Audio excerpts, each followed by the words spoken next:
Try to fight it, call you smile, don't deny it. See the way that you look, it's too much. Now I'm sure I'm on time. Don't be late, time to go. I will wait. All yours, all yours, waiting for you. All yours, all yours, all yours.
Good morning and welcome to the Camplify Great Lakes Pro QS 3000. This is our first stop on the VISSLA New South Wales Pro Surf Series. My name is Britt Nicol, joined in the booth with Adam Hennessy. How are you going this morning, Adam?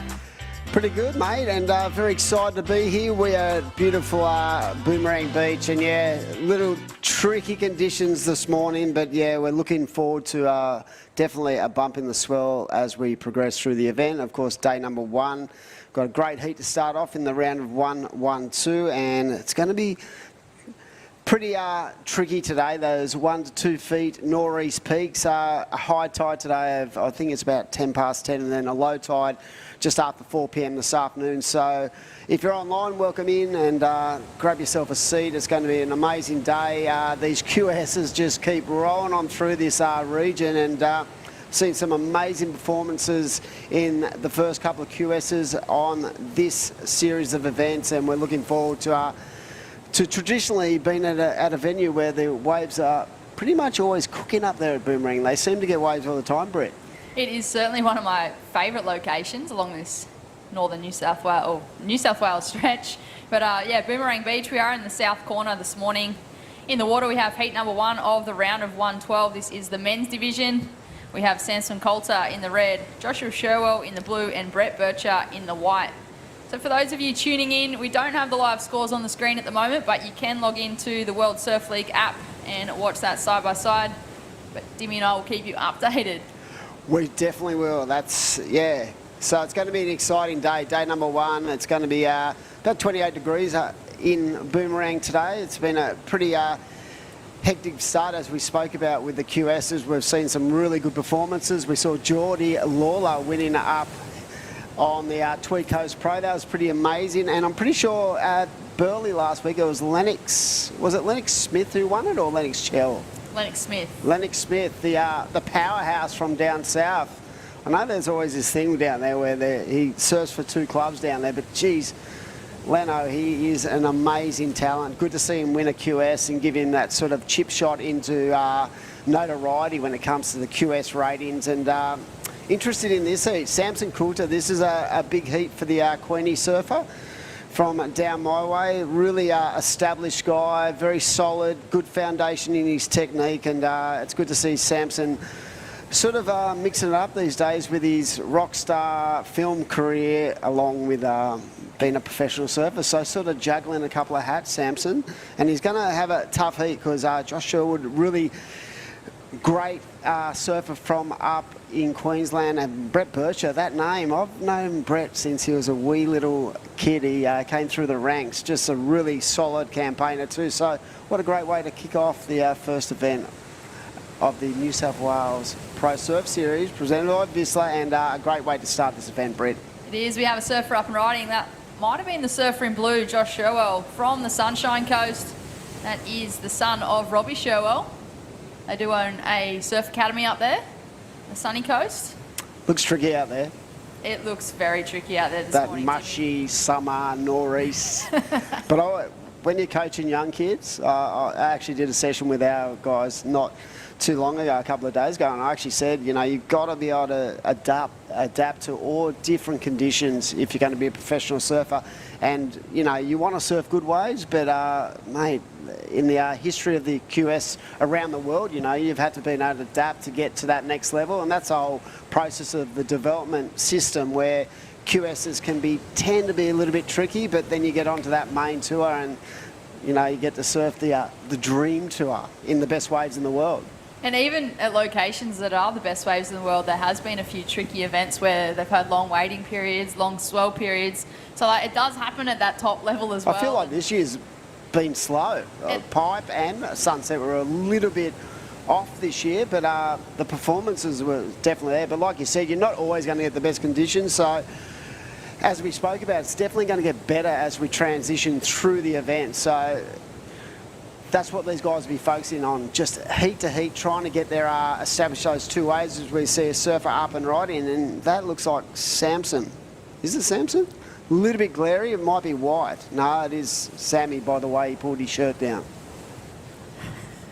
You can always tell when you've been around a long time, you see the body language, the way they paddle, and their sort of little nuances of the way they go about their performances.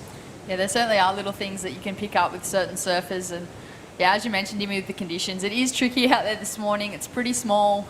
Super clean though. Yeah, fun. Water would probably be warm here at Boomerang. I actually think it will get better as we go through the day. I think that high tide is going to be the real tricky period for these competitors this morning. But, you know, what do they say? They all have to surf the same conditions. So we've got an elite judging panel on the beach today looking at these conditions. They'll adjust the score. They'll set a platform. And these guys will have to abide by that. As we see surf up and riding, and this is a nice looking left and really elevated through the lip with a couple of nice turns. So pretty good way to start. Feel like that might have been the competitor in blue, Joshua Sherwell. He started with a 3.33. He's just locked in a 0.57 before that last wave. We've also got scores for the surfer in red, Samson Coulter, just a 3. So 2 surfers off to a quick start. Still plenty of time. They are 20-minute heats. Be running through with round 1 of the men's, which is the round of 112, followed by round 2 of the men's, round of 96. So 24 heats of action here today at South Boomerang. Yeah, this is definitely the best wave of the heat so far. You could just see that had a little bit of a wedge to that wave, and he was able to get that board nice and vertical into the lip as we see a surfer up and riding once more. So these guys just trying to find their groove, their rhythm nice and early in this campaign on the QS. So we are definitely looking forward to a bit of a bump overnight. It looks like it's going to be 2 to 3 foot tomorrow, so it's definitely going to be growing. And we did speak about it a little bit earlier about how traditionally this place has always produced. Like when I've spoken to the athletes over the years, a lot of the times I haven't been able to go to Boomerang for this event, they've always said that, you know, it's cooking. Always cooks up there, as we see great backhand extension for the surfer up. You can see that glare out there. So tricky for the judges, and I'm sure they got their spotters down on the beach watching everything go on. And that last turn gives you an indication of today is going to be very important, Britt. Equipment. Let's talk about equipment. Most of these guys will be on the epoxies, wouldn't they? Just for that extra bit of flotation, that extra bit of speed you get out of those boards. I would be out there on epoxy if it was me, Dimmy. Just have that little bit of extra buoyancy. We watch the wave replay on screen. That is Samson Coulter in the red. Just a couple of turns there as he works his way through that inside section. Really trying to keep that board moving there, Dimmy. You can see the advantage but of being on an epoxy when you're going through those little bits of dead section. I thought you were about to say you can see the advantage of growing up on a place like Queenscliff. That is true. Hometown for us, Manly Beach, of course, as we see a surfer up, that's a really nice opening turn, and up again, slide in the tail, but not able to ride out. But yeah, definitely growing up in Manly. I mean, people say Manly is always small, but no, we've had a really good run of swell down there. But yeah, definitely Samson would be able to identify these little summary peaks. Nice wave there for the surfer in blue. That left, I'm pretty sure that was the score of 5.67 and has a 3.33 as a backup. So starting to build house out there is the man in blue, and these lefts starting to open up a little bit more than the rights, I feel. I agree on you that, Dimmy, and that looks like the surfer in blue again, Josh Sherwell. He just locked in that 5.67. If he can replace that 3.33, he's going to make things harder for second and third. Super tricky conditions out here this morning at South Boomerang, but all competitors making the most of it. I feel as though that 5.67 throughout today, Dimmy, is going to be a good score. Yeah, I feel like the judges have set that benchmark of what they're wanting. Those 2 really clean vertical whips. So those 2 vertical whips right in that pocket, and I felt that wave had a little bit more potency to it, a bit more top to bottom, as we see a nice first turn, but unfortunately not able to ride out. The good thing about it with these little nor'east peaks is that you'll find that when it's nor'east, you'll get multiple sections and multiple waves. I don't feel like there will be big gaps in the sets because they're going to sort of transitionally come through in clumps. So I feel like there's going to be plenty of opportunity for these surfers today on day number 1 of this QS 3000 event, and we are so excited to start the New South Wales Pro Surf Series. I'm going to throw something here. It's really early in the morning, but who are the defending champs of the Pro Series in the men's and the women's? Oh, you've got me here, dear. Yes. I'm sure you know the answer to this. I feel like that's why you threw it at me. No, I actually don't. But we will get that information because it's such an amazing series of events that Surfing New South Wales put together. And, you know, it's become a real staple for our next generation. And I feel that's going to hold us in good stead. When you think about, like, that next level of competition, when you think about the CT level right now, we are in such a great position. We've had a really solid 5 years with the Brazilians and the Hawaiians getting sort of, you know, the jump on us, I feel. But right now with the likes of Molly Picklin, Jack Robbo, these young guys coming through, they're starting to build that momentum that guys like Parko, Mick, all those great surfers in the past, the Australian surfers, and I feel like we're a massive chance in both the men's and the women's for a shot at the world title this year. Your thoughts? I couldn't agree with you more, Jimmy. I think the Australians, they've really just transitioned and kicked into another gear. I feel like they've really brought that surfing culture back into Australia as a team. As we have Surfing Red up and riding, that is Samson Coulter. So sitting in second place with a 3.43 and a 3. But yeah, back to that, Jimmy. I just think Australian surfing has really embraced that surfing culture in that they're becoming a team unit again. You're watching these Challenger Series events, you're watching the QS events, and they're a team unit. They're all supporting each other, they're travelling with each other again. You watch some of these events and they've all got that ring of fire happening as someone wins or gets through a heat, and I just think they haven't had that for quite a while. Do you reckon there's an advantage, if that's the case, that we are now into these regional series qualifiers where it's basically all Aussies trying to get into the Challenger Series? So the way it works, if you're a bit of a novice, their QS, their ratings go on to a world format where they then get to advance into what we call the Challenger Series, which has been a great inception in the last couple of years, where it's given so many people an opportunity, the likes of Rio Wada, to come out, blow up, get himself as the first Indonesian on tour. But yeah, I feel like having a regional series has so many advantages on so many levels, Britt, because not only are you getting these surfers who traditionally can't afford to fly around the world to do a QS, like the Brett Birches or these guys who just want to compete at this level, they're actually being able to do it in their home country. And if they have a crack and they have a really good series, that they then get to make that decision, okay, I get a shot at the Challenger Series in some of the best waves in the world. Like when you think of the two Australian events, Snapper. Who doesn't want to surf Snapper with 4 dudes out? And then this year we've moved that event from the great North Stain Beach up to Narrabeen. And I think that's a really smart move, just on the pure quality of that wave, that, you know, that traditional Narrabeen, alley rights, good waves, and over the years it's been one of the most iconic locations in the world, not only for the quality of surfer they've produced, but just for the location itself. They are two world-class waves, Dimmy, and for these competitors to have that opportunity to compete in events like that in their home country, I think it's just going to make a massive difference. And I think having the regional series, it does allow those competitors that might not have had the money to chase that international leg, it's giving them that opportunity to just chip away at it in their home regions and really just get those points and points on the board. And also, it's good money for these events. They make quarters onwards. They're making a fair bit of coin as well. So it then allows them to pursue the rest of that leg. And, you know, when guys like Brett Bircher in this heat, when he originally started the QS, like I grew up surfing in juniors and QS events with Brett. When he would have started, he was having to travel internationally to compete on that QS.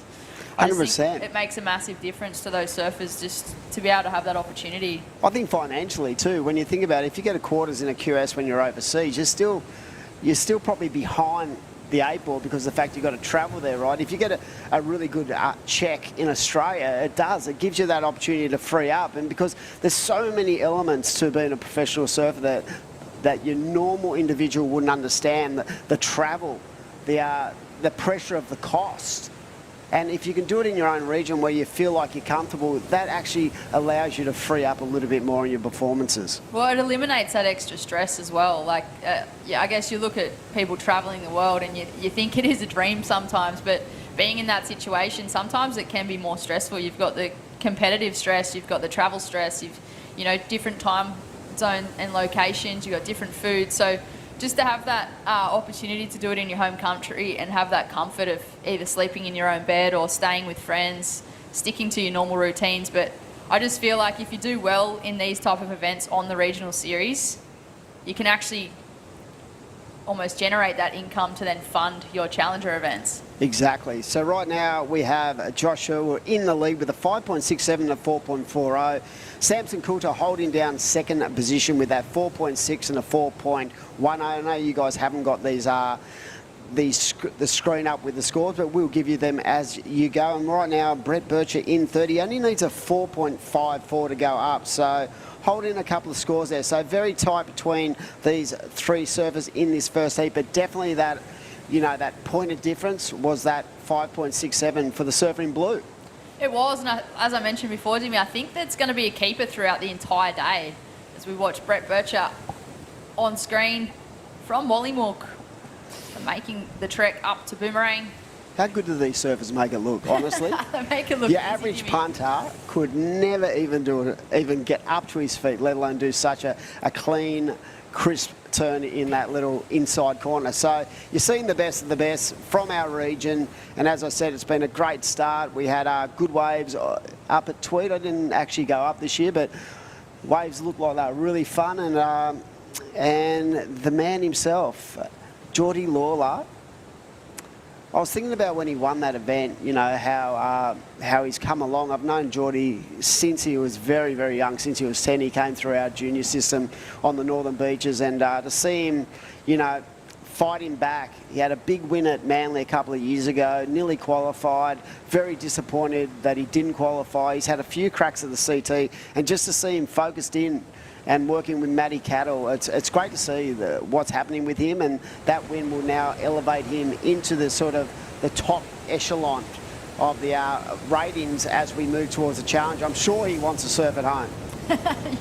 Surely. Why would you mate. not? With three other people. It would be sick to have a heat, like a challenger heat with him, Hogg, Could you imagine? That would be Dill amazing. Moffat. Could happen. Oh, mate. It could happen. It's look, a pretty there's- big chance of it actually happening. as we see the surfer in red up and riding. We don't have an actual clock at the moment on our screen, but we know that we are into the nuts and bolts of this first heat of the day. So it is the surfer in blue with 1 minute remaining. There it is. We're into the Mad Next Minute. We love the Mad Next Minute. Of course, we've been feeding on that incredible array of cuisine for the last couple of years. Great to have such an amazing company supporting surfing in this region as we head down towards the back end of this heat. It's been a great way to start at the moment. Brett Bircher fighting back, still needs to score to get himself into second. It is Josh Sherwood and Samson Coulter holding all the aces at this stage. And of course, these are priority heats as well, Brett. Priority is at play, so competitors being able to capitalise on that, particularly in conditions like this, will make a difference. Surfer having a look at this one. That might be the last throw of the dice there for Brett Bircher in the white. Pulled back shot there. Give you the lineup and the location. Quite small conditions, but all surfers making the most of it. It looks as though might have been Josh Sherwell in the blue taking the win over Samson Coulter in the red in second. Brett Bircher in the white in third. We will cut to a short commercial break and join you with all the live action for the men's Heat 2, round of 112.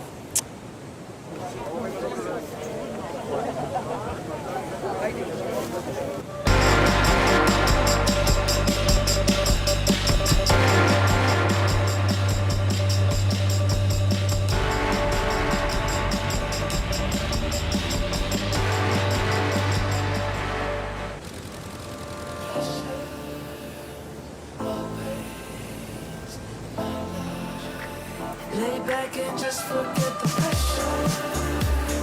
Always my life, it's alright.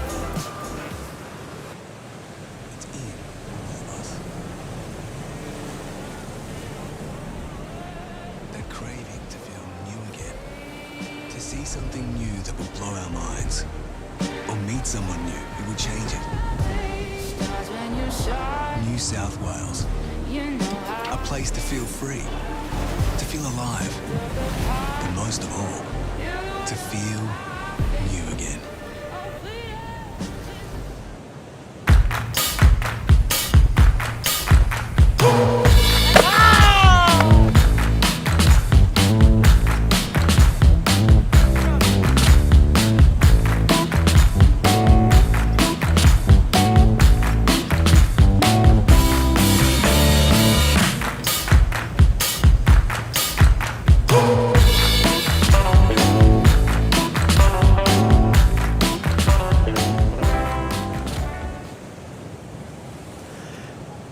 Welcome back, everyone, to day number 1 of the Great Lakes Pro. And Britt, we had a buzzer beater at the end of that heat. It was actually Brett Bircher on that final exchange. We were waiting for the score to come in. He actually bumped out Samson Coulter. So never over till it's over, as the old saying goes. And it was Josh Sherwood and Brett Bircher through that first heat of the morning. And we're in heat number 2, excited.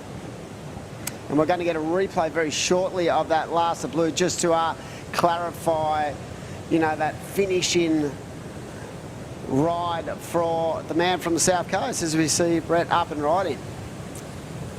It's actually the next heat there. Oh, is it? We are into heat number 2 of the men's round of 112. That is Brock Cooper up on his forehand, linking this one all the way through. Yeah, as you mentioned, Dimmy, those results did change in the dying stages of heat number 1. Brett Bircher finishing in second by 0.03. Couldn't have got much closer there, Dimmy.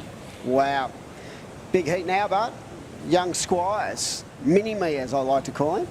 And guess who's in the following heat? Dad. Nick. Back to back. Wow, this kid, I will say, I'll be straight up, his son is absolutely ripping these days. And this is a great heat because you see a couple of guys, Taz Granger, great to see Matty Granger's young bloke in the event. I see him a lot. He runs the Manly Surf School for his dad, and Jay Brown as well. So this is a great heat. 4 surfers. That last heat was only a 3 surfer heat. So heat number 2, 20 minutes. So it's going to be pretty frantic kind of pace set when you've got 4 athletes in the water. The great thing about having 4 surfers in the water, Britt, these days is we have the advantage of the priority system, which really comes into play. We do, and what priority means for anyone that might be tuning in and not 100% sure, it does mean that surfers start with neutral priority, so no one has priority. It's kind of like an old school heat. You're battling for the inside, you're battling for those waves. But once priority comes into play, the surfers first and second, third and fourth, number 1 priority, they have right away to any wave in the lineup. I feel like at the start of a heat, but with neutral priority, you've got to be pretty smart with what you're doing. 100%, Dimmy. It all comes down to strategy. I think if you don't play the beginning of that heat smart, it can actually be detrimental to you through the rest of the heat. You kind of lose that flow, you get on the back foot, the priority kind of switches up, and you're always on that tail end of it. I was going to ask you, the last couple of years you've been doing a lot of QEs. This year you're focusing in on your studies, I do believe. And are you getting eggy watching these events and not going in them? Not really. I mean, I haven't really chased the QS for probably a good 5 years now. I did the odd event here and there when I was kind of working as well, doing the juggle, just kind of because I was there, a bit more fun. But yeah, no, I've been full-time study for almost 3 years now and juggling the work and study load. But yeah, you do get a bit of itchy feet. I think last week at the Tweed Coast Pro for me, like that was at home, that was Cabrita, it was at Kingscliff, like they're home breaks for me, and the waves were kind of cooking at the same time. It was hard to watch, but yeah, I do get itchy feet every now and then. More so when the waves are pumping, Dimmy. I think that's a case of, you know, that you're going to be out there with 3 other people, and if it's pumping, you're like, I'd really pay that money just to have those waves. Just to be out there with 3 other people. But yeah, no, it's, yeah, I did think last week when you were commentating, I watched a bit of it, and I was like, I wonder if Britt will actually go in this event. But you, to be honest, you have been competing at a pretty high level for a lot of your life, as we see a surfer up and riding once more and just losing the grip on that wave. But yeah, I remember you as probably a 13-year-old first coming down to a couple of events that I ran in Sydney, and very much like Jess, you know, like Jess Grimwood. she was this little tiger when she was travelled a a lot kid. together. Yeah, you know what I mean? So to have just you two in itself being able to transition into commentating and understanding the sport so well, I reckon it's an advantage for WSL to have ex-surfers, you know, really identifying and having that analytical sort of twist on the commentary as well. So great to have you in the commentary team for this event and all the other Pro Series events. But yeah, after you've been doing it a long time, it starts to, you have to just sort of reset every year. You got to reset. Is that correct? True. I think also just finding those little extra points of difference where you kind of, there might be a stone that you've left unturned, just trying to find that stone. You know, like I mentioned before in the previous heat with travelling internationally, like when I was doing the QS, you had to travel internationally, and I was doing that full time, and it does become taxing. You can kind of look at it and go, oh yeah, but you get to travel the world. That's like the best job in the world. But factoring in, you know, flights, time zones, eating habits, and then the stress of competition, you can travel halfway across the world and it look like a lake. That's certainly happened a few times in my career. Oh yes. So Brock Cooper out there in the lead with a 3.67 and a 1, and as we see a surfer up and riding into the glare. But yeah, there's a lot that goes into it, and definitely, as we see, it looks like Johnny Rickson down there on the beach setting up, and yeah, there's a lot that goes into being a competitive surfer for sure. And it's such a unique sport because it's one of the only sports in the world where it's so, you know, it's a visual objective when it comes to judging, and when you're losing by the barest of margins, you have to be so mentally tough to be able to keep coming back from that. But if you've got the drive and you've got the will and you want to do it, that's why a lot of these guys, you know, you've got to throw your hat out there to these guys, because I've seen guys, you know, do the QS for 10 years and then finally, someone like Maxine Houston, right?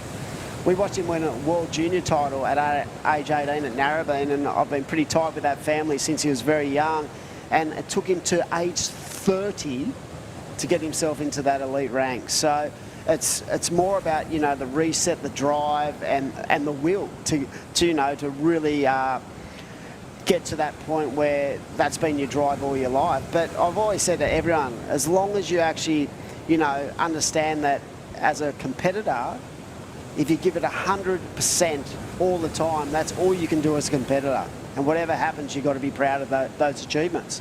Yeah, I agree, Jimmy. I think over time, you know, there's so much that goes into being a professional in any sport, but surfing over the years, you know, it is such an individual sport, but having that support team and that team unit around you, whether it's a strength and conditioning coach, your nutrition, you've got sports psychologists, you know, surf coaches, there's so many different pockets that play into making that whole person.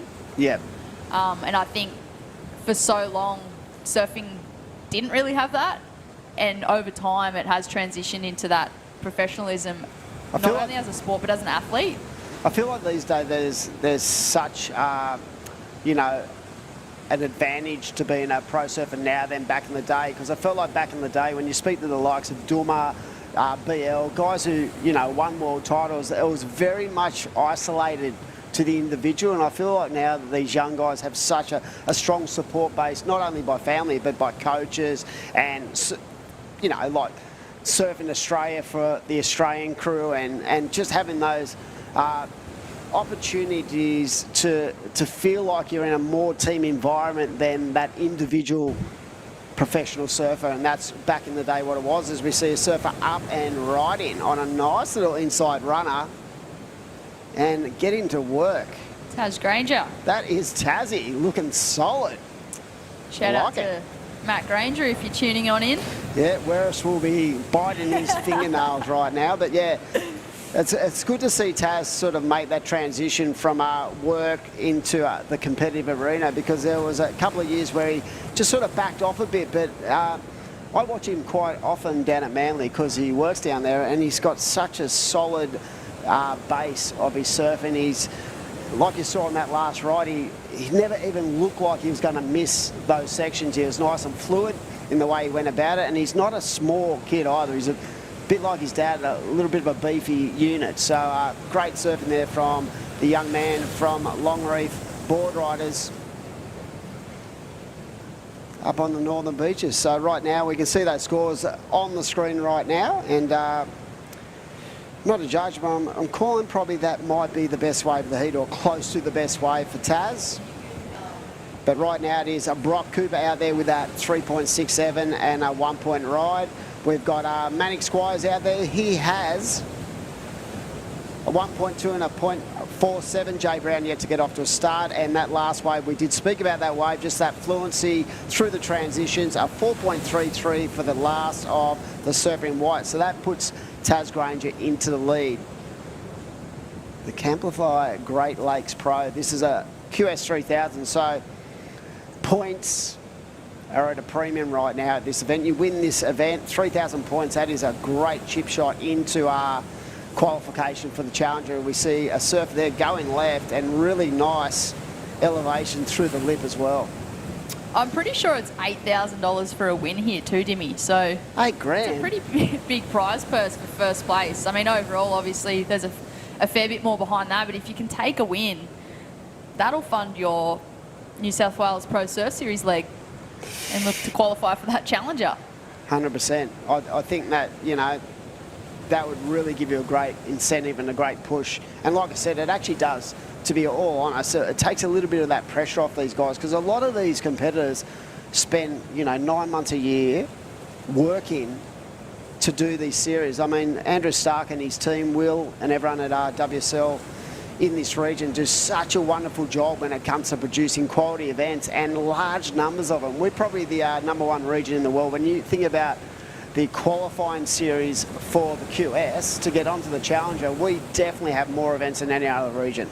There's so much opportunity for Australian surfers, and I think just having that, just to be able to even find that momentum as well, like to have this VISSLA New South Wales Pro Surf Series along this New South Wales coastline, there's some of the best breaks in the country, if not the world, and these surfers are having that opportunity to find that momentum and look to qualify for that Challenger. And then you've got those two Challenger events that you were talking about earlier, Dimmy, the one at Snapper, the one at North Narrabeen. So I feel like we are a really strong region here in Australia. But with just over 6.5 minutes remaining, we've got some scores locked in. 4.33 and a 2.5 for Taz Granger, 3.67 and a 3.03 for Brock Cooper. But Jay Brown, he locked in a 6.5. Only looking for a 0.2 to move on through. And it looks as though he might be up and riding now, Dimmy. Yeah, I did speak about that wave. There was that left, and just how clean and vertical he went into those couple of nice punchy turns. And we spoke about it in the first set. I felt like the lefts were operating a lot more scoring opportunity just for the depth of the top to bottom of the actual wave. So Jay Brown, very experienced guy for a young guy. He knows how to surf a heat, and you could just see he identified the left. And when you think about it, he probably waited 10 minutes to get his campaign off to a start. So even though, you know, it was a slow start, there's a thing in surfing, you only need 2 waves, and that 6.5 is definitely set the platform for not only this heat, but probably the day. And that gives those guys who are coming up to an opportunity to identify that. What are the judges looking for today? Big turns on critical sections, and on the big goofy foot, he got the job done. He did get the job done. I'm sure Cronulla Sharks board riders will be happy about that one. Lukey Madden. I'm sure Luke's tuning on in. Good morning, Luke. And there it is. He's locked in a 6.6. So Jay Brown, he has well and truly taken the lead here. Wow.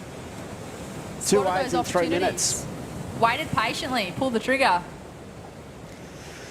Yeah, definitely showing his experience there. I like that. I like the maturity of how he didn't overthink it, how he just had his plan, had that, you know, that set plan of, okay, I'm going to wait.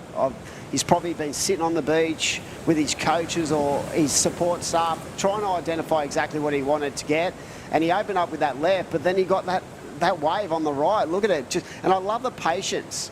See how he's got that really nice, stable setup where his body isn't moving a lot. He's just using that rail to his advantage.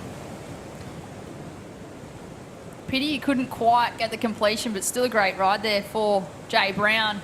Also got surfer in blue, Brock Cooper, flying down the line, looking for that end section, drifts the tail. Oh, I like that. He locked in a 5.33, so he's now sitting in second place, chasing a 7.77 for the lead. Taz Granger now in third place, Manic Squires in the red in fourth. Taz up and riding. Looking very spicy indeed is Taz Granger, and he's going to have to get on to a couple of nice rides, because Brock Cooper has definitely thrown himself back in the mix with that 5.33 Brit, and it's 4 minutes to go. So priority becomes an issue here. You've really got to start to think very, very strongly about what next wave you want to take. Here is the wave replay. Beautiful first turn as he looks for the second section. Gets the completion. I like that was turn. The 19-year-old from the Gold Coast in second place. Yep, I love how he was sort of patient through the middle part of that wave, and he identified that last section, and you could just see that sort of little bit of a variety of turn there as we see the surfer up and riding. This is young Squires, and again, as I said, I've been impressed in the last couple of years by his performances, and he's only a young bloke, and he's definitely got a great mentor in his dad, who's just been such a warrior over such an extended period of time, and it's great to see Nick still competing at a really high level. Yeah, speaking of, Nick is in the next heat. So going back to back with Mannix. Mannix, he waited patiently. He was in first priority, took the opportunity, but he's chasing a 9.46 to go into second place. So looks as though time may be the enemy for the surfer in red. There it is, a 3.8 last of red. He's now chasing a 6.86, so still achievable. But he's going to be on the back end of priority now, Dimmy. Yeah, and it's definitely made it a little bit more difficult for Taz and Mannix, because you saw Brock Cooper locked in another 5.33, so established a really solid foundation with 2 minutes to go, and it is up to the surfer in white with second priority to get a 6.33, and Mannix, his last wave at 3.8, he now needs a 6.86. So you could definitely see these guys, the pressure is on third and fourth to get on through, and it's been nothing short of an exceptional performance from Jay Brown at this stage. He holds priority, he holds the two best waves of the heat, and that is such a great way to start your campaign at the QS 3000. It is. Now talking tactics here, Dimmy, with just over a minute and a half on the clock. It looks as though we've got a competitor paddling north to potentially go sit on the surfer in red. We'll wait and see. But if you're Manic Squires right now, what would be your game plan? Knowing Mannix being that frothy little grommet, he'd be trying to move around and just trying to get himself on anything he can, because he's got such a sharp rail game for a young guy, but he's also got these sort of next generation tricks. They can just pull out airs, and they can just, you just don't want to give them any opportunity. And as a surfer, competitive surfer, you speak a lot about that when you're coaching kids. You know, do not open the door. Do not allow your fellow competitor the opportunity to actually, you know, basically get a good score, as we see Brock up and riding again. So that's half the battle. Yeah, it's about the performance on the wave, but it's also a lot about the performance when you're not on a wave as well. So what you do within priority and within your actual bases. And it's always good to put a little bit of pressure on a competitor by sitting right near them so they know where you are in the lineup. And as you said, definitely there was a move there from the surfer to make sure that Red was sort of knows where he is in the game. He's looking to shut that door, not open it, with 20 seconds on the clock. Possibly the surfer in green, Jay Brown. Red out the back. Manic Squires, will he get the number? He just surfs out of the screen with 10 seconds remaining. We will wait and see whether or not the surfer in white and red lock in scores. Surfer in red just finishing off on the inside there. And there we have it, Britt. Another heat won and run, and we'll probably wait for a couple of scores to lock in. But at this stage, I think it was Jay Brown just with that really solid foundation, a 6.6 and a 6.5. He is definitely in the lead, and we're going to shoot off to a break, pay some bills, and be back very shortly at this WSL QS 3000 at a beautiful Boomerang Beach on the New South Wales North Coast.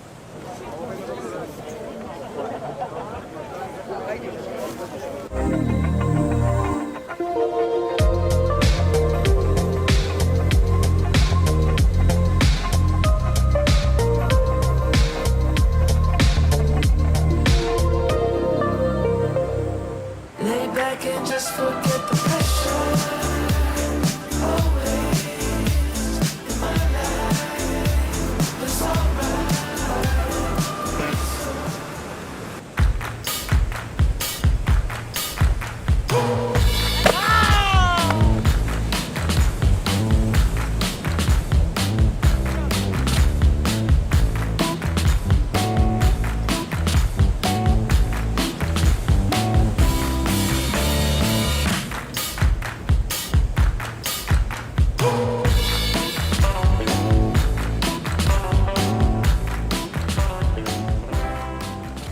This is the motivation.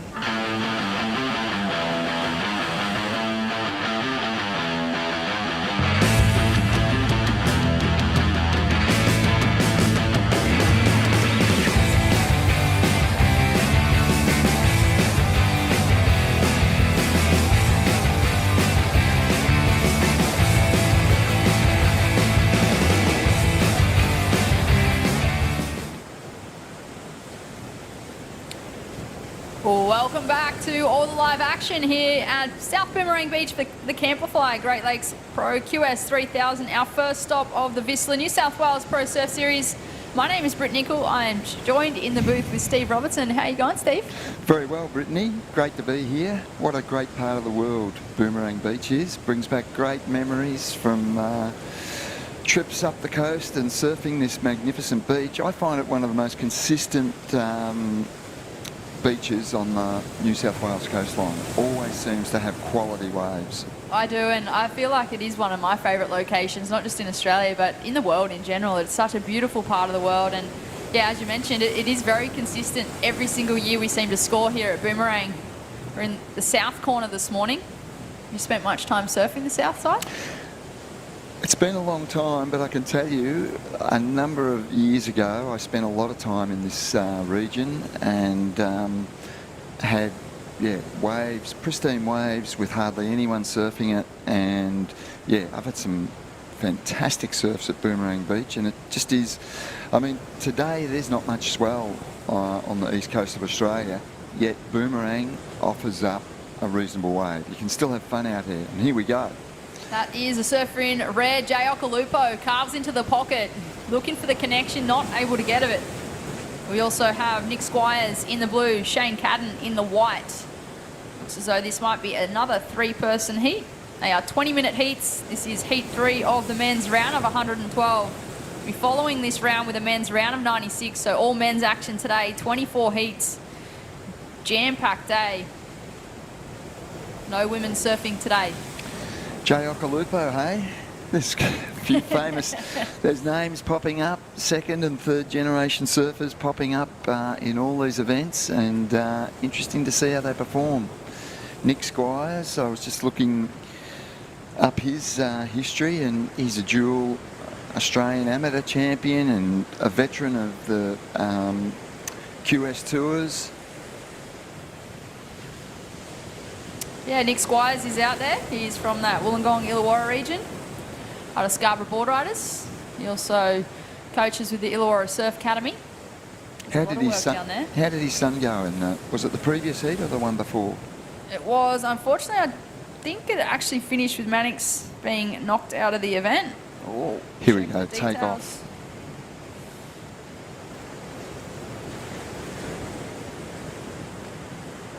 Is the surfer in blue. The man we were just talking about, Nick Squires. So yeah, Mannix was in the previous heat. Unfortunately, didn't make it through. But Nick out there, I'm sure he'd be making the most of these conditions. He's been around for a really long time. He's competed on the QS for a fair few years, and I'm not sure what his plans are this year, Robbo. I don't know if he's looking to give it a full crack again, or whether or not he's just looking to kind of keep things moving, put the contest rashi on while his son's competing. I know Nick does a lot of coaching, so he's probably moving into that era. We've also got Shane Cadden from Boomerang. I think he lives around the Foster area, so he would be the local in this heat. Be making the most of these conditions, so it has picked up overnight slightly. It was pretty flat and choppy yesterday. Hopefully we get some swell throughout this 4-day event at Boomerang Beach. We have a surfer having a look at this one. Surfer in red, Jay Okolupo, up and riding. Just to slash into the pocket as he looks to link this one all the way through. Comes hard off the bottom, cracks the lip. Can he get the completion? And he does. That was impressive. There are some critical moves in there. Great wave choice by Jay. Sure he's getting some high-level advice from his dad. But I'd say that's the best wave of the heat so far. At the back, surfer in white. That is the local Shane Cadden. We're going to put some numbers on the board. So we don't have the live scores on screen at the moment, but if you are tuning in, be sure to head to worldsurfleague.com or download the World Surf League app. You can get those live scoring systems up on your screen. Watch side by side. That is exactly how we're bringing you the scores here this morning. We will wait and see where those numbers go for these three surfers. So far, I haven't got anything on my screen. This is heat number 3, men's round of 112. Coming up next, we have heat number 4, Brent Dorrington, Cale Enfield, Ethan Prestige and Jackson Dorian. So that'll be a great heat. We've got 2 Aussies taking on an American and a Hawaiian. So we do have an international field here. It is not just Australian surfers. And there it is. We have the scoring system on the screen with just over 13.5 minutes remaining. It's currently Jay Okolupo out in the lead, Nick Squires in second, Shane Cadden in third. Still plenty of time on the clock. They are 20-minute heats. Priority is at play. So all three surfers, do have priority at play. So first priority you can see on screen there, the P next to Nick Squires. He does have first priority. Second with Jay Okolupo, third with Shane Cadden. Robbo, can you explain to the viewers tuning in how priority works? How priority works. The simplest way I feel to explain it is imagine yourself in a good free surf and everybody's behaving sensibly. So first surfer into the lineup has the first choice of wave. Second surfer into the lineup gets the second choice. If a surfer decides to go for a wave and doesn't get it, then they lose their priority. So yeah, it's a great system. It takes away the hassling and blocking and pushing them up the beach. So it just seems like a great system. It's worked really well, and you get much fairer and cleaner results. So right now we've got Nick Squires sitting there with priority. Surfer with priority has to use it well. And is that blue? We've got a heavy glare. It looks like Nick Squires' style as he looks to link this one through the shorey, and it is Robbo. Yep. Now that was great use of priority. There were 3 solid moves there. So Nick held priority. He wasn't going to throw it away. He waited for a decent wave. And my gut feeling is that could be the best wave of the heat. So yeah, as each surfer gets their priority, they have to use it really smartly, especially we're hitting the mid stages of this heat. So, okay, watching the replay of Nick, one good turn, nice re-entry there, works it through, gets the reform on the inside, and belts another turn. So, Nick Squires, I'm going to go out on a limb and say that's the best wave of the heat. I would agree with you on that one, Robbo. We're just waiting for those numbers to drop.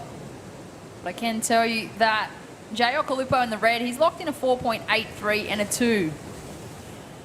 Shane Cadden a 3.1. Also got my scoring system's a little behind the one on screen. There we go, Nick Squires on screen. He has gone to first place. His total's now to 9.9. The surfer in blue goes to first. Jay Okolupo in the red now in second. Shane Cadden in the white in third. Look how close second and third. Less than a point separating them, Robbo. One thing about watching these heats and watching the scores drop online is it's always good to test your own judging skills and see if you've got similar skills to the World Surf League panel that's there. And sometimes you don't always have to agree with them. You can throw a score and see what they come up with and watch the replays. But yeah, Nick Squires has gone to the lead, and he's gone to the lead with the highest scoring ride of the heat.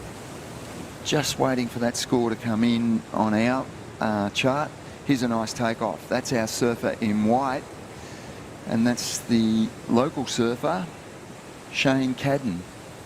Just unfortunately losing his footing on that second turn. You just watch him then checking his wax. Maybe giving a bit of a scratch, roughing up the deck. Yeah, Nick Squires, he did go to first place. He is a 2-time Australian champion. He's no stranger to putting on that competitive rashi and winning heats, winning events. We did have his son, Manic Squires, in the previous heat. He is a New South Wales junior coming through the ranks. They're great to have both of them in this event. Unfortunately, Mannix just got eliminated, but Nick Squires looking to move on through to the round of 96 of the men's. This is, of course, heat number 3 of the men's round of 112. And I can tell you, Nick Squires' son, he's a great surfer. I watched him at the Tweed Coast Pro last week in great waves. He got eliminated, but he was unlucky. He got a wave in the dying seconds, and I thought he scored enough to get through, but he was just short of the mark. But surfing against very experienced World Surf League competitors here, so the young Squires is an emerging surfer, and he would be getting magnificent advice from his father. Here's a takeoff. That's Okalupo. Speaking of someone else who's probably getting some pretty sound advice off his father, that is, of course, the son of Oki, Mark Okalupo. Not sure whether he is at Boomerang or tuning on in, but hello either way. Surfer in red making his way back out. He's sitting in second place as we watch the wave replay. Talk us through this one, Robbo. Okay, Okalupo in the pocket. Nice critical turn. Backs it up with another one. Wave just running out of gas there, but he's milking it for all it's worth. So, Jay Okalupo. And yeah, Oki will be watching. He'll either be watching live on the beach or he'll be watching online. I was actually talking to Oki last year, and he said he watches just about every event. QS, Challenger Series, CT, Pro Junior. He loves the World Surf League and the coverage that goes out there. So Oki will be watching this one for sure. This will be a different experience for him. He'll be watching it nervously. On the edge of his seat. Yes. It's a lot harder when you're invested in it, when you've got someone surfing, and it's a bit different when you're just watching as a spectator. You can kind of enjoy it for what it is, but when you've got someone out there competing, there's a lot of anxiety and stress that goes into that, Robbo, especially if it is a family member. Yep, that's for sure. So far, it is Nick Squires in the blue, locking in the highest single wave of this heat so far. 6.83 was that score for the surfer in blue. Speak of, he is also up and riding. Looking for the inside connection, he gets it. And Nick Squires sitting in first place. If he can replace the 3.07 from his scoreline, he will make things harder for second and third. He's going to 7 replace minutes that. on the clock. I feel as though he's going to do that too, Robbo. Yeah. The other thing about Nick, he's super fit. He trains hard, his strategy's always good, and he's a strong surfer. Big waves, small waves, beach breaks. He's all round very, very accomplished. Here we go, the local surfer on his backhand. This will be his best wave and put himself right in contention. That is Shane Cadden, looking to put a solid number on the board. The local competitor, can he use that to his advantage? He's got time. He needed a wave, but that wave's going to be his best wave, I predict. And this is a good link up. Joins up well. So all three surfers are going to be in contention now. I feel second place is the closest forward out. I've got a feeling that Nick Squires, after he gets that last score, is going to establish a healthy lead. But we'll see. There he is on 12.33. So Nick Squires, he's having a good heat. Jay Okalupo with priority in second place on 9.06. And Shane Cadden, I think he's got a score to come in. So second place is going to be the tight one, I feel, at the moment.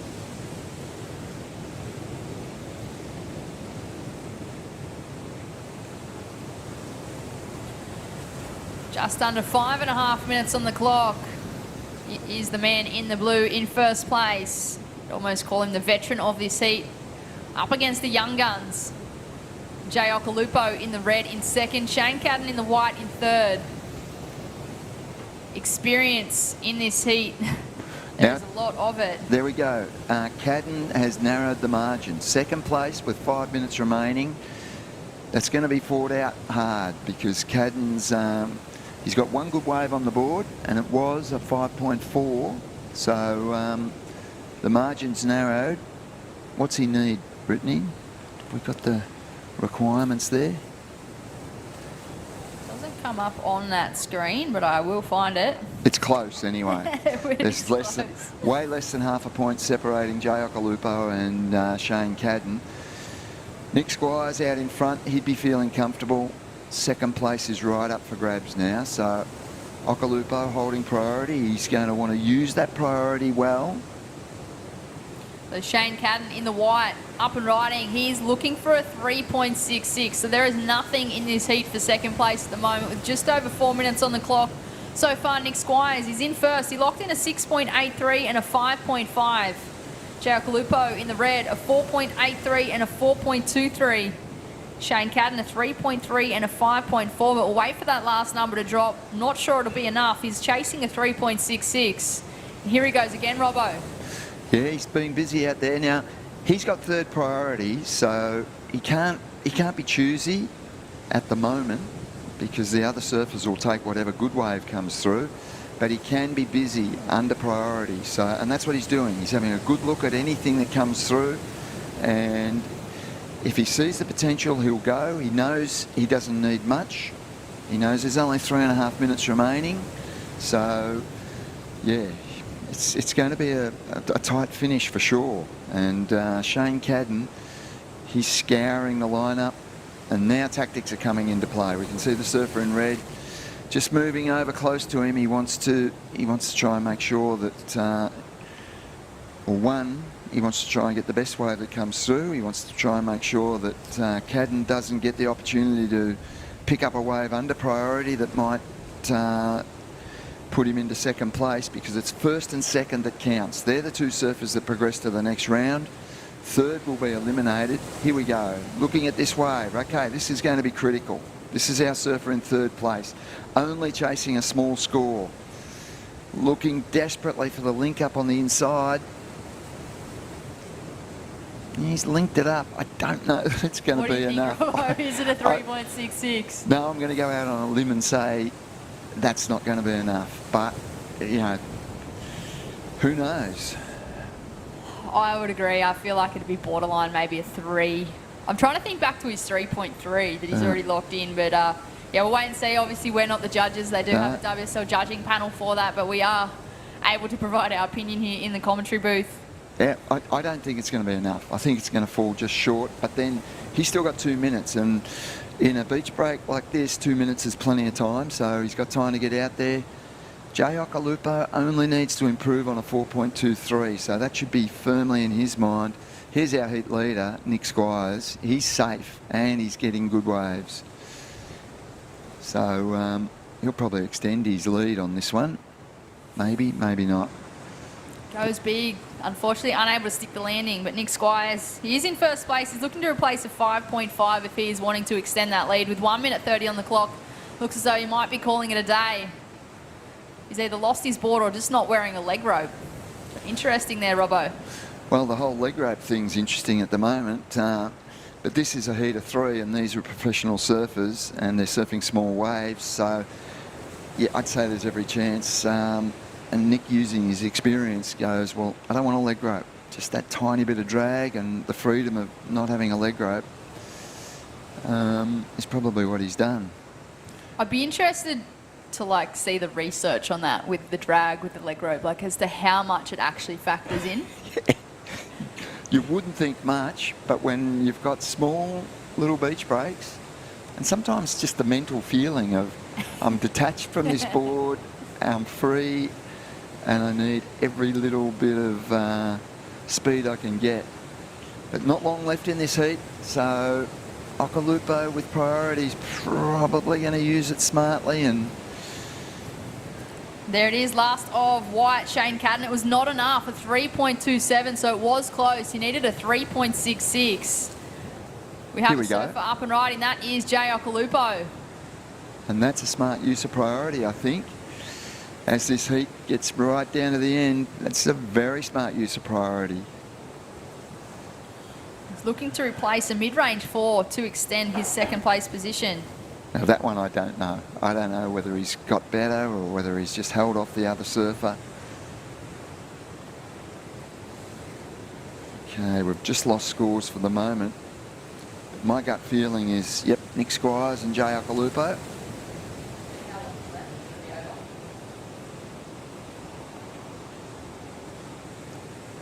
Heat's over, so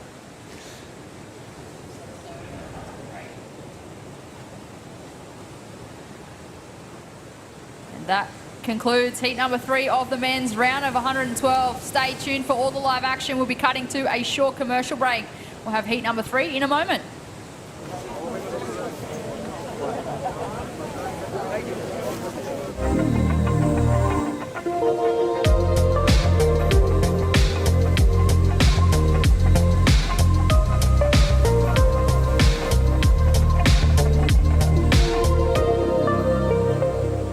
Lay back and just forget the pressure.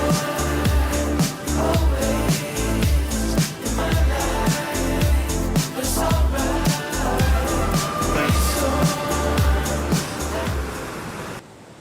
It's in all of us. That craving to feel new again. To see something new that will blow our minds. Or meet someone new who will change it. New South Wales.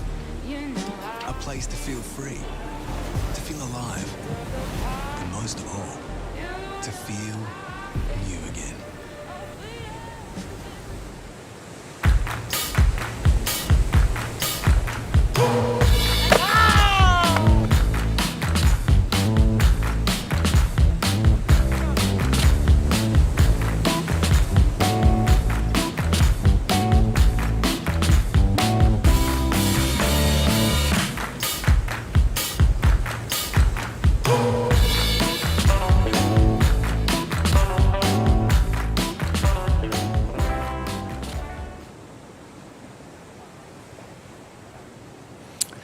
okay, we're back, and this is heat number 4. And welcome back, Adam Hennessy, to the microphone. Adam, it's a good start to the day. Yeah, it's been fun actually. I really enjoyed the start to the morning. We've seen some good surfing taking place and tricky conditions out there, Robbo, with that high tide, 10 a.m. high tide, and we have a swell 1 to 2 feet from the northeast. But the advantage of that is it's going to definitely pulse in the next day or so. But yeah, I'm being impressed by these athletes' ability to adjust to the different kind of conditions. Lucky we're at Boomerang Beach, Adam, because it is one of the most consistent beach breaks in Australia. And even on a small swell, you get quality waves. You get great sandbanks, and this one right here, they're finding the waves and they're getting the scores. Yeah, definitely, Rob. As we see a really nice extension on the forehand from the surfer in green. But yeah, northeast, traditional summer kind of conditions. And as I said, we're looking forward to seeing how it transpires in the next couple of days when it comes to swell. But you're right, this is sort of like a beacon when it comes to all kind of swell conditions. This Boomerang Beach, pretty amazing. And I think that last surfer who has scored a good wave from, in my opinion, is Jackson Dorian. And what a name in professional surfing. What a sort of a legacy his dad left. And now the young bloke is showing his wares. I love the technical side of his surfing. He's got a great base, really nice, fluent, and also aggressive, which the judges love. look, he's a young teenager. I'm not exactly sure of his age, but he's young, and he's surfing these events for experience. Everyone would know it's the son of Shane Dorian, one of the greatest big wave surfers and all-round surfers of all time. And he came close to winning a world title didn't he? A couple of times. He won a number of CT events. I know he won Bells, and so yep, he was a fantastic surfer on the CT. And then he went to a whole new level in big wave surfing. He ushered in some of the biggest waves ever ridden, and he still rides big waves. And yeah, his son, as we're seeing right now, is a very accomplished surfer.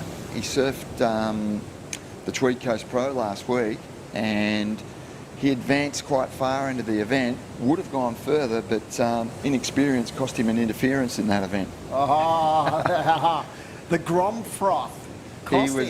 He was against some very wily, experienced QS surfers, and they sucker punched him into an interference, and he got eliminated. And I think it was like around 3 of the event. So he's a very good surfer. Yep, locked in a 4.33, mate, and that's the thing about having the ability to do these events and really getting experience at this level, as we see surfer up and riding. And that is Cale Enfield from Port Macquarie. I've seen a lot of this young guy in the last couple of years. He's starting to really show his wares, and what a heat this is. Eastern Prestige out there, and the wily old competitor, Brent Dorrington, the Dozzers. Remember back in the early 2000s? His brother and he just lit the joint up. I know the Dorrington family really well, Adam. They are Great originally from Phillip Island in Victoria, which is my I didn't know that. stomping ground. Yep. Wow. And the father, Brent Dozzer, Gary Dorrington, was an amazing surfer. Great Good surfer. shaper. Outstanding shaper, but Dozzer was an amazing surfer as well, and it's gone through the generations. Here's a good wave. Is this Yep. it is Dorian the, again? Hawaiian. Milking it.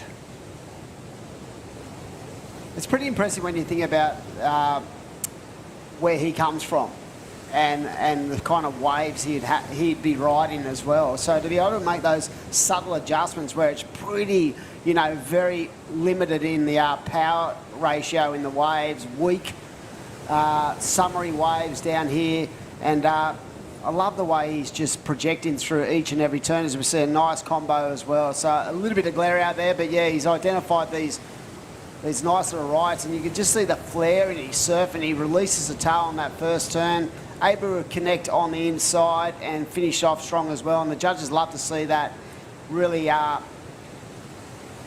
solid connection with each and every turn. So we are into day one of the camp, as we see Red up and riding as well. So 4 surfer heats, Robbo, 20 minutes, doesn't allow much time for breathing. It's busy out there. These guys are going wave for wave. They're grabbing everything and anything that's coming through. And they've probably got to, because here's a nice wave. Just trying to adjust to the glare here, but that's a good wave. I think that's blue. That's Doz. Was it blue? Oh, It's very hard to... the glare's hard, eh? Yeah, it's pretty tough in the morning, but right now I can tell you a couple of scores have locked on in. So that was Dozzer on his last wave, and as I said, a little bit glary. So there's been quite a number of waves in that sort of low range at this stage, that sort of mid-4 range, and we've seen the judges adjust that scale, Robbo, in the first couple of heats of the morning, where we saw someone like Jay Brown locked in a couple of solid, mid-range 6s, and that was a real standout in that last heat. We saw a couple of good scores, so it's just trying to make that point of difference. We talk about it a lot when it comes to our surfers, coaching, and what the judges want to see, and point of difference is a massive thing for them. Yeah, I feel, just reflecting on that last wave of Red, gut feeling is that might be the best wave of the heat. Adam, what do you reckon? I reckon Cale Enfield might happen. I reckon that there was a wave a little bit early, but you're right. I felt like it was a bigger wave, and I felt like the connection with the actual lip was pretty impressive. But I saw a pretty progressive move there from the young surfer from Port Macquarie that might have locked in a solid score. And there it is, a 4.9 for the last of the man in blue, which is the best wave of the heat, as actually thought it might be. But yeah, Dozler's locked in a 2.13 and a 3.9. So right now it is Blue first, out in the lead. The young Hawaiian in second, only needs a 4.25 to go from second to first. Of course, Brent Dorrington only needs a mid-range 4 to go from third to fourth, and Ethan Prestige needs a 5.86. So at this stage in the game, early doors, plenty of opportunity. And the thing with the advantage of having a little Nori swell, Robbo, is that the fact that even though the swells are pretty small, they tend to be a little bit more consistent in the amount of waves that will come in on the bank. Yep, no shortage of waves. They've just got to pick the right one and hope it links up. And it could be a left, it could be a right. Here we go. They're scrambling for this one. Someone's going to go. Someone's got priority. Who we got there, Dimmy? It looks like... White? Blue? Blue. Blue. Here he goes, the current heat leader. And yeah, this guy, I said before, mate, I've watched him a lot. Incredibly, a couple of years ago, he started coming down from port and surfing in our board riders events. He was coming down trying to get a bit of experience in Sydney and surfing against the likes of George Pitter and guys like that. And I always thought this guy was going to start to produce something good. And look at that power on the backhand, Robbo. That was so... I'll give that the best wave of the heat now. Yeah, he has really lit that thing up. And it's great to see him competing at the Board Riders Battle for his local club as well. So good to see him progress through the ranks and start to establish himself on the QS. And, you know, in a couple of years, you know, these guys, the journey starts at the QS level, into the Challenger, and then ultimately trying to get themselves onto the World Tour. So what you're telling me, Adam, is he's from Port Macquarie. Yep. He came down to Northern Sydney. Came down to North Stain Board Riders. Do you know what he was doing? He was doing it on a train. I thought that was like just a no-go zone for your Board Riders Club. You either live here or you don't. We don't allow blow-ins into our club. We're from North Stain, mate. There's only 2 streets in the whole suburb. You'll take anyone. Not anyone. But look, he was a young guy. I don't think that there was much going on up there for him, and he was just really keen to come and sort of get some experience. So here we go. Look at this. This is a better wave. Linking up on the inside. A little bit short on those first couple of turns with the just with the flow and the fluency of that wave. But yeah, he was a great young kid and did it for 1 year and then went back up the port. And you know, I'm pretty sure one of his idols growing up would have been Mick Campbell for sure. 5.83 is his highest scoring ride. Backs it up with a 4.9, and he's out to a decent lead. Jackson Dorian in second place on 8.63. Jackson needs a 6.4 to go to first, so Cale Enfield has opened up a decent lead. Brent Dorrington, he needs to get some decent scores on the board, but he only needs a 4.73 to go to second. And Ethan Prestige in fourth position at this stage needs a 6.13. So Cale Enfield, he's got the decent start. Jackson Dorian, well, he's in second place, but he's not safe there. And Brent Dorrington chasing. He's either chasing one good wave or he's looking to replace those 2 scores, a 2.13 and 3.9. And still plenty of time in this heat, Adam. Yeah, I think even now, you know, Surfing Blue, even though he's established a pretty solid foundation, he knows that these guys are capable of big scores even in these sort of weak conditions. So that 5.83 is a really solid number, but he'll be looking to offload that 4.9 to put a little bit more pressure on his fellow competitors. And coming from Port Macquarie, of course, a very traditional place on the North Coast that has produced some amazing surfers, the likes of Mick Campbell and recently Matty Bantin. I'm actually quite, you know, sad to see that Matt isn't going again this year. I know that I'm pretty sure he's back on the tours this year and he might be watching this event, so big shout out to him and his dad, Lenny. And yeah, it's a great area when it comes to sort of developing some really good surfers over the generations. Matty Banting, I think, had one of the greatest junior records of any surfer. I knew you were going to say that. He had the most wins. Of any and wins across everything. He won, Was it 17 events? I don't know, but Grom Searchers, Australian titles, Pro Juniors, you name it, he won it. And he made it to the big stage as well. He qualified for the CT. He had some terrible injuries. Yep. And I think he even re-qualified for the CT. So, And then got injured again. I know. So he had a great career, and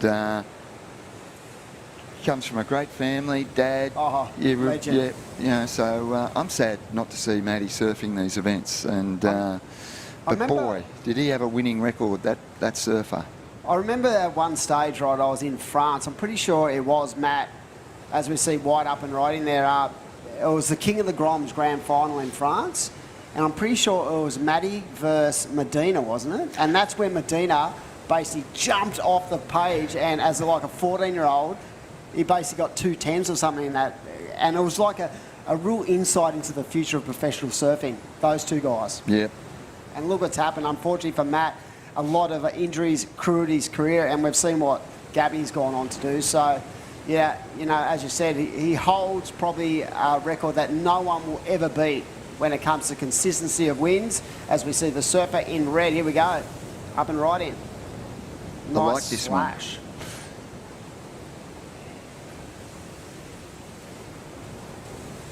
Great flow, Robbo. So that's Dorrington. No, that was Brent. Okay. So he only needed a 4.73. So like I he's said got before, and look out the back, the current leader. Look at the spice. This kid is just throwing buckets of water. He's got such a great backhand arsenal to go to, and what I love about it, how patient he is through the transition, and it's giving him that really power base to really jam into the pocket. Yep, I'd say goodbye to the 4.9 for Cale Enfield. He's going to get rid of that and increase his lead. And I feel Brent Dorrington every chance of going to second. Yep, I'm not a judge, but I'm with you there. I just feel like on the strength of those turns and just the amount of turns he got done, as we see young Dorrington up and riding. Dorian, I should say. look at, and he'll know he needs a wave now too. Yep. He's going to try and increase his 4.3, and so yep, we've got some significant scores to drop here for Dorrington and Dorian, and also Enfield out in front. So still feel like Enfield's going to have the two top scoring rides of the heat after seeing that last one. Oh wow, yeah. But second place is up for grabs. As we say, that score's about to lock in, and there's 3 minutes to go, and that last wave, we're waiting on scores to lock in. So yeah, very, very tight heat. As expected, the early stage of these events, these surfers just trying to establish a bit of consistency in their performances, looking at how they can sort of adapt to the different conditions. I'm sure they've been sitting on the beach, and as I said, it's going to be probably at its most trickiest in the next hour or so, because the tide's about to come up to the highest peak. So 10 a.m. this morning will be high tide, and we're on the pace, Dimmy. The last wave of blue was a 7, so he's way out in front. And the last wave of a red was a 6.4. He's jumped into second position, Brent Dorrington. I'm not sure if there's still a wave to drop for Jackson Dorian, but Dorrington with that 6.4 went to second position. And Cale Enfield, yep, dominant.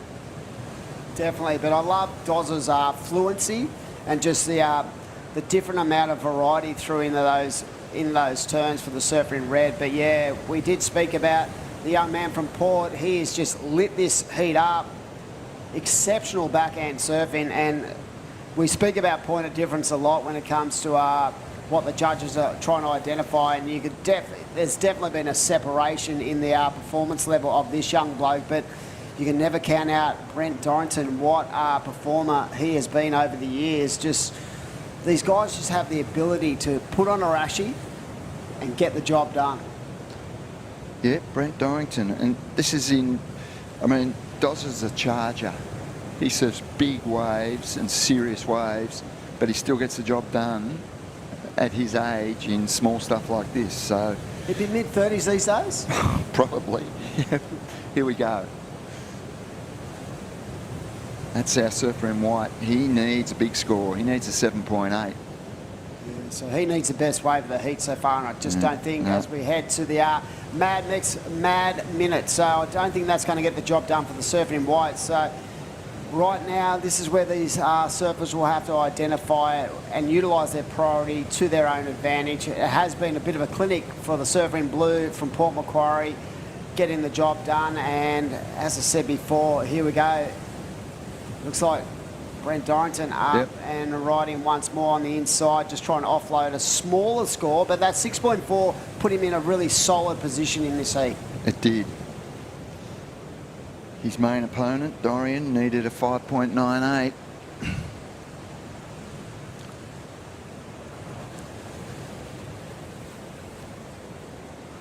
So getting down to the final stages of this heat, it is the Great Lakes Pro, QS 3000.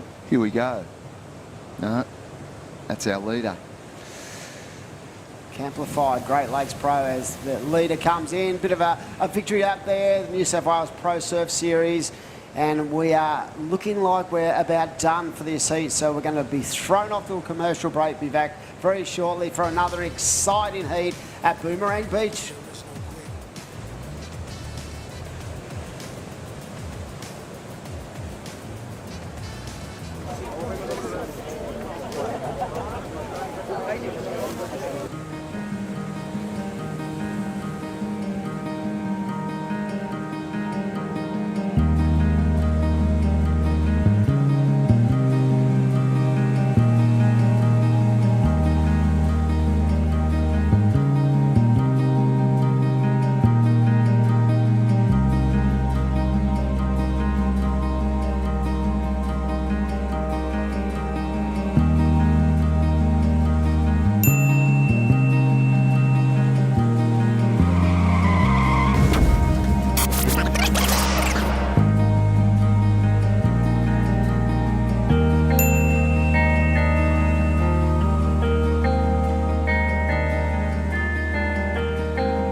Okay, welcome back.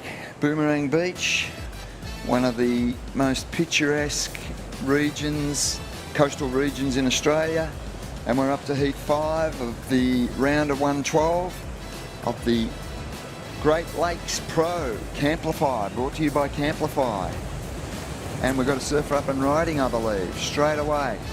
Wow, wasting no time and up on this little right peak, and it's been interesting. I feel like in the first couple of heats today, Robbo, it's been the lefts that have generated all the highest scoring potential, but in the last two heats, I feel like these rights are starting to come into play. So we are at 9 o'clock Eastern Standard Time, basically, so we're nearly at the highest point of the tide.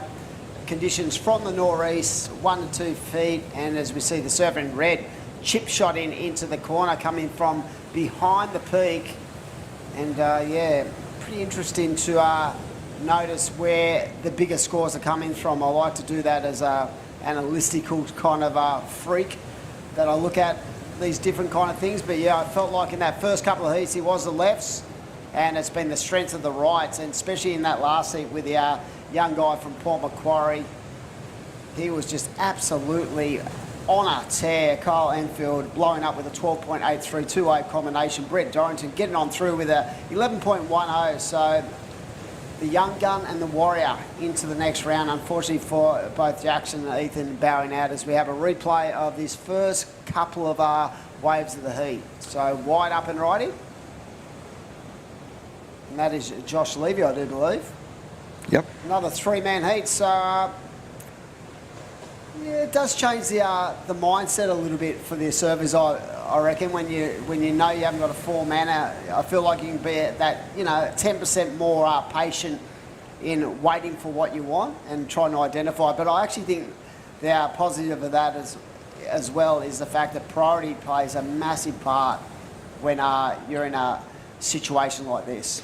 3-man heats, all you want to do is not finish last. It must be. That's easier said than done. Yeah, it is at this level especially. But Oh, yeah, 100%. in your mind you'd be going, I just don't want to finish last.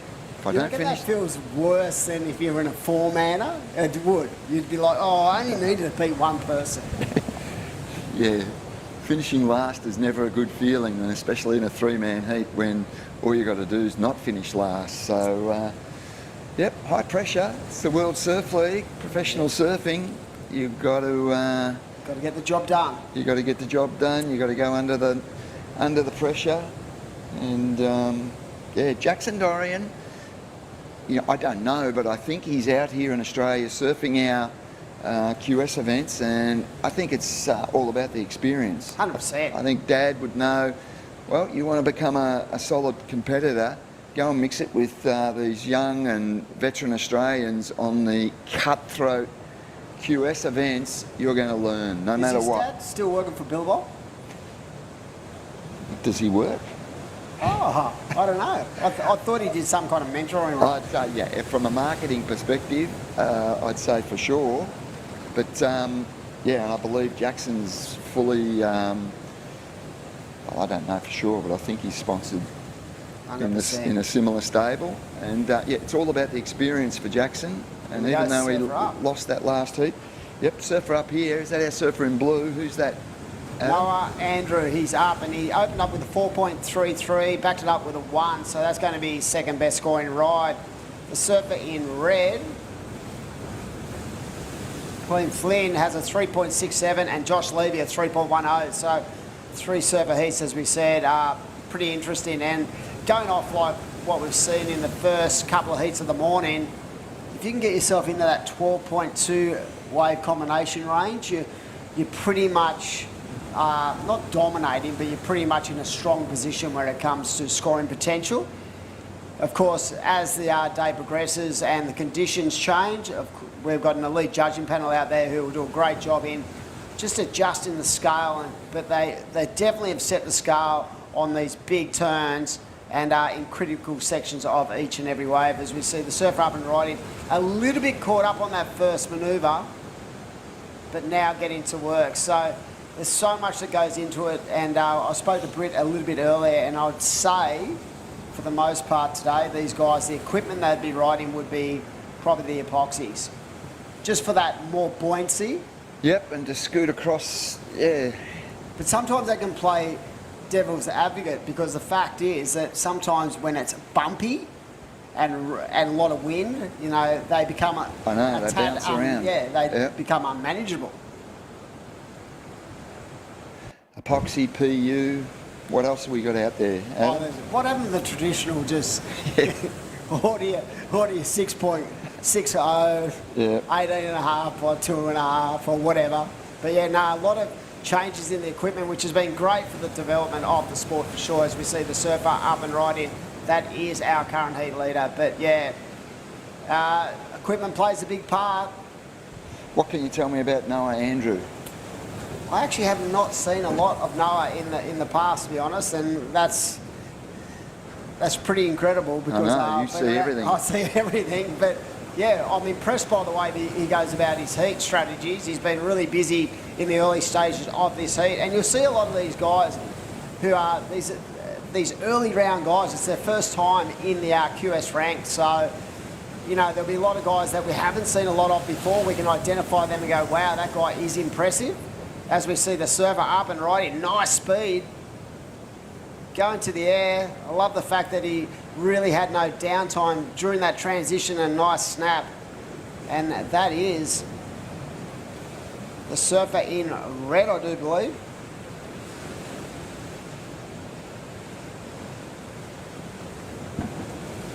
Clean Flynn there, looking very solid indeed. He's got a couple of scores in that 3 to 3.5 range, Robbo, and he's looking to sort of continue to build house, as we say, as we see the wave replay.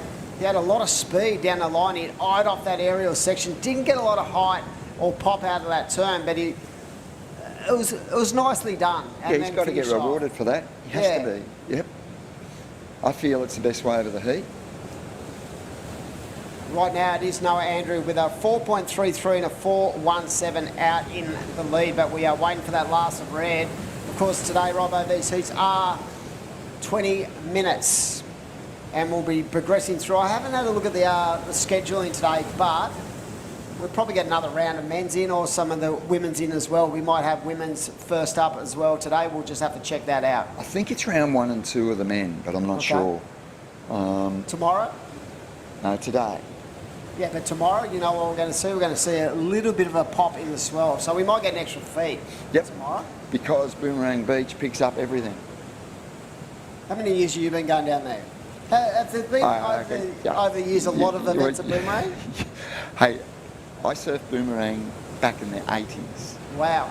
That's how far back. And as an uncrowded beach and fantastic waves. It's never been under the radar. I think everyone who's looking to go somewhere has Boomerang in their mind. The stories are out there. It gets amazing beach breaks from one end of the beach to the other, and it's always got swell. Sometimes it can be too big, but always got swell, always got sandbanks, and you can go there knowing you're going to get some fun waves. And today's a small day and there's fun waves out there, and there'd be other banks up and down the beach that they'd be free surfing on, and it's a great location. Yeah, so. You know what? The funny thing you say that is not for just the pros, Robbo, but it's a great place for your average punter to actually go and hang out at. A lot of the older guys from our beach will go up the Boomerang for days as we see a surf up and ride in, really looking very, very loose and connected with that board as he gets down on this inside. But yeah, it's a great place to visit. So if you want to check out one of the most pristine, beautiful coastlines in Australia, get up to the North Coast, check it out, Boomerang Beach. Plenty of places to stay, but as you said, one of the most consistent joints when it comes to quality of wave. And talking about quality of wave and performance, this last wave looked very spicy indeed. Yep, that's got to be the best wave of the heat, doesn't it?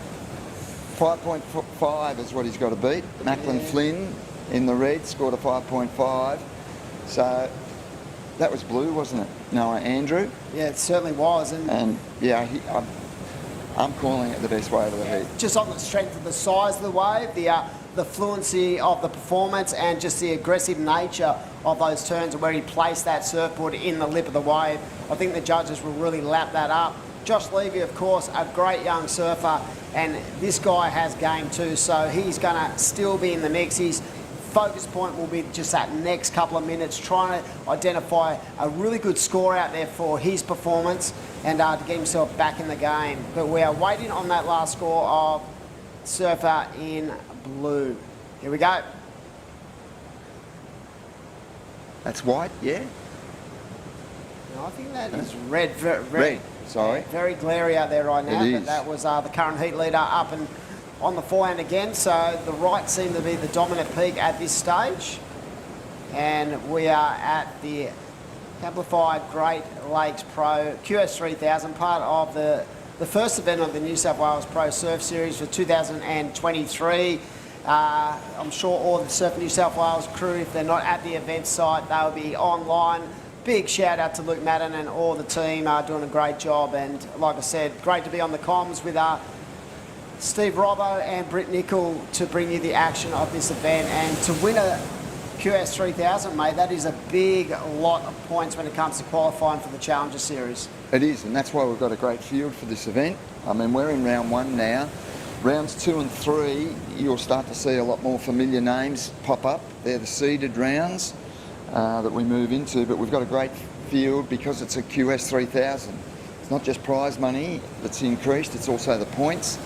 And what this is mostly about, Adam, is getting a good ranking on the qualifying series and trying to qualify for that all-important Challenger Series. Once you get on the Challenger Series, your prize money goes up and you've got a window into the Championship Tour as well. So there's a really well thought out structure now that's in place that moves from qualifying series through to Challenger Series, through to Championship surfing. And all these surfers desperate to get prize money and serious points. Yeah, right now, Robbo, Jarvis Earl is actually leading our series. So even though this is sort of the third event of our current series in Australia for 2023, there was quite a number of events in Asia last year that went towards qualifying for the Challenger Series events. And right now, we've got some amazing surfers in that top 10. Jarvis Earl, Reef Hazelwood, Marlon Harrison, Alistair Reginaldo, Billy Stearman, Xavier Huxtable, Jacob Bartholomew, and Oscar Berry and Sol Bailey, along with Mike Clayton Brown. So that is the current top 10, and that is going to get you a spot into the Challenger Series. And I remember last year, the last event of the regional series, there was so much riding on that event, so much pressure, and you saw some amazing performances where guys just basically lit it up and got themselves the jump into the Challenger Series. And that's what you want, because then you're getting onto that performance level, gets raised even more. Yep, it is. It's a fantastic stepping stone, and yeah, it's changed in the last 12 months. They've created a new tier of event, being the Challenger Series, and it just seems to me like it's fitted in beautifully. It's just resonated with the surfers. They know what they've got to do. They can compete regionally and get their points. If they're good enough, there we go. There's a good move. I feel like this young bloke has these moves on tap. He does. It looks so effortless the way he does that front side. But yeah, like you said, I feel like it's just been such a well thought out plan to go to a regional level to start with, to give not only those established surfers an opportunity to surf at home, but those younger generation who might not be able to afford the travel overseas, the opportunity to surf at a higher level. And if they're good enough, they're going to make the Challenger. And then, you know, the mindset changes again, because commentating in the Manly event last year, there was just no easy heat. Every one of the heats from round one in the Challenger Series is just filled with world-class talent. And if you can make it through that Challenger and onto the main stage, the World Championship Tour, I feel like, you know, it is so well rewarded. It is. The pathways have become clearer and way more logical, and that's why we've got these great circuits running. And this is happening all over the world now. There's you know, really good pathways for all surfers within their region. If they're good enough to do it within their region, they can get onto that Challenger Series and compete all around the world in some really good events. And if they're good enough to get through that, well, they've earned their spot on the big stage, which is the Championship Tour. Yeah, I feel like last year, the Aussie contingent that came through the regional series, it was really interesting to watch their development in the Challenger. Someone like a Joel Vaughan, right? I felt like at the first two events in Australia, he was just trying to find his feet. But he had a massive result in the US Open, I do believe, and I just felt towards the back end of the series, someone like a Joel Vaughan really noticed the difference in performance levels as we see the surfer up and riding. So, wow, you know, getting through the regionals is tough enough, but also, you know, that having to have that consistent performance level at the Challenger Series events. Okay, this is a close heat, Dimmy. After seeing that last wave of White, Joshua Levy, he only required a 4-point ride. 4.1 to go to get himself into second. There's 4 minutes remaining in the heat. Plenty of time. Right across the board, this is close. Macklin Flynn, he's got a reasonable lead with a 6.4 and a 5.5. Noah Andrew has a 4.33 and a 4.43. So, yeah, the surfer in red, he has a decent lead, but second place is right up for grabs between Noah Andrew and Joshua Levy. I think. Yeah, waiting on that score to lock in, but I did say with Josh, his abilities are pretty impressive when it comes to, you know, thinking out each and every ride, and he's always going to be dangerous in the heat. So I like the consistency of that performance, and there it is. The judges have lapped it up too. So there it is, the situation change. A 4.60 last Josh Levy, that puts him in the second, and you did say Noah Andrew was in a pretty precarious situation there, Robbo, and He's going to have to get a 4.9 if he's going to re-establish second position in this heat, mate. It is the surfer in red with that 6.67 and a 6.40. He's definitely put himself in a strong point. He has. Seconds up for grabs. Joshua Levy's just grabbed a hold of it. Noah Andrews doesn't need a lot and he can get back there. We're getting down to the very pointy end of this heat, so nervous times out there for second and third. Red's probably feeling pretty good about himself. Here we go. I feel like the waves are getting better, Robbo. It They feels are. like it's definitely jumped up in the last half an hour as we see surfer up again. Nice strength, but unfortunately a little bit out of time as we see Red up and right in, carving through, opening up the arms there, but just coming unstuck. So down to the final stages of this heat. But yeah, situation changed in the last couple of minutes. Josh Levy goes up to second, Noah Andrew down to third. He's going to need a score. And we just said it before, mate. I feel like these waves have had a little bit of a push in the last half an hour. Yep. So just over a minute to go, just getting to the final stages of this heat. So we've been flying through the draw this morning. This is heat number 5, heat number 6 about to hit the wood. There are 8 heats in this first round of the men's, and then we'll be running into round 2, I do believe. And right now we are watching the screen. All the fans of Noah Andrew will be out there just praying he can get himself onto something as we see a nice little backhand whip to start. Right. Wow. Yeah, no. This is a good wave. This could increase his hold on second. So, yep, tight heat. We missed the start of that wave of blue, but this is an important ride. And puts it to the air again. Rides out of it. So I'd say there's scores to come in before we know the result of this heat. It's been rapid fire the last minute or so. That's been a hectic last minute, and there's scores to come in, and it's very close. So I can't make a call on this one, Dimmy. I can't even predict That's why second we're place. here, and the judges are up there. But yeah, no, I feel like it's been a real consistent performance by everyone, and it'll be interesting to see how the judges separate these last couple of rides. So we're going to throw off to a break. We'll be back very shortly at the Great Lakes Pro QS 3000 at beautiful Boomerang Beach in New South Wales, Australia.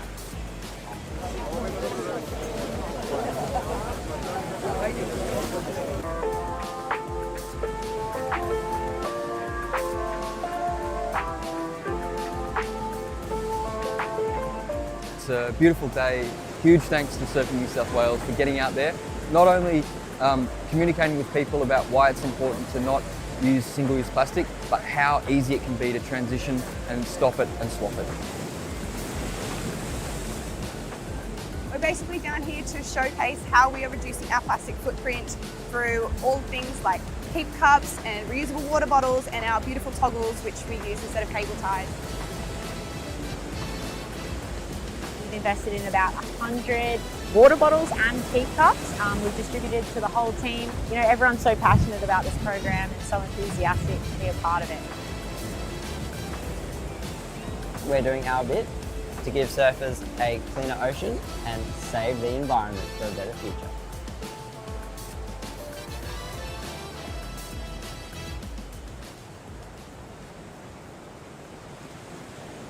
Welcome back, everyone, to the Great Lakes Pro. We're in another heat. Britt Nicol alongside me. My name's Dimmy, and we're going through heat number 6 of the morning. And pretty excited, Britt, right now, because I feel like we've had a little bit of a jump in the swell, and those performances in the last couple of heats indicated the better quality of wave. I think you're right, Dimmy. The sun's shining, the waves are glassy, the swell's starting to pick up. We do have that incoming tide, high tide around 10 o'clock.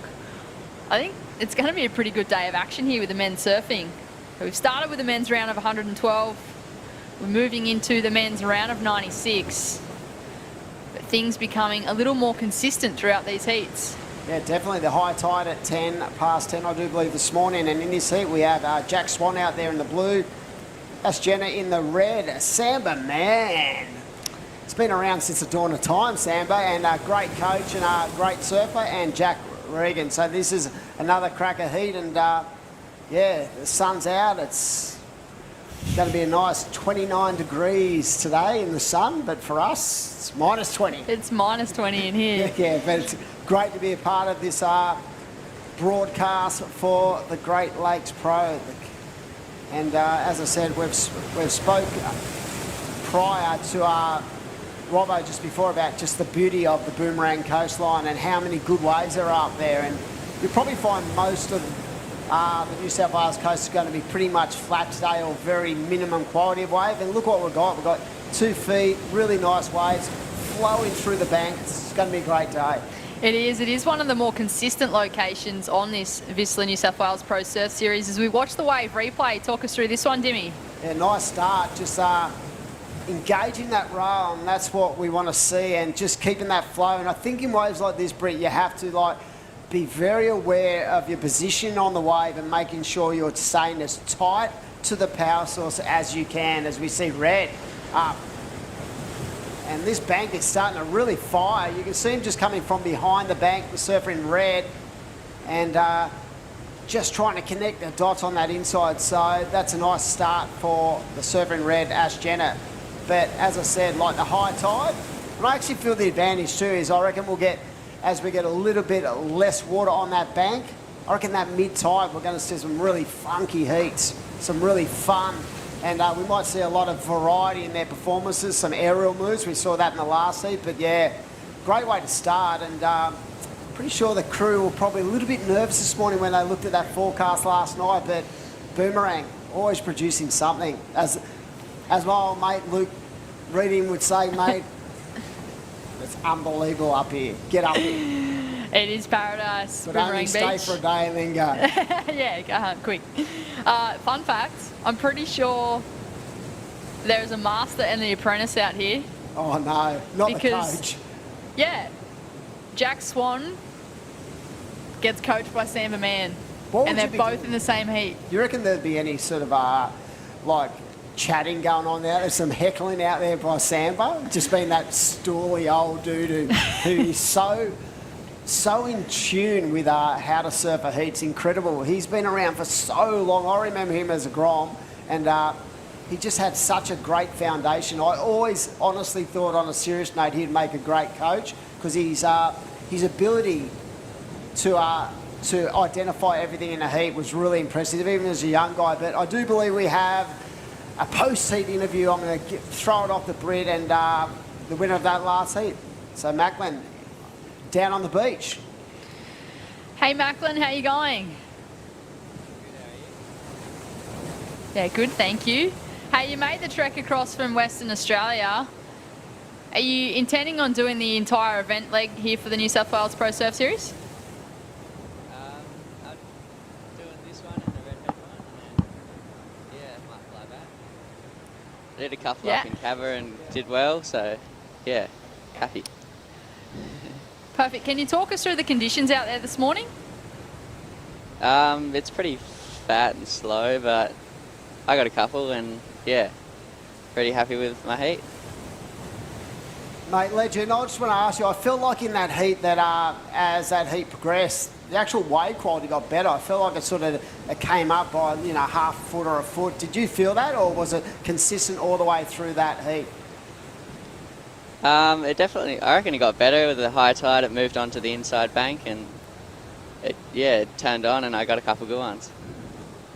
And for yourself, what are you looking to get out of this series? Are you looking to just gain experience or looking to get points moving forward in your career? Yeah, I'm looking to get through a fair way in these ones and get some money and yeah, hopefully better seeds for next year.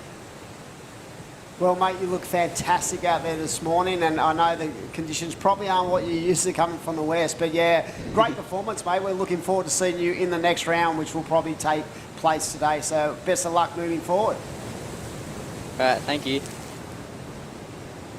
Cheers. Yeah, he was impressive, Brett. Very He good. was. He's still quite young too. I know he still competes in the Pro Juniors, so he's still got a bit of time ahead of him. But yeah, as he just mentioned, he's looking to do this series, get some seed points on the board for next year. I think as a young competitor, it's important to still do events like this. That way, once you get to the stage where you're going to give it a full year, full crack on the season, you've just provided yourself with that opportunity to start with those seed points and not have to surf as many rounds once those events start. Yeah, I feel like a lot of these guys are doubling up. You see a lot of, even, you know, we saw last year the likes of Joel Vaughan doing both the Pro Juniors and the QSs. I remember, where were we? At Avoca. And the Pro Juniors, I'm pretty sure Molly Picklam was in the Pro Junior and in the QS at the same time. Is that correct? I do remember that, Dimmy. Yeah, I was like, oh, imagine coming up against Molly in a Pro Junior. Like, wow, are you kidding? But yeah, I feel like a lot of these guys are doubling up, not only for the experience, but the opportunity, especially at the Pro Junior level too, of having a crack at a world title. Of course, the world title for the junior this year. You remember who won that? Jarvis Earl. That's right. And guess who's leading the current QS series in Australia? Jarvis Earl. He is a big name to keep an eye out on. If you don't already know him, look him up. Please. Jarvis, surely you've heard of him if you're tuning on in, watching today's action. This is, of course, day number 1 of the Camplify Great Lakes Pro QS 3000, our first stop of the VISSLA New South Wales Pro Surf Series. We are at South Boomerang Beach, heat number 6. Massive shout out to the crew, Johnny and Wes and everyone at VISSLA, who have been such a staple for Surfing New South Wales as they have developed their program over the last 5 years. Just watching it develop has just been incredible to see the likes of Winnie and Luke and all the team, how professional they've made that association and given ultimately the opportunities for our younger generation to have a crack at the big stage. I'm so interested in this athlete-coach dynamic right now in the water, Dimmy. Would they be working together or playing their own game and then maybe then working together? I'm not sure. Well, I reckon if they were first and second by a mile, they'd work together, but I reckon there'd be a little bit of sledging. It's the old Aussie way. But yeah, Samba, he's a maniac once you put on that rashing. And he's already locked in a 4.27, so he already has the best wave of the heat so far. He's got a 1.17 as a backup, so early days yet. It is Jack Swan out there in the lead, but yeah, very tight battle. But yeah, I feel like they'd probably give each other some space, and as a pretty serious coach, I think Sam would be saying, mate, you need to really focus in on what you're doing and let me, you know, do my job as well. So it's a little bit strange, but also very interesting to watch as we see the guy's just trying to put himself in the position on this peak. But yeah, you wouldn't. I don't think you'd get a lot of those heats where you'd have the master and the apprentice going head to head. I remember it happened a very, very long time ago to me once, and the coach was in the water. It was Jenny Boggess back in the day. It was in Phillip Island. Wow. Long time ago. And what happened? Who won? I can't remember, to be honest. Did you win? It was that long ago. Oh. But yeah, in the water we have Jack Swan in the blue. He is from Port Macquarie, currently in the lead. His coach is also in the water. That is Samba Mann. Done a heap of work with the Surfing Australia High Performance Centre. Is he just out on his own these days, not working for Surfing Australia? No, Samba still does a fair bit of work with the HPC. Travels up here. He actually lives down south now, but he still travels up here for a bit of work. That's great to see, because he's you know, his experience over, you know, quite a few decades now, you know, would definitely help towards developing that next generation. And right now he actually holds the best wave of the heat. But I feel like we've sort of been, you know, cornered into this low 4 range. But like all the heats, I felt like today that there's definitely been a separation in the score lines. Couple of surfers into the 6, into the high 6 range, and I feel like, I said to Rob, I feel like a 12.28 combination is a really solid foundation for a heat score today.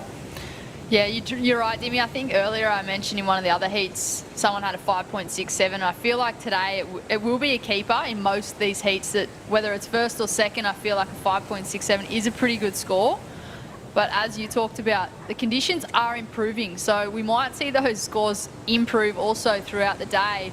Just watched a wave just unridden there through that bank. So I feel as though this is going to get better as this inside bank starts to connect with this incoming tide, allowing surfers the opportunity to get a couple of nice turns out the back and get that shorey connection. At the moment, it's a bit of a slow start for red and green. Ash Jenner from, I think he's from the Point Lookout region. He's locked in a 4, and Jack Reagan from the Central Coast. North Shelley board riders. Just looking through the round of 96, we've got some big names coming up today, so if you're online, don't go anywhere. You're going to see some amazing surfing as we see Jack Regan just falling away technically on that first turn, but getting the job done on the second turn. So some big names going to be coming up this afternoon and on day number 1. So that's the excitement of these QSs, especially if it's a QS 3000. You know you're going to see some really solid names in the draw, because 3,000 points towards your qualification on the Challenger, it's a big chunk. It is. It's a massive jump. It can be the difference of qualifying and not qualifying for that Challenger Series. And I think if you are someone that's seriously looking for a position on that Challenger Series, you have to be doing these QS 3000 events. You can't just rely on that, say, QS 5000 that we had at the Tweed Coast Pro just recently. Oh, 100%, and Geordie Lawler lit that thing up. So he's only had basically 2 events so far this year, and he's already nearly into the top 10 as we see the surfer up on the forehand. You could just see, I feel like he was a little bit too far away from the power source in that scenario. And right now it is the surfer in blue with that 3.5 and a 2.67 in the lead. In second, Samba Man only needs a 1.90, so holding second priority. You can see that on the screen. If you're on screen, that P means you can get any wave you like as Ash Jenner has decided to roll the dice. He's got nice speed, very clean flow through that first carve again. Just that subtle adjustment, Britt, in the way he goes down the line. So they judges love to see variety of repertoire, and that's a big part of the scoring. You know, that's a massive part of that scoring criteria. It is. I think the difference too on days like today, Dimmy, especially with this incoming tide, is making the most of those steeper sections when they present themselves. So many different events over the years, and obviously this being one of them here at Boomerang, you can kind of get caught in those open face carves a bit and not really getting those critical turns in. They're good turns, but I think as soon as a surfer shows that little bit of difference in a steeper section, driving hard off the bottom and getting vertical or progressive, I think that's where things are going to mix it up today with the scoreline. And there it is, a 6.33 for Ash Jenner in the red. The judges like the variety, Dimity. Dimity. Dimmy. Am I a DJ these days? I don't know, are you? No, not a DJ. Musician, but not a DJ. But yeah, like it's the visual for the judges too, when they can identify, that the same 3 turns are definitely not going to net you the same score as it was if you have variety in your performance levels. So, yeah, a good score for Ash Jenner, a 6.33. And I felt like earlier in the day when we saw Jay Brown out there, he was the one guy who really, on the lefts, put it nice and vertical into that power source. You spoke about it, more spice, more top to bottom wave, and then you had someone like Carl Enfield who just absolutely dominated with a solid backhand performance. So yeah, I felt like that today, on a day like today, that 6 to 7 point range could transfer on another day to the 7 to 8, if you know what I mean, when it comes to quality of wave and what they're doing on the wave. For sure, Dimmy, and like the judges do adjust that scale according to the conditions on the day as well. They're not just going to say, hey, that was an 8 yesterday, we're going to have to throw that an 8 again today. So conditions do change, the scale does change. Obviously they're working to the same judging criteria, but throughout the day we might see those scores differ a little bit based on the conditions. So at the moment it is Ash Jenner in first place in the red. He's got a 4 and a 6.33. Jack Swan from Port Macquarie in the blue, currently in second. Jack Reagan from the Central Coast in third, and the surf coach, Samba Man, in the white. Sitting in fourth place, but only looking for a 1.9 to advance with just under 3.5 minutes on the clock. The positive here for Samba, Dimmy, is that he does hold first priority and he is only chasing a 1.9. more than capable of locking in that score as we watch the surfer in green, Jack Reagan, up and riding, chasing a 3.18. Couple of nice backhand hits there from the surfer in the green. And here we go out the back. It looks like surfer up and riding. And as you said, a 1.90 for someone like Samba is just nothing. So what I like about this so far, he's actually taken a long time to think about what he needs and hasn't been, rushed or, panicked at all in his performance. He's got a 4.27 and he, as I said, this is a very tight heat. We've only seen really Ash Jenner light this bank up in this heat number 5 of the round of 1-1-2 as we see a wave replay, and this is in the glare. I do like the fluency surfing green, just nice and fluent through the transition, and that is the surfing white. So that is Samba, waited patiently, and look at him, the wily old veteran. He's so solid on his feet. He is so dialed in as well. He's been around for a long time. He's the ultimate Grommy, but answering back, current heat leader, that is Ash Jenner. Well, Samba Man, he did go into second place. He was only looking for a 1.9. He got the score that he needed, a 3.73. A flurry of waves being caught with just under 2 minutes on the clock, Dimmy. It is all happening. Yeah, we actually saw that in the last set as we see someone just going absolutely ham, and I think that is Samba. That is Samba. So he's got the fitness going, let me tell you. He's been on an absolute tear, so he's got 2 waves in about 3 minutes. Is he still rocking with that beard? He sure is. Oh.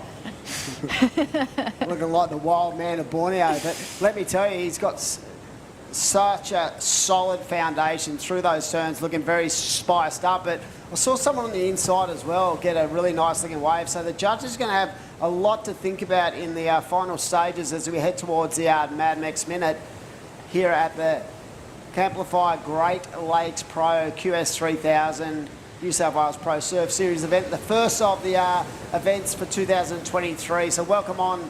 If you've just joined us online, you've just come to the right place. Especially if you've got to work all day, you can sit there and watch a bit of surfing, just cruise, pretend you're working. Well, these days you can put the screen on screen, so you can kind of do both. Yeah, it's true. Okay, waiting on some scores to lock in. I did say I saw an inside wave that was just out of our sort of reach, but I saw the final turn from Jack Swan, and he lit that thing up at 5.97, so it's going to be in the hands of the judges. And there it is. Samba's actually fought back, locked in a 5.83, so wow. Knocked his athlete. I wonder if there'll be a lot of chat taking place in the debrief. That was very tight. Like we saw Jack go into second, then Samba fighting back, and it looks like we're about to round out another heat of the WSL QE 3000 at Boomerang Beach. We're going to throw up to a commercial break. We'll be back very shortly on day number 1.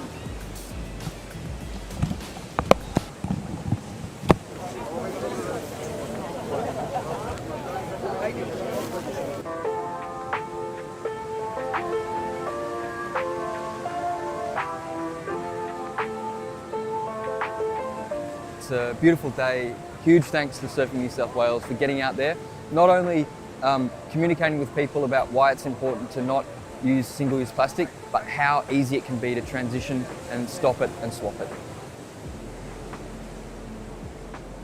We're basically down here to showcase how we are reducing our plastic footprint through all things like keep cups and reusable water bottles and our beautiful toggles, which we use instead of cable ties.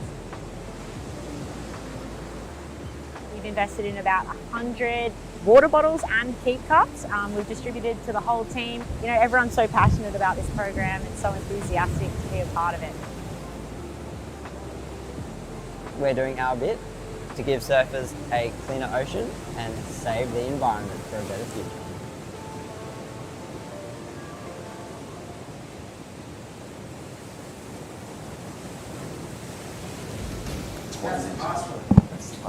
We are back to all the live action here at South Boomerang Beach. This is, of course, day number 1 of the Camplify Great Lakes Pro QS 3000. We are into heat number 7. We have Larson Slater in the red, Luke Brumby in the blue, Max Grayling in the white. My name is Britt Nicol, joined in the booth with Steve Robertson. How you going, Robbo? Good, Brittany. It's been enjoyable up today. I mean, heats have been close. The lead's been changing. Generally, it gets down to that final minute, and yeah, we're seeing the surfers making the best of these conditions. Max Grayling's off to a start. He's got a 2.83 for his first ride. That was the surfer in white.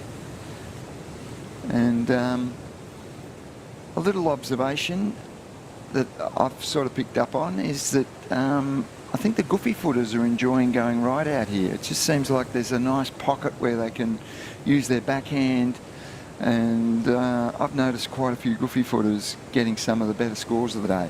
As I say that, we've got a natural footer up and running. That is Luke Brumby in the blue from the Sunshine Coast. He is in North Shore Board Riders.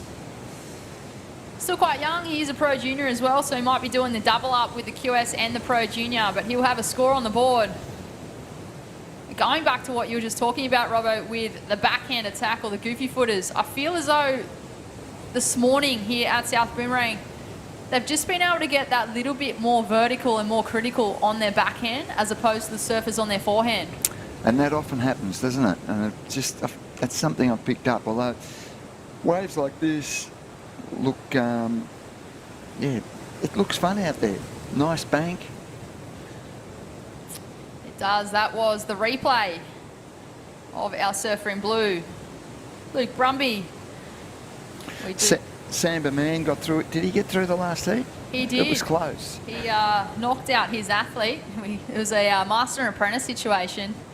The Samba Man, he did move on through with Ash Jenner. Unfortunately, bowing out was a surfer from Port Macquarie, Jack Swan, and also Jack Reagan from the Central Coast. Samba Man, absolute veteran. I remember him, he's been surfing QSs and Pro Juniors from over a decade ago, and it's one of the great things of the sport. You don't have to be competing to stay at a high level, and Samba hasn't been competing until recently, and but he's kept his surfing at a high level all the way through. Okay, there's a good score that's come in for our surfer in blue, a 5.17 early in the heat.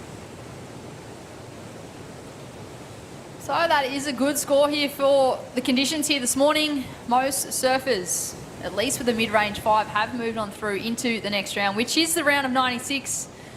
We're currently in the men's round of 112. This is heat number 7. There are 8 heats in this round. We're backing that up with the men's round of 96. Heats 1 to 16. So we have a jam-packed day here, 24 heats, 20-minute heats, priority at play. Conditions seem to be improving throughout the morning here, Robbo. They do. They do. Even the wave faces are clean. We've got light winds. They're light from the east. But, yeah, the waves are good. They're good fun. I want to correct an earlier call as well, Brittany. Manic Squires. I was looking through the scoring chart, and late in the heat, he posted the highest scoring heat of the day, a 7.83, and actually got through his heat.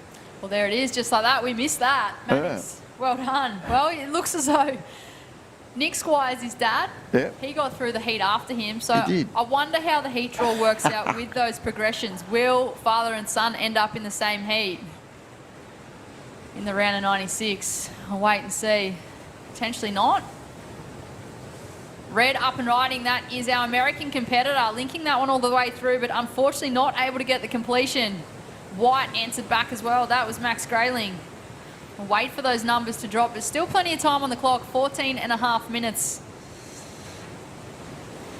There's a good view of the entire Boomerang Beach. You can see why it's called Boomerang Beach.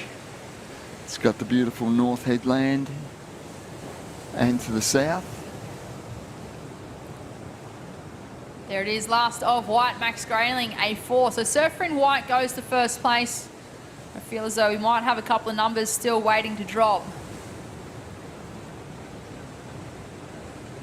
A beautiful part of the world. We are in New South Wales.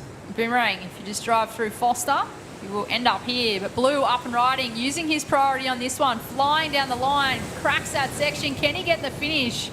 And he does. So strong surfing there from the man in the blue. He opened up with a 5.17. Do you think it'll improve on that, Robbo? I do. I love having looking at scores and having a crack at them, and I'm giving that a 6.5. Let's see what happens. While we wait for those scores to be locked in, I do believe we have the previous heat winner, Ash Jenner, down there with the headphones. Ash, it's Britt Nickel. How are you? Yeah, good, thanks. How are you guys? Oh, well, thank you. I'm also joined by Steve Robertson. You had a great heat. Can you talk us through the conditions out there this morning? It seems to be improving as we continue. Yeah, there's the odd good one, but it's like very slow. You just have to wait for those good ones. There's no point getting the little ones at the start. You just have to wait.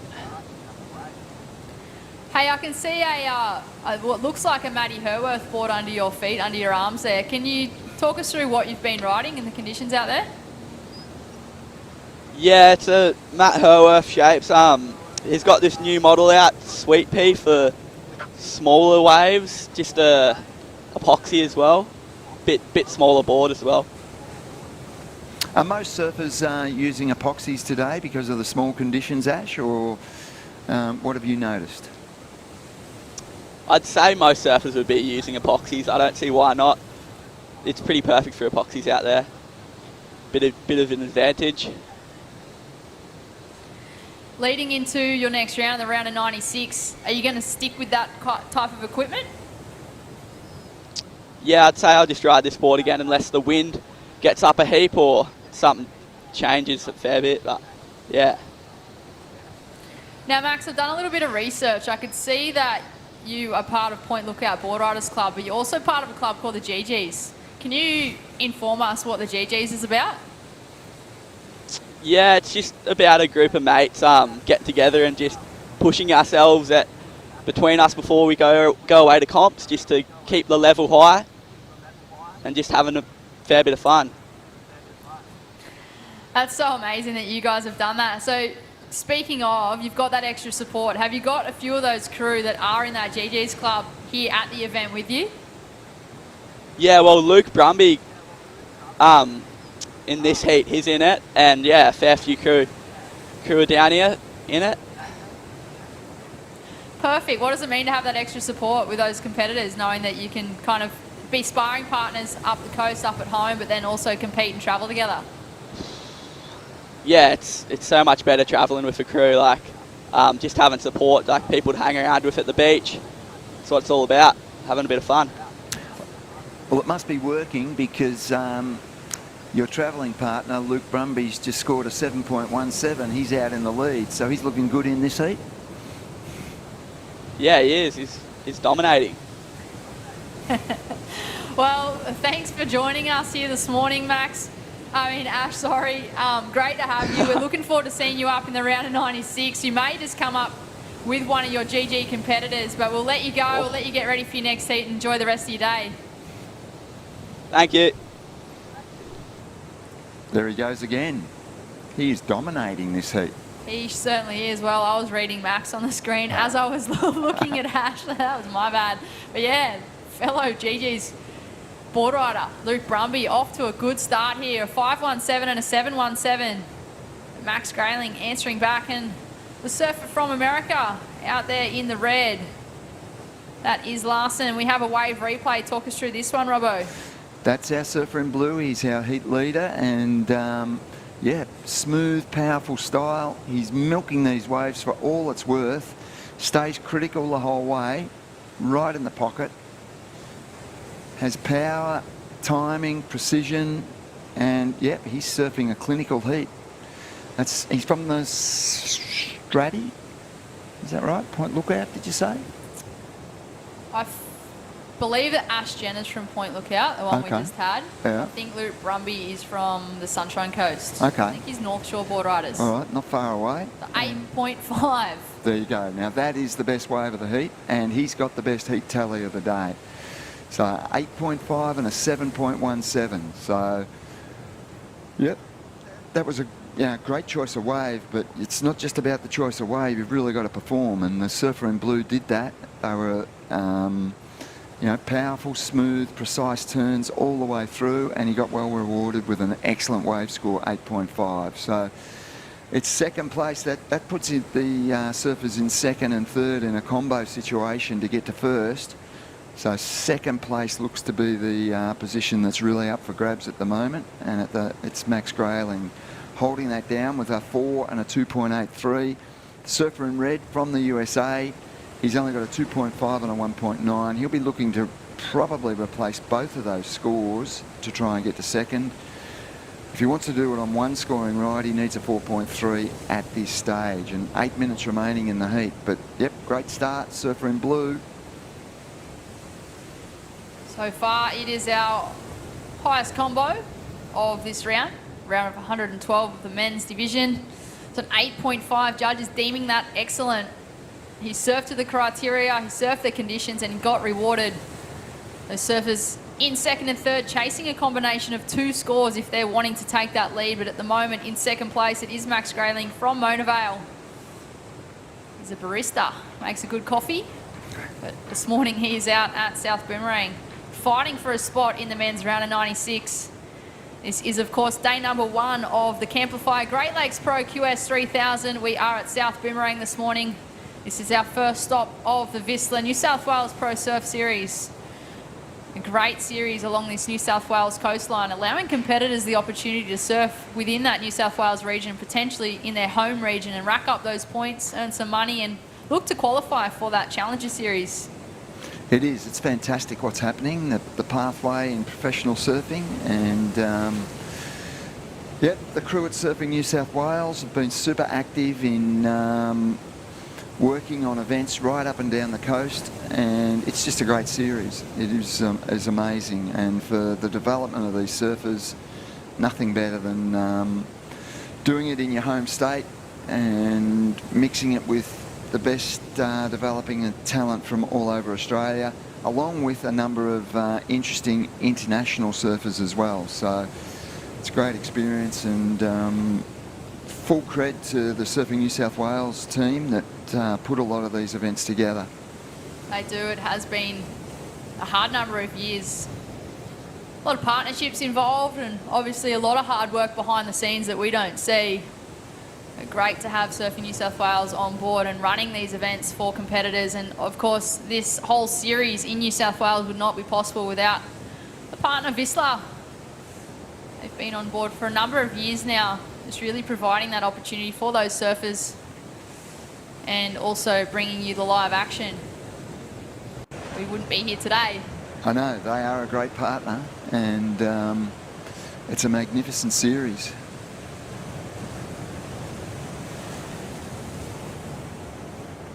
And well, we do have another great partner who's been keeping us all fed, Mad Max 2-for-1 burritos. If you scan that QR code on screen and grab yourself a burrito, 2-for-1, go get it.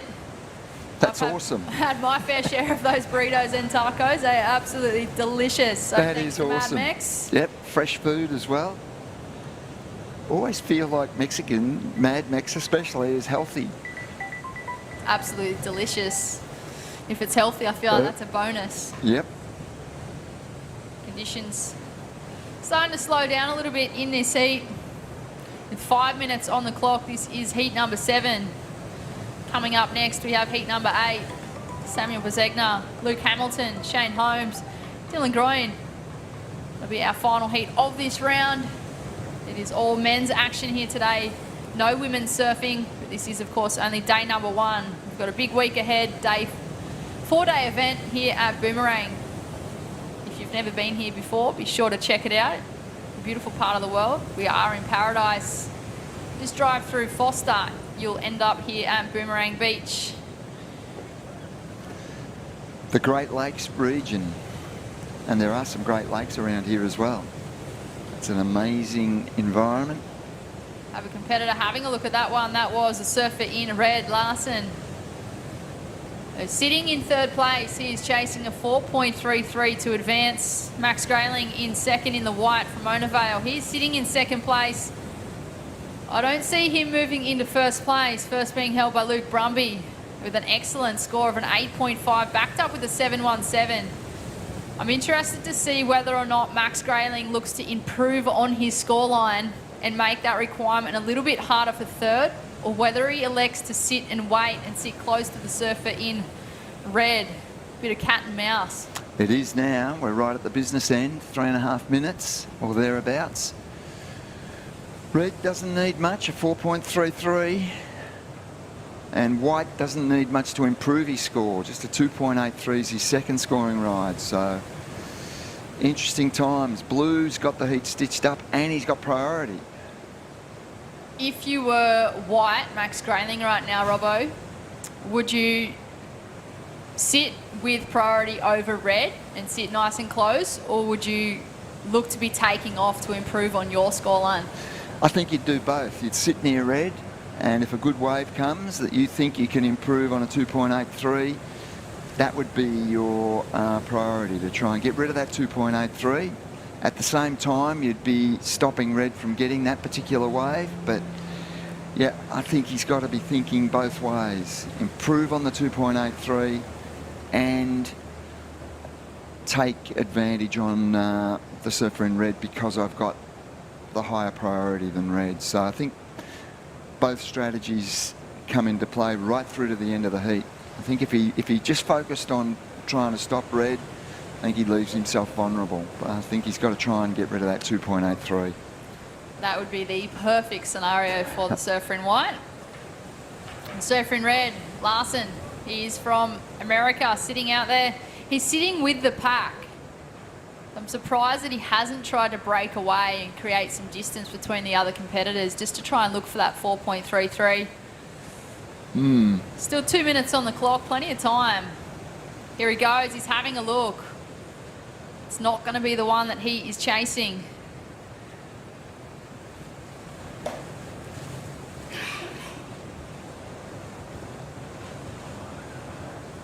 Beautiful day at Boomerang. Here he goes, surfing red, up and riding. The door is open. He's looking for a 4.33. Carves back into the pocket. Can he get another opportunity here on the inside? That was a surfer in red from the USA. He's chasing a 4.33. What do you think, Robbo? I don't think it's enough, and in all likelihood, White's going to increase his wave tally as well on that last ride. So I don't think Red's going to get enough out of that wave.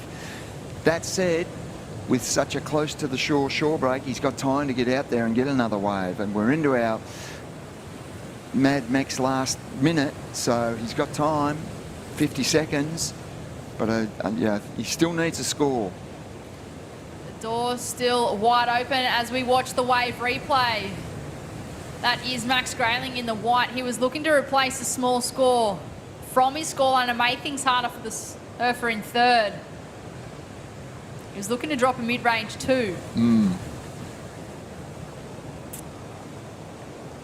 We will wait and see. We'll leave it in the hands of the judges. Will the situation change, or will it remain the same? Time will tell. Sun is shining. Beautiful day at Boomerang Beach. Day number 1 of the Camplify Great Lakes Pro. Tongue twisted here this morning. Surfer in red, making his way in.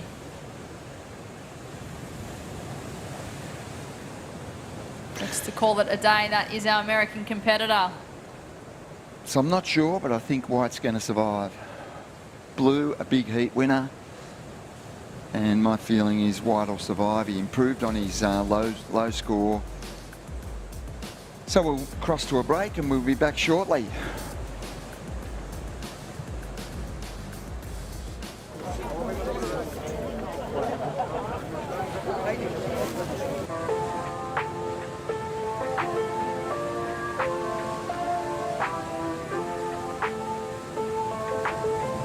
It's a beautiful day.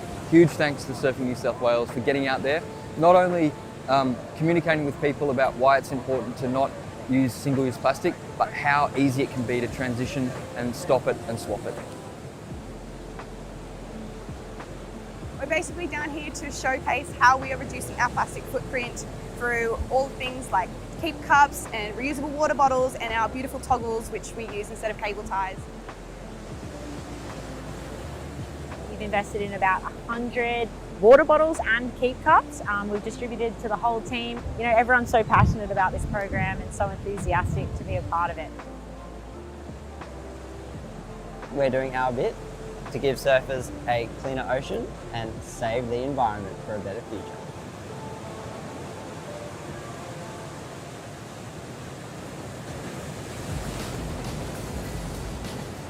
Welcome back to all the live action at South Boomerang Beach for day number 1 of the Camplify Great Lakes Pro. This is, of course, the first stop of the VISSLA New South Wales Pro Surf Series. My name is Britt Nicol, joined in the booth with Steve Robertson. And what an exciting day of action here, Robbo. We're almost through round 1. So, yep, powering through this and, yep, enjoying the action. We've found a good bank on Boomerang Beach. Fun, small waves, but there's some quality there. We've seen some excellent scores posted. And we're into heat number 8.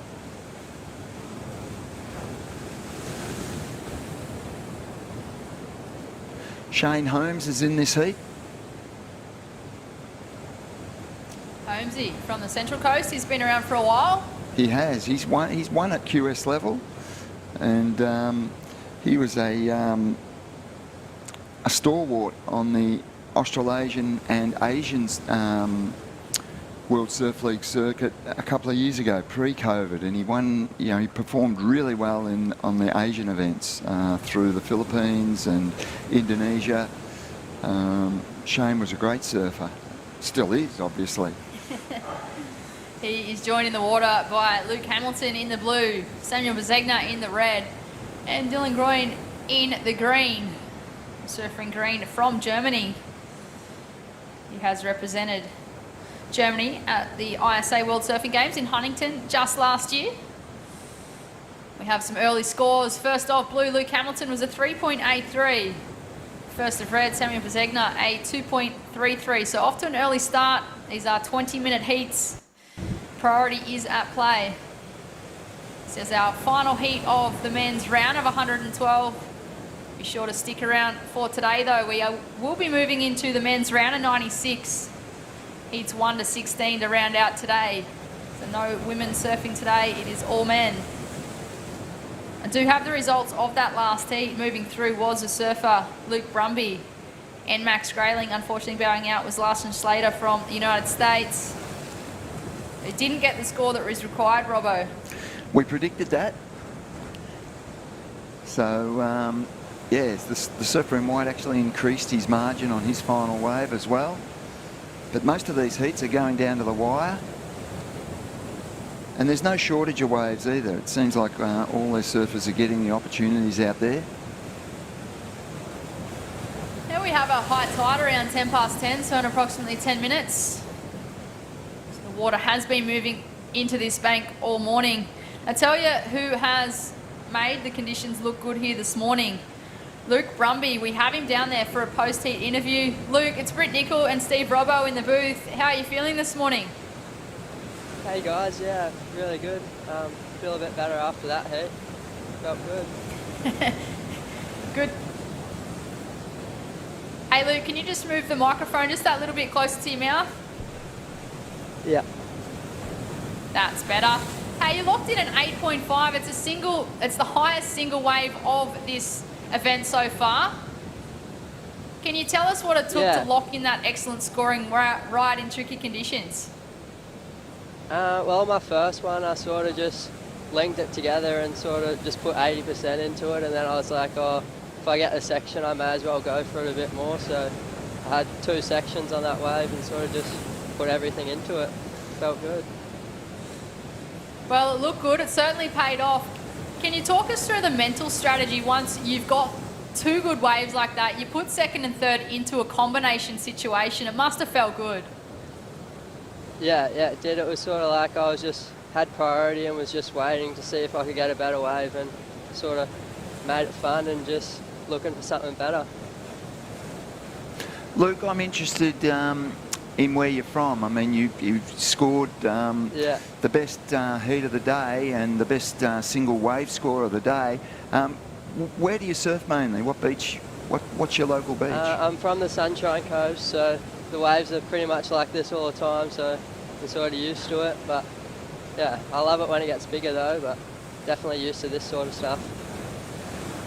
Yeah, I could see that, and yeah, it's good. It's good to have a good small wave game, and it's good to know that, you know, when the waves get good, you're very capable in those sorts of waves as well. So, well done. That was a great effort. Yeah, thanks guys. Thank you. So stoked to have Luke into the next round. He'll be joining Ash Jenner into that round of 96. I'm not sure whether or not they'll match up, but they're both in that GG's Board Riders Club. Spoke to Ash earlier, and it's just great to see young competitors like that create their own little club, have that little hub where they can all meet up, surf together, kind of be sparring partners with each other coming into these events. I think, you know, it's a smart move from competitors like that. They live in different locations, but then they come together just to have that bit of competitive drive, throw on the rashie and support each other. Well, you'd know, Brittany, from your competition experience, it's good to have a team of people that you travel with, support one another. You know, there's times at this level of surfing, it doesn't always go the right way for you, and you need support people around you to encourage you and, you know, keep you focused. You do, and I think just having other competitors that you're traveling with, like obviously it can get a bit tricky once you're competing against each other in the water, but I mean, your friends on the beach, competitors in the water, you kind of leave that all behind in the water. But I just think having someone like that and having the competitors by your side traveling with each other, it just allows you to create that little network and have that comfortable feeling around people in your support network, whether it be family, competitors. Some people travel with their strength and conditioning coaches or their surf coaches. You know, these days it does really take a team unit for athletes to be successful, and I think surfing over time has become, you know, such a professional sport that the athletes have really adapted, and it's not just surfing anymore. It's not just time in the water, but it's time in the gym, it's nutrition, it's mental preparation, it's well-being, it's, you know, there's so many different factors that factor in now, Robbo. That's for sure. And yep, there's a lot of work goes on behind the scenes. There's a lot of commitment to what they're doing, travel. And yeah, you'll find most of these surfers have their networks and they support one another. And yeah, it's a full professional sport from top to bottom now. And this qualifying series, there's no easy heats and no free rides. You've got to really perform. In the water, that is the surfer in red on his backhand, Samuel Bezegna from a Frenchman's Board Riders Club. I know he does a fair bit of training with the crew from Newcastle Surf School, but unfortunately can't get the completion on that last wave. He's sitting in third place, only looking for a really small score at this stage. Answering back, the surfer in blue, Luke Hamilton, throws everything into that last turn. You'd be happy with that one. That looked a stronger wave. We'll wait and see where those numbers go.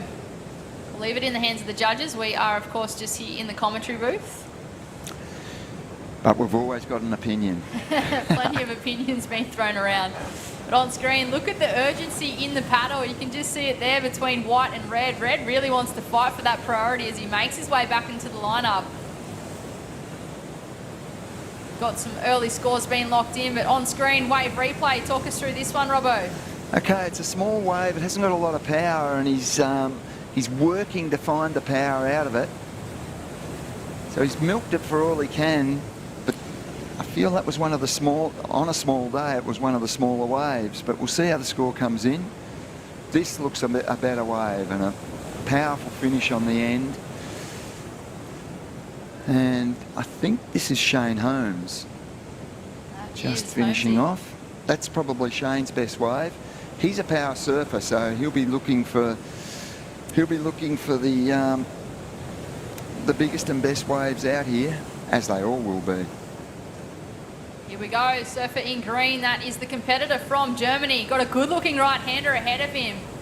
Can he get the connection? Gets a little hung up, but he's looking for that end section.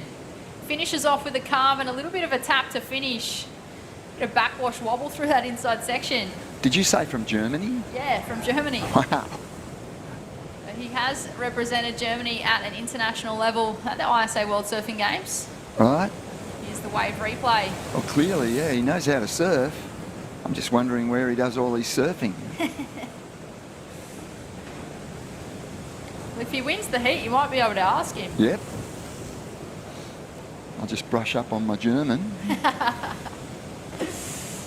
Live action in the water. That is Luke Hamilton in the blue, drifting the tail.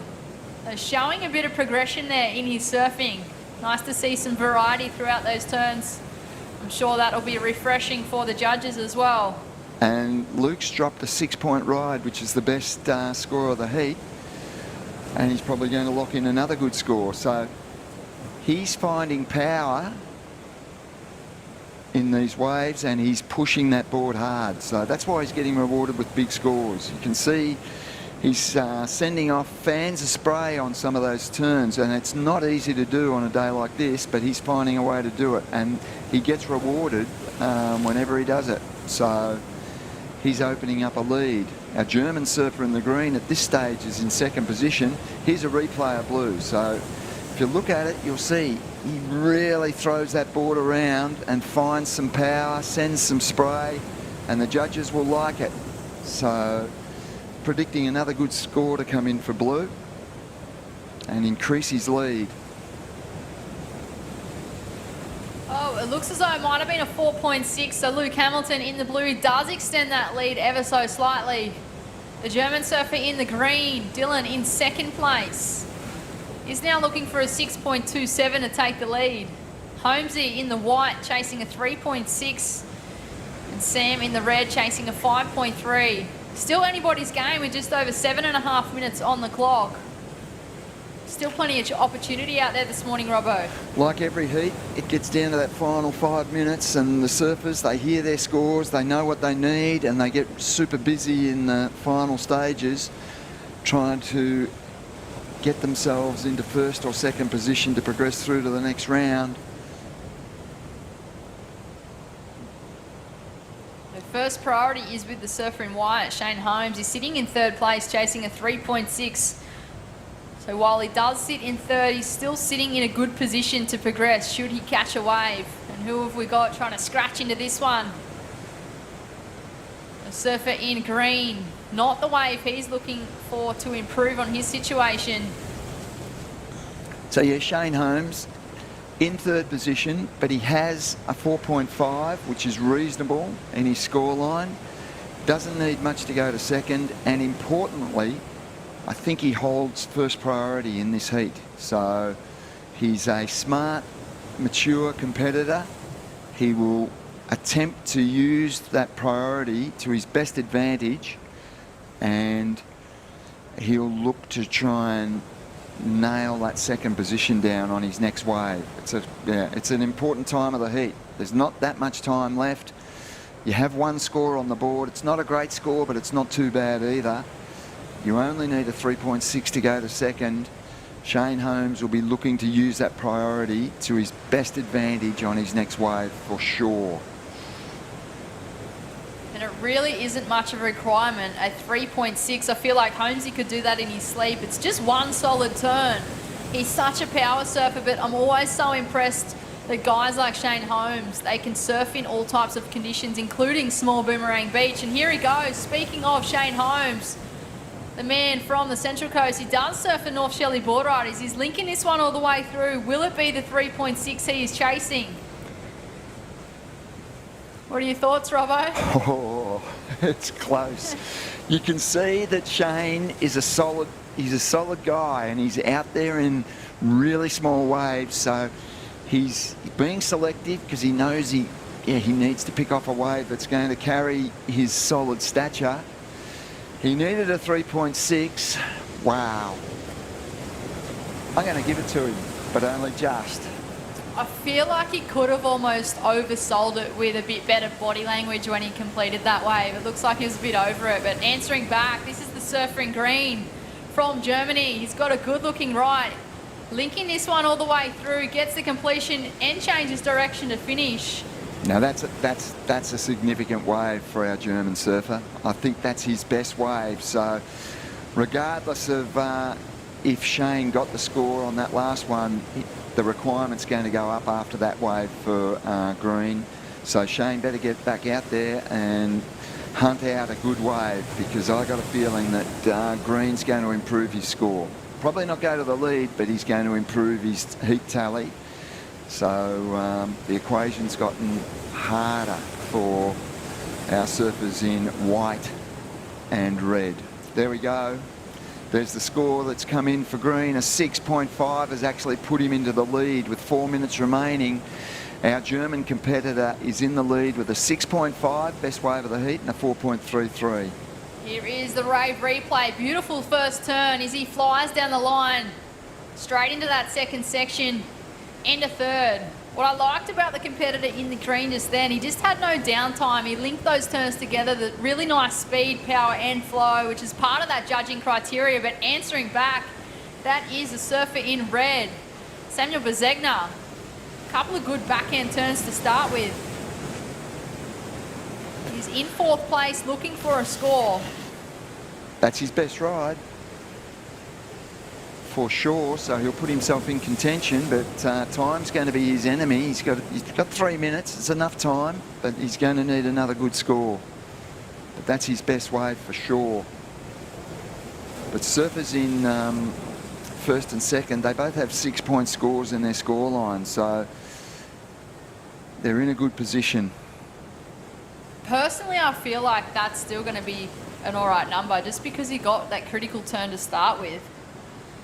4.5, he now needs a 6.1, which is identical to Shane Holmes. He also needs a 6.1, so we know that's achievable.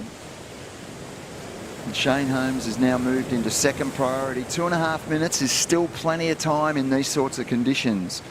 So the heat's close. 6-point rides are the requirement in amongst it, and the surfers in third and fourth both requiring a 6.1 to try and get to second. Still highly achievable out here at South Boomerang. This is, of course, day number 1 of the Camplify Great Lakes Pro QS 3000. This is, of course, our first stop of the VISSLA New South Wales Pro Surf Series. We are in a beautiful part of the world, just south of Foster. Up and riding, that is a surfer in red on his backhand. Just the one turn, so not going to be the number he is chasing. And who is this? Surfer in green, current heat leader. Just a quick up and out. Wave just kind of fading out through that middle section with this high tide. You have to get the ones that stand up on the inside, that's for sure. Some of the waves hit the channel and go deep and just fizzle out. You've got to get that connection from out the back. And that's what Shane Holmes will be looking for, desperately looking for. Just under 1.5 minutes remaining. 6.1 is his requirement, second priority. And Blue, will, with first priority, will be looking to protect that second position as well. So, yep, lots going on out there in the water. Just on 1 minute remaining. But our German competitor out in the lead. We are into the Mad Mex Minute, heat number 8 of the men's round of 112. This is our final heat of this round, but be sure to stay tuned. Coming up next, we have men's round of 96. What a matchup, Robbo. We are looking forward to it, but I'm looking forward to this post-heat interview, because I feel like you might just get that interview with the German that you were searching for. I know, I want to know where he surfs. Where's he developed this ability from? He surfed a good heat. He's an impressive surfer. There he is, up and riding, the man we are speaking of. Looking for the victory lap with 20 seconds on the clock. Will there be another opportunity for third and fourth? They are both chasing a 6.1.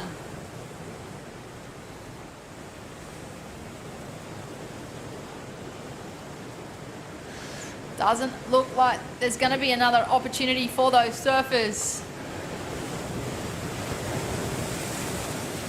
Surfer up and riding, that is the surfer in blue. Luke Hamilton sitting in second place. So we go into the next round and we bring in seeded surfers. So we will cut to a short commercial break and join you with the round of 96 in a moment.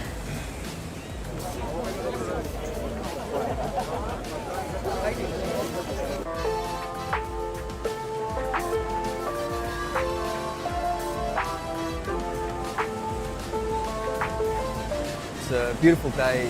Huge thanks to Surfing New South Wales for getting out there, not only communicating with people about why it's important to not use single-use plastic, but how easy it can be to transition and stop it and swap it. We're basically down here to showcase how we are reducing our plastic footprint through all things like keep cups and reusable water bottles and our beautiful toggles which we use instead of cable ties. We've invested in about 100 water bottles and keep cups. We've distributed to the whole team. You know, everyone's so passionate about this program and so enthusiastic to be a part of it. We're doing our bit to give surfers a cleaner ocean and save the environment for a better future.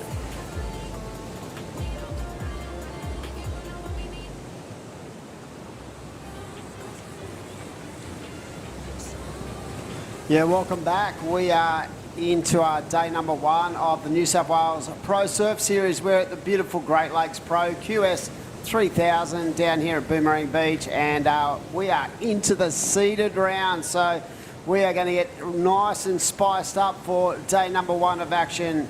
And already you can see the guys trying to get themselves in position. The surfer in blue.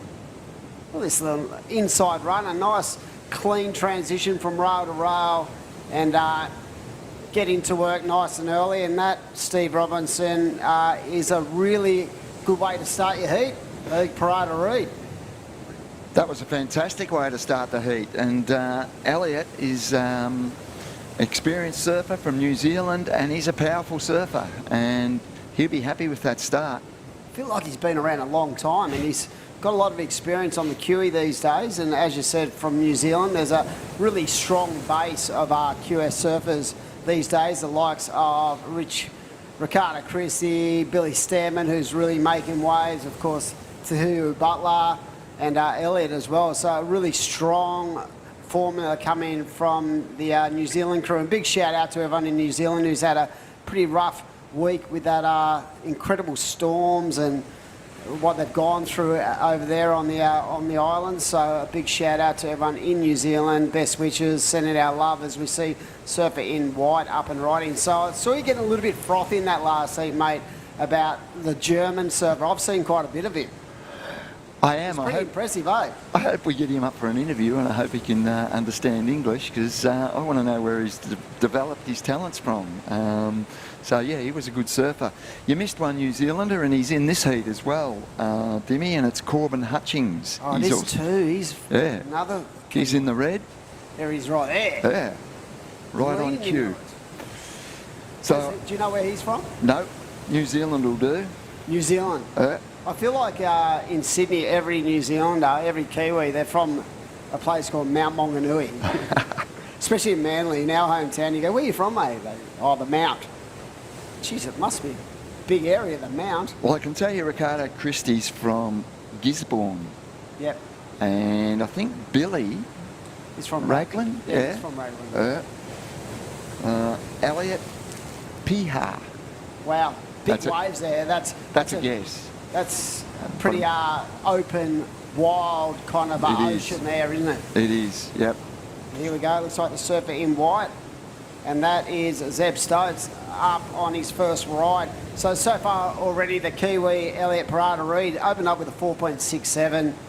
And Josh Sherwood, who's actually already surfed the heat this morning. So this is his second entry into this event, the QS 3000 on the beautiful north coast of New South Wales. We're into basically the third event of the current regional series events, but we have had a bit of a lapse over last year as well. There was a couple of really good events over in Nias and Curie, and I'm pretty sure you're at both those events. I wasn't, but I was at Taiwan. That was a fantastic event. Good waves there. Isn't it weird that it's... How does that work out? There's some really good Taiwanese surfers coming through there. There are. There's waves everywhere. It's an island in the Pacific. There's got to be waves, and there is. And it's a beautiful place. I highly recommend it if you're considering a holiday. And we had great waves for the Taiwan Open of Surfing, and that's part of this circuit. And yeah, it fits in well. So a big shout out to everyone online. You are into day number 1 of action. We're into the seeded round, and we welcome all our viewers on all the different platforms that we go out to the world on. And I'm sure that there's a lot of excited family, friends, and they are looking forward to a big day. And talking about excitement, I know you are just chomping at the bit to interview this young man to find out exactly where he's from, the German surfer. So take it away, Robbo. Hello, we got you there. Hey. There he is. Going? Yeah, very well. Well done on your heat win. That was terrific to see. And we've noted here that you represent Germany.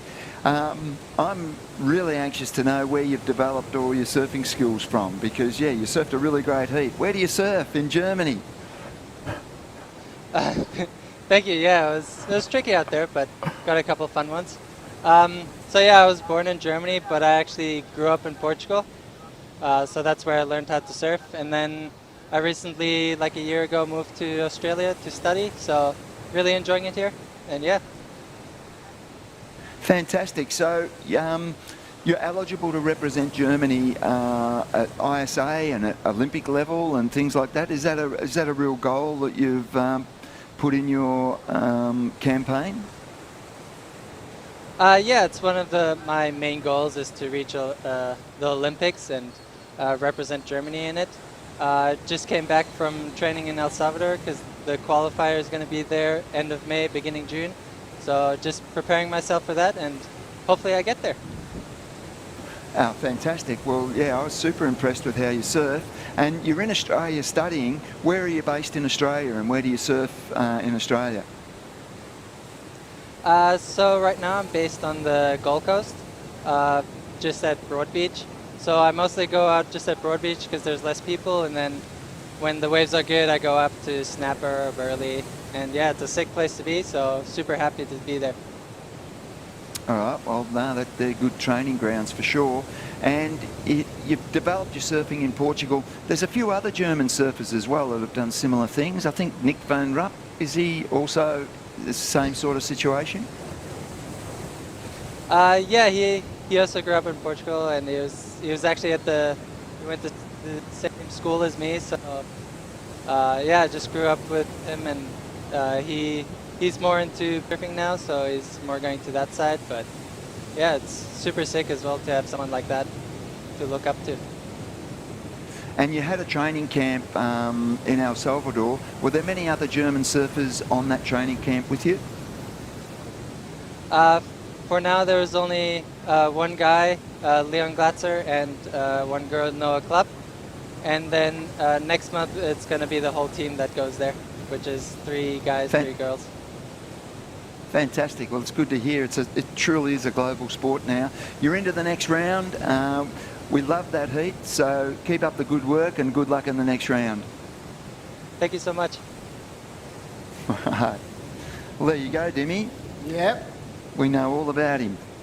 I knew about Leon and a couple of the other Germans, but yeah, it's interesting. Some of them, you know, Europe's such a, you know, unique place. You can travel country to country, so the opportunity to grow up and surf in Portugal, you can definitely see it. And we are looking at some scores. I've just noticed something. For the Kiwi, Corbin Hutchins has locked in the best wave of the day, I believe, an 8.50. I don't think that's been bettered. So equal. Who got an 8.5? I've forgotten his name, but someone did. Wow. Yeah. That's pretty impressive. On a day like today, that's a real separation, a point of difference. So right now it is the Surfing Red out there with the 8.5. Looking to back that 2.20 up. And here we go, look, power, speed. flow. Love it. They've just got that front side on tap, these guys. It's just so effortless. Back in the day, that would have been a big eye-opener, and these days they just do it on rotation. They can do it, yep. So yeah, someone else has scored an 8.5. I've just lost his name, but there was an 8.5 posted. I go back to the round of 64. No, the round of 112, sorry. Here we go.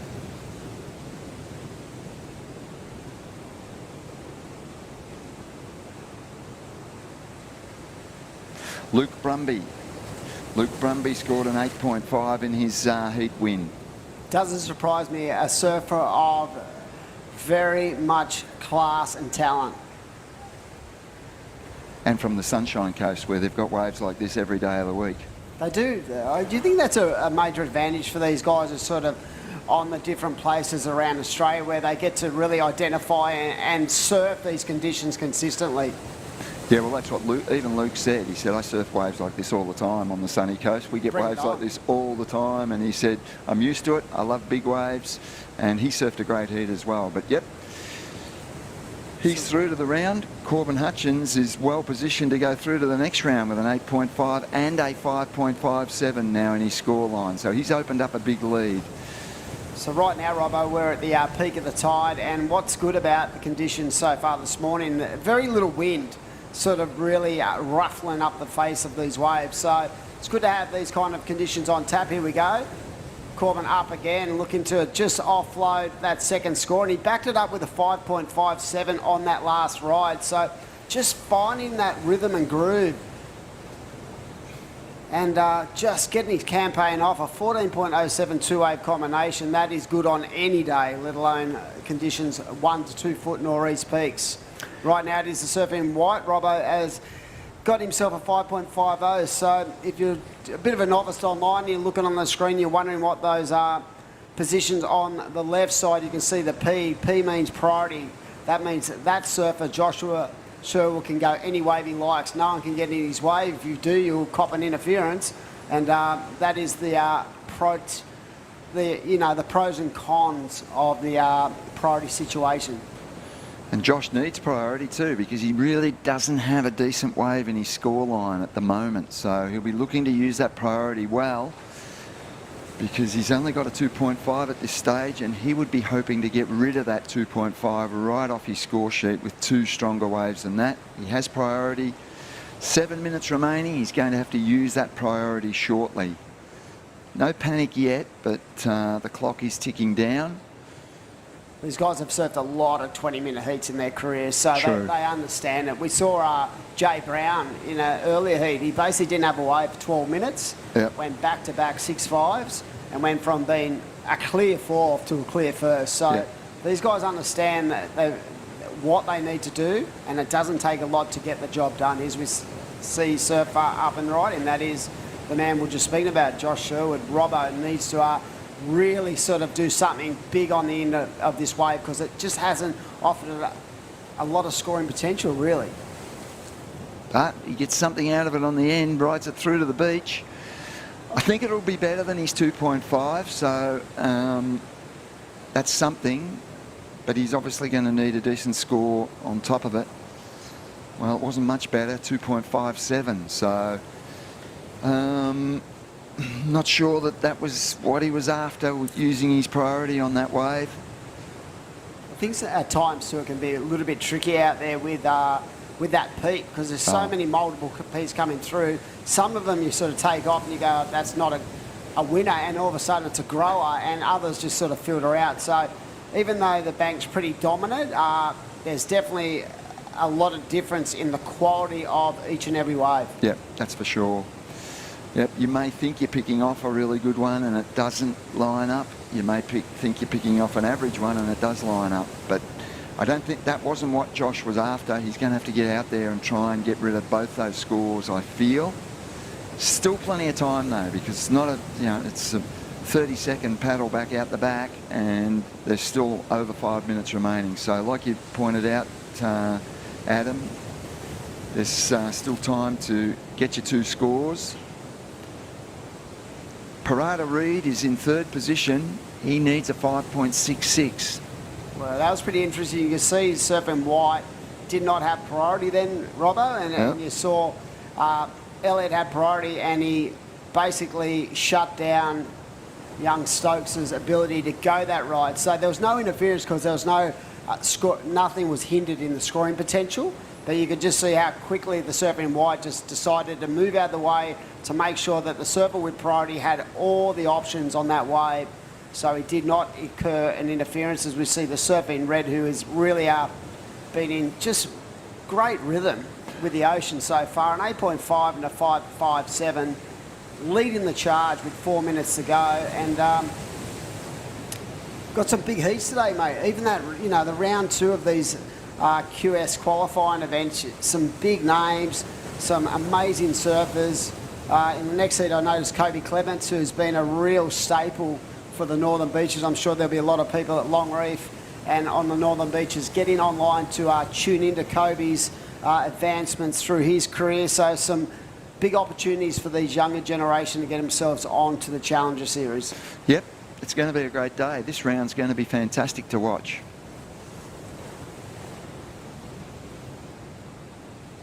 Nice transition. So this is a better looking ride for the surfer in green, and he has to start to get the work, Robbo, because there's only 3.5 minutes to go. His best score is a 2.57. I think he's going to offload that now and slowly but surely cut down the requirement to get himself back in the first or second position. There it is, 3.47. So, yep, he's back in the game. He is back in the game. Still needs a decent wave. A 6.86 is what he's chasing now, so at least he's put himself in striking distance, and there is time on the clock, 3 minutes remaining, so he's put himself in the game. Blue needs a 5.66, so that's a significant score as well. But interestingly, priority sitting with white and second priority with red, and they're the two surfers in second and first position respectively. Yeah, that's tough. When you need a score of substance and you have your fellow competitors out there in first and second, that makes it that much tougher. Yeah. But on the flip side too, sometimes you can sell, you know, those guys with priority, you can sell them a bad wave and turn the tide. I've seen that a lot on the World Championship Tour. Yep. And it's amazing how, you know, the mental strategy will start to come into play towards the back end of these heats. Right now it is red and white, but, you know, both Elliot and Josh have the ability to get big scores, so they're still in the game. They are in the game, but it's a tough game. There's no free ride out there. No free rides whatsoever, especially in the final 2 minutes. So, yeah, it's interesting. All these equations, and the broadcast is amazing. You get all that information in that box on the top left-hand corner, and yeah, we talk you through it and you understand it, and you really know what's going through the heads of these surfers out there, because they've got that information as well. That's relayed to them by the beach commentary. They know what they need, they know what they have to do, they know what the priority situation is, they know how much time's left, and there's lots of equations going through their head because they're desperate to try and get through the heat. Yep, coming down to just under a minute and a half, and Robbo has said it correctly. They have all the information right in front of them, and it's up to the athlete to really establish what they want and identify. Of course, the surfer in blue needs a 5.66 and the surfer in green needs a 6.86, and there is just under a minute to go. So down to the Mad Max minute on day number 1 of action. Here we go, red up. Interesting, he didn't have to take that wave. Yeah. He had priority, he chose to take it, so he's opened the door ever so slightly for blue and green. He's not going to improve his score, so strictly speaking, from the coach's point of view, that was not the way to go about it, but it was probably more of a, you know, like a victory lap for the surfer in red more than anything. He's pretty much put himself in a really strong position with a 14.0728 combination, an 8.5 and a 5.57. Very solid indeed. True. He'll be one to watch moving forward into the round of 64, and we're going to count down very shortly. But yeah, right now, is there going to be a buzzer beater? I can't see anything on the horizon that's going to really allow for a big score, but you never know. Oh. Yep. There's our Kiwi. There he is, and as that heat unfolds, that is the first heat of the round of 96. We're going to throw up to a commercial break. We'll be very excited to see if that actually changed the formula of the heat. We'll be back very shortly, and I hope you're enjoying all the action from the Great Lakes Pro QS 3000.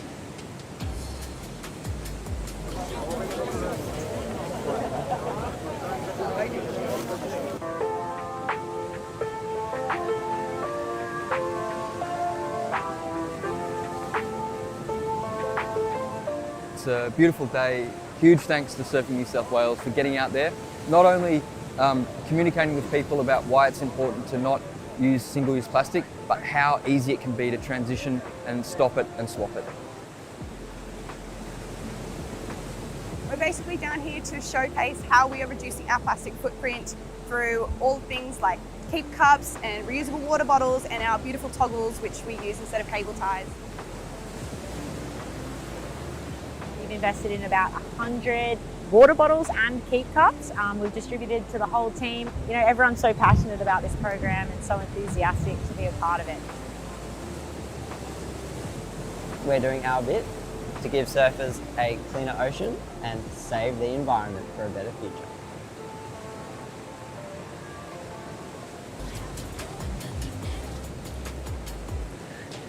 Welcome back to all the live action at South Boomerang Beach for day number 1 of the Camplify Great Lakes Pro.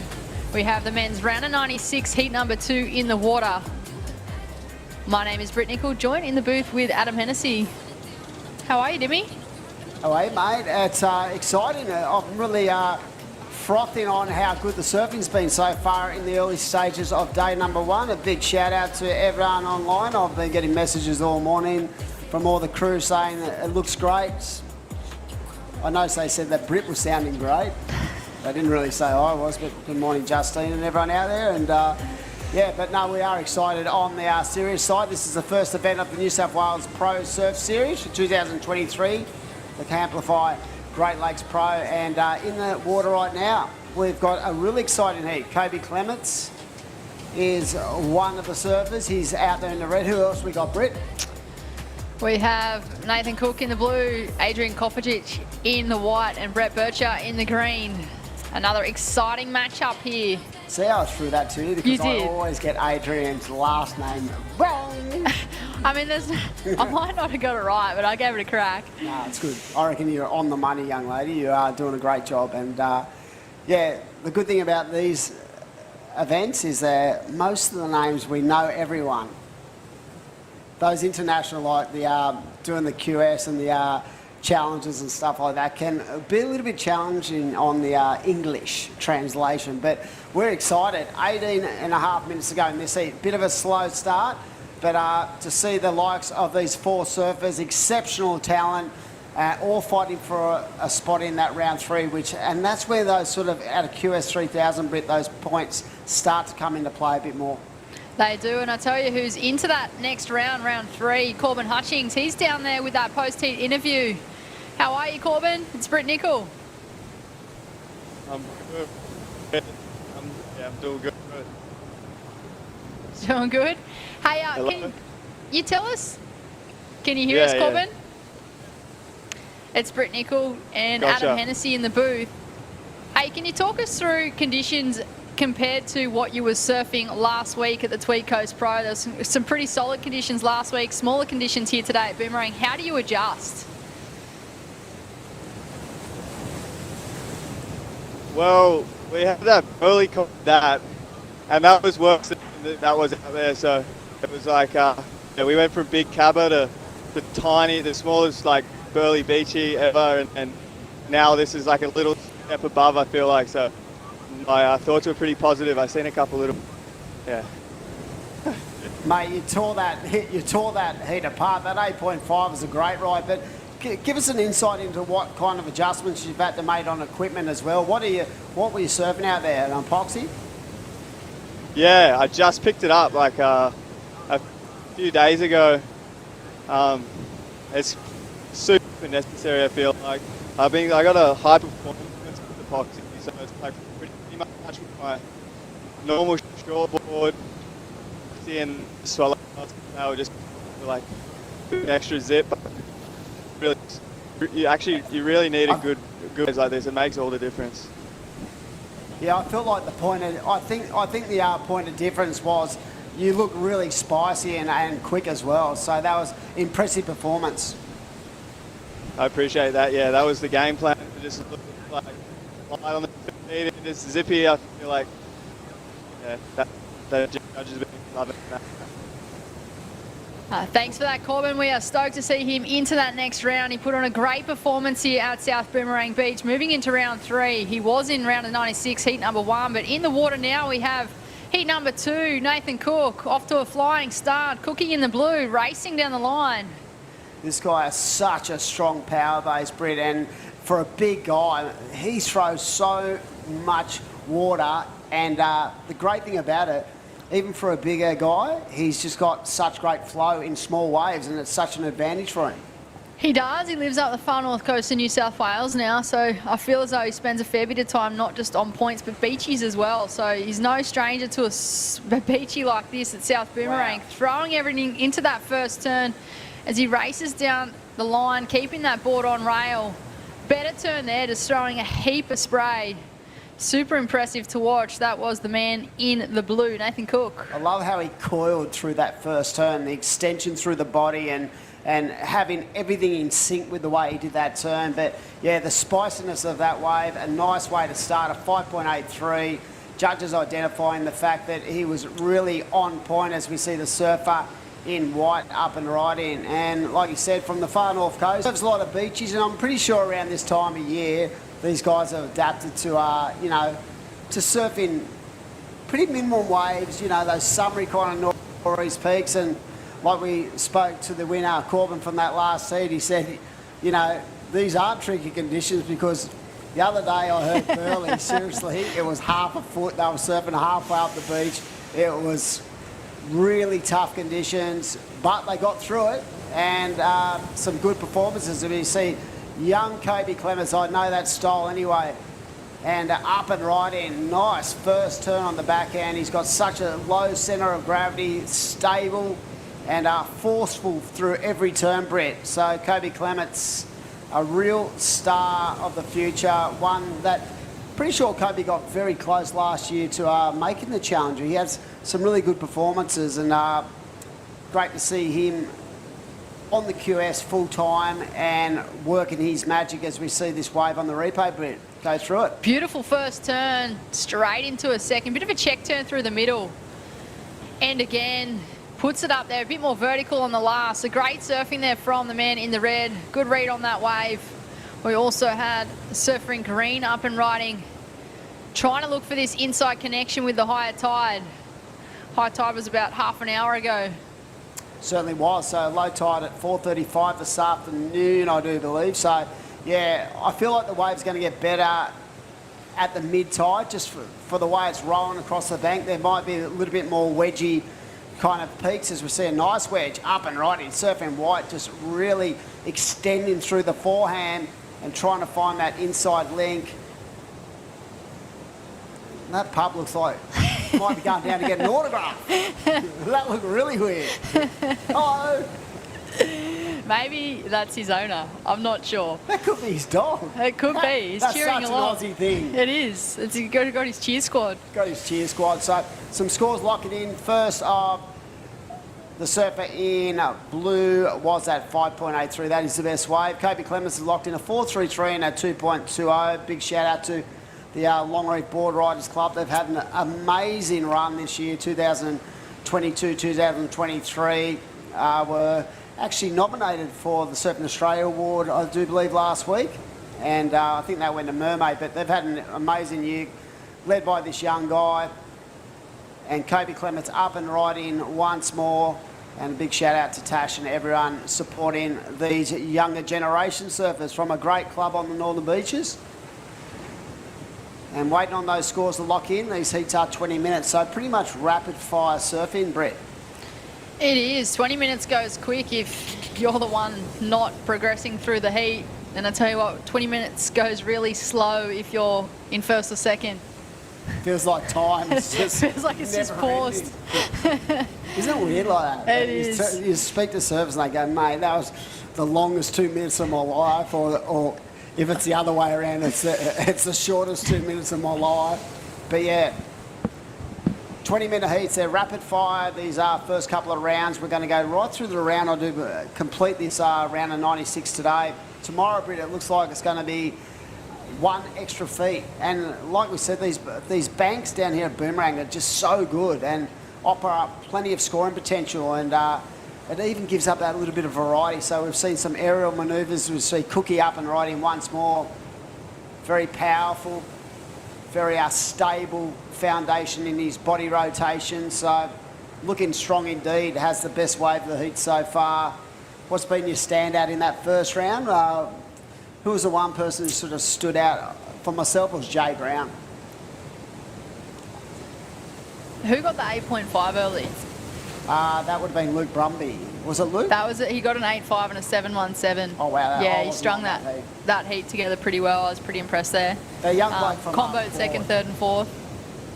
Yeah, the young guy from Port too, Kyle Enfield. Yep. His backhand attack was something to behold. So we've seen even in that first round, we've seen some guys really make a stand, and you expect that level just as you go through the rounds, you're going to see it rise a little bit each time that we head into that next round, because once you get into that round of 64, you're against some of the best surfers in the world who eventually go on to the World Tour.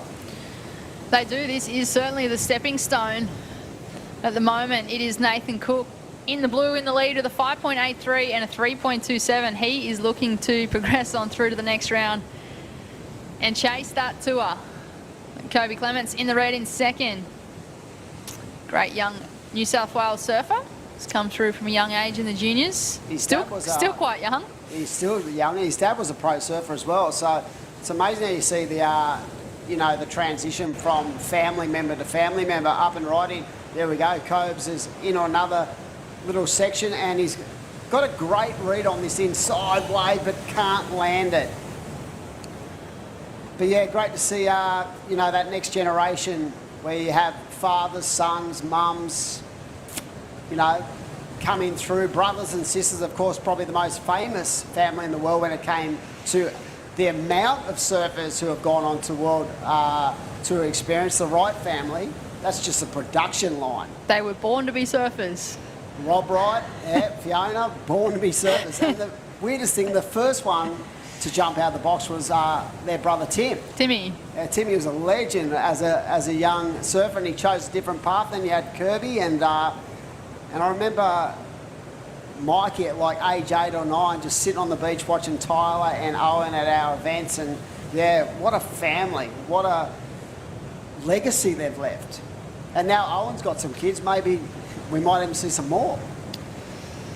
Time will tell. I feel like people are surfing younger and younger and younger. But up and riding, staying super busy. The surfer in red just unfortunately burying the nose on the way down. That was Kobe. One thing about Kobe as well, he's an exceptional surfer, but he's also an exceptional human. He's a really nice, genuine person. He's always got the time to say hello, stop and have a chat. He's really friendly. It's good to see surfers with talent have that whole package as a person. Yeah, he's very respectful of those who try to help him, and he engages. He really engages with everyone around the contest and stuff like that. And as I said, his dad was the ultimate frother, but Steve was also very much like that as well, as we see Brett Bircher up and riding once more.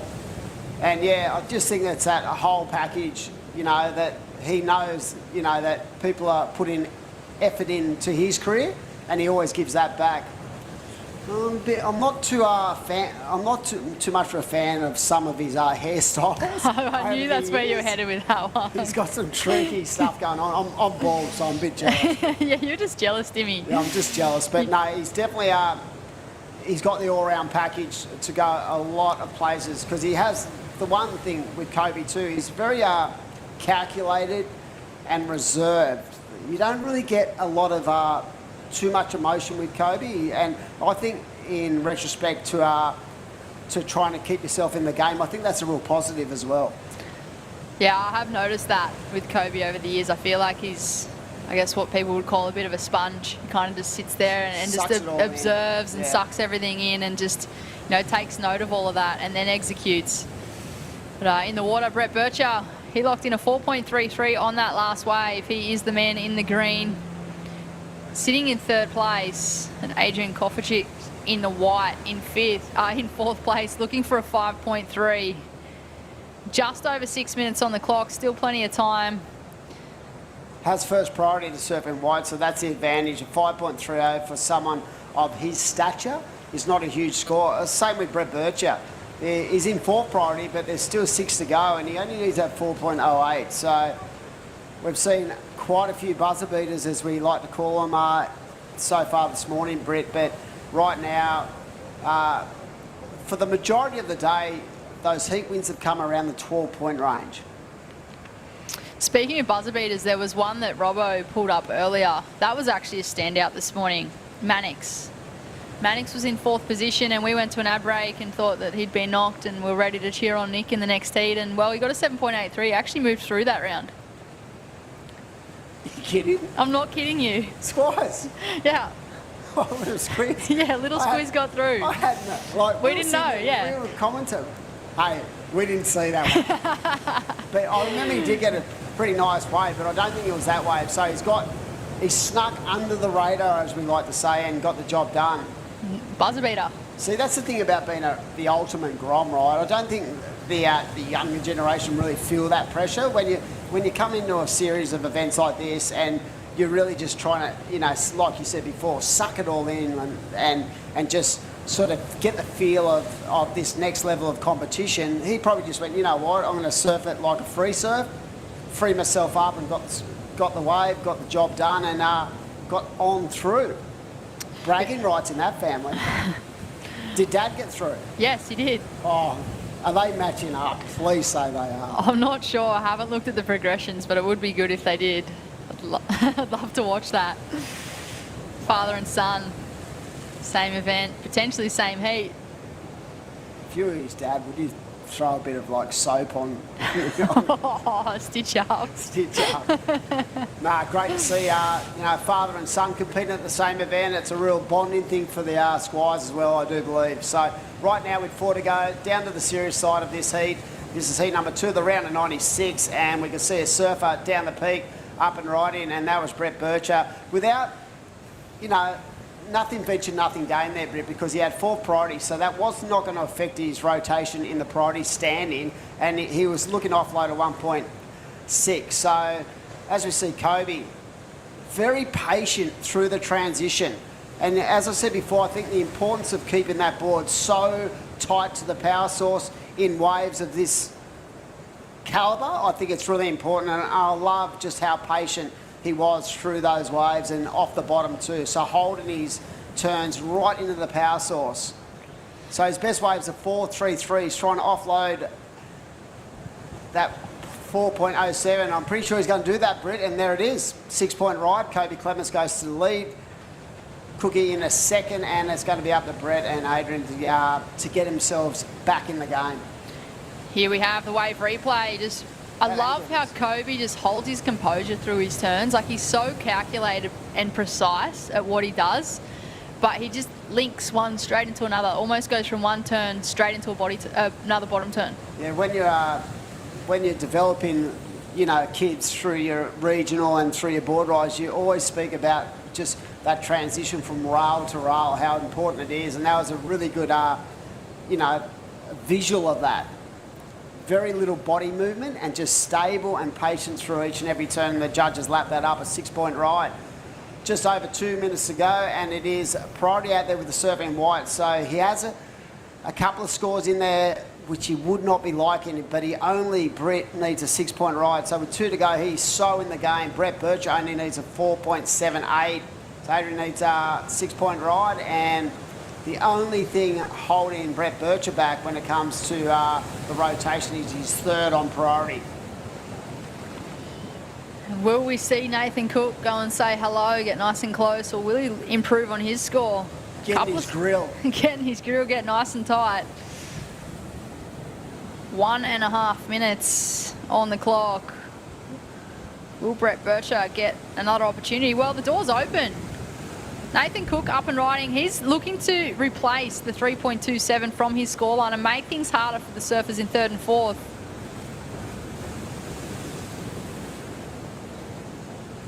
That would be interesting because it was a really nice first turn, but that wave just offered up very little in scoring potential towards the back end of that wave. So I don't know if that's going to better it. The opportunity, yeah, it's going to better it just by the barest of margin. So right now it is Nathan Cook, that last wave at 3.9. We're down to the mad next minute, and it is up to the surfer in green to get a 5.41, and the surfer in white holding all the aces, but he now needs a 6.63, and that is a pretty solid score in conditions like this. It is, Dimmy, and even with Brett Bircher in the green, he was previously chasing a 4.78, and I feel in these conditions today, there is quite a difference between a 4.78 and a 5.41, which is now the requirement that he's chasing. Yeah. So just that little increase from Nathan Cook does make things harder. Brett Bircher up and riding. One last opportunity. Doesn't look like it's going to be the one he wants, but look out the back. How frustrating that must be for the man in the green. Yeah, he's looked back and just seen Kobe Clements just lighting up that wave, and what was the point of difference of that wave was the quality of the peak, and he just tagged away at that wave as we head towards the back end of another exciting heat, and we're going to throw up to a commercial break, and we'll be back very shortly at the beautiful North Coast on New South Wales, the Great Lakes Pro QS 3000 event.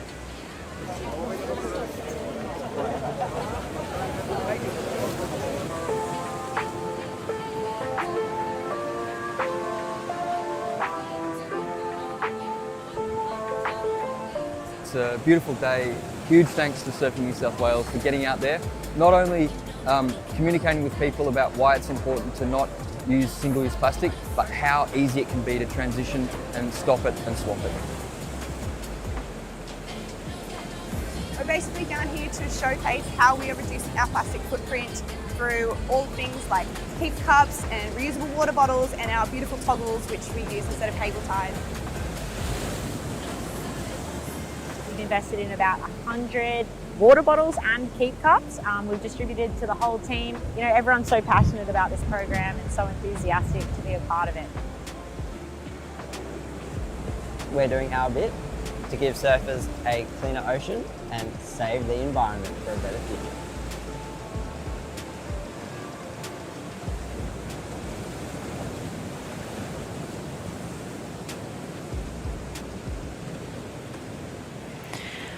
Welcome back to the live action at South Boomerang Beach for day number 1 of the Camplify Great Lakes Pro QS 3000. This is our first stop of the New South Wales Pro Surf Series. My name is Britt Nicol, joining the booth with Dimmy. How you going, Dim? Yeah, good mate. Excited to be here on day number 1 of the QS 3000 event, and we saw a stellar performance in that last heat by Kobe Clements, and right now it is out there in the red, Saxon Mariba, Dom Thomas out there in the blue, and who else we got in this heat? Throwing me under the bus because you don't know the answer. I'm pretty sure it's Aussie Trigwell in the white and Jay Brown in the green. Yeah. I thought I'd get you on that one, but yeah. You tried. Looking at the screen, but yeah, a great heat. These guys, really exceptional 4 young surfers. Saxon Mariba coming off. Some really good results on the junior series in the last 12 months. Finished, I think, 3rd overall on the juniors last year, and actually got a call up into the Worlds in really good waves over there in the US, and got a very credible 9th in the world, which is amazing performance from a kid from Manly. And yeah, he's already had a final. His consistency has been impressive in, as I said, in the last 12 months. He's been one of these guys who, I don't think he's won a junior series event yet, but he's very close because he's had about 5 finals. And when you're looking from a point of view of trying to develop a surfer, you want to see that consistency level. And that's the point of difference with those top guys. They're just consistently winning or making finals. And I don't think it's going to be that long before Saxon actually jumps that boat and gets himself a win on either a QS or a Pro Junior. But right now it's a big heat because Dom Thomas, Jay Brown's been in good form, and Aussie Trewill as well. So these four guys trying to establish their position in this heat as we roll on through to the completion of the round of 96 at the Camplify Great Lakes Pro. And this is a big deal. If you win this event, you get $8 grand, which is a lot of money for a young bloke, and also, more importantly, you're going to get yourself those 3,000 QS points that will go towards ultimately qualifying for the Challenger Series event. And we see movement in the station out the back, and it looks like that surfer in red on the forehand, Saxon Reba, flying down the line. Very solid connection on that first turn, holding his rail. He's got a very unique flowing forehand style and gets that up there one more time and connects the dots. So surfing red off to a fly, and just feel on the strength of that first turn, he's going to, you know, probably lock in a nice mid-range score to start his heat for Saxon, as we see the surfer in blue up and right in. So good waves. We've gone through the high tide point, as we see an air there from Dom Thomas. So we've gone past the high tide. As I said, I felt like if the wind kept backing off during the course of this morning, we're going to get really good conditions for these guys to tee off in, and we've seen some really good scores so far, Britt. We certainly have. I tell you what, judges have got their work cut out for them, because there was a fair few waves just being caught then. I'm glad we're in here calling the action and not scoring the action. I'm pretty sure Ty would probably be the head judge at the moment, maybe down there, or Dunny or someone, but I think it's been done. Yeah, I'm pretty sure we've got an astute world-class judging panel ready to throw out these scores. And this is a bit of a campaign for the Aussie judges, because we've basically had 3 events back-to-back, and by the time we finish up in the Oz series of events, wow, it's going to be a real mental drain for both the surfers and the powers that be, as we see that score locking in for Saxon Reba. I do believe it was a 6.33, so great way to start for Saxon Reba as we see that air. Nice rotation, just on tap. They look so effortless. They do. They make it look so easy. And here's the replay of the surfer in green, linking this one all the way through on his back end. Couple of carves, nothing too critical, but we'll wait and see where those scores get locked in. Well, Saxon Reba in the red on that left. He locked in a 6.33, so great start there for Saxon, Dimmy. Yep. I did say if you can get something in the 12-point range as a two-way combination today, I feel, and as I said that, a 5.67 dropped in, so what's Saxon got? 12 points. He's sort of hearing my theories out there as we see surfer up and right in. But yeah, Jay Brown, some nice turns as well, and Don Thomas has just locked in the best wave of the heat so far at 6.83, so it's game on, as you'd expect in the round of 96.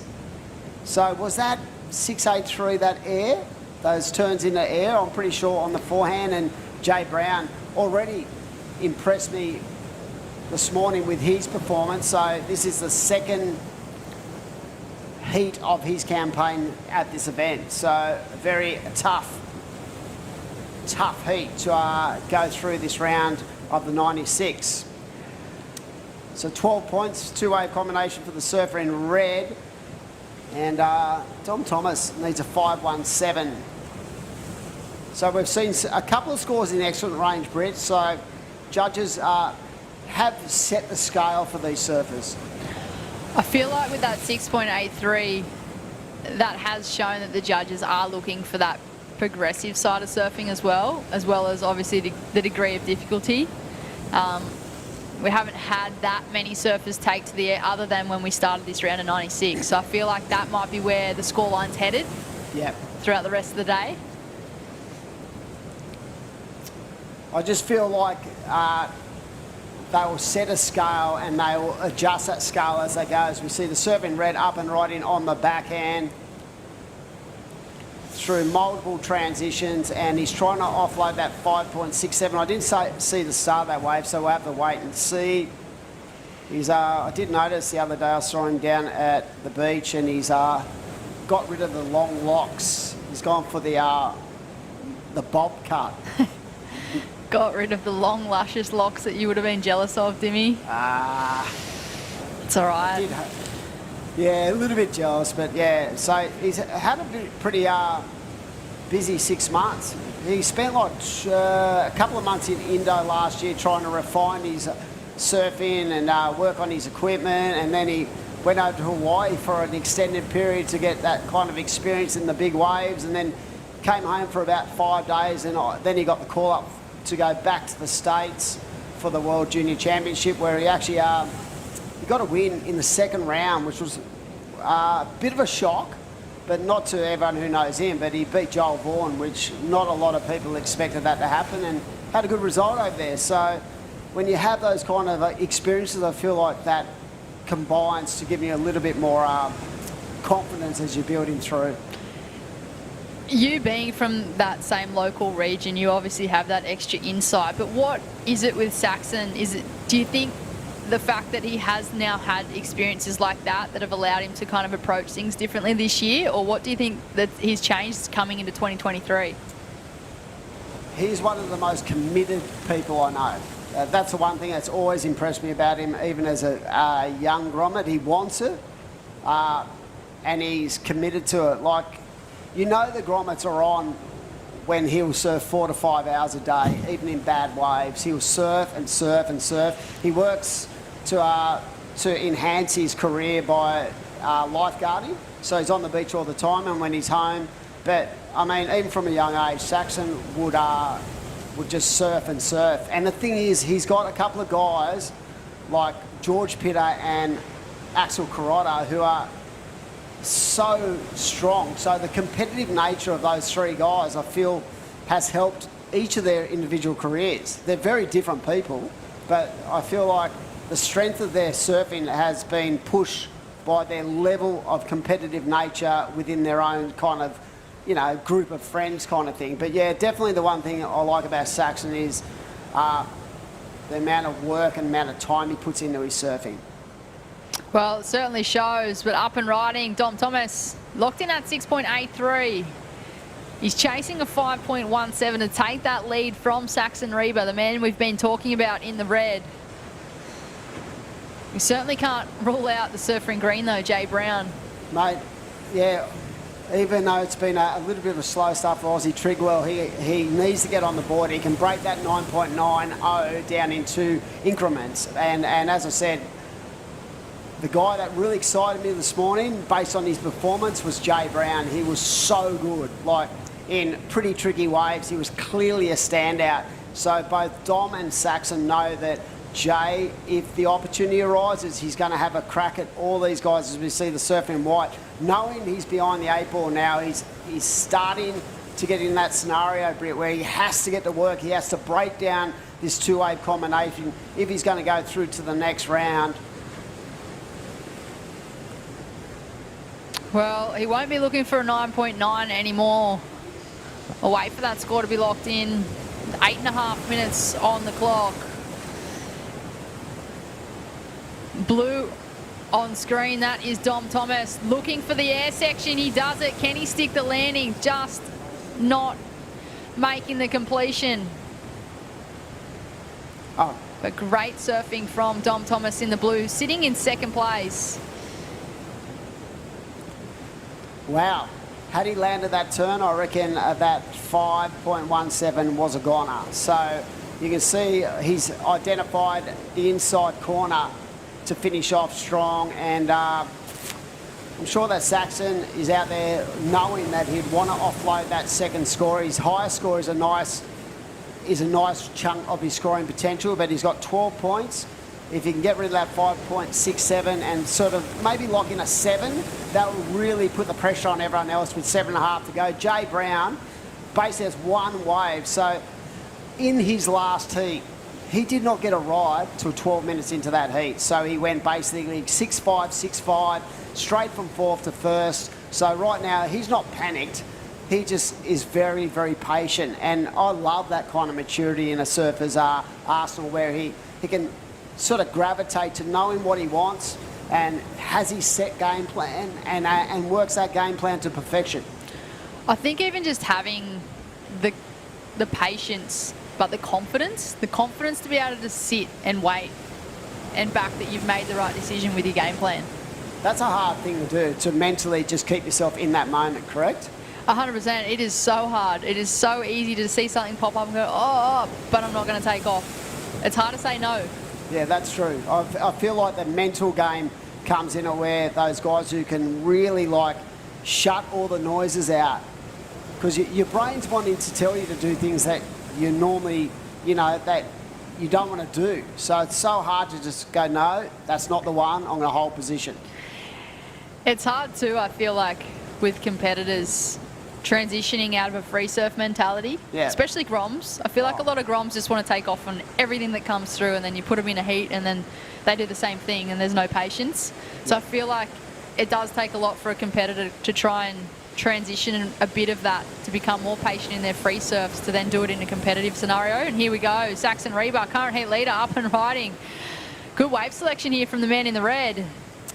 Definitely like that first turn, just how vertical and clean that transition was. So, yeah, like, it is hard, because even when you coach grommets, you're forever telling them scenarios, you've got to be more patient, you've got to be that, but the typical, psyche of a grommet is froth, froth, froth. So it's hard to get them to really identify the difference between a free surf, because some grommets will go out there and just get as many waves they can in a 20-minute heat. But you see that at the highest level. Look at Italo.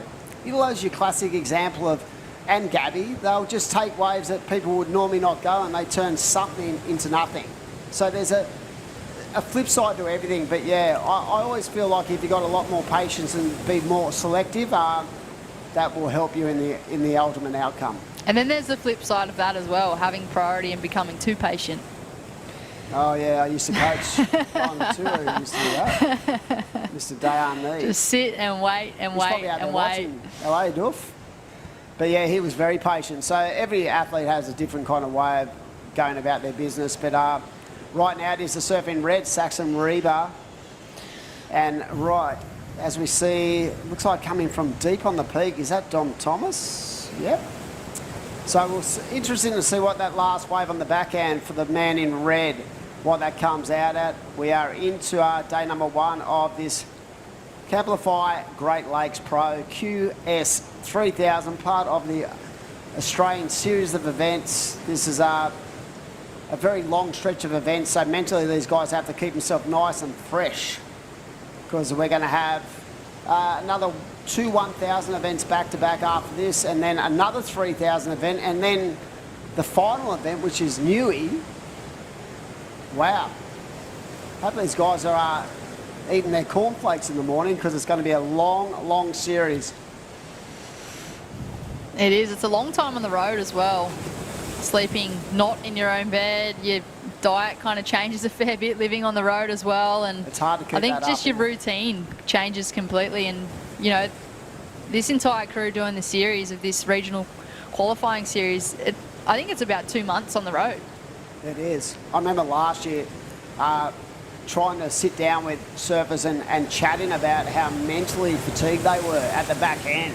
And that really came into play, I felt like, on that last event of the series last year, where some guys were just absolutely gassed.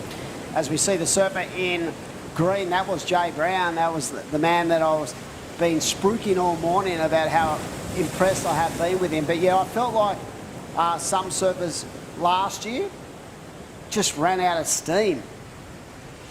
And it's the time in that regional leg where you want to be going in with full steam, not running out. No, but there is a really, it's a tricky situation to be in, because being a professional surfer is very demanding, not only on the physical but on the mental. So, you just got to stay in the game if you want it.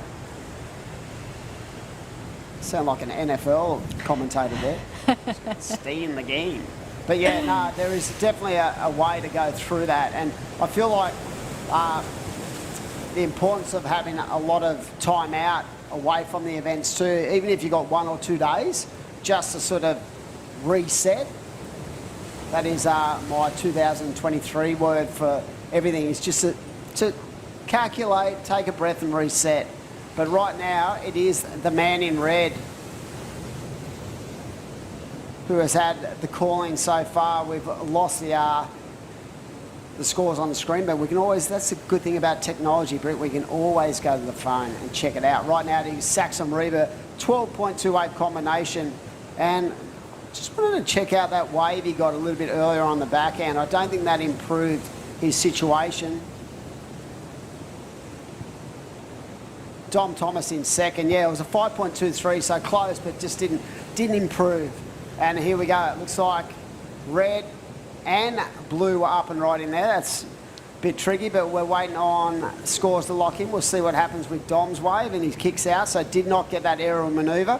Jay Brown still requires some scores, and we are down to the mad next minute. Great to have such a great brand, fresh burritos, the bowls, they've got it all. Great to have them involved in the New South Wales Pro Surf Series. I felt like after the completion of about 20 events last year, we became a burrito. Rolled out of that last event looking like a burrito, but they were delicious, every single bite. So thanks to Mad Mex. Legends. On screen, we have a surfer having a look. That is the man in the green. Important wave. This is crucial.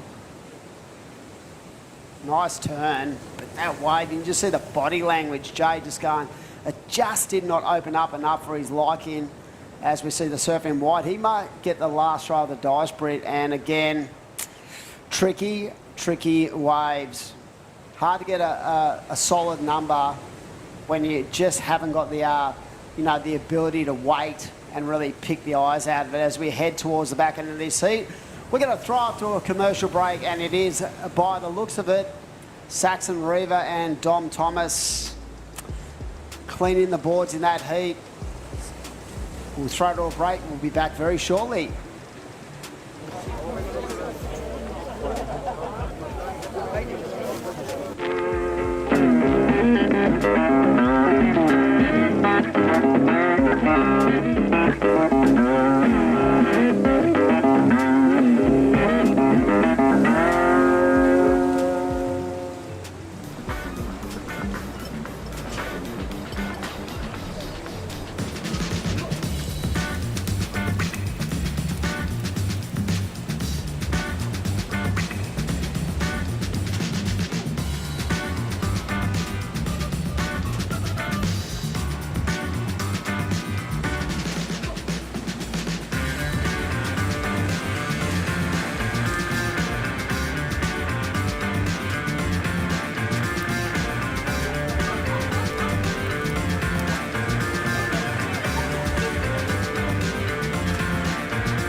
Just forget the pressure.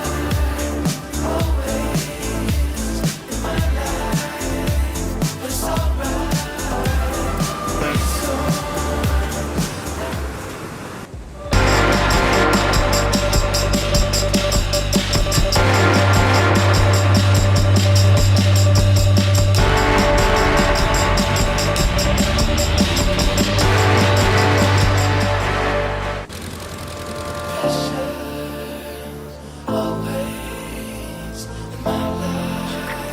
Lay back and just forget the pressure. Always in my life, it's alright. It's in all of us.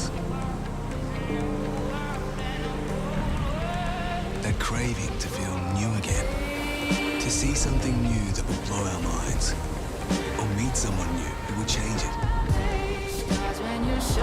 New South Wales.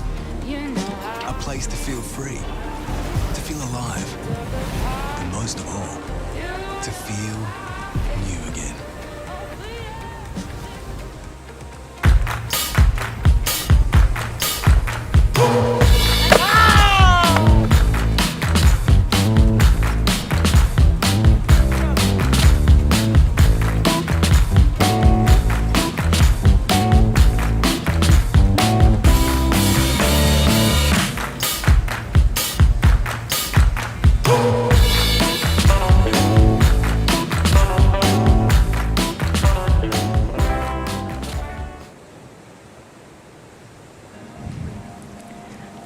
Welcome back to all the live action at South Boomerang Beach for the Camplify Great Lakes Pro QS 3000. This is our first stop of the VISSLA New South Wales Pro Surf Series.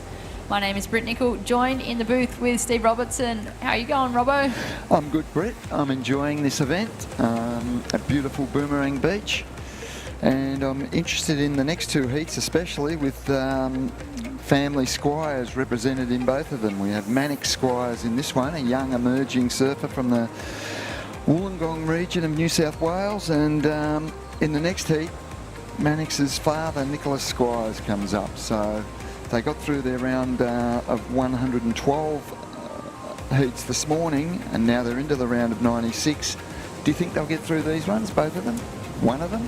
Hey, we can only hope. They're both exceptional surfers, so it'll be interesting to see the father and son. Can they do the duo? Back-to-back heats. Pretty exciting. You don't hear of it too often. Up and riding, that is young Mannix, the guy we've been speaking of. Putting everything into that last turn. Robert, we talked about it earlier. We thought he'd been knocked out, but he got a 7.8 through in that previous round, which scraped him on through in that buzzer beater moment. He did, and that was a great score. He looks young. I'm not sure what his age is, but he looks quite young. So it's great to see young surfers mixing it with the more experienced talent on the World Surf League qualifying series, and he'll be getting great guidance from his father, Nicholas Squires, who is a veteran of World Surf League events. Certainly no stranger to putting on that competition rashi from that Illawarra region. I'm sure he's done plenty of coaching with his dad.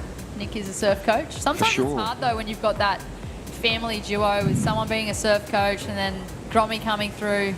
I guess it's like any sport. Sometimes the kid just doesn't want to listen to their parents, Robbo. I know. Here we go. Is this Mannix again? Red out the back, I believe, is Matty Job. So as they progress through each round, it gets harder. They introduce the first round of seeds into this round of 96, and then into the round of 64 they introduce the high seeds. So it's not going to get any easier. It only gets harder as you get through each round. It does, and at the moment we have Matty Job, Fraser Martin, Kobe Johnson and Mannix Squires. The great matchup for the men's round of 96, heat number 4. Just over 14 minutes on the clock, so still plenty of time. The 20-minute heats all day today. Plenty of scores already in, and the surfer in red, Matty Jobs, in the lead with a 4.17 and a 3.67. Mannix Squires has a 4-point ride and a 3.33.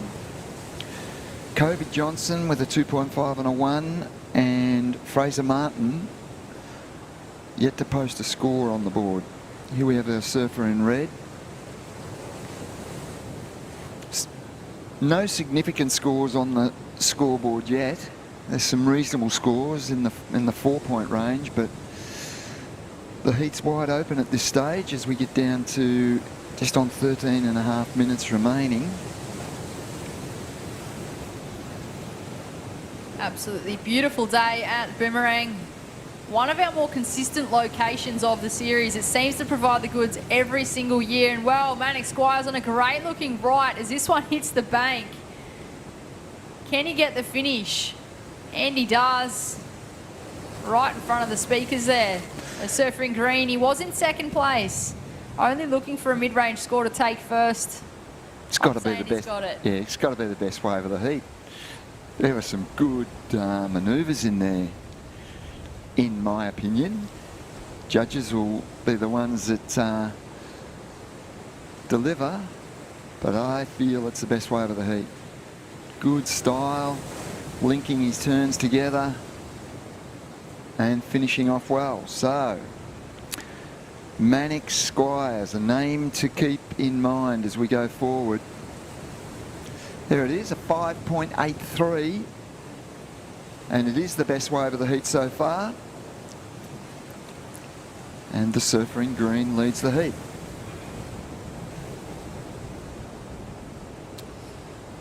While we've got a break in the ocean, I can tell you that we have Saxon Reba down there for a post-heat interview. Saxon, it's Britt Nicol and Steve Robbo.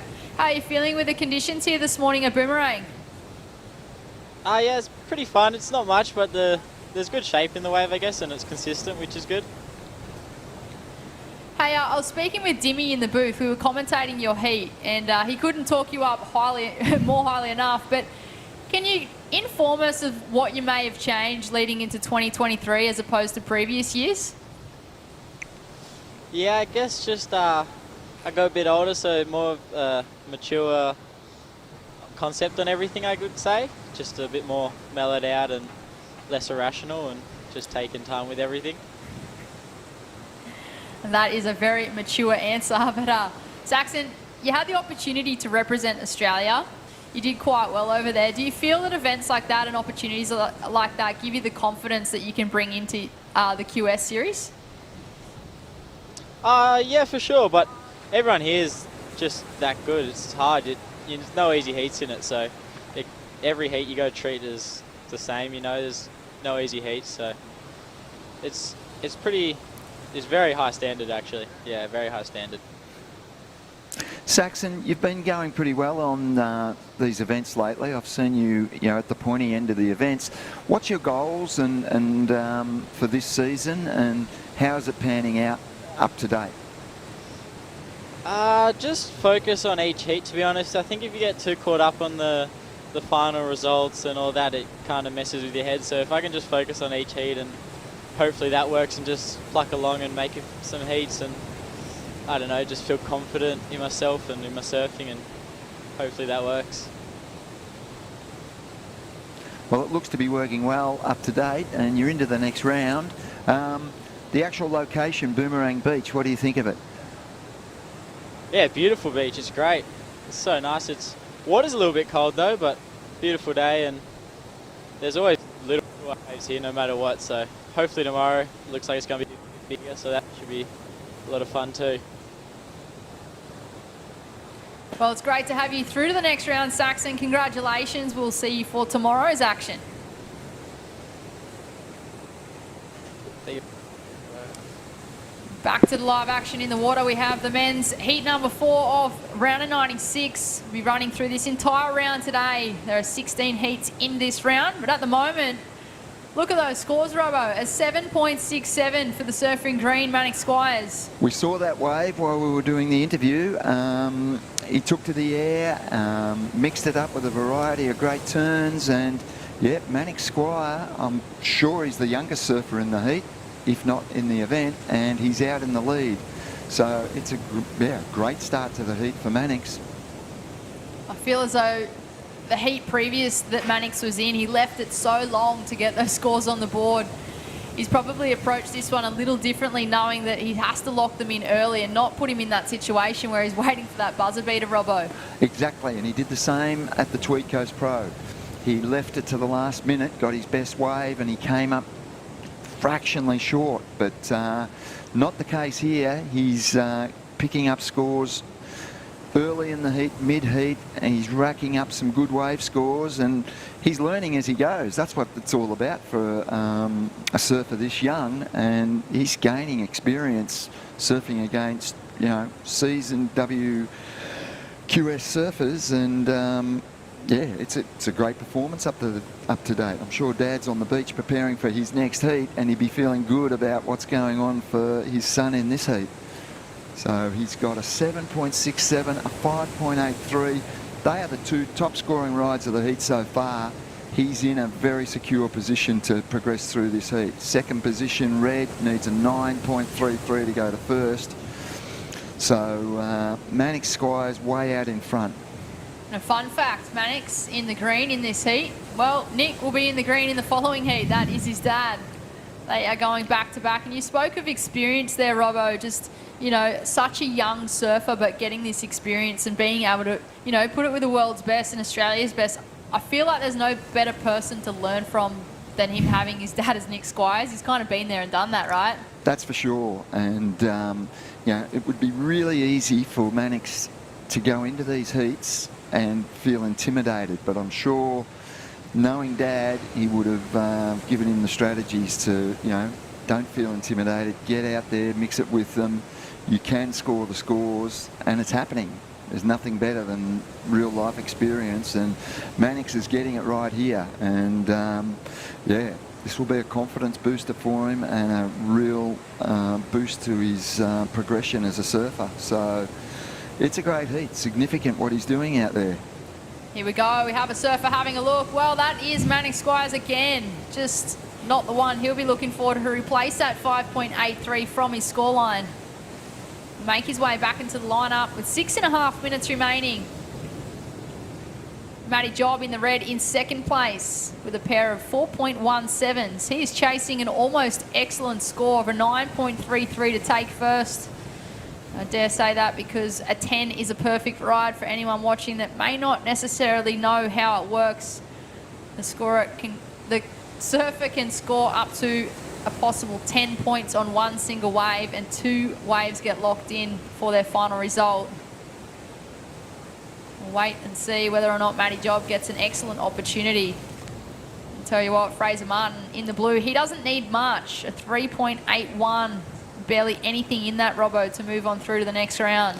Well, the significant point there is his high scoring ride, a 4.53, is actually better than the high scoring ride of the surfer in second place, a 4.17. So you could look at it, and with that much time on the scoreboard, you could say he's in at least an equal, if not better position than what the surfer in second place is. So it's really tight, that second position. What you can say is it's super, super tight. And blue requires a 3.81 at this stage. Here we go. Green. Was that Mannix again? It was. He's staying nice and busy. Dimmy and I were talking before about Grommies just wanting to go everything that pops on through the lineup, and Mannix is kind of providing that example. Up and riding, that is Fraser Martin in the blue. He's chasing that 3.81. I'm not sure that's going to be the requirement. No, I don't think it will be. And there haven't been many lefts ridden lately. It seems to be predominantly going right to get the scores. Which is interesting for how we started this morning. I feel like a lot of the scoring waves were actually on the left, and as the tide made its way in, the conditions did change a fair bit. And most surfers now electing to go right. It was high tide around 10 past 10, so it has already gone high, and it's now on its way back out. I feel like it has got a little lullier, longer wait between sets. Yeah. Still plenty of opportunity for surfers once they roll on through. So I don't think blue got the score. He's still chasing that 3.81. Still plenty of time though, 4 minutes. It's been an extremely slow heat for the man in the white, Kobe Johnson. He's locked in a 1 and a 2.5. He's still in the game though. A mid-range 5 will take him to second, and the positive for him, he has first priority. So any wave that comes through the lineup, he does have right away. So using your competitive experience, Brittany, what's he thinking with 3.5 minutes? Do I need to get 2 waves, or have I got to nail one excellent ride? With 3.5 minutes on the clock, I feel like it'd probably be nailing one good ride to get at least a 6, because chances are, even if he tried to go for the 2-wave option, he'll get 1 wave and then the other competitors will have priority above him. and to make it tricky to get that second score locked in. Yep. That's how I'd be looking at it. That makes perfect sense to me. There's 3 minutes on the clock. You can see the separation there between competitors with white and red on screen sitting to the north, green a bit further south. We get interesting here. Red actually paddling away from the surfer in white, giving him room to move. So interesting here, Matty Job. He could just go and sit close, even though he doesn't have priority, just to kind of remind White that he's there. And well, opportunity here. Up and riding. Kobe Johnson looking for a score, using priority. That's not what he was after. I doubt he'll even get rid of his 2.5 on that. Well, he'll get rid of his one. Just over 2 minutes on the clock. There it is, a 1.73. So still chasing that 5.84 to move into second with 2 minutes. This is where I feel like Matty Job should be paddling to the north to go sit close to White.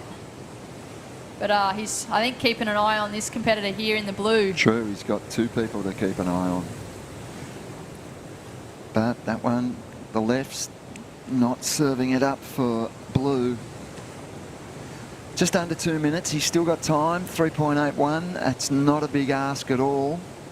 Just got to find the wave. But now back to that same situation where the surfers coming first and second are also holding first and second priority. It's kind of the perfect scenario for first and second right now, holding those priority positions.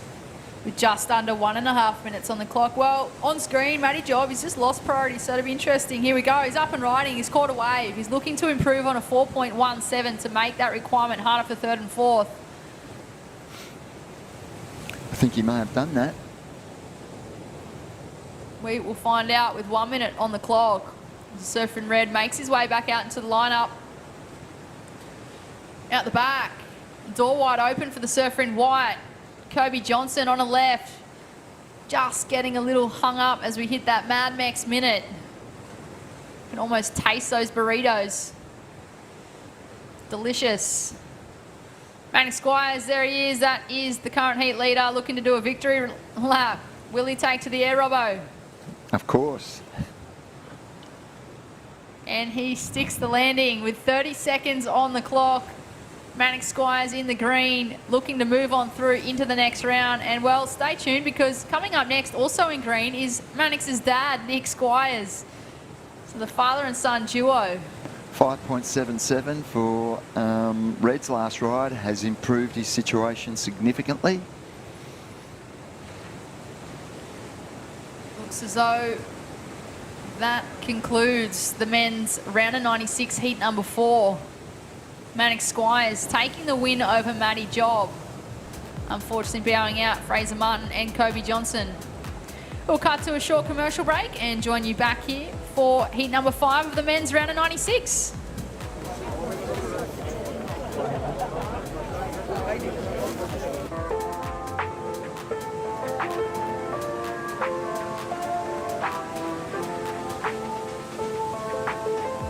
It's a beautiful day.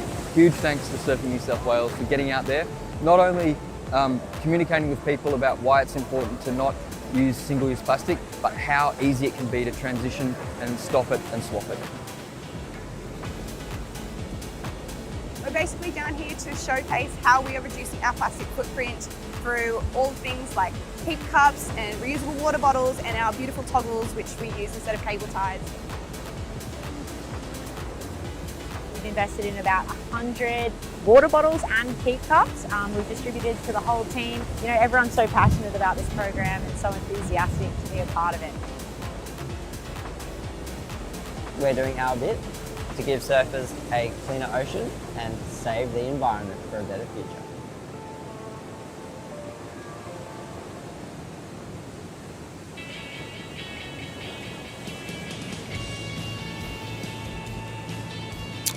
Welcome back to Boomerang Beach.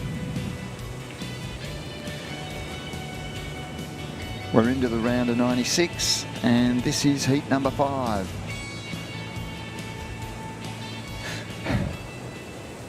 Great result on the last heat. We saw a young surfer, the youngest surfer, I think, in the event, and Manic Squires. He got through with some great heat scores, and in this heat, his dad's surfing, Nicholas Squires. What do you think of that, Adam Hennessy? Mate, I love Nicholas Squires, just a warrior on the course. So we're going to have Mannix in the interview very shortly. This is going to be interesting. I call him Mini-Me. I love him. He's got so much froth, and he'll be probably keeping one eye on the ocean because his dad's out there, and then himself just excited to get through. So we're going to throw down to the young man himself. You down there, Mannix? Mate, how are you, champion? How was it out there? You've had a busy morning, champ. Talk us through it. Yeah, it's gotten heaps better. This morning it wasn't very good. It was like a bit slow, but now it's picking up a little bit and it's super fun. So this morning, I felt like the conditions really changed midway through that first round of heats, and now it looks like it's so much fun. Talk us what your theory was in that heat. Just keep him busy, or was it just keeping that flow going from earlier on? Yeah, well, this morning I pretty much waited the whole heat with priority and just didn't really get much. And I just got through right at the end. So just there, my game plan was to just keep catching waves and build a house. So worked out well. I'm going to tell you something that's pretty unique. Right now, your old man was just ripping the bag out of one.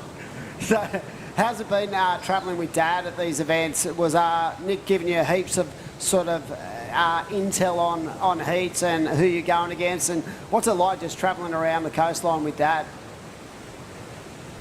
Yeah, it's super fun. We kind of like just both bounce off each other, hoping we don't match each other.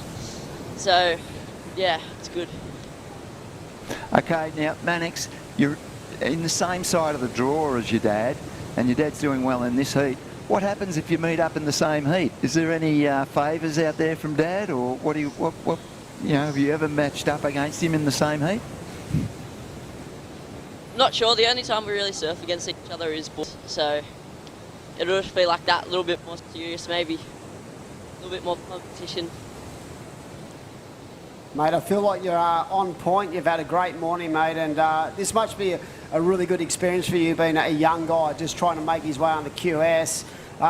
What is your life goal for 2023? Was it to just give yourself the opportunity to be able to compete against that higher level out of the juniors, or what did you set yourself goal-wise this year?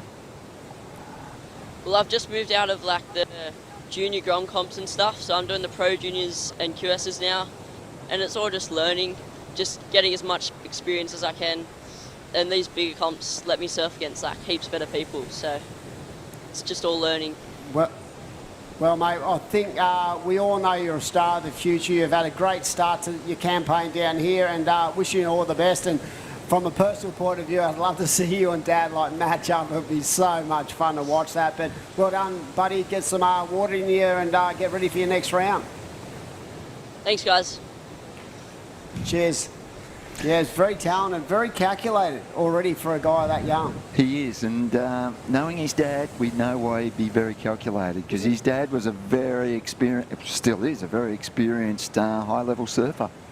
The funniest thing is when he was talking about coming out of the juniors, like he's talking about coming out of like the Ripcord Grom search age, like the cadets, not even the juniors. Yeah. So for him to be into the round of 64 in a QS 3000, pretty impressive. But right now, Ollie Rosenbach out there with that 3.5 and the 3.4. He's out to the lead. Nick Squires with the best wave of the heat so far with that 4.83.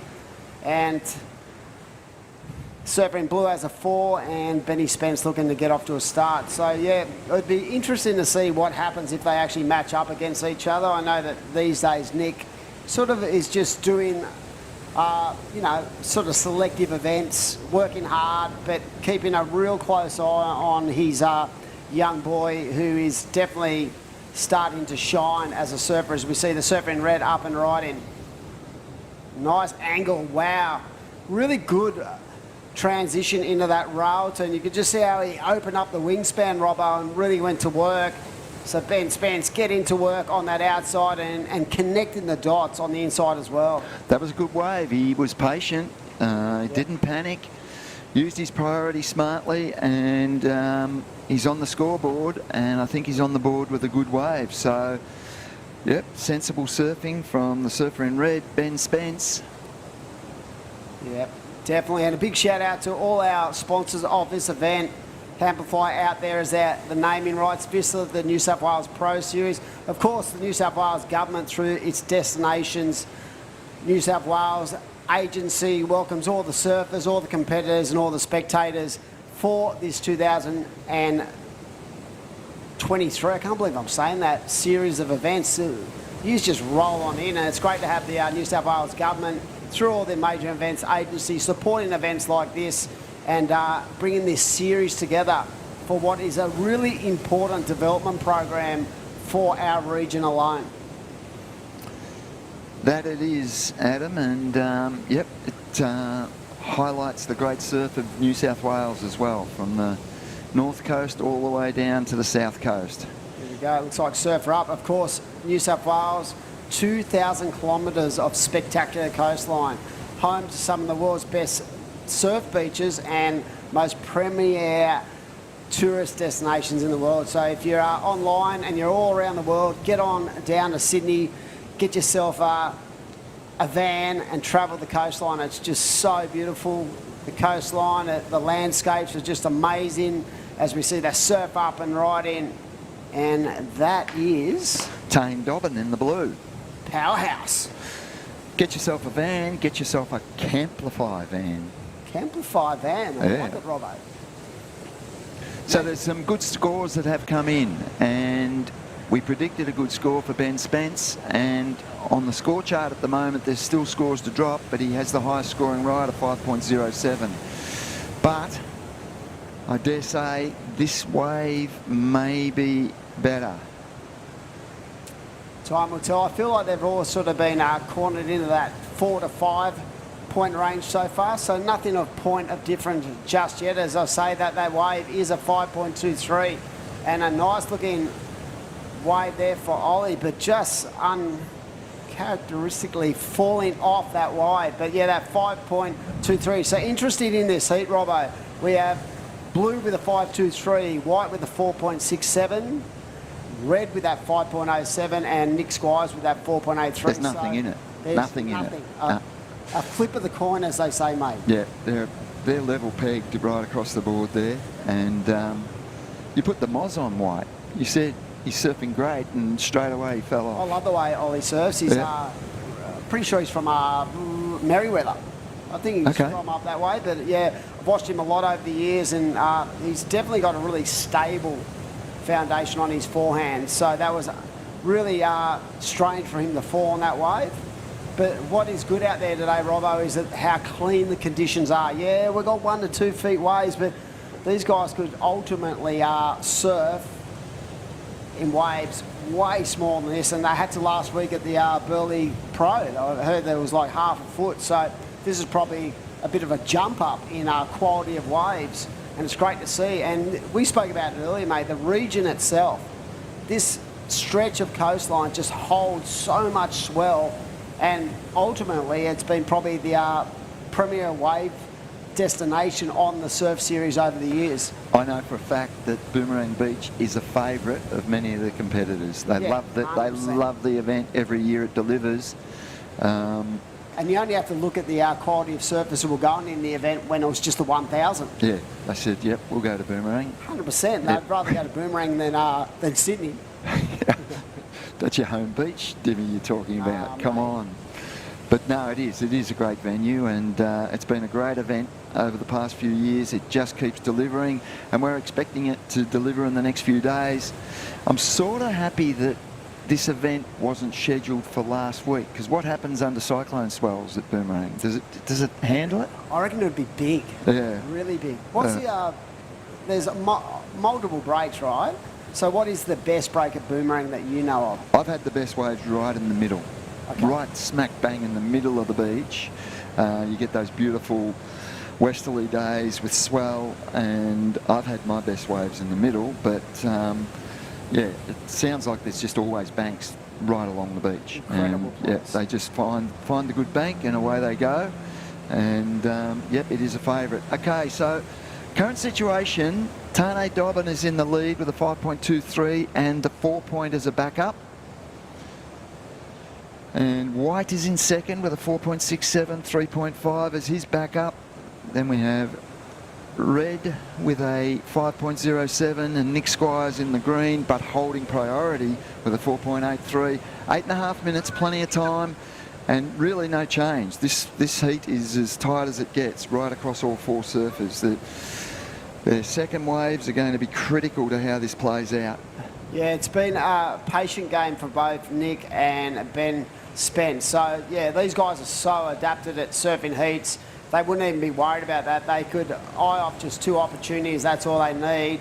And right now, unfortunately for Nick Squires, that is a major priority error for him. He has looked at a wave and the priority judge has taken his priority off him. So he's gone from first priority to basically neutral priority because he looked at that wave. So I simply wouldn't expect that from a surfer that experienced. That's unusual for Nick to make a mistake like that. Probably he's locked in a 0.93, so maybe we didn't see that. Yeah, he's taken off. Yeah, he's taken off on something and it hasn't worked. That's unusual for someone of his experience to see Ben Spence up. Nice fluent surfing on a smaller looking ride, so he's rolled the dice knowing he only needs a 3.1. But there's 2 sides to that story, Robbo, where you want to make sure that you're not surfing just to get the score. No. You want to be surfing to really put pressure on the other 3 guys. But that said, I think he'll get the score. That's my gut feeling. It was a smaller wave, but... yeah, I don't know. Yeah. It's going to be close. I'm giving him the score. Yeah, you give him the score. Yeah, you go against me. No. Go on. I would have to see. There you go. He got a 3.73. So the experience of Robbo knows what he was looking at as we see Nick Squires up and riding. But I knew it'd be close, but he probably wanted something a little bit bigger. But at this stage with 6.5 to go, he was probably thinking, I just have to get something on the board. And look at this wave. Look at the attack for the surfer in blue. Tane Dobbin. Jeez, this guy is impressive on the backhand.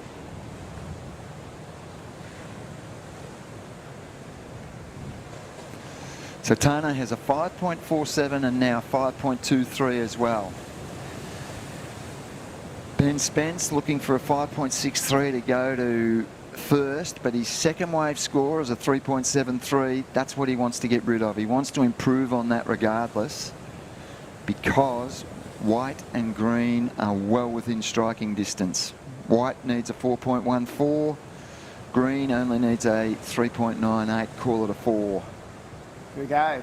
Green up, and that is Nick Squire, so he doesn't need a huge score. Now it's interesting because I felt like when he took that wave, that was a right peak and he went left onto the backhand. So he's identified something that we couldn't see here, but yeah, very tight. If you look at second, third and fourth, they're basically separated by 1 and 1.5 points, so that's nothing. Yep. And with 5 to go, that makes it very interesting towards the back end of this WSL QS3000 heat, and there's a lot riding on these round of 96s. If you can just find that rhythm, that groove, and get yourself, into the quarters, into the semis, that's when you start to see these points take effect. So without priority, Nick Squires deciding to roll the dice on this inside corner, and he's gone to second. He got a 4.47 for that left, I believe, which has pushed him into second position. Smart. But boy, there's nothing in this. With 4.5 minutes remaining, third, Ben Spence needs a 4.23. And fourth, White, with priority, just needs the 4.67. So nervous times out there for all 4 surfers, really. Tane Dobbin's in the lead, but it's not a big lead. They're all mid-range scores, as you can see on the score chart. So this is a really close heat. Beautiful day, 29 degrees on the north coast.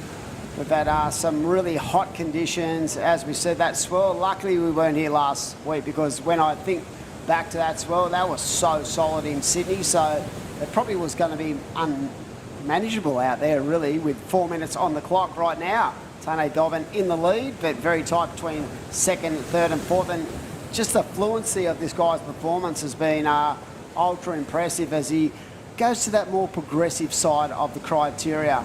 He's looking to offload a 5.23. I don't think that's going to do that. No. And surfer in red with second priority and got sold into that. We spoke about that. Yeah, he got sold into that. That was he's sold in that great for sure. strategy from Green. Yeah, that's the experience of Nick. Here he Look at goes. This one could stand up for him. Great first turn. Looking for a hard finish. He's ultra impressive. He's a big unit. Yeah. Wise. Fit, powerful. Yeah. And his ability to get across little sections like that and really attack without losing any momentum at all. Very impressive indeed. But I don't know that it's going to improve his scoreline. Don't know how much that wave, I mean, he got everything out of it, Yeah. but it didn't have that great amount to offer. We'll see what the judges think of that wave, but yeah, lot of power, but it was more about the quality of the wave than anything. But you know what? Did he just improve? I think he did. Well, if he did, it's not by much. The barest of margins. You see all the boys on the beach there just looking chilled out, having a bit of fun. I'll tell you what's interesting in this heat, Adam. Yep. The surfers coming third and fourth don't need much. And they've got priority. And they've got priority. Priority 1 and 2 for both of them. So this heat could change dramatically in the final 2 minutes because they have priority. They're sitting out there. They do not need much. And there's 2 minutes remaining. So, yep, this is going right down to the wire. In these 20-minute heats, I feel like there is no room for taking a breath out there. It's just rapid fire. And like you said, Robbo, the positive over the negative is that surfer in red and white, they need scores. They don't need big scores either. Surfer in white as first priority needs a 5.23, and surfer in red only needs a 4.84. So there's not a lot required to get on through. So nervous times for Nick and Tane, because realistically no one's safe at this stage, Steve Robinson. No. You can see the surfers out there waving to the tower. They want information. They probably want to know how fast the clock's running down. If you're in first or second, you want it to run down fast. If you're in third and fourth, you want it to go slow. That's only got one speed. Yeah, that's right. It's amazing when you're in a heat how much that adjustment actually happens, as we see the surfer in white pulling onto this one. Good looking wave. That's a lovely first turn. A little bit caught behind on that second turn, Robbo. Is that enough to change the tide of 5.23? I thought he was on the way to the score after his first turn. That first turn was ideal, but the wave didn't offer much after that. This is going to be interesting because by the looks of this wave, that was a great first turn as well. So I have a feeling that Ben Spence might change the tide in this. Under 30 seconds, yep. The mad next minute. It's in the lap of the judges now, but we predicted it was going to be close, and white and red have both scored waves, and particularly red, I feel, is in the hunt. Oh, definitely. I'll be interested to see what the judges thought of that last wave. We're going to throw to a commercial break very shortly. We're going to be back for another exciting heat at the Great Lakes Pro QS3000 event, part of the New South Wales Pro Surf Series.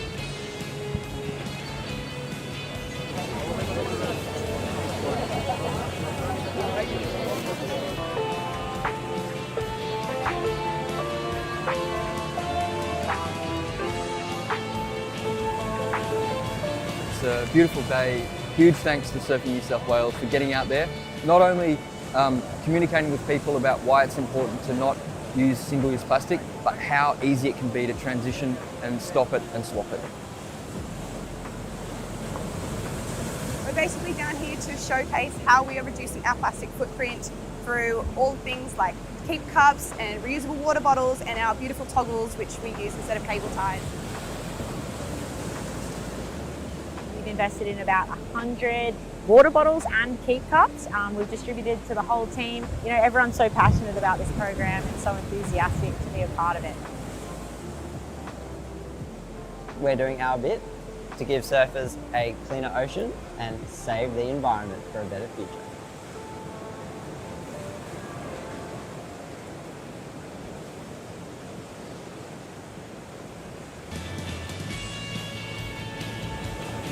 Welcome back to the Great Lakes Pro. We're into another heat, Robbo. Exciting. Round of 96 action down here at beautiful Boomerang Beach. Fantastic summer's day. We are into the next heat and we've seen some fantastic action this morning. And it looks like Benny Spence in that last heat got the job done. We spoke about that last wave, so a buzzer beater for the man in red. But we are on to the next heat, heat number 6 of this round. We're going to run right through to the completion of the round of 96 today. And the Camplify Great Lakes Pro. Excited to be here. Robbo, Steve Robbo, in the box with me today. And who have we got in this heat, buddy? We have a few big names here that you'll recognise. Daniel Farr is in the red, Nick Vasicek in the blue. Vasa. Benny Wilson and Jay Okalupo. Wow.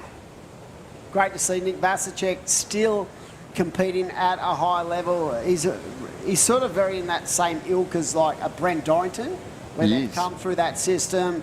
Solid campaigner, spent a lot of times on the juniors, went into the QSs, and it's just sort of drifted away but come back. He's a very established surfer. When you think of Australian, you know, like grassroots surfing kind of guys, he's one of the guys you look at.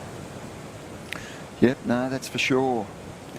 He'll be on his backhand, and I feel this wave has suited the backhand surfers throughout the day. We've seen some good performances from them. But yeah, Nick Vasicek always features when there's solid classic waves on the Gold Coast. Yep. You will see still images and vision of Vasicek charging the points. He's got such a great read. Beautiful style, and the bigger and better it gets, the better he gets. And that's not to say he's not super dangerous in small waves, but he's very accomplished when the waves really turn on. And Jay Okalupo, another young competitor. Okay, we've got Tane Dobbin for an interview. Tane, that was a close heat. There was little separating all four of you. Tell me, how were you feeling out there in the final 5 minutes of that heat? Yeah, I was kind of just like trying to separate myself just down the beach a bit to, like, in case a good one came, could just better another 5, maybe get a 6 or a 7. And like, just try not to think about priority too much. Just trying to better my scores. Was it important for you to, you know, to establish that those backhand kind of waves that were offering a lot more scoring potential, and you definitely found that groove on those rights? Yeah, it was kind of like where I live, like Palmy out there. It's just trying to find like a right where I could just tag it, get like into the wind, throw heaps of spray. Yeah. Yeah, a bit tricky out there, but a lot better conditions than you probably surfed last week if you went in that Goldie event. But yeah, so in that scenario when you've got priority, you're more worried about just being a little bit further away to give you that opportunity if one of those growers came further down the peak. Is that right? Yeah, just trying to like separate myself and kind of find like wait for a bomb or something so I could get like a better score, not just get another 5 or something. What? And Tane, how's your season going to date? How have your results been in the last few contests, and how are you feeling about your season up to date? Yeah, it hasn't been going the best, but you know, just trying to make a few heats right now. Not really thinking about the points, just get through each heat. And we're expecting an improvement in conditions. How do you feel about Boomerang Beach as a location? Yeah, I surfed like probably 2 years ago. It was like 5 foot and it was really fun. But yeah, anything bigger than this should be fun. Okay, well, you're through to the next round. You've had a win. You should be feeling confident. We wish you the best of luck as you go into the next round. Yeah, cheers, boys. Have a good one. Thank you. Well done, buddy. Yeah, no, surfing really good. And talking about surfing really good, we saw during that interview, we saw a surfer just absolutely tagging away. Who was it? I'm pretty sure it was Benny Wilson. Okay. So we'll see where that comes in at with the judges. Of course, right now, Jay out there, the son of one of the most iconic surfers ever, Ockie. I'm sure he's online. If he's not online, he'll actually be at the beach. And like you said before, he's a frother. He watches everything. As we see Benny up, and I love the fluency, just that silky, smooth backhand attack, how critical he got that board, and just how effortless the flow in that ride was. So we'll see what the judges think, powered by Destination New South Wales. And 14 and a half to go. So these heats, Robbo, they just fly by. They do. 20 minutes, you get out there and you've got to be busy. Here we go. This is Ben Wilson again. And that one not offering up much. I saw the wave of blue. He's got a good score, a 5-point ride. I've got to say at the moment, a 5-point ride's looking like a keeper. You probably don't want it to be your best wave, but as a backup score, as your second scoring ride, 5 points. Tide's starting to run out too. Yeah.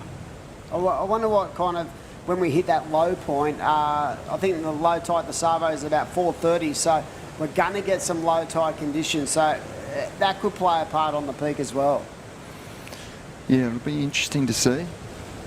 But the advantage is tomorrow, Robbo, we're looking at a bit of a pulse, an extra 1 feet in wave height tomorrow. So if these banks hold up, you know, it's looking promising for the main event round. And I think they're going to get some clean conditions the next few days. Good. Yeah, I think offshore, clean, and a pulse in swell. So that should be fantastic. 13 minutes to go. We are into heat number 6 of the round 96. Men's action today, first and second round here at the Camplify Great Lakes Pro at Boomerang Beach. And what about this guy? He's just been rapid fire. He's busy. Yep. A nice little wedge on that inside corner. You can see that wave just sort of doubling up, and the speed he's holding through those turns for such a small wave. Pretty impressive. That was. I'm interested in that score because he surfed it really well. Like you said, it was a small, well, it seemed like a smaller wave, but it was, all the manoeuvres were maxed out on that wave. Might be his best wave so far. And there it is. I'm pretty sure that just locked in at 3.9 as we see Daniel Farr up and riding. So interesting. Probably, you know, that was scored down, Robbo, a little bit because of where the takeoff point was. Yep. It was a little bit more inside. So had he got that way from out the back and able to do that first critical turn, we could have seen that jump into the 6-point range. Yep, the manoeuvres were right, the wave wasn't right. Yeah. The wave didn't deliver to him. He did everything right, but the wave was, it was slower than the other waves. So I think that's what's cost him on that wave. He's in the lead. He's got a 3.9 and a 3.67. They're not the sort of scores that you would think are going to win this heat or even get you through, but who knows, because third and fourth at this stage don't have anything really on the score chart. But yeah, it's interesting. You've got to dissect these waves, dissect the scoring, understand it, and there's a lot going on out there. Vasicek's 5-point ride is looking stronger as every second passes. That's true. So we're nearly at the halfway point of this heat, and that 5, when you look at it, yeah, you go, wow, that's a score, that's a keeper. But you never know. We've seen so many heats that have, you know, turned on a dime in the last 5 or 10 minutes. And a big shout out to all our partners of this event, the naming rights partner, Camplify. It's doing a great job. Of course, the Barrington Coast Council, Destination New South Wales, as we see Jay going to the air. So that's point of difference when it comes to the judges. Looking at it going, yeah, and I feel like, you know, that's going to be probably in the 3 to 4 point range going off what we've seen so far today. I don't know. I don't know. Up front, I have trouble judging airs. That's just the way it is. Oh, they do them so effortlessly. That's the issue. They make something difficult look so easy. Yeah. For kids these days, but I feel like, you know, that's going to put him on the board.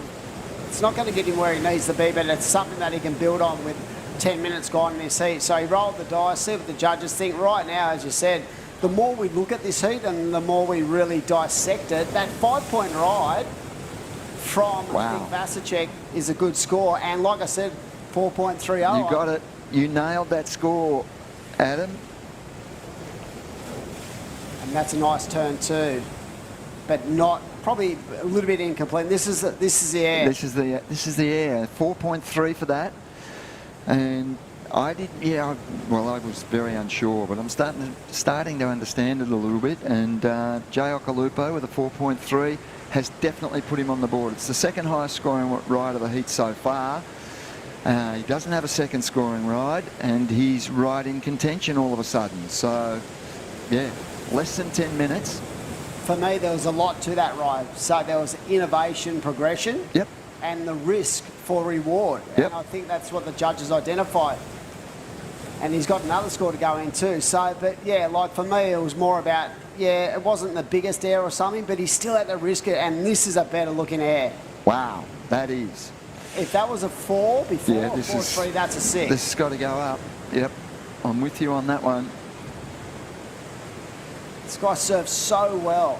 He's got such a strong technical side to his serving, but he's got that innovation part of it as well. And there it is, a 6.50. So we're right on the money. So he's gone from basically 4th to 1st in a matter of minutes, a 6.5 and a 4.30.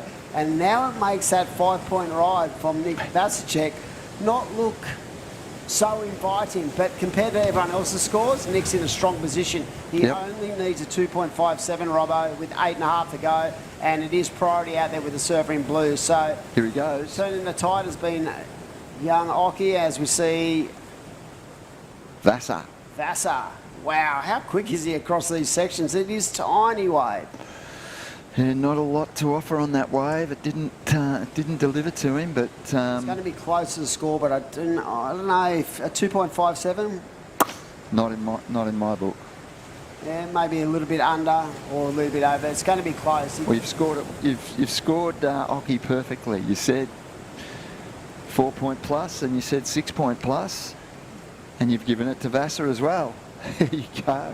3.33 puts Nick Vasicek into second position. I think it's all those years hanging around that judging panel. Yeah. We could move you out of here and into the judging panel. No thanks. They do a wonderful job. They do. But yeah, Nick Vasa, mate, that's strong, smart surfing, 3.33. And you might think, nah, it's not a huge score, but when you look at both white and red, what they need now, yeah, it's pushed them right out there. It has. They need their best scores. They need a 4. White needs a 4.44, and red is chasing a 7.26. Red's probably chasing 2 waves. He's only got a 1.07 and a 0.5, and just under 7 minutes. So it's another tight heat. And yeah, they do have a great lineup of partners making this event possible. VISSLA, the New South Wales Pro Surf Series. Okay, look at this, Demi.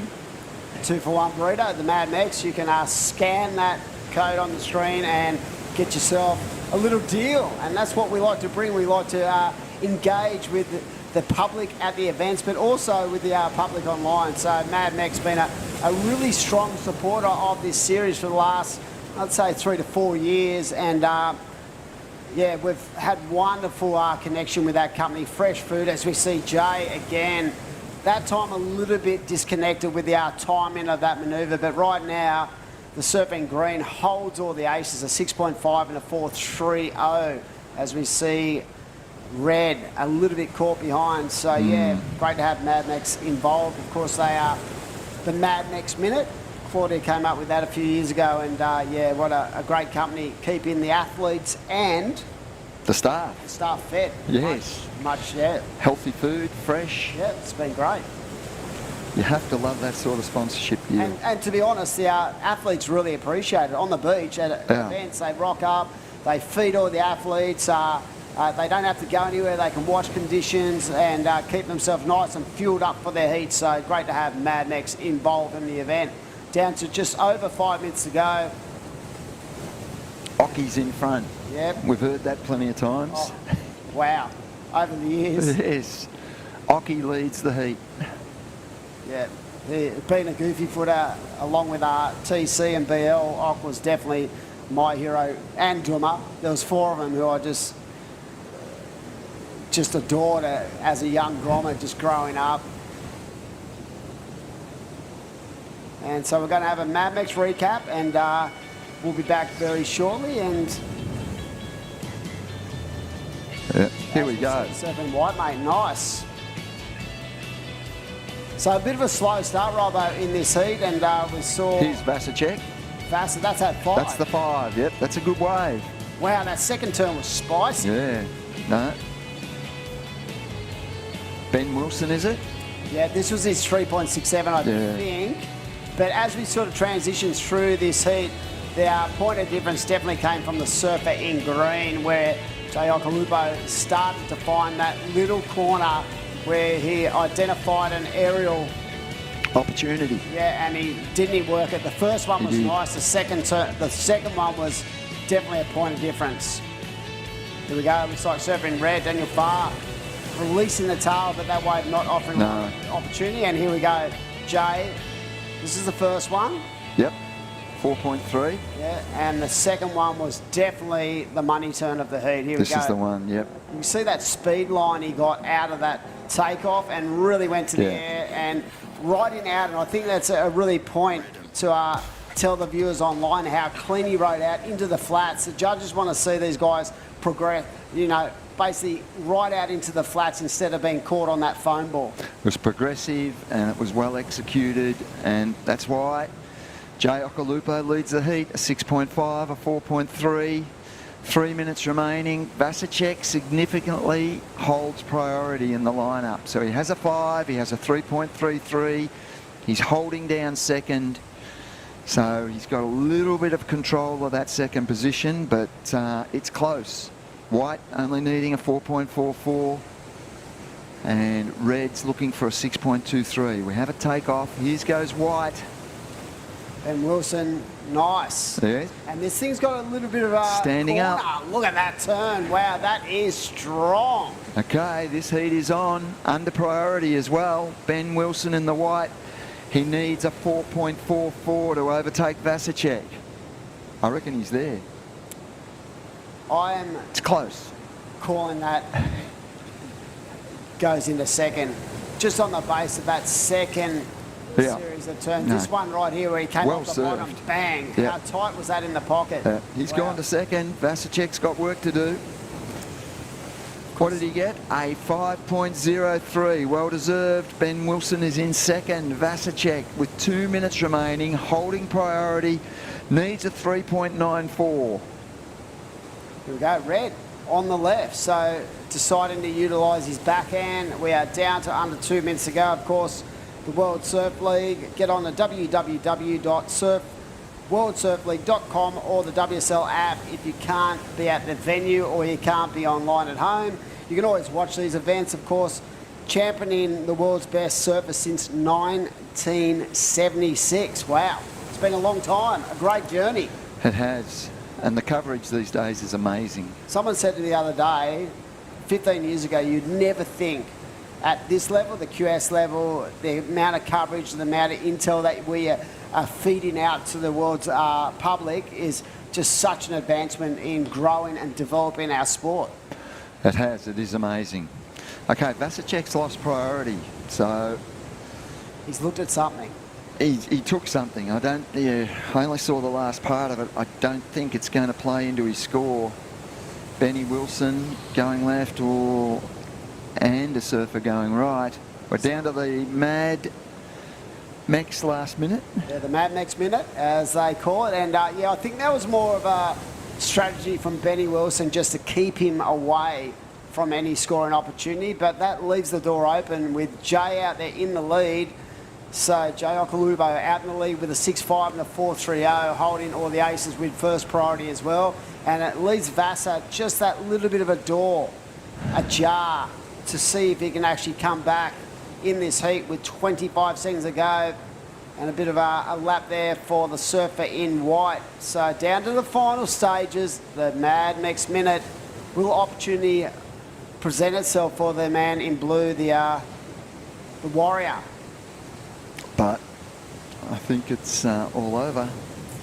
Yeah, I don't think he's going to get that opportunity with the clock counting down here at the WSL QS 3000 event, and it looks like unofficially it was the surfer in green, Jay Okalupo, getting on through with Benny Wilson. We're going to throw to a commercial break. It's been an amazing start to this event. We'll be back very shortly from Boomerang Beach.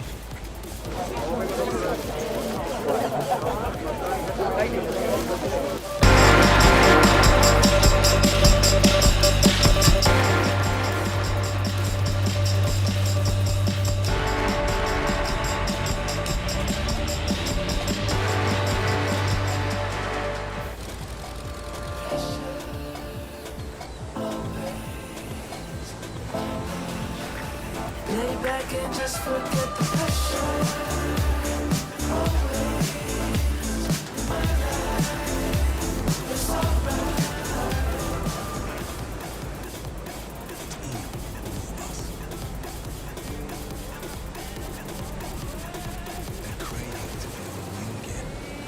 To see something new that will blow our minds, or meet someone new who will change it. New South Wales. A place to feel free, to feel alive, and most of all, to feel new again.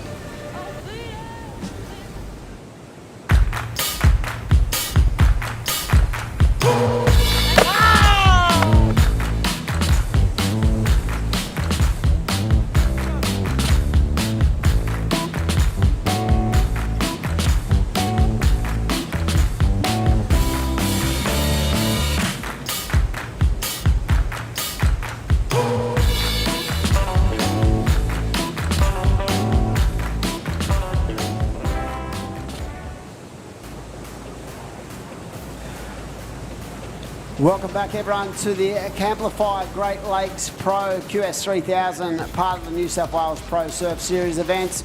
I'm in the box right now with Britt Nicol, excited to be here, and who we got coming up in this heat? This is heat number 7, around the 96. We are flying through the draw. We are, and what a day for day number 1 of action so far. In the water we have Jack Thomas in the red, Geordie Lackman in the white, Kyle Enfield in the green, and Max Kearney in the blue. Got a couple of early scores locked in.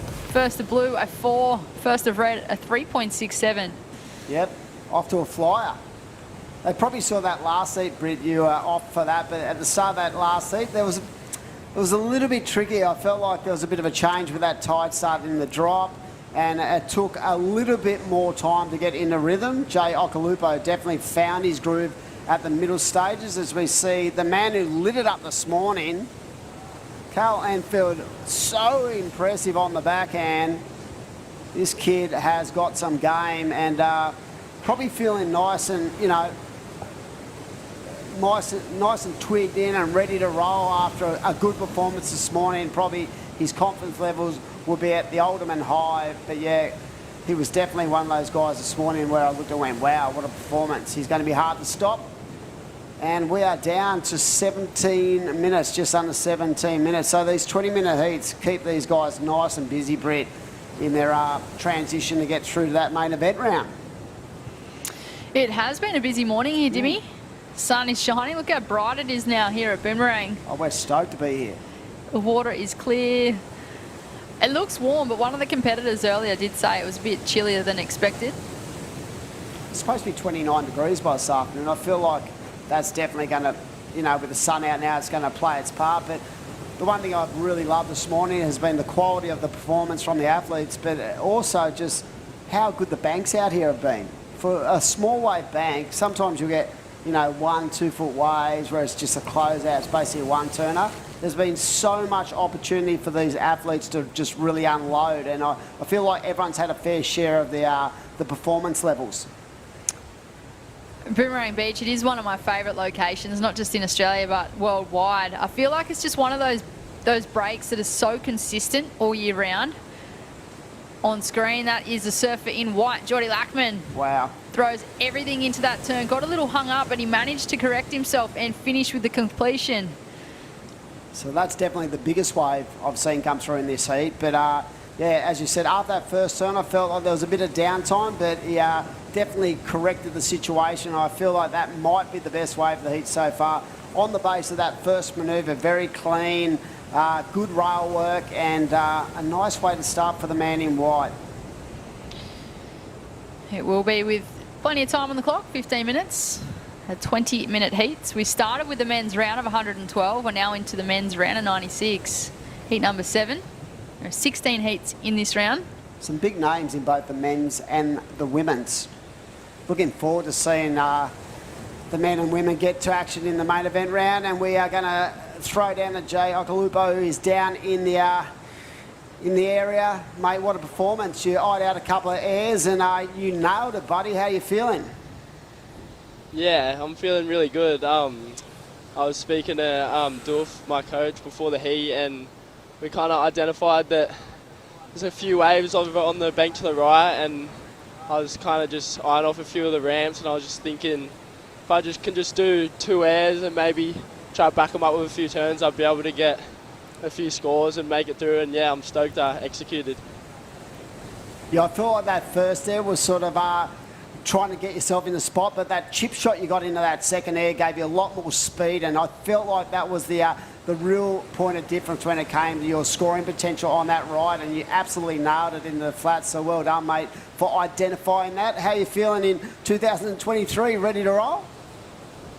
Yeah, I'm feeling really good. I've been putting in heaps of work in the off-season, and I'm really starting to kind of find my feet with my surfing. Haven't really been able to put it together into heats until like kind of this event really, so I'm just going to try to get on a roll and yeah, just keep the ball rolling, keep my heat, and yeah, hopefully go far.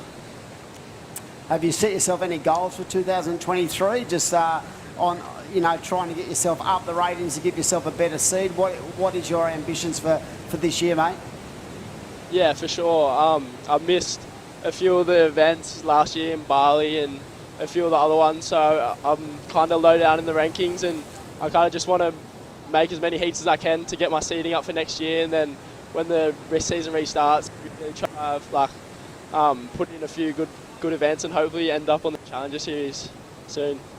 Mate, well, you've looked ultra impressive out there today. You're nice and calculated, calm, ready to go. Have you been chatting to Dad much about what you're going to do out here? Does he give you a lot of intel when it comes to heats?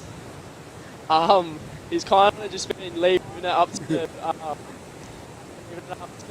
and I'm working with Doof, so Dad's kind of just being my dad, and he's not really focusing on really heat strategy, and he obviously gives me tips and that, just surfing, and he'll put his 2 cents in if he needs to, and yeah, it's good having Dad here, and also like Doof support me. It's got a good crew behind me, and yeah, just keen to keep the ball rolling. Well, Jay, I love the way you surf. I always have since you're a young grommet, and I just hope you can continue that roll. Best of luck tomorrow, buddy, and rest up. All right, thanks heaps. Have a good arvo, boy.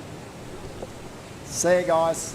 And yeah, great performance. Jay identifying with his coach, as he said, he really would have been watching those previous heats, just trying to really put himself in the mix and identify exactly what he was looking for, and he did that first air, and I just felt like he was going to go back to it because that first air wasn't that big, but it got him a score that put him back in the game, and the next one, as I said, he really had speed into that aerial manoeuvre and was rewarded by the judges. Talking about speed and flow, this young guy from Port Macquarie this morning lit it up, just trying to keep that roll going, and Britt with 11 and a half minutes to go. Just looking at the scores right now, everyone's sort of, you know, strangled into that 4 to 5 point range at this stage. So no real point of difference. We're waiting for the judges to really look at something. I love that turn. Wow, power. So Max really unloading. What do you think of that one, Britt? That might be the point of difference there, Jimmy. He got critical on that first turn. I feel like he just got a little hung up on that second section, even though he got the completion. Yeah. Just a little bit sticky on the way out of that turn. I don't know if it's going to be the best way of the heat, but it's definitely going to improve his situation, as we see Surfer in red holding first position at this stage. But yeah, very tight battle. You can see it, 7.5 to a 6.07. And as I say that, Even though he's a little bit caught up on that second turn, I think the judges really identified that first manoeuvre as the money turn. So a 5.10 for Max Kearney there, 4-point ride as his second wave. So he's going to look to offload that. And it is blue first, red second, green in third. His last wave at 3.33 and his previous best was a 3. He needs a 4.17. And you can see it on the screen, ladies and gentlemen. The surfer in white has first priority and only needs a 2.90, and that is so obtainable for someone of his ilk. There it is. It's not much in this. And, well, surfer in white, he only needs that 2.9, but he does hold first priority, meaning that he has right of way in the lineup. Any wave that comes through, he can take off. And there he is. Speaking of, that is Geordie Lackman up and riding, flying down the line, looking for a section. He's only chasing a 2.9, but that is not going to be it, Dimmy. So maybe they've looked at that last heat and looked at Jay's performance, gone, you know what? One air can net me a 6.5 or a 7. I might have a look at that moving forward. But yeah, he's opened up with a 4.60. Doesn't need a lot. And I'm going to be interested to see just how these banks start to play out when we head towards low tide. Low tide is at 4:40 this afternoon. High tide at 10 o'clock this morning. And I feel like we've just started the day, but we've been like just rapid fire. We're into nearly the halfway stage of round 2. We're going to complete round 2 this afternoon. Tomorrow morning we're looking at a little bit of an increase in the swell, and it's going to be so good to see they are the best of the best light it up. Because speaking to Robbo before, when you talk to the athletes, they love this place. They do. It's one of my favourite locations along this New South Wales coastline, and well, there we are. Hello to you viewers at home or wherever you may be watching from, tuning in from work maybe, Dimmy. When I'm at work and I'm not at these events, I tune in all day. You become so addicted to these webcasts. They're so good these days. We spoke to Robbo like 20 years ago. We had none of this. This generation is in such a particularly strong situation where they can really look at things from an analytical point. Like you see all the surfers, they'll go home and they'll go and replay every one of their heats over and over to look for little things they can take away for the next heat, or if they lose, they try to take a positive out of a negative.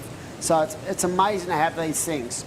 And that's the thing, Dimmy, I feel like, you know, competitors, when they've got a coach on the beach, they're normally relying on them for, you know, that technique and filming you on the beach. But whereas when you have a live broadcast like this, you don't necessarily need your coach on site. They can be watching live on broadcast. Yeah. Or you can go home and reevaluate that yourself. They do that. A lot of these athletes, they're pretty tough on their performances, and they will look for positives and they'll look for negatives they can improve on too. So to have this sort of ability to bring this not only to the viewing public of the surf fans around the world, but also as a tool for the actual athletes themselves. I'm sure that you've gone back and looked at a lot of your heats in the past on the QS. I have, yes. Yeah. I was lucky enough with most of my heats over the years. I have had one of my parents on the beach filming, so that's been my biggest training tool, to be completely honest with you. It's having that camera as a tool and just being able to, not only in events, but just going home and watching myself surf and break down my own technique and where I might have went wrong. But I do feel like the broadcast like this is a big opportunity for surfers to kind of hone in on what happened in the entire heat. Yeah. Sometimes when you've got a parent filming on the beach, they're just filming you. Whereas when you're watching the broadcast, you can actually see what's happening across the whole playing field. It's not just yours. You can identify what the other guys are doing or the other women are doing in your heat and work from there, because you might have missed something that changed the heat. So we saw the surfer in green there going left on his forehand. That's the first time I've seen Cole Enfield actually go left in this event so far. So right now he's only looking for a 4.17. And here we go, we've got a Destination New South Wales replay. Nice first turn, but this wave, I think more to the quality of the wave than anything else that held the scoring potential back, Brett. Yeah, he did as much as what he could on that wave. It just, unfortunately, the wave just let him down a little bit there. It definitely wasn't his surfing, but wave selection maybe. It is so crucial to me in competitive surfing. I actually think he had fourth priority, so he was probably just thinking, you know, without priority, I'll just have a crack. Here we go, red. Nice first turn, but a little bit caught behind the section on the second turn. He's looking to offload at 3.67. So this is a very tricky heat, Britt Nickel. This is very tight. And the only one who's really opened up is this man right now. Speaking of opening up, Max Kearney, very strong connection. And what I love more about that wave is just the effortless flow to his attack. It was similar to his last wave, but I feel like the one he just caught was a little bit bigger in size. White, that is Geordie Lackman. Not going to be the number he's chasing, looking for a 2.9, but yeah, back to Max Kearney in the blue. He got critical in that first section and finished with the completion. We'll wait for that number to drop on screen. That is Kale Enfield from Port Macquarie, looking for that 4.17.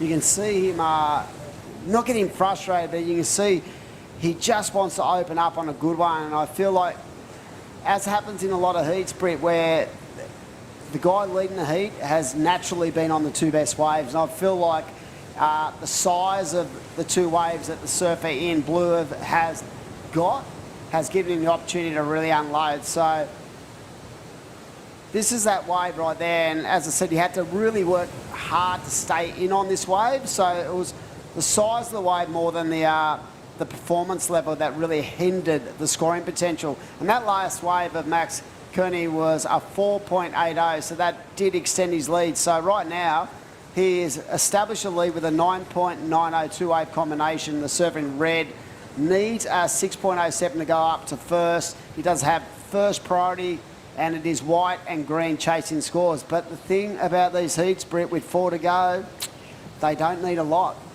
They don't, and you can see on screen there, the surfer in green kind of waving back to the beach announcers, trying to chase where he's sitting, and there it is. That's why he locked in the score he acquired, and surfer in green's gone to second place. But just like that, situation's changed, Jimmy.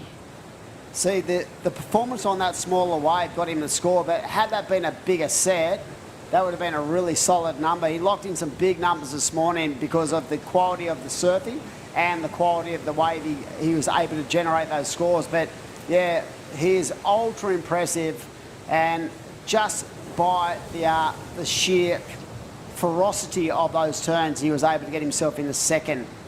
So, but right now he has third priority. Surfing red only needs a 3.74, and surfing white only needs a 2.96, and that is, for these quality of these guys in the water, that is nothing. There's not much separating. Look at that. Look at the point difference between second and fourth. It is so close. Geordie just getting hung up on the top of that wave on the landing. Maybe a little bit of panic setting in for young Geordie. So he only needs a 2.96. I mean, if he would have landed that cleanly, he gets that every day of the week. Still 2 minutes at the Camplify Great Lakes Pro QS 3000. We've just come on the back of the 5,000 Tweed Coast Pro event, and then we went to Burleigh for the 1,000 event. So just rapid fire events for these guys, and we said how important it is, Brett, to really keep yourself mentally and physically in tune so you don't run out of gas in these long, series of events in Australia. And it's such a massive thing for WSL in this region. Andrew Stark and his team just doing a great job, offering up so much opportunity for our younger generation and those guys trying to make it to that next level. Down to 1.5 minutes to go, so heading towards the mad next minute. It is right now priorities with the surfer in red. So if you're looking on the screen, that surfer in red doesn't even have to really, in his mindset, he doesn't have to worry about anyone else in the heat. He's just fully focused on that 3.74. So no one can take any wave, no matter where they are on the peak. So if you're a bit of a novice to the sport, that's how it works. Second priority is with the surfer in blue. Third priority is with green, and fourth priority is with white. White only needs a 2.96, but unfortunately for Geordie, he has that last crack of the die. So this will be interesting to see if someone puts a bit of pressure on him, or do they let him get away? You don't want to let him get away. Here we go. Good looking wave. Floats the boat, first section, comes up, nice snap under the lip, and is that a 3.74? not a judge, but I don't know. Flip of the coin, but I'd say under.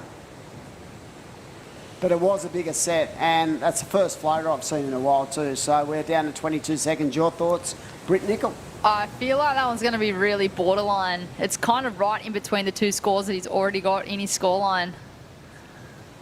Yeah, I'll leave that with the judges. I feel like it'll be close, but not quite enough. That's why we're up here and they're down there. But as we round out this heat, we'll see what the judges saw of that last ride. We're going to throw off to a break here at the New South Wales Pro Surf Series at beautiful Boomerang Beach on the north coast of New South Wales. We'll be back very shortly.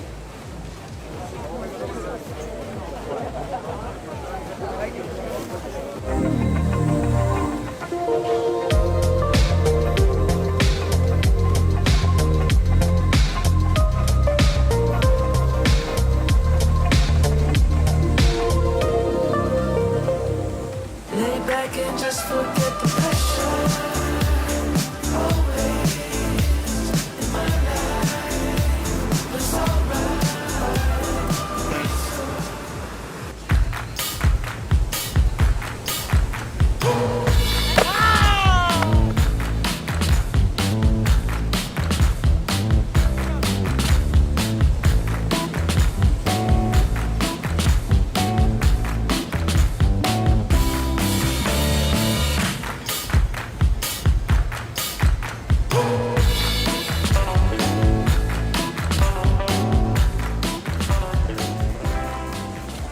This is the motivation.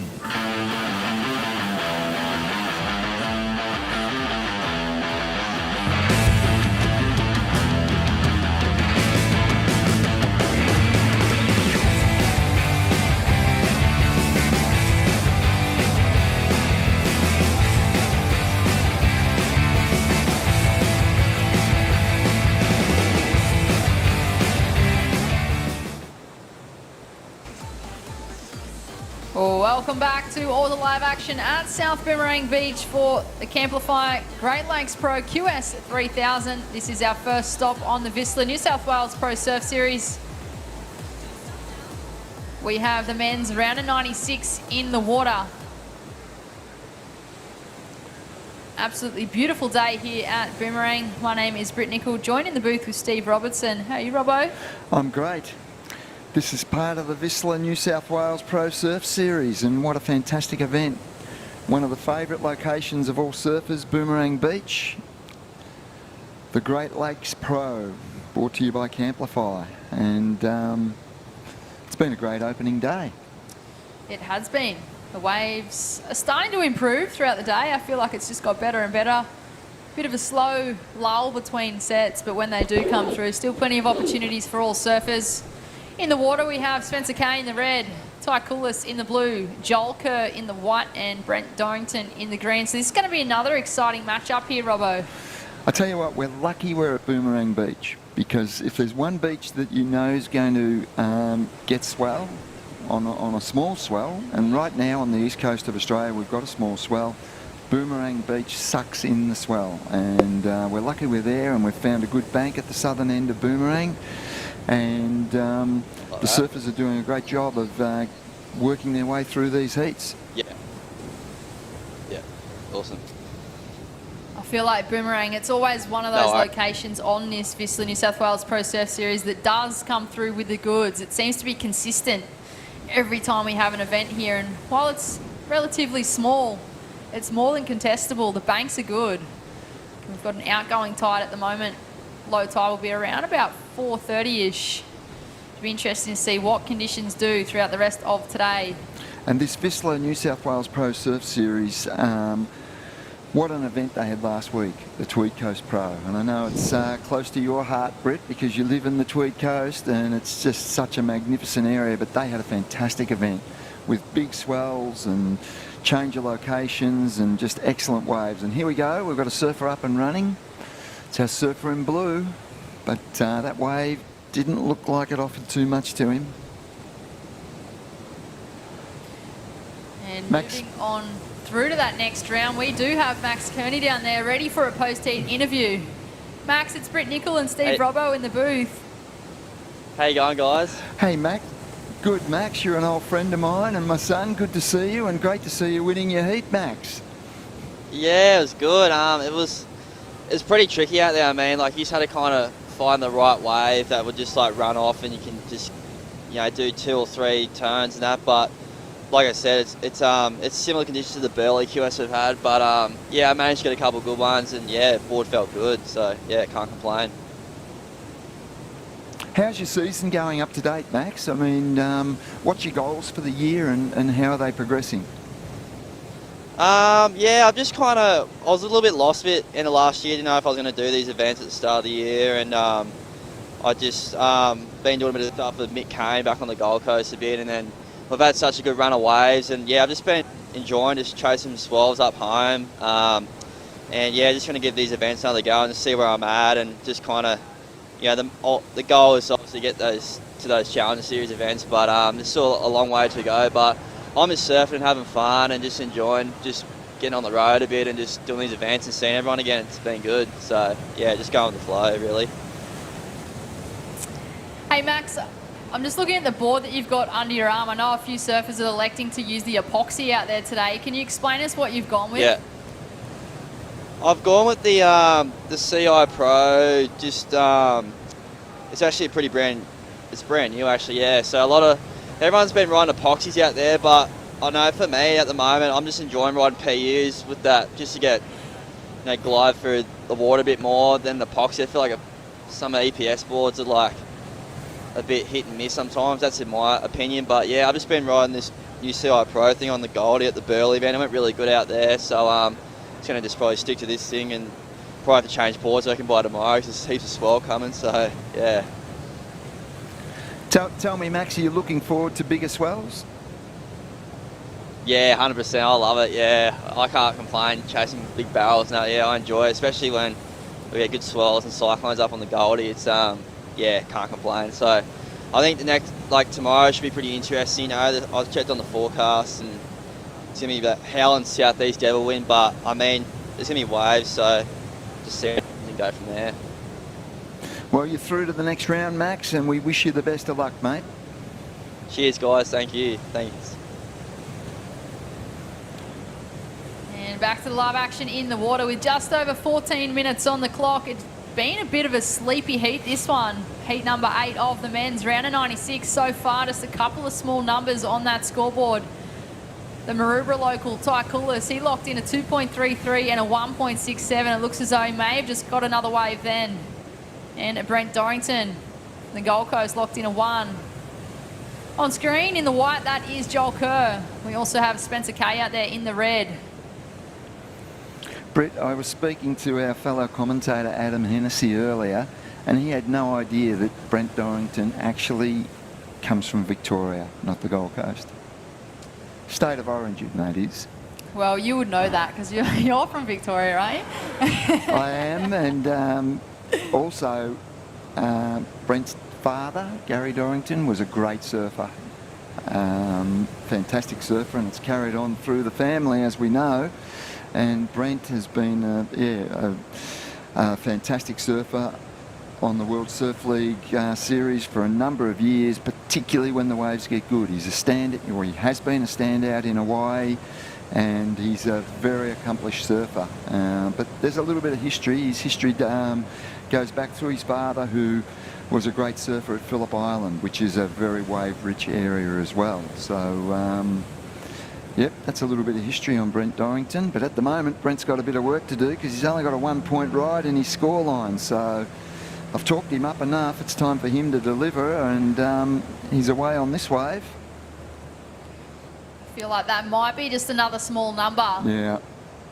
Surfer in blue, Ty Coulis, he managed to lock in a 3.83, so at the moment that does see Ty Coulis in first place. He's got a backup of a 2.33, and there it is, last to Brent Dorrington, just a 2.5, but it was enough to put him into second place. Very small scores required from third and fourth to move on through to the next round. This is, of course, our first stop on the VISSLA New South Wales Pro Surf Series. We are at South Boomerang, the Camplify Great Lakes Pro QS 3000.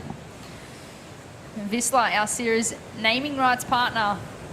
partnered with Surfing New South Wales on QS events for the past 4 years. The sister brand to VISSLA. They only launched a few years ago and have been involved with Surfing New South Wales in each year since inception. So great to have them on board for this series. It wouldn't be possible without them, providing Australian surfers that opportunity to have that whole regional leg within New South Wales and just chip away at those points and earn themselves some money to qualify for that Challenger Series. It is a fantastic series that Surfing New South Wales have put together. And yeah, with an overall support from VISSLA, it's just amazing. Great support from the from Destination New South Wales as well.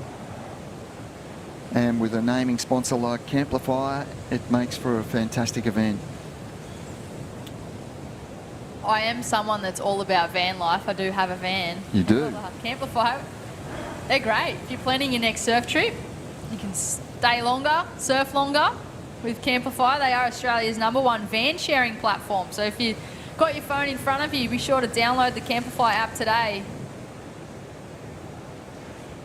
Keep you going on your road trips. It's amazing, isn't it? And all over Australia, all the surf locations, we're seeing more and more vans turning up and enjoying the life on the road and finding great waves and exploring the coastline. And there's plenty of coastline to explore, especially in New South Wales, because it's surf from the northern border right through to the southern border. The whole coastline faces the Pacific Ocean, and there's plenty to explore. And no better way to do it than in a van. Here we go. We have live action in the water. That is Brent Dorrington. Snaps into the pocket. Big last turn there from the man in the green. Only looking for a 3.67 to move into first. So low scoring affair so far for heat number 8 of the men's round of 96. I'm going to be interested in that score because it wasn't a great wave, but Brent put everything into it, and it was a workmanlike performance, and there you go, 4.33. That's the best wave of the heat so far for Brent Dorrington. So he's analysed the situation, and he's, you know, it's a workmanlike performance on these small waves, and yeah, he's got a 4.33 and a 2.5. He goes to the lead. So good strategy from our surfer in green, Brent Dorrington. It has been a slow heat for the surfer in red, Spencer Kay, with just 9 minutes remaining. He's holding first priority, but he's yet to lock in a score. Well, this man, he's keeping nice and busy. That's Ty Coulis on his forehand. Great first turn. Straight into a second, gets a third tap to finish. Is it the 3.01 he needs for first, Robbo? I think it is, yep. I like the first turn a lot. So yeah, I'm confident, but let's see. Haven't been that many lefts ridden, but that was a good one, I think. There it goes. He's gone to the lead. He has a 3.83 and a 3.67. So just like that, the surfer from Maroubra, Ty Coulis, goes to first place. Couple of threes. Brent Dorrington in the green in second. Originally from Victoria, as Robbo just provided that insight, but does live on the Gold Coast and surfs for D-Bar board riders. No stranger to a right-hand point break. I'll tell you what, Brent Dorrington, he'd be trying to qualify for that Challenger Series just so he can surf in the snapper event with 3 other people in the water. Yeah, and if he did get a position in that event, his competitors in any heat that he comes up against would have to be concerned, because he is a fantastic surfer, particularly as the waves get bigger and better. And in his home breaks, he's put in some amazing performances out there. But at the moment, he's in second place. But it's low scores across the board. There's nothing better than a 4.33 at this stage in this heat. Interesting to note, Spencer Kay in the red, he had first priority. He must have put in a committed paddle, and he's now in 4th priority without locking in a number on the scoreboard. Tricky situation to be in, Robbo. You don't want to make those errors, but it's pretty hard out there, especially with the clock ticking down. He wants to get on the board, and now he's in 4th priority. So, yep, it's an interesting heat. Low scores. Dorrington only looking for a 3.17 to go to first, and he's got a throwaway score of 2.5, which he wants to get rid of. 6.5 minutes remaining. We were wondering how the conditions were going to change as the tide runs out, and maybe we're seeing it now. It's just a little bit slower and a little bit harder to find the connecting waves. We are still a few hours off that low tide. I think low tide might be around 4:30-ish. Well, Spencer Kay up and riding in the red. He has got a number on the board now. Can he link through this inside connection? Doesn't quite get there, but it will put a number on the board with just under 6 minutes remaining. The positive for the surfer in red, nobody's really run away with this heat yet, Robbo. That's it, yep. And he's got a score on the board now, so yep, he's right in amongst it, which he needed to do. There's our surfer in white in 3rd position. So I'm interested in the score of reds on this one. Just a 1.93, no, sorry, a 2.9. That's what I figured. He's gone to 3rd place straight away. So 2.9, given the other scores in the heat, could be significant. So Spencer Kay's on the board with a 2.9. Requires a 3.94 to go to 2nd. And Joel Kerr, a 1.93 for his last ride. He requires a 4.46 to go to 2nd. So they're on the board and they're all in contention right across the board. There's nothing separating the 4 of them, really.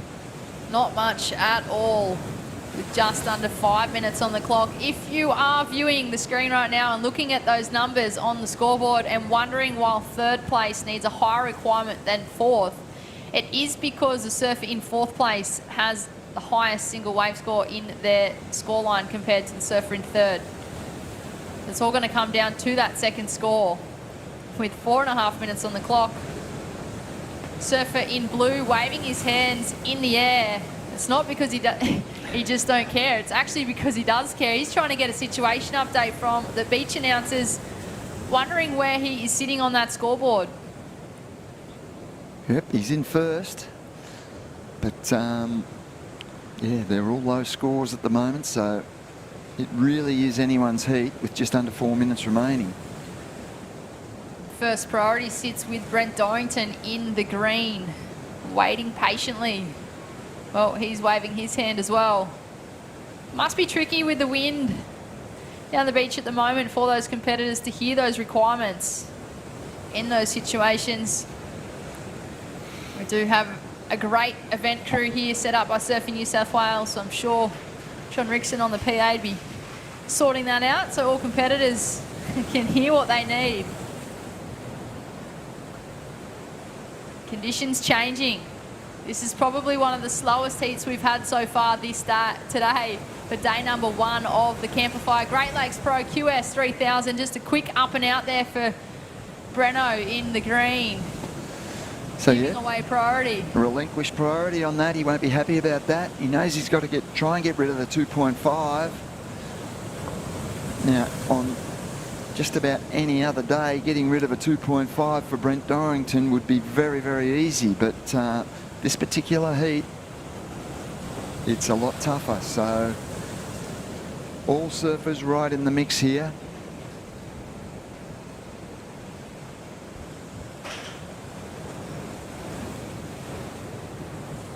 And the surfer in blue leading the heat, he's probably surprised he's leading on a pair of 3s. They're high 3s, but they're a pair of 3s still, and he leads the heat with 2.5 minutes remaining. What a beautiful day at South Boomerang Beach for day number 1 of this event. While we've got a break in the action, this wouldn't be possible without our supporting rights partner, Barrington Coast and Mid-Coast Council. Beautiful location here in New South Wales. The Barrington Coast is the new tourism destination name for Great Lakes, Manning Valley and Gloucester. The region spans 10,000 square kilometres from its highest point at the Barrington Tops down to the Pacific Ocean right here at Boomerang Beach. live action in the water. That is Brent Dorrington linking this one all the way through. Is it going to take him to first place? He's only looking for a 3.17. What are your thoughts, Robbo? I think he's going to first. It was a very small wave, but they're all small waves, and I'll use that phrase again, workmanlike. Dorrington assessed the wave and he worked it as hard as he could, because he knows he only needs a 3.17 and he knows he only needs to get rid of a 2.5 to change the situation, and there you have it, a 4.27. He's got the two best waves of the heat. He's in the lead. Smart surfing from the Gold Coaster. It is with 1 minute on the clock. Brent Dorrington goes to first place, and I tell you what, Robbo, I don't know if you saw his heat at the Tweed Coast Pro where he got knocked out, but he needed less than 1 point I remember to get it. on through, and got himself a 0.2 and still couldn't get through the heat. So Brent Dorrington, he certainly hasn't done it here at Boomerang as we hit that Mad Max minute. Taikulis looking to solidify his spot into the next round. Yeah, I remember that heat of Brent Dorrington's. Well, he will have nightmares about that. For the rest of his life, he will remember that last minute where he needed nothing, but he just couldn't get it. But not so in this one. He's worked away at it, and he's in the lead in the dying seconds. Here goes our surfer in white. And that's the heat's end, and I think that's it. It'll be Dorrington and Coulis progressing. Unfortunately, bowing out Joel Kerr and Spencer Kay. Just a really sleepy heat, but they'll move on through to the next event of this VISSLA New South Wales Pro Surf Series. We'll cut to a short commercial break and join you back here for all the live action of the men's round of 96, heat number 9.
Lay back and just forget the pressure.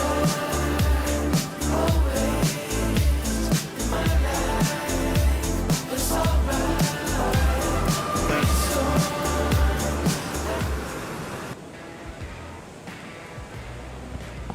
Welcome back to day number 1 of the Camplify Great Lakes Pro QS 3000, our first stop of the VISSLA New South Wales Pro Surf Series. We are at South Boomerang Beach. My name is Britt Nicol, joined in the booth with Steve Robbo. Into heat 9, Robbo. We are, and already we've got a score on the board from Ben Lawrenston, a 4.17. Off to an early start. I'm excited about watching Ben Lawrenston because I saw him at the Tweed Coast Pro and I was particularly impressed with how he surfed. Powerful surfing is what resonates in my mind over Ben, and excited to watch him here in this heat. And he's posted a 4.17, and going by the last heat, that's a reasonable score to open your heat.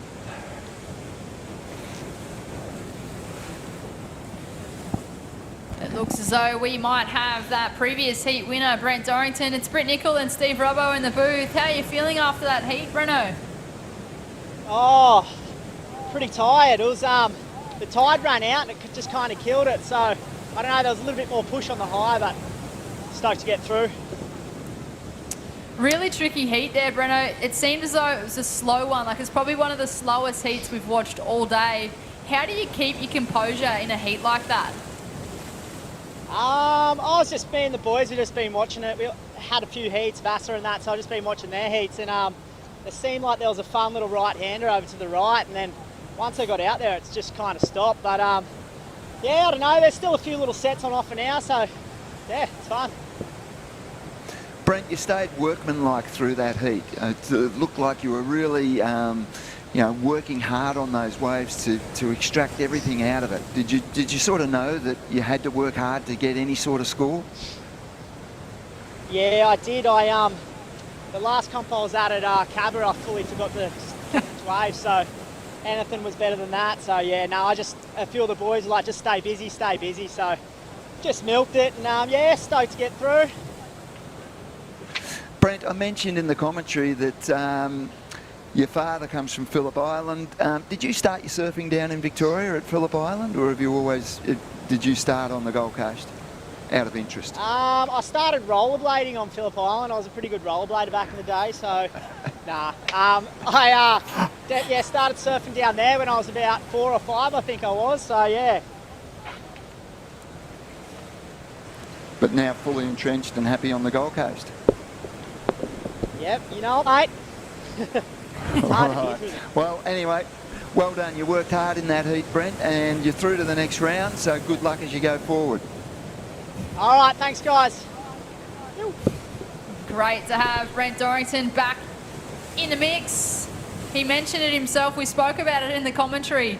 He learnt from that mistake at the Tweed Coast Pro where he needed a 0 point something and didn't get enough. Got a 0.2, and I think he needed a 0.5. And well, he learnt from that situation. He kept nice and busy. But in the water, keeping nice and busy. That's the surfer in white. Also got a few scores in for other competitors. Off to a quick start.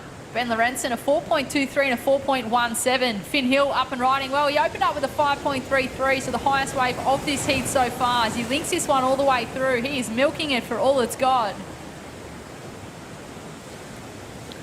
That was a good wave from Finn Hill, so he's got a 5.33 on the board and he's got to back up to it as well. So this is a lot quicker than the last heat, and Ben Lorenzen has a pair of 4s. Beautiful first turn there from Finn Hill. That was the money turn on that wave as he drifts the tail on the second. We've got a couple of wave replays here, thanks to Destination New South Wales. Surfer in red linking this one all the way through. And also green. So there's been a flurry of waves being caught while we had that interview. I feel like some of these competitors might have watched that last heat, Robbo, and just thought, you know what, any opportunity, I'm taking it in the start of this heat. Yeah, maybe. I think maybe the swells pulsed a little bit more as well because they look slightly better than the last heat. Here we go. Finn Hill is in the lead. He has a 5.33 and a 3.73. Surfer in red, Ben Lorenzen in second with a 4.23 and a 4.17. Jai Cook has the 4.07. And Macklin Flynn with a 3.57. So still relatively low scores. But, yep, they are getting busy out there. With just over 13 minutes remaining. A great opportunity for surfers to have this WSL regional qualifying series. Just providing surfers that opportunity to compete in their own region.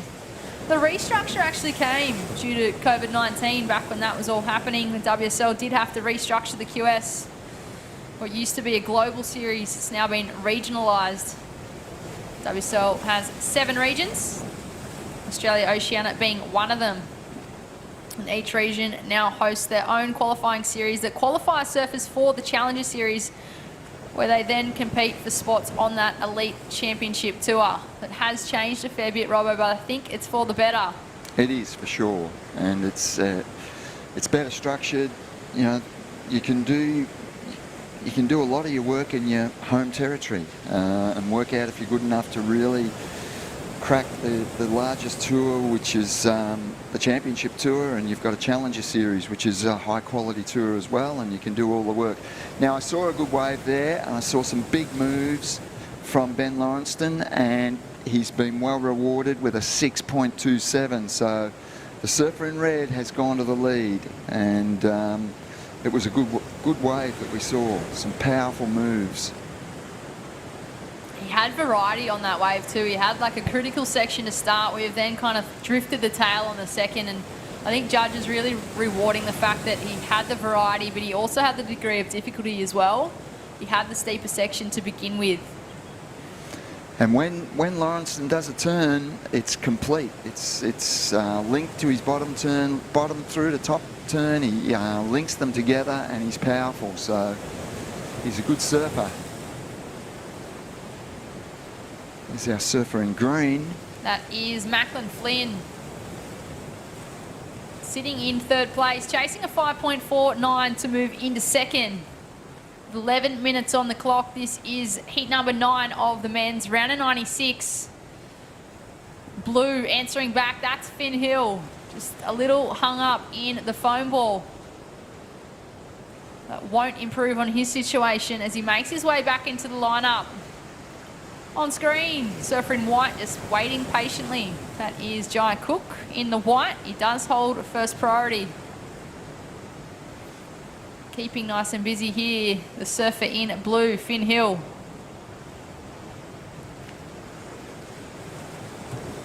What are your thoughts? Do you think that'll improve on his 3.73? I don't think so. No, I think he wants to get rid of that 3.73 for sure, but I don't think that will be the one that will do it.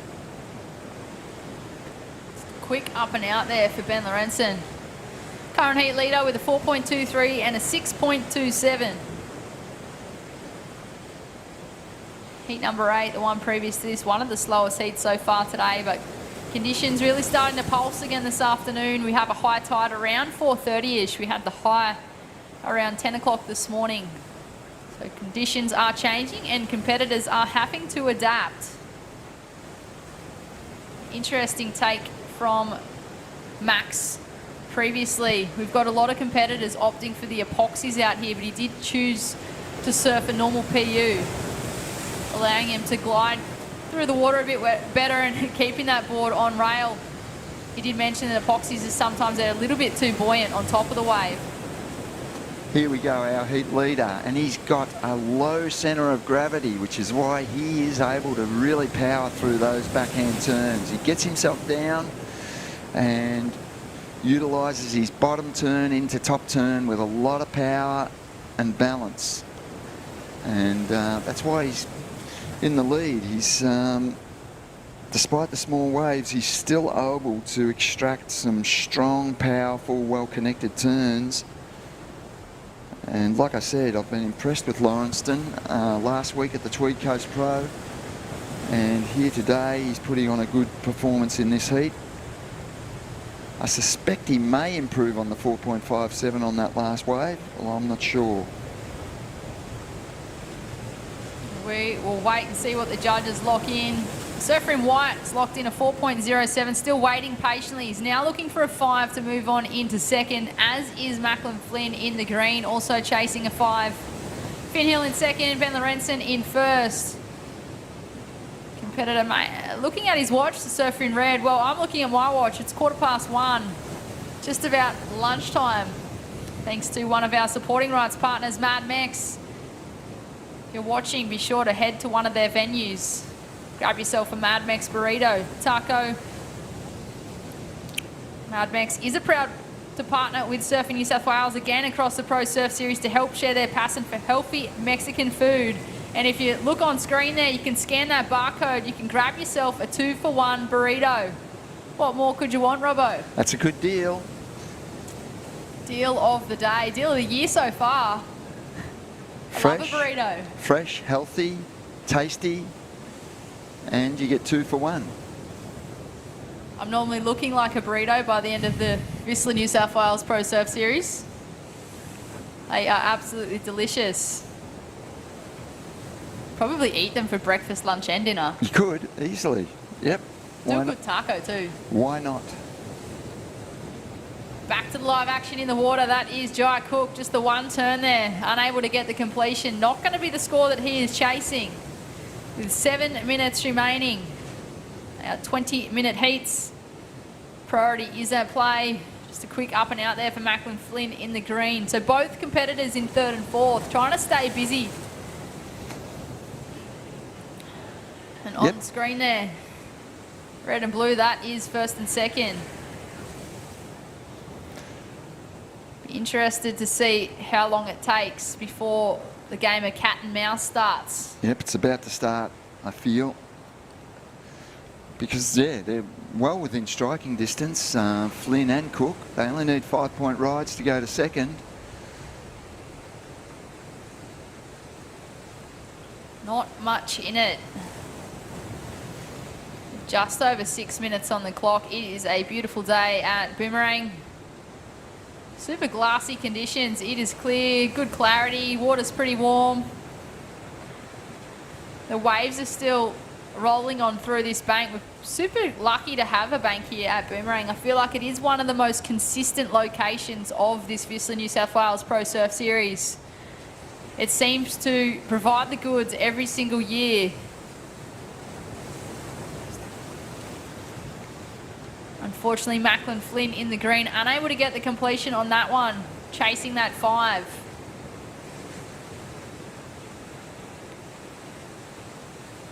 Blue having a look, Finn Hill, using his priority. Okay, a couple of quick, sharp turns there. He only needs to get rid of a 3.73. I don't think he's going to get the 5.52, but maybe gets rid of the 3.73. What do you think, Brett? I think he's got it. I think he's going to drop that 3.73 from his scoreline. Not by much, but I think it's going to be enough to increase the requirement for third and fourth to move into second place. I was interested to see how that played out with Finn Hill using his priority and opting to improve on his situation, and he has done just that, Robbo. He has. A 5.23 and a 5.33 is now his scoreline. Has made the requirement for green and white a lot more. They now need 6.49 to go to second, both of them. So a 6.49 would be the highest scoring ride of the heat. So it's a big ask now for green and white to go to second. So good strategy from Finn Hill.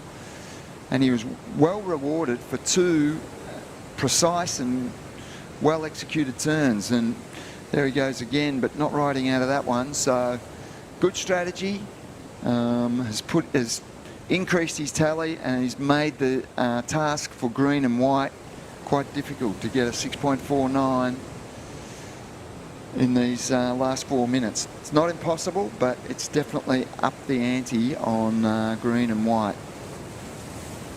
It was a smart play there from Finn Hill, opting to improve on his situation and make things harder for third and fourth.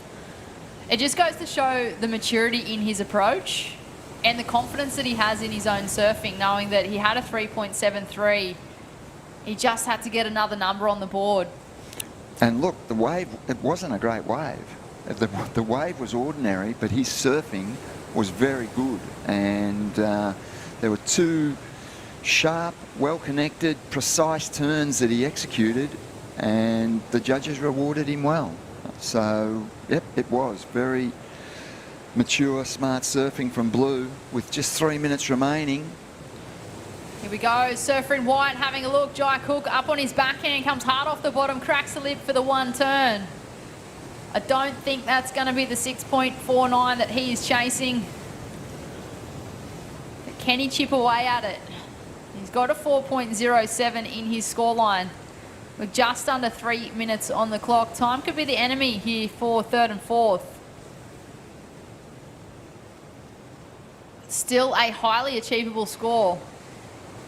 It is, and Macklin Flynn, at least he holds second priority, so with 2.5 minutes he should get an opportunity. But if that opportunity does present, he's going to have to surf right at the top of the game because he needs the highest scoring heat score to get to second. And the surfer in blue sitting in second place, Finn Hill on screen. He just decided to paddle that little bit closer to the surfer in green, sitting in third place. A bit of strategy coming into play, and on screen there, that is the man in the red, Ben Lorenzen, sitting in first, just keeping his distance from those competitors in the lineup, keeping to his own game. He doesn't need to mix it. He's in the lead. He has the highest scoring wave of the heat. He should be safe and stay out of trouble. Jai Cook, he'd be frustrated. He hasn't had the opportunity to really unleash and get the decent scores. Minute and a half remaining, and he's in fourth priority, so it's going to be a hard ask for Jai. Tricky conditions here at South Boomerang. Conditions possibly going to pick up throughout the week. Tell you what, it's already improved from yesterday. It was almost dead flat yesterday, but yeah, up and riding. Great first turn there from the man in the red, not able to connect for the second. He has an impressive backhand attack. 50 seconds on the clock. See the end of a ride there for surfer in blue, Finn Hill, as he looks at his wrist for the time. Will there be another opportunity for green and white as we hit that Mad Max minute? 30 seconds. It is going to be a hard ask for a 6.49 to advance. Well, at least he has priority, but now he needs a wave. Green, Macklin Flynn.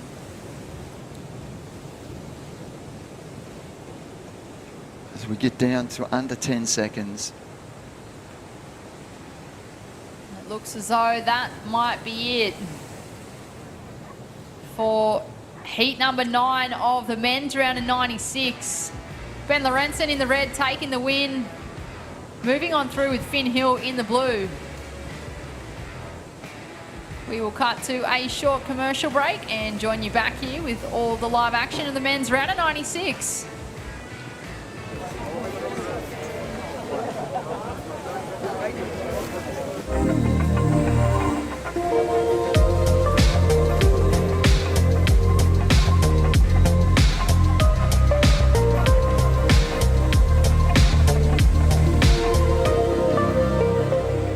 Lay back and just forget the pressure. Always in my life, it's alright.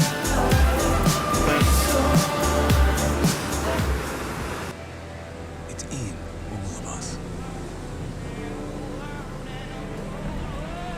That craving to feel new again. To see something new that will blow our minds. Or meet someone new who will change it. New South Wales. A place to feel free. To feel alive. And most of all, to feel new again.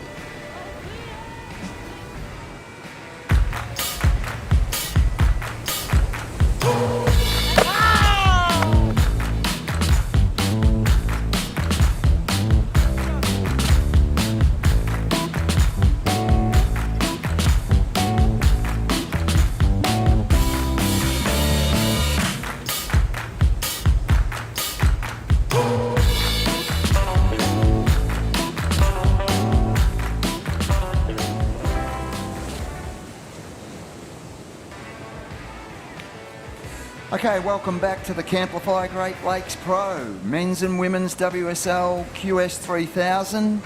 It's part of the VISSLA New South Wales Pro Surf Series. We're at Boomerang Beach. My fellow commentator here, Adam Hennessy. It's been an action-packed day, Adam. We're into heat number 10, I believe. Wow. Tide's running out.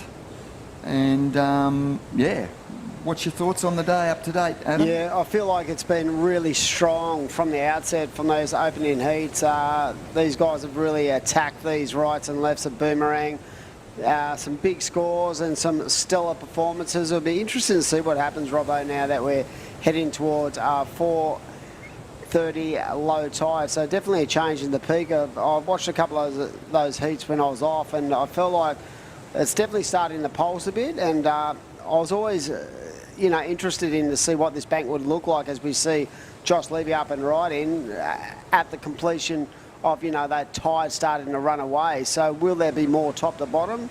I feel like there might be as we see Michael Marginson getting to work there. So, yeah, I've been really, enjoying the action and the performances. You can feel like all the surfers are now starting to get into their rhythm of the QSs. They've had 3 events. This is the 3rd event back-to-back. The first event of the New South Wales Pro Surf Series. But, yeah, I feel like, the rust is gone and they're sort of in tune with what they need to do out there. And they're in a fantastic location, Boomerang Beach. We're lucky we're there today because it's a small swell on the east coast of Australia, but Boomerang Beach still delivers. It's got a bank and they're able to get their scores. And it's a good start and we're expecting the swell to increase. You're up to speed with all the swell forecasts, Adam. What can you tell us? Tomorrow it looks like it's going to come up by an extra foot, so we might have 2 to 3 foot tomorrow as we see a replay of those last couple of rides. Surfing Red definitely get the better of the exchange of 5.50 and from the same direction, northeast. Very similar when it comes to the amount of wind, I do believe, but definitely just that little bit of pulse overnight. But to be honest, on the east coast, it's not too bad when it actually really blows a gale at the end of each day on a summer, because in Sydney itself, you get those transitions from, a small base swell into a wind swell that will, sometimes bring up 2 to 3 foot waves. So wind isn't too bad as long as it's not offshore, as long as it's onshore or cross shore, bringing in a little bit of that wind swell. But definitely really fun conditions today. Been stoked to see these guys have the opportunity to unleash. So it's been a great first day. And we'll only take an extra foot on this bank and it'll make it really good. Yeah. So they're expecting that tomorrow. So we've seen 8 stuff. Yes, we have. So, no, it's been good. Micah Margison's got the best of the heat so far with a 5.5.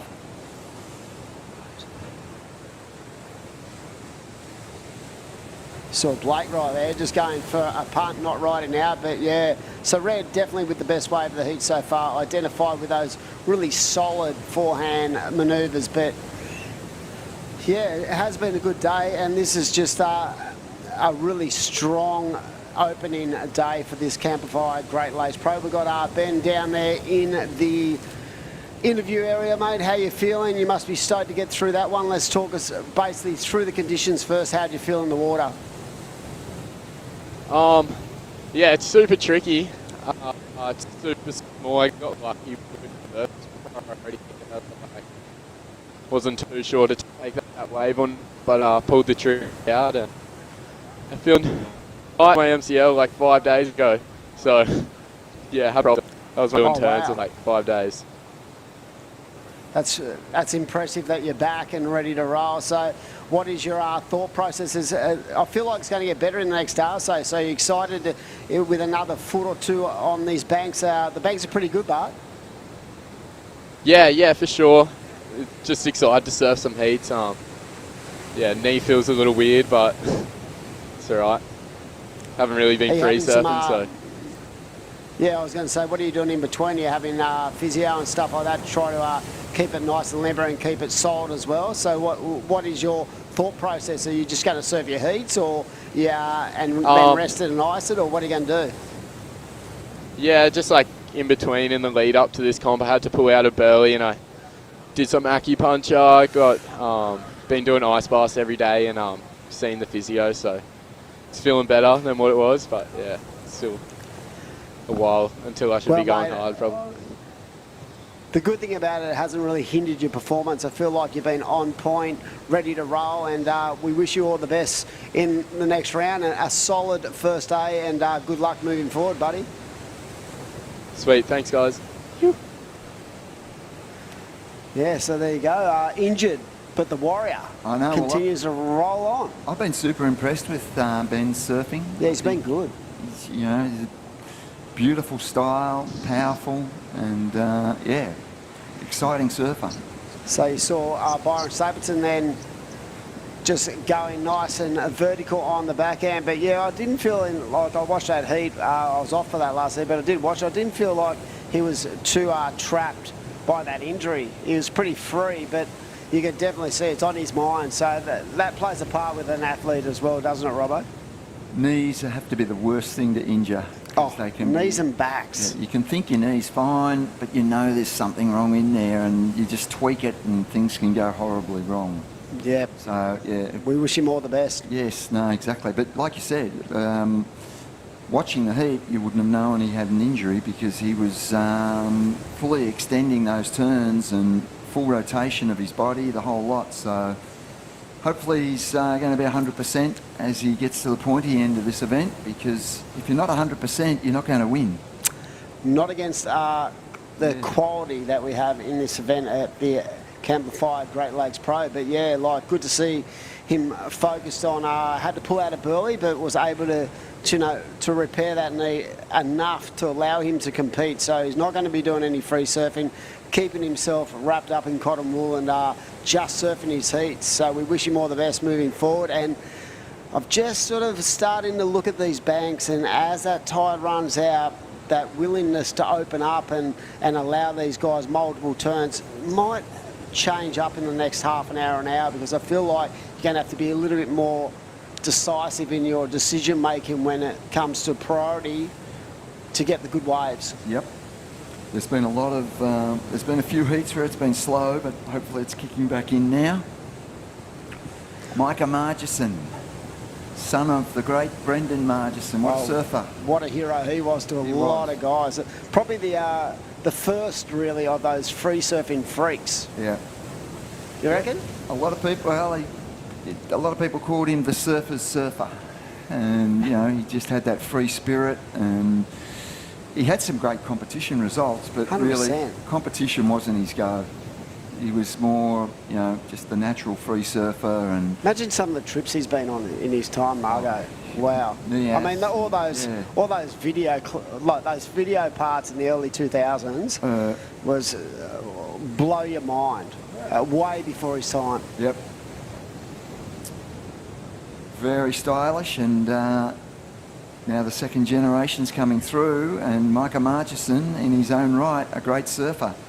And leading this heat at the moment with a 5.5 and a 0.5. You want to get rid of that. Yeah, pretty tight so far. Not really a lot. Robbo separating first to fourth, and like you said, that best wave is a 5. Byron Stapleton locked in 4.33. So early doors, really. There's still a lot of time, 9.5 minutes to go in this heat. And priority is with the surfer in green, who has second position. So we'll start to get a bit of indication if when we get one of those sort of, 6-point ranges that separates, the cats amongst the pigeons, as they say. But yeah, pretty intense, because the peak's definitely changed. Look how tight the young surfing red. I love how tight he keeps that board to the power source, and I think that's a real key issue out here today. You want to be nice and tight to make sure that you get that speed and that flow through every turn, and the judges, you've been really rewarding that kind of surfing this morning, and we've still got another 6 or 7 heats to go through this afternoon to complete day number 1 at the WSL QS 3000 event. And I've spoke at length today with Britt about this, but 3,000, if you can win one of these events, it gives you such a good, points towards your qualification for the Challenger Series events that start in Australia anyway. Yes, no doubt. Winning one of these events would be, significant for sure. And that's their aim. They want to get on that Challenger Series because there's good money, and that's the window to try and get onto the big dance floor, which is the Championship Tour. And as we go through those levels, that qualifying series into the Challenger, I feel like the level of venue also gets better and better. If you think of the Challenger Series events this year in Oz, Snapper Rocks, one of the most iconic locations, had many years as a Championship Tour event, now a Challenger event, and this year the Sydney Surf Pro has been moved from Manly up to Narrabeen, which is a really smart move when it comes to the quality of the location itself. I never thought I'd hear you say you're glad to see an event leave Manly. Yes, I am. I just think purely based on the fact that we've had 9 years there or whatever it was, and we've really lucked in that 9 years. You know, Manly can be so fickle. It might not break for, 5 or 6 days. And I just think you want to see the best surfers in the best waves, and Narrabeen for us, it's a premier surf event, not surf location, not just for Sydney, in the world. It is. It's got a great history of events as well. So right now, mate, looks like Margot out there with that 5.50 and a 2.57. Nice way to start. But again, one of these heats, Robbo, that's really going to start to get intense in the last 5 minutes because there's been no real separation of the scoring potential.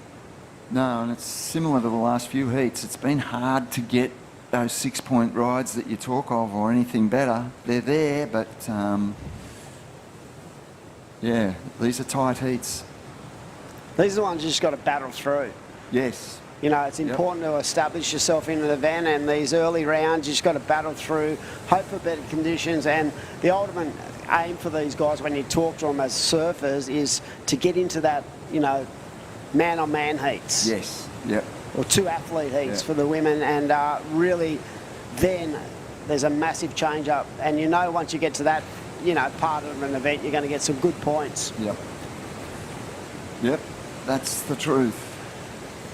So right now we are getting towards the back end of the heat. We've lost all our... there they go. There we are, as I speak. 5 minutes and 50 seconds on the clock, and it is right now red in the lead, as you can see. But, Robbo, look at the scores, how tight they are. First, 8.07. Here we go. White up and right, and this guy is very strong. Surfs out of... I'm pretty sure he's from Avoca. Well, I'm predicting a situation change here. I reckon he got it. He'll get the score on that. He's got a reasonable 4.33 given the conditions. He's going to get rid of the 2.73. I think it'll be more than a 3.17. So let's see. I don't think I'm right. 3.07, not enough to get him up into second. Good first turn as we see the surfing blue releasing the tail,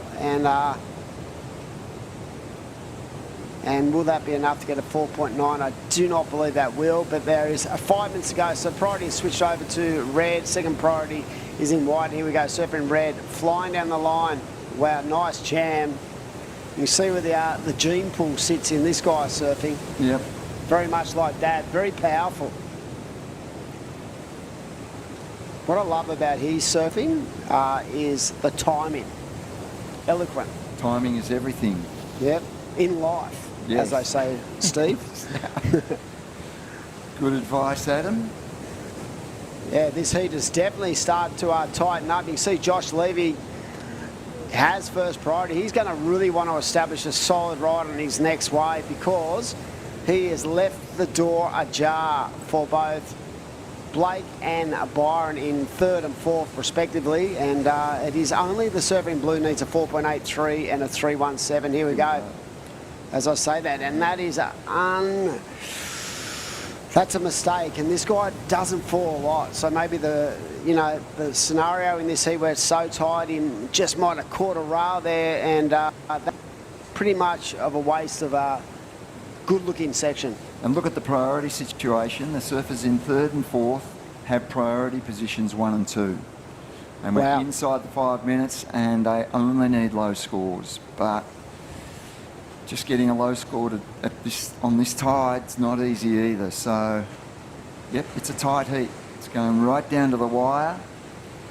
White and blue, they know what they need, and they'll be desperate to try and get a wave that just gives them some potential. Go, Red had a look at that wave, and it was good to see. I had a look at the draw for the round of 64, mate, and Marlon Harrison, who actually I saw downstairs, he's rehabbing a pretty bad injury. He's actually out of action for a couple of months. Right. He's probably the only one out of the top 10 who is not competing here at this event, and we wish him well in his recovery, but geez, the likes of Solly Bailey and Reef Hazelwood and Jarvis Earl, the names that we have for this event, both in the men's and the women's, is incredible. Yep, no, it's fantastic. And you can imagine a lot of these surfers, both the men and women, going on to not only the Challenger Series, but into the elite ranks. Of course, the surfer in white, up and riding, and again, just catching a roll. Well, that's a critical wave for White. He does not need much. A 3.17. I missed the first part of that wave, so... Look at this little runner. This could be a good looking wave. Here we go. One for green. Josh Levy trying to... I feel like his feet were a little bit out of sync with his board then as he took off, so he might have been a little bit off when it came to where he placed his feet. But yeah, the one guy I'd love to see bust through the Challenger into the elite ranks would be Reef Hazelwood. Yeah. Geez, he surfs good. He does. Wow. He's live. If you surf with him live in the water, he's so quick.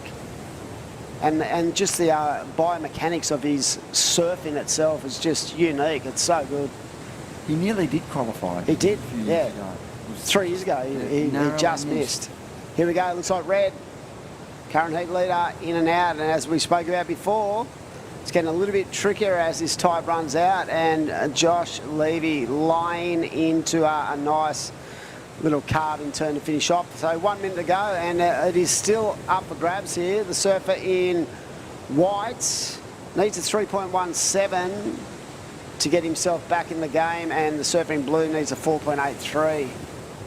And the advantage for those two young guys is that, you know, they have first and second priority, but the disadvantage is we're down to just under a minute, the Mad Max minute. Exactly. Will they get the opportunity? Time will tell. 30 seconds ago at this WSL Camplify Great Lakes Pro QS 3000. We are men's today, round 1, round 2. We'll complete round 2 to wrap out the day, and some exciting heats to come, so don't go anywhere. And right now it is the surfing red, Michael Markson out in the lead, and again without priority he's going to pull the trigger on a small looking wave. And it's countdown time. So it looks like unofficially it was the surfer in red and Josh Levy getting on through. We'll get those official results very shortly. We're going to throw up to a commercial break on day number 1 down here at beautiful Boomerang Beach on the north coast of New South Wales.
Welcome back to all the live action at Boomerang Beach for the Camplify Great Lakes Pro QS 3000, our first stop on the VISSLA New South Wales Pro Surf Series.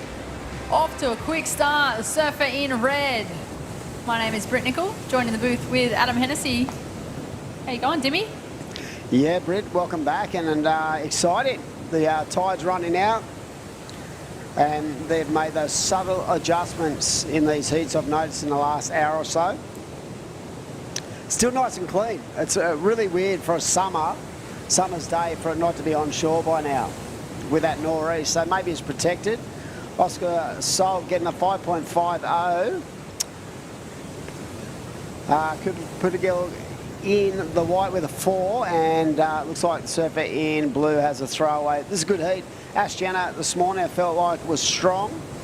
And these 20-minute rapid-fire heats for surfer priority, and as we see the surfer in blue up on the left. So the lefts actually have become a little bit more user-friendly for the surfers as that tide has run out. But yeah, definitely tricky conditions when the low tide hits at 4:30 this afternoon. It will be low tide, so we've still got another 2 hours of competition to run on through. And that last heat, Micah getting the job done. He looked very solid indeed. And well done to all the crew down on the beach, just keeping everyone safe. And it's just like a well-oiled machine, just rolls along. We're stoked to be here. We are, and what a beautiful day at Boomerang Beach. Nice and warm. Waves have kind of tapered off a little bit this afternoon with this outgoing tide, due to pick up through the week as we have the Destination New South Wales wave replay. Talk us through this, Dimmy. Yeah, nice air, good rotation, a little bit caught in the flats, but I love the you know, the projection in that aerial manoeuvre. But yeah, it's definitely going to get a little bit tricky now with that lower tide, but the quality of athlete we have in the water and the style and flair of all these young guys, just impressive. So they won't be worried about that. They've surfed many, many heats in way worse waves than this. So even though it's only 1 foot, 2 foot sets, it's clean and the opportunity is there. We've already seen a 5.5 over the surfer in red to kick off his campaign. So not bad. It's not perfect, but it's really fun. It's been some really good, big scores today. There have been, Dimmy. I think one heat, I can't remember who it was an 8.5 and a 7.17. I think it might have been Luke Brumby, actually. Luke Brumby. Put together a really good combo. Blah, blah, blah. Here we go. Surfers having a look, and this is going to be a real critical part of these heats moving forward this afternoon, Britt, is how you utilise your priority in these heats. It is so crucial. Particularly with 4 surfers in the water. In the lead at the moment, it is the local surfer, Oscar Salt. Pretty sure he's in Boomerang Beach Board Riders, so he would have surfed this bank over and over and over again. He'd have all the local experience. Tapping into that, he locked in a 5.5 to open up. Patago in the white, Tim Bain in the blue, and Ash Jenner in the green. Yeah, so this is a part of the WSL Regional Qualifying Series. This is a QS 3000s due to the COVID-19 pandemic. WSL had to restructure the QS, so now I feel like this is a better chip shot for a lot of these guys into the next level. So I love it, that the fact that we've got a qualifying series, and then we have the challenges, and then onto the top echelon of surfing. And I feel like that has opened up so many doors for guys who maybe don't have sponsors, couldn't afford to go overseas to compete, and you're probably going to see a couple of, like, you know, just surfers you never heard of come out and just blow up in these regional series. And talking about blowing up, Timmy Bain just lit that thing up. So yeah, congratulations to WSL for coming up with this new kind of formula. And I feel like last year was a bit of a, you know, like a learning curve for a lot of these guys. But getting the feedback from the surfers themselves, they were very stoked with the fact that they had events in their own backyard, because it enabled them to do everything. The only thing that they had to work on was the fact that they had to be very, you know, aware of burnout in these events. As we see green, Ash Jenner up, lovely release. So yeah, burnout became an issue. I mean, you did most of last year. They felt like they had to be, you know, physically and mentally stronger moving forward, because I mean, it does take a lot out of you. But if you want to be the best, you've got to do the work.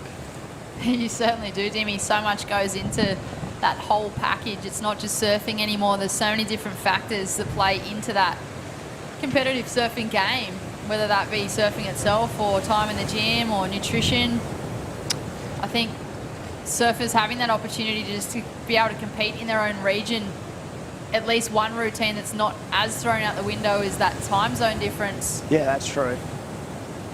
Do you know what they said? For the majority part, they said they were blessed because, you know, other regions didn't have as many events, and we had so many events to, you know, keep them fine-tuned. Yeah, they had to work out how to keep themselves energetic, you know, mentally and physically in tune. But they said, mate, WSL in this region did such a great job in offering so many opportunities to advance their careers. They were so appreciative of the opportunities that we have. And even if you look now, we've just gone back to back to back. We've got another 3 or 4 events prior to the Challenger. So, wow, the future is strong. And I feel like those kind of little changes in the formula has helped at the elite level too. Because if you look at what's going on, Molly and Jack Robbo killing it at the moment as we're going to throw off to a post-heat interview. We have Micah Marguson down there. It is Britt Nicol and Dimmy in the booth. Micah, how are you feeling after that heat? Yeah, guys. Yeah, it's pretty, as cliche as it sounds, it's pretty grindy out there, huh? Yeah. We're trying to make it sound good. Nah, there was a couple. It was I was riding a stringed epoxy, a Sharp Eye surfboard, Disco Inferno model. Yeah, it's been real good. I've been running a PU the last few days just to kind of make that thing spark up again. And yeah, got one good one at the start and then, yeah, a little backup. But yeah, it was tricky, but got it done. And talk about the bank now. It's definitely changed from that sort of high tide point. It's definitely a lot more tricky, and the opportunities have seemed to sort of evaporated a little bit. What was your strategy going in there? Did you really keep an eye on the heat before it?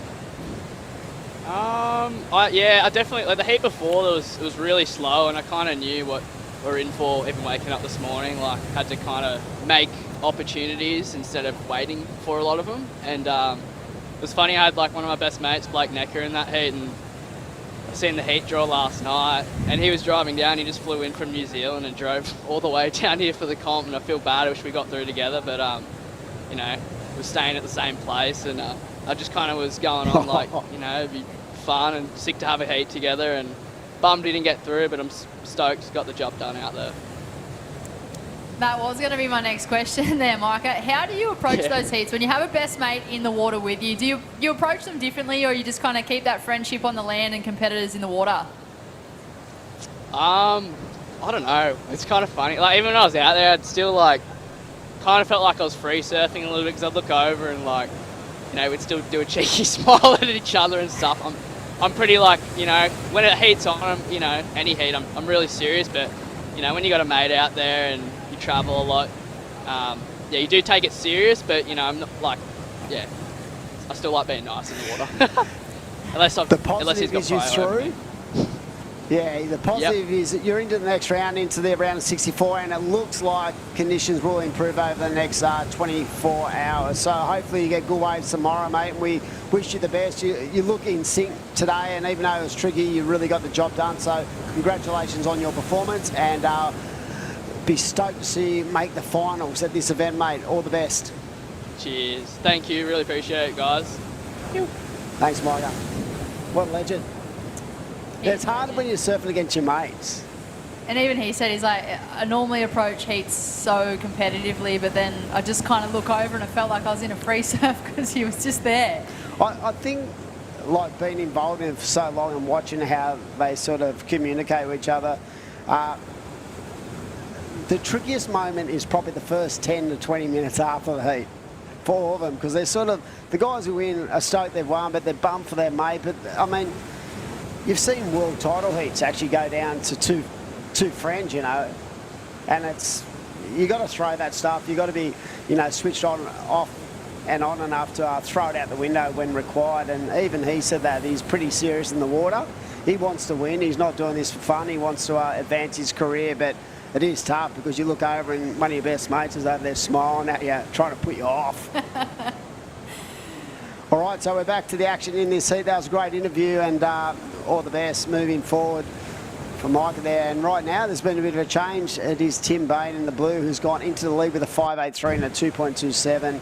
Ash Jenner, who's already competed this morning, so got through a heat this morning in second, but very tight. Britt Nicol between Orr surfers in this heat. Again, one of these heats where it's been really no separation when it comes to the scoring potential. It is really going to take a competitor just to kind of lock into those more critical manoeuvres in the pocket surfing as opposed to the kind of flat, fat-face calves. I feel as though as soon as someone breaks away from that pack with the scoreboard, they're really going to take a stranglehold on this heat. At the moment, it is Timmy Bain in the blue in the lead with a 5.83. If the surfer in blue can replace that 2.27, it will make things harder for second, third and fourth. Super close heat as we watch Ash Jenner up and riding. Bigger set.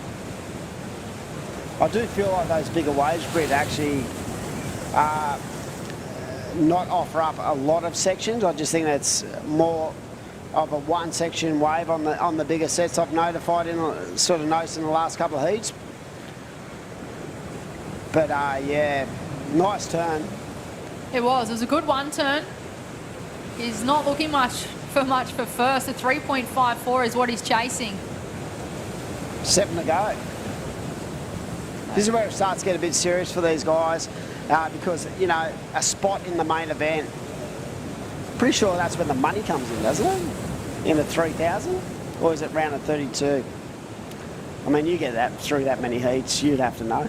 I just know that first place is $8,000. That is such That's a pretty good prize check for That's a first place. serious amount of money for anyone. And you get your 3,000 points. I mean, realistically, the surfers are here for the points. That's what they want. They want the seed points. They want the qualifying points. And they're here for the money too, but it's the points that are going to get them through the series and through to that regional qualifier. All right, so if you look at it from that point of view, Rob, we've already had 2 events last year. I think Nias and Kuru were both 5,000s. Pretty sure. Then you've got Newcastle and Tweed with 5,000, so you've still got 1 5,000 to go. If you win either this event or something like a Vocal, which is a 3,000, that really gives you a big chunk of your qualification when it comes to that top 10 to go on to the Challenger, which starts off in Australia in probably about a month. Yeah, what better stepping stone to go straight from this regional qualifying series straight onto the Challenge Series with those home events, that one at Snapper and the other at North Narrabeen. But in the water, we have Timmy Bain up and riding live action. Just the one turn. He's looking to drop a 2.8 from his scoreline. We also had Cooper Puttigal in the white. So yeah, definitely a little bit tricky in this heat compared to the previous couple of heats. And instead of those long waves, I feel like the walls are a little bit more steeper, but just finding 2 turns, I feel like that's going to net you a pretty big number. I'd love to know what Ash did on that left, because I felt like that was a more punchy peak that he got on that wave. We'll see a replay very shortly. With 5 minutes to go, I'm in the box with Britt Nicol for day number 1 of the Camplify Great Lakes Pro QS 3000, part of the New South Wales, in fact the first event on the New South Wales Surf Series, as we see Green, lovely whip into the pocket on the backhand and finish. So this is the first of, I think there's 4 events in the series. And great to have VISSLA, Johnny Mossop and all the crew who have just been such supporters of this series over the last couple of years, as we see Whites. Wow, that was a really good rail carve. So even though the waves have sort of become a little bit more tricky out here, I feel like the quality of the surfing is on point, and this is starting to really tighten up. Rapid fire.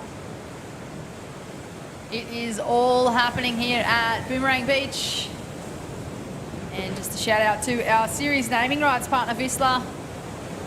They have partnered with Surfing New South Wales on QS events over the past 4 years. So they're really allowing Australian surfers that opportunity to have a New South Wales leg on that QS series. This event would not be possible without VISSLA. They also host a lot of specialty events in Australia, including the annual Kira Junior Teams Challenge, the annual Skull Candy presented by VISSLA Junior event at Lennox, and various board riders events around the country, Jimmy. They love a bit of grassroots surfing. They're all about grassroots and developing that next generation. And a big shout out to all the crew, all the Surfing New South Wales crew, everyone on the beach doing a great job, Rowan and the crew running it. It's been great to be working with you guys over a long period of time, and to see that series develop into what it is now, it's incredible, and it's inspiring as well. It is. A lot of hard work goes on behind the scenes as well. Like, it's one thing to bring the live action to a screen, but there's so much more that happens on the beach. You've got the event set up, you've got all the staffing, you've got the competitors, you've got judges. There's so much behind the scenes. We've got the easy job. Into it. We're just going to sit here and talk about it, right? Yeah, and we You're good at both talking. we both can talk, just quietly. Shh. As we see the surfer in red, Oscar Salt up and riding, and the young man from this beach only needs a 3.44. But yeah, there's so much intel, and there's so much that goes into developing a series like this, and it starts in the office with all the crew working hard together to form partnerships with companies, and that's a big thing too. To have the support of some of the best companies in the world is important as well, and then you throw in the expertise of the WSL as well. So our series, I might be a bit biased, I feel is just so strong overall, and the quality of surfer coming through, even at a very young age. Someone like, you know, Mannix Squires, who was talking about jumping from the juniors into the QSs, he was actually talking about jumping from the cadets into the QSs. So to have an opportunity at his young age, it's going to really hold him in good stead moving forward. I think it just allows competitors to also up their own level as well. Like you just mentioned, Mannix going from cadets to a QS. Like, it's a completely different ball game of surfing, and just to know that he's actually in this and in the mix, he's putting good scores on the board. He's gone through 2 heats. Like he's gone through 2 heats. Knowing that he can do that. Like, it's a QS event. It's a QS 3000. There's some big names in this draw.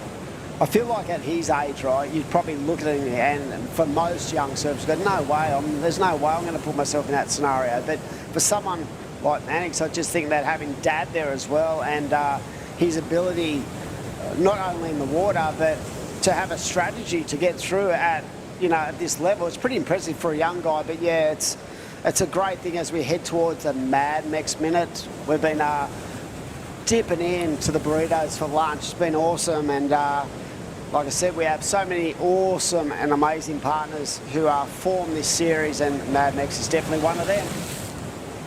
With 45 seconds on the clock, can the local Oscar Salt in the red get the score required? He's only chasing a 3.44, but he has 4th priority with 30 seconds. Here we go, the door is open. He's got an opportunity here.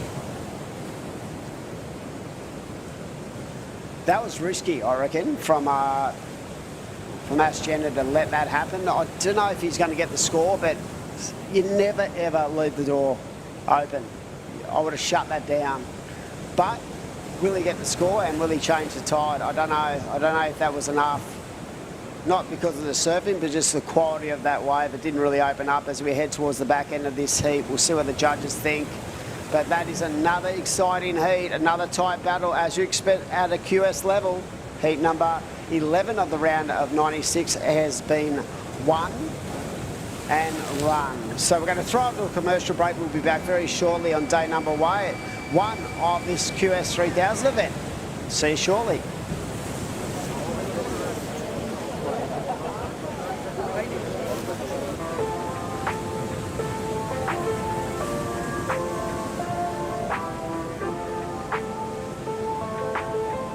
It's a beautiful day.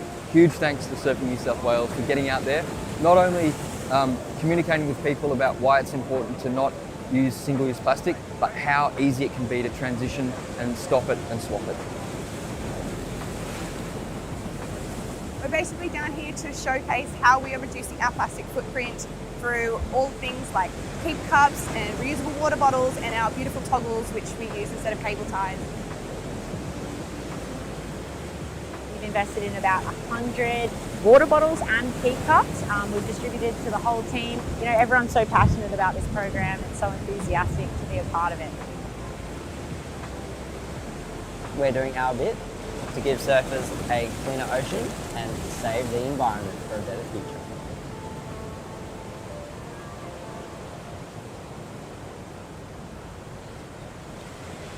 Well, welcome back to the live action of the Camplify Great Lakes Pro QS 3000, the first stop on the VISSLA New South Wales Pro Surf Series. My name is Britt Nicol, joined in the booth with Adam Hennessy. How you going, Jimmy? Loving it. Loving day one, and it's been an epic day. We've still got plenty of action to come, so if you just joined us, you might have just got online.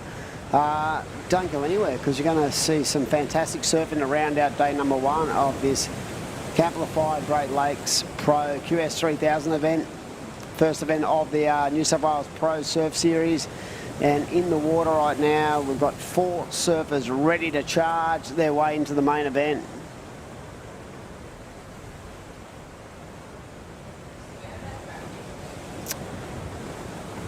What a fantastic day. The sun's out, the guns are out, and I hope everyone on the beach has been really keeping themselves hydrated before their heats as well, as we see a surfer up and riding in the blue, and that is young Curtis. That is Arch Curtis in the blue. Great young surfer. We also have Connor Lyons, Samba Man. You couldn't call Samba young these days, but what I can tell you is how solid he is in a heat, as we see surfing red. Nice car. This is a better looking wave and just elevating over that section. So a nice two-turn combination for the surfer in red. And Arch Curtis with that 2.83 and a 2.33. Samba Man opened up with a 4. Lions waiting for that score to lock in. So the judges just setting their platform, setting their scale for this heat. They've been so on it all day. They've watched so many waves and looking for that point of difference, trying to really dissect the judging criteria. And there it is, that first wave of red was a 4.03, so that is the best wave so far in the heat. Of course, these heats are 20 minutes today, so going to complete the round 2 at the Camplify Great Lakes at beautiful Boomerang Beach. If you want to come and explore the New South Wales coastline, I really encourage you to get down to this region and have a look. It is so good. The waves are always on tap, and such a beautiful landscape to come and visit. And we have Tim Bain down there on the beach. You'd be stoked being at Boomerang because he's through the next round. Let's talk us through that, Timmy. How'd you feel in the water today? Yeah, it's definitely pretty hard out there with the small swell, but yeah, I just got to find those 2 little rights that allowed me 2 turns, which has got the scores on. So with that lower tide, it became a little bit more tricky, wasn't it? So what was your focus point on those rights? Just trying to find those ones that opened up, and what were you thinking during the course of that heat? Because it was a pretty tight battle. Yeah, I was definitely just looking for definitely the rights that had a bit of a shoulder on them that weren't closing out straight away. But yeah, it was definitely a real tight heat with the boys, so I'm happy to get the win. Hey Tim, you look like you read the conditions well out there. Have you spent much time at Boomerang Beach before? No, this is actually my first year here, first ever time here, yeah. Well, you look like you knew the conditions well. With this event, are you looking to take on the rest of this New South Wales Pro Surf Series, or are you just wanting to do a couple to get some seed points on the board? I'm definitely going to try to as many as I can. I'm doing this one, and then I'm heading down to Redhead for the Pro Junior, and then back up to Port Stephens for the 1000 on the way home. So talk us through trying to keep yourself mentally in tune with these series events that are so closely sort of located to each other. How do you go about that? What do you do in your sort of downtime? Do you make sure you sort of get away for it and get it out of your head while you sort of reset yourself for the next heat? Yeah, I'll definitely try to get a lot of downtime, try to get a lot of sleep, just try to get early nights and try to wake up for an early surf each morning, which definitely helps the head. So yeah, it's been working pretty well. And talk us through what equipment today, probably pretty important today in conditions like this. What were you riding out there? I'm riding a Campbell Design ExoFlex 511, so it's like pretty much brand new board. I've only ridden it a couple of times, but it's going real well in the smaller waves. Well, you'll be stoked to know that it's due to actually get a little bit bigger tomorrow. So we wish you all the best. You look so good out there today, mate, and congratulations on that performance. Cheers. Thanks for that, guys. Well, Britt, yeah, he was very calculated and very calm young man. So really stellar performance because, as he said, it was really tough out there, and he sort of tried to identify the waves that he wanted. So he had his own strategy going for sure. It can be tricky going to a new location too. This is the first time that he's actually surfed Boomerang, and I feel like when he would have arrived, it would have been pretty flat. Oh, yes, that was terrible. Hard to get a read on what the banks are doing when there's nothing happening. I mean, Sydney was dead flat yesterday, so yeah, pretty tough where you can't have that sort of day to sort of warm up and get used to the conditions and the banks out there. But the good thing about Boomerang, I always feel like no matter how big it is, the banks are always on point. Like they tend to offer a lot of scoring potential, and we've seen it today. Yeah, small waves, but the performance levels have been right up there. They have still plenty of opportunity in the water, and surfers making the most of it. It's one of my favourite locations in the country, if not the world. Beautiful little pocket. You drive through Foster to find Boomerang. Yeah, I mean, you talk to older guys who, you know, guys who are like in their 60s and stuff from Sydney, and we talk about, you know, they're going to go up the coast, and so many of them go, yeah, we're going to Boomerang. Just for the beauty of the place and the consistency of the waves here and the quality of the waves. And when you actually talk to the surfers, if you sort of had a guide on the events they all look at, even when this event was in a QS 1000, some of the names that were in this event was incredible. And when I'd ask them guys, what are you going to Boomerang for? They go, mate, the waves are just always on tap. It's just pumping. It's one of the most consistent locations over the years. I feel like we've had this VISSLA New South Wales Pro Surf Series for a few years now, and Boomerang just always seems to provide good waves. Yep. And although it is small, like you said, there's good banks here at the moment. You take a 1 feet swell with a good bank over a 2 foot, one turn closeout any day of the week. So, yeah, I feel like there's an advantage to being at a location like this. And right now it is the surfer in blue with that 4.93 and a 2.83 out there in the lead, but it is very tight. And definitely I feel like there's been a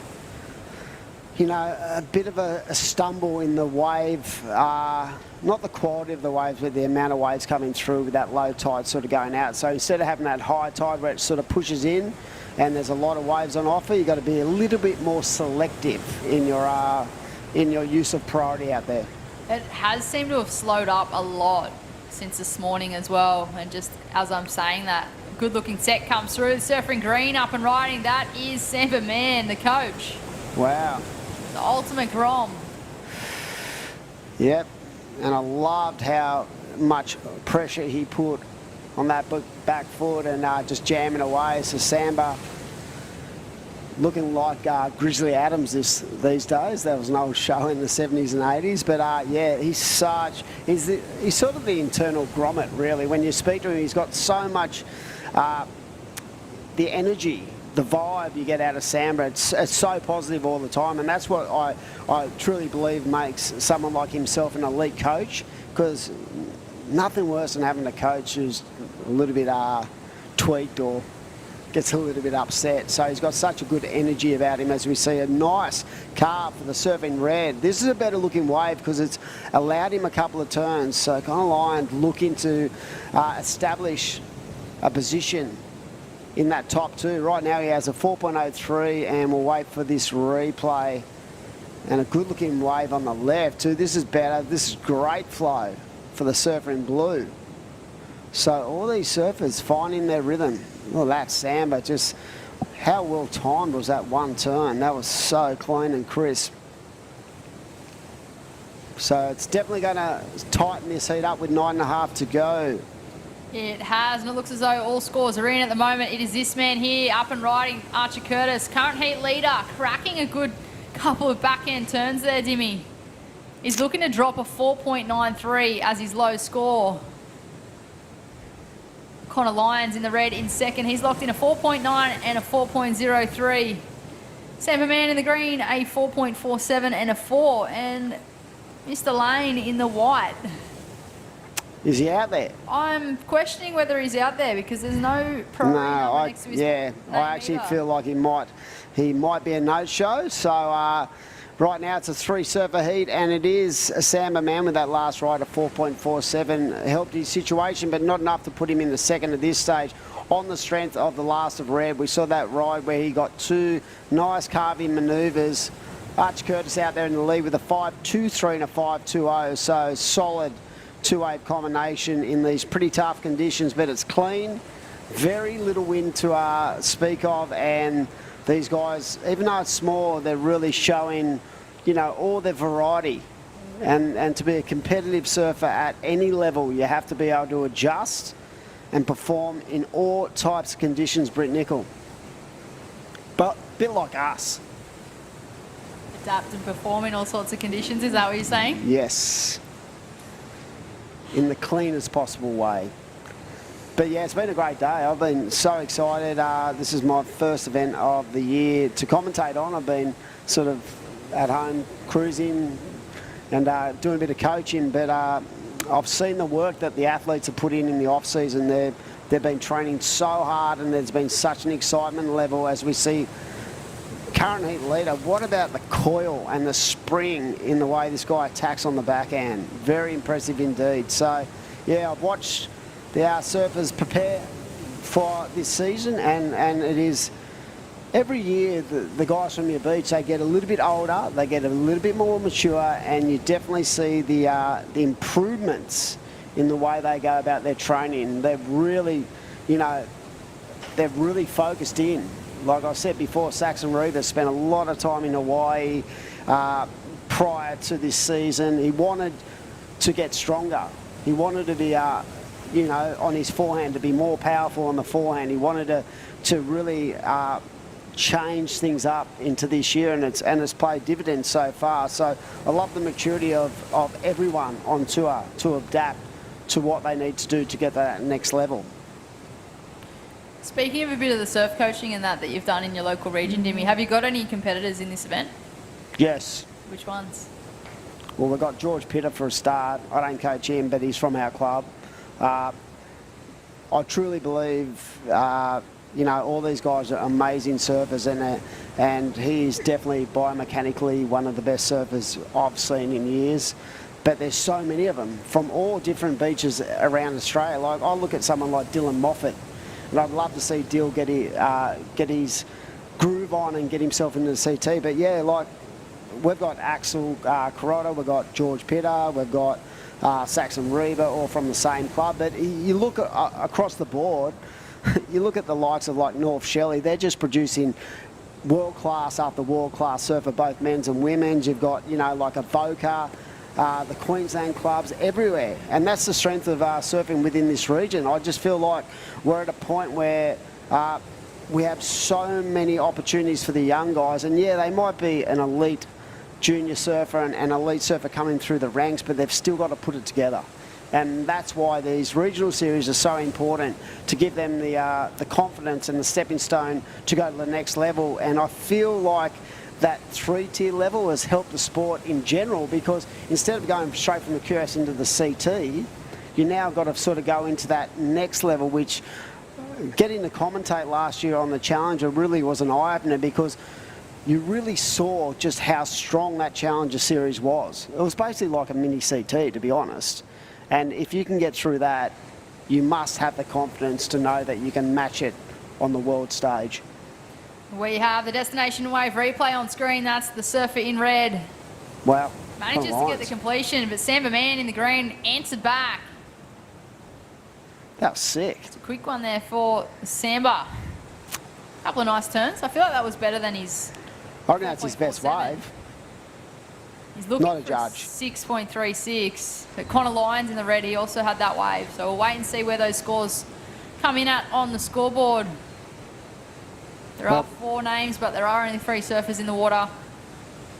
What a day. I'm just thinking back. It's just gone so quick, and the standard of surfing has been right up there. And these guys, there's a lot riding. Every athlete has their own kind of agenda when it comes to these regional series. Some guys are just looking for experience. Some guys might be, you know, QS warriors who just want to, you know, get the juices flowing. But a lot of these guys are trying to build their either seed or make it into the Challenger event. So plenty of opportunity, and this is one of those heats. Samba Man, that last wave of 5.33, his best score, but not enough, as we see the current heat leader up and riding. Nice extension through the body on the backhand. Will that better than 5.23? I don't know. But it's good to see that these scores are up there in between the 5 to 7 point range, meaning that the quality of the waves is still there. It's just finding these good peaks. And look how clean it is out there, Britt. It's so clean. And the water is so clear. Yeah, I went for a swim a little bit earlier, and just amazing, just the texture. And not only that, but what about the temperature of the water on the north coast? Pretty amazing as well. It's about 22 degrees, I think, in the water. Is it? Yeah. I haven't been for a swim today, Jimmy. 3 minutes to go. WSL QS 3000, and a big shout out to all our event partners. Of course, if you can't be online, you can get onto www.worldsurfleague.com or the WSL app. You can be anywhere at the shops. You could be in your yoga session. You could be watching it from anywhere around the world. Such is the advancements in the technology we have in our hands these days. So you can support your maybe your local surfer from your beach, or your well-rounded international surfer as well. So get online, check it out. We're going to be online for this event. It's 4 days, this one. And then we've got a short break and then back into it again next week. But yeah, fantastic day number 1. Couldn't be happier with the surfing and the performances. And right now, with 2 minutes to go, we have the surfer in blue needing to offload at 5.23 to just further in his position, in first position, to make it a little bit more tricky. And it is Connor Lyons in second. Samba Man only needs a 5.51, so he just needs to offload that 4.47. And on the strength of his attack, for what we've seen so far, that is so obtainable for someone of his ilk.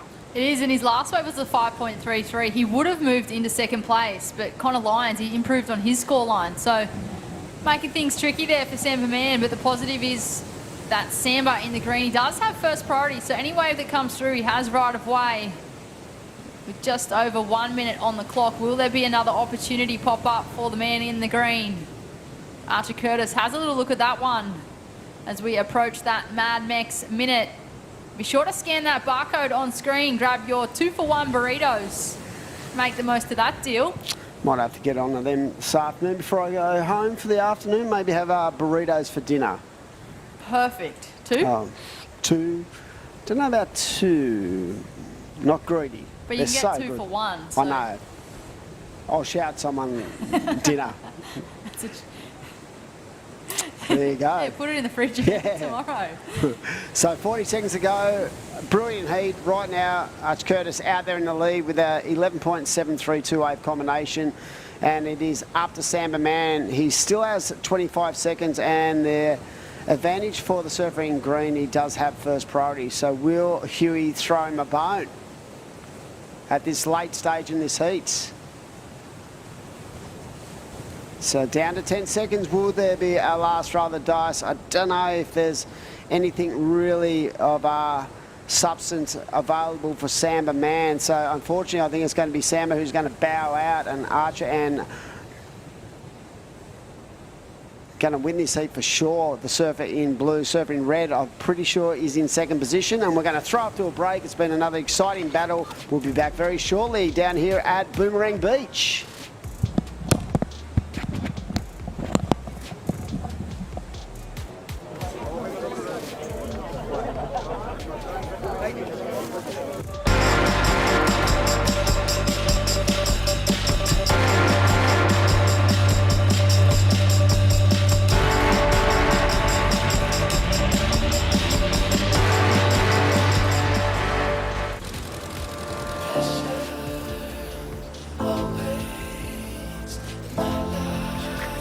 Lay back and just forget the pressure. Always in my life, it's alright. It's in all of us. That craving to feel new again. To see something new that will blow our minds. Or meet someone new who will change it. New South Wales. A place to feel free. To feel alive. And most of all, to feel new again.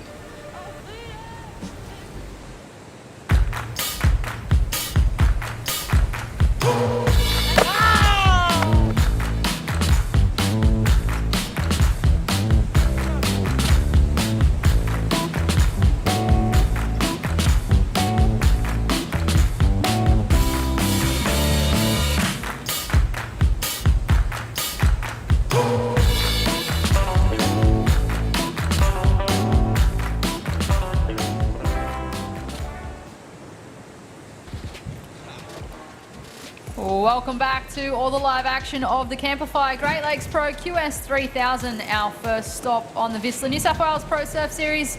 My name is Britt Nicol, joined in the booth with Steve Robertson. How are you, Robbo? I'm good. We're powering through the heats. What heat are we up to? We are up 13. to heat number 13 of the men's round of 96. We have Ty Richardson in the red, Eddie Hamady in the blue, Ross Cadden in the white, and Luke Brumby in the green. So another great matchup between these four competitors. We are churning through the heats here, Robbo. We are running through to heat 16. That is the final heat of this round. Okay, interesting heat because Luke Brumby was a standout this morning. He scored an 8.5. Whoa. Oh, now there's trouble. There is trouble, Britt. That is going to be interesting. I feel like that was a predominant left, but we'll wait and see how that unfolds. Yeah, there's problems there. Someone's going to cop a penalty, and yep, you're not allowed to do that.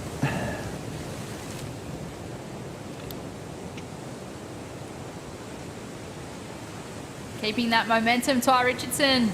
Well, he kept his cool, he kept his composure. He's back up and riding. The man in the red. So was he involved in that altercation? Oh dear.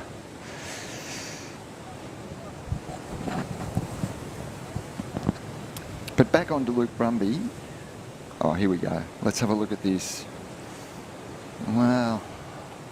Make up your own mind. I agree with you, Britt. It looked like a left to me. Even though most waves have been a right today, it's definitely a multi-peak. The wave looked like it was a left, but the judges will analyse it far closer than what we can, and they'll make a decision on the outcome of that, but I'm pretty sure someone's going to get a penalty. Here's a nice takeoff, and this is a left. And that's our surfer in green, Luke Brumby. He told us this morning he surfs these waves all the time on the Sunshine Coast, and yeah, he's very familiar with surfing these types of conditions, which is why he scored an 8.5 this morning. Can he do it again? Ross Cadden up and riding. Unfortunate for the surfer in white. It looks as though on the live scoring system on the WSL app, he does have a triangle next to his wave, next to his name, sorry, and a 0.00 in his scoreline. So his second counting wave is halved, and the wave on which the interference occurred is zeroed out. So unfortunate situation there for Ross. But I mean, the second counting wave is half. It's better than losing it altogether, right? We do have our heat number 12 winner of the men's round of 96 standing down there ready for an interview. Archer Curtis, it's Britt Nicol and Steve Robbo. What was your strategy leading into that heat with the slower conditions here this afternoon? Oh, I just really wanted to get as many waves as possible and take off on anything. I didn't want to be sitting there waiting for waves that might not come. So yeah, I just wanted to get busy. Was that something that you had identified by sitting down the beach, just watching the heats previous? Yeah, definitely. I was watching and I was seeing people waiting for waves when they're needing for scores and the waves just not showing up. So I wanted to get a couple on the board early so I wasn't on the back foot. Well, you did an amazing job at that. You put a good heat together. Hey, I've just got to notice, you're on your backhand. You've got a really strong backhand attack. Beautiful style. You just seem to coil from one turn and transition into another. Is there a surf coach that you've been working with that on? No, there isn't actually at the moment. I guess it's just surfing right-hand point breaks on the Goldie. That probably helps with that. Well, it's definitely paid off, that's for sure. You're into the next round. Is there anything that you'd like to shout out to anyone that might be viewing back at home or at work? Just thank you for watching to anybody who's tuned in to support me. I appreciate it. Congratulations to Archer Curtis. You're through to the next round. Excited to watch you back here tomorrow. Thank you. Back to the live action in the water. Heat number 13, it's Ty Richardson in the red in first place with a 3.5 and a 5.5. He is a savvy competitor, Robbo. He's the son of Richo on the Goldie there, owner of Crumman Surfing Services. And I was impressed with how, I mean, he was involved in that altercation. Fortunately for him, he's not, he hasn't been penalised. But it didn't affect his surfing. He was straight onto a wave and he scored a 5.5 straight after that altercation. So he's focused on the task. He's out in the lead and, yeah, he's obviously quite a savvy competitor. So good to see. Also good to see Luke Brumby off to a flying start as well. He hasn't had waves that have linked up, but I've seen some good moves from Luke in this heat up to date, and it's still sort of early days, a 4.1 and a 4.0. And here's our surfer in blue. This is a nice looking wave.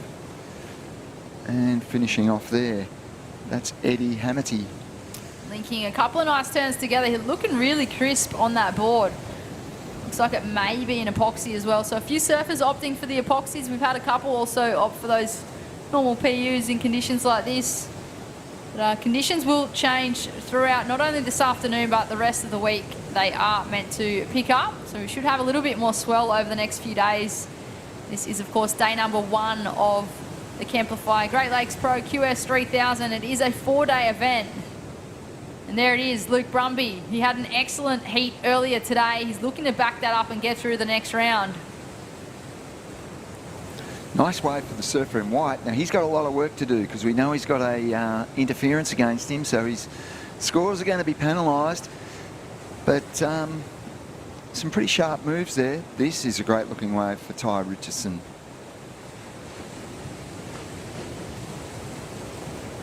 It can be such a tricky one too as a competitor if you've received an interference. Sometimes people can then just sit and throw away the rest of the heat and kind of give up. But it's good to see that Ross Cadden, he's got that interference next to his name, but he's going to still put it up there. And more often than not, we have actually still seen competitors move on through rounds with an interference. And I can tell you this is one thing I've noticed over a long period of watching surf events. When a surfer gets an interference early in a heat, it can often make them angry and they can surf with the anger and they can get big scores. And we've just seen the surfer in white post the best score of the heat so far, and a 6.33, I believe. And I have seen it happen on numerous occasions that the anger brings out a higher level of performance. And you're right, Britt, they can get through. They can get through. Have the replay there of Ty Richardson also. So back-to-back surfing here from competitors. The surfer in red looking to run away with the win. Can he hold on? 10.5 minutes on the clock. Eddie Hamity up and riding. He's locked in a 5. He's looking for a 3.1 to move to second. This is a good heat. I thought Ty Richardson's wave was the best wave, and that's how it's panned out from the judges, a 6.57. That's a very smooth, well-surfed wave. And Cadden in the white has notched up a 6.33. So interesting start to this heat. We're hitting the halfway mark, but there's plenty to play out in this heat with Cadden notching up that 6.33 and an interference. So, yep, he's not out of this by a long shot.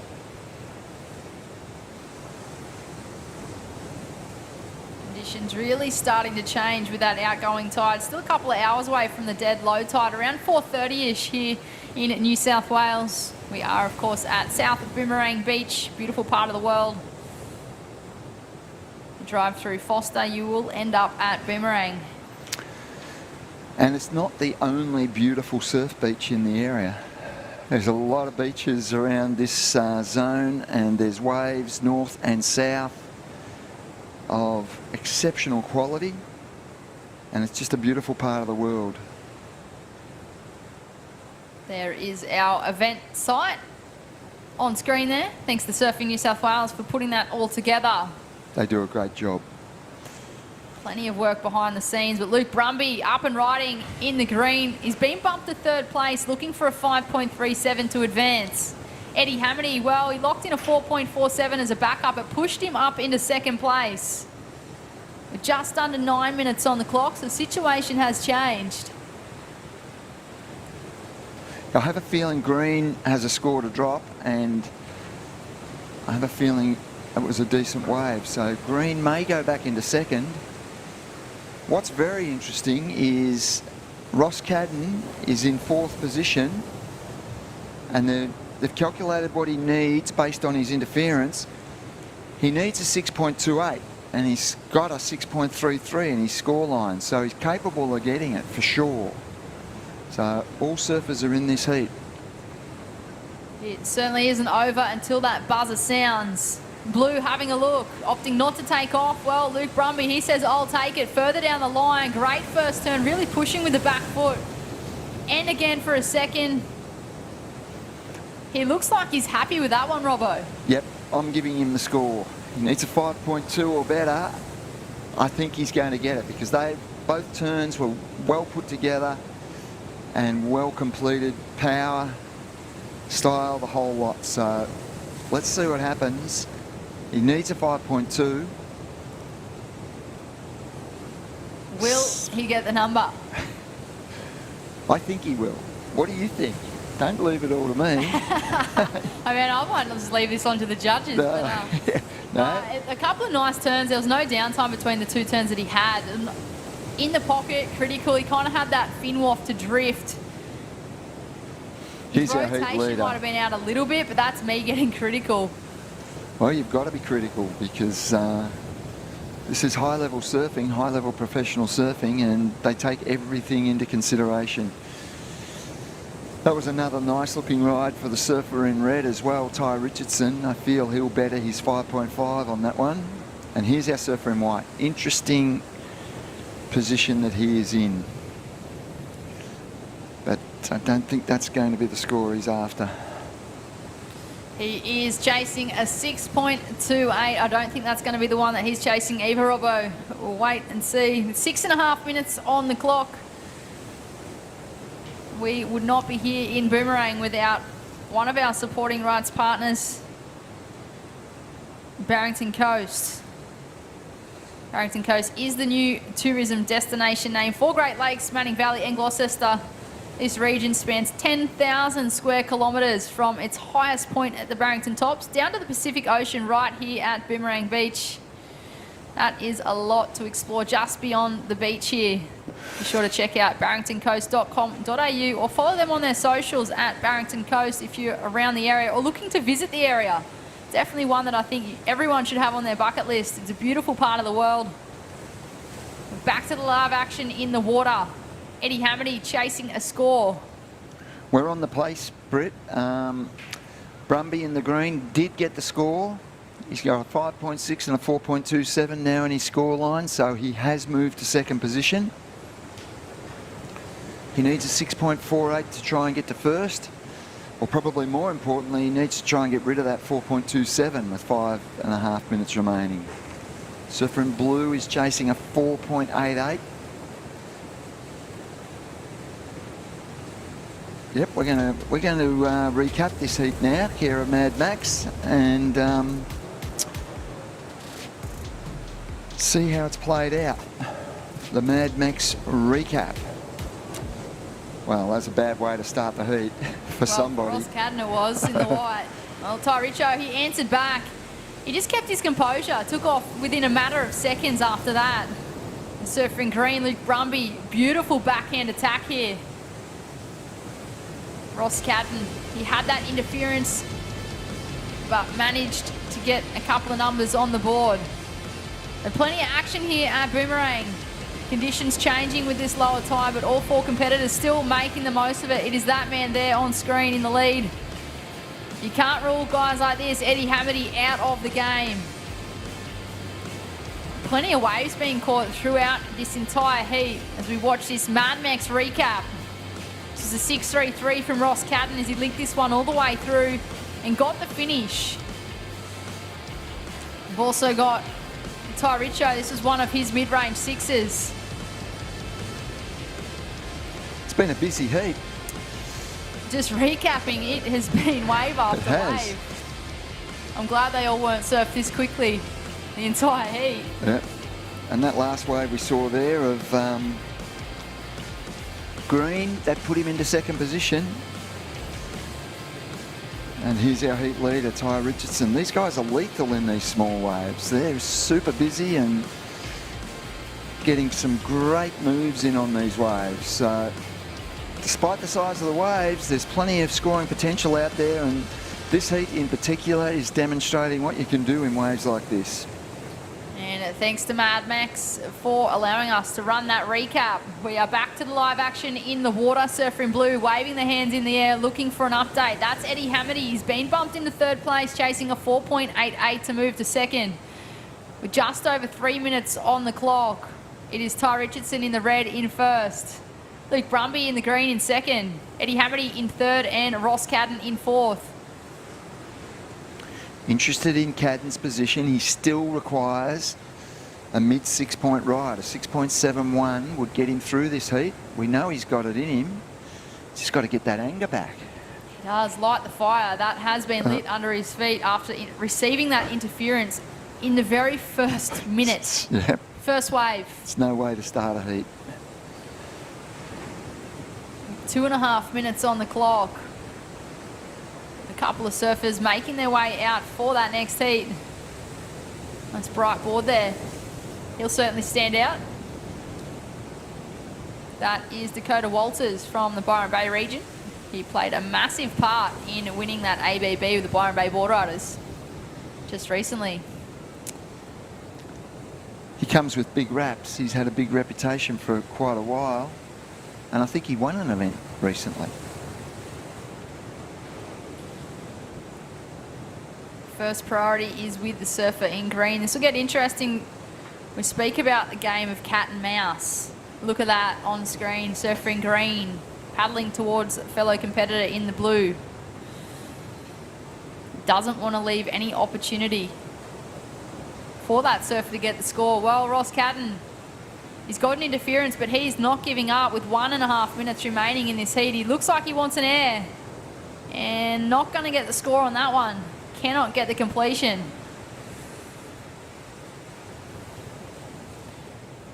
Ty Richardson. Great surfing from Red. And the waves stands up on the bank, and he really does excel with his bottom to top turn combinations, which is why he's out in front with 2 good scores under these conditions, a 6.5, 7 and a 5.5. Under a minute remaining, we're into that Mad Max final minute. Be sure to head to one of their outlets and grab yourself some fresh Mexican. Some delicious burritos, tacos, whatever you're into, they've got it. 35 seconds on the clock. Will Eddie Hamady get the 4.88 required? Or will there be an opportunity for Ross Cadden? Looking for a 6.71.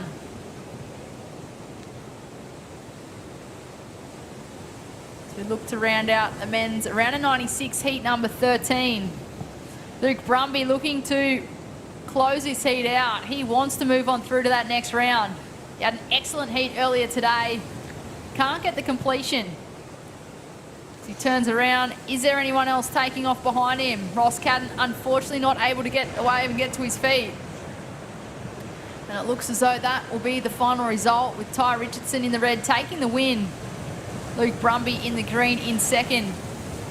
Eddie Hamity in the blue in third, and Ross Cadden in the white in fourth. We will cut to a short commercial break and join you back here shortly with all the live action.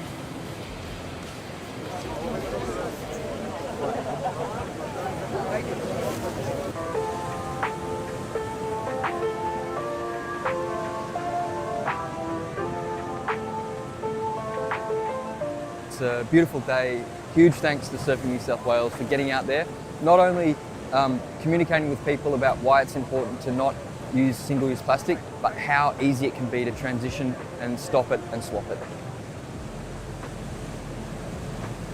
We're basically down here to showcase how we are reducing our plastic footprint through all things like keep cups and reusable water bottles and our beautiful toggles, which we use instead of cable ties. We've invested in about 100 water bottles and keep cups. We've distributed to the whole team. You know, everyone's so passionate about this program and so enthusiastic to be a part of it. We're doing our bit to give surfers a cleaner ocean and save the environment for a better future.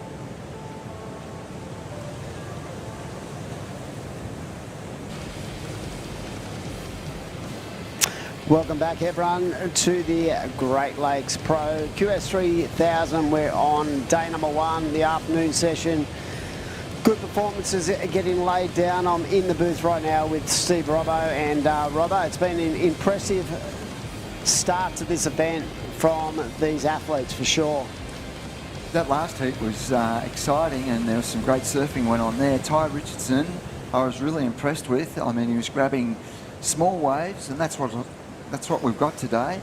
But full turns and connections and very savvy surfing from Ty Richardson in the red, and yeah, as well as Luke Brumby, who's progressed through his second heat today. So, yep. Ty Richo, of course, probably got an advantage having his dad as one of the better coaches in Australia, and he's very savvy in the water for a guy of his age. And right now we see Destination New South Wales replay.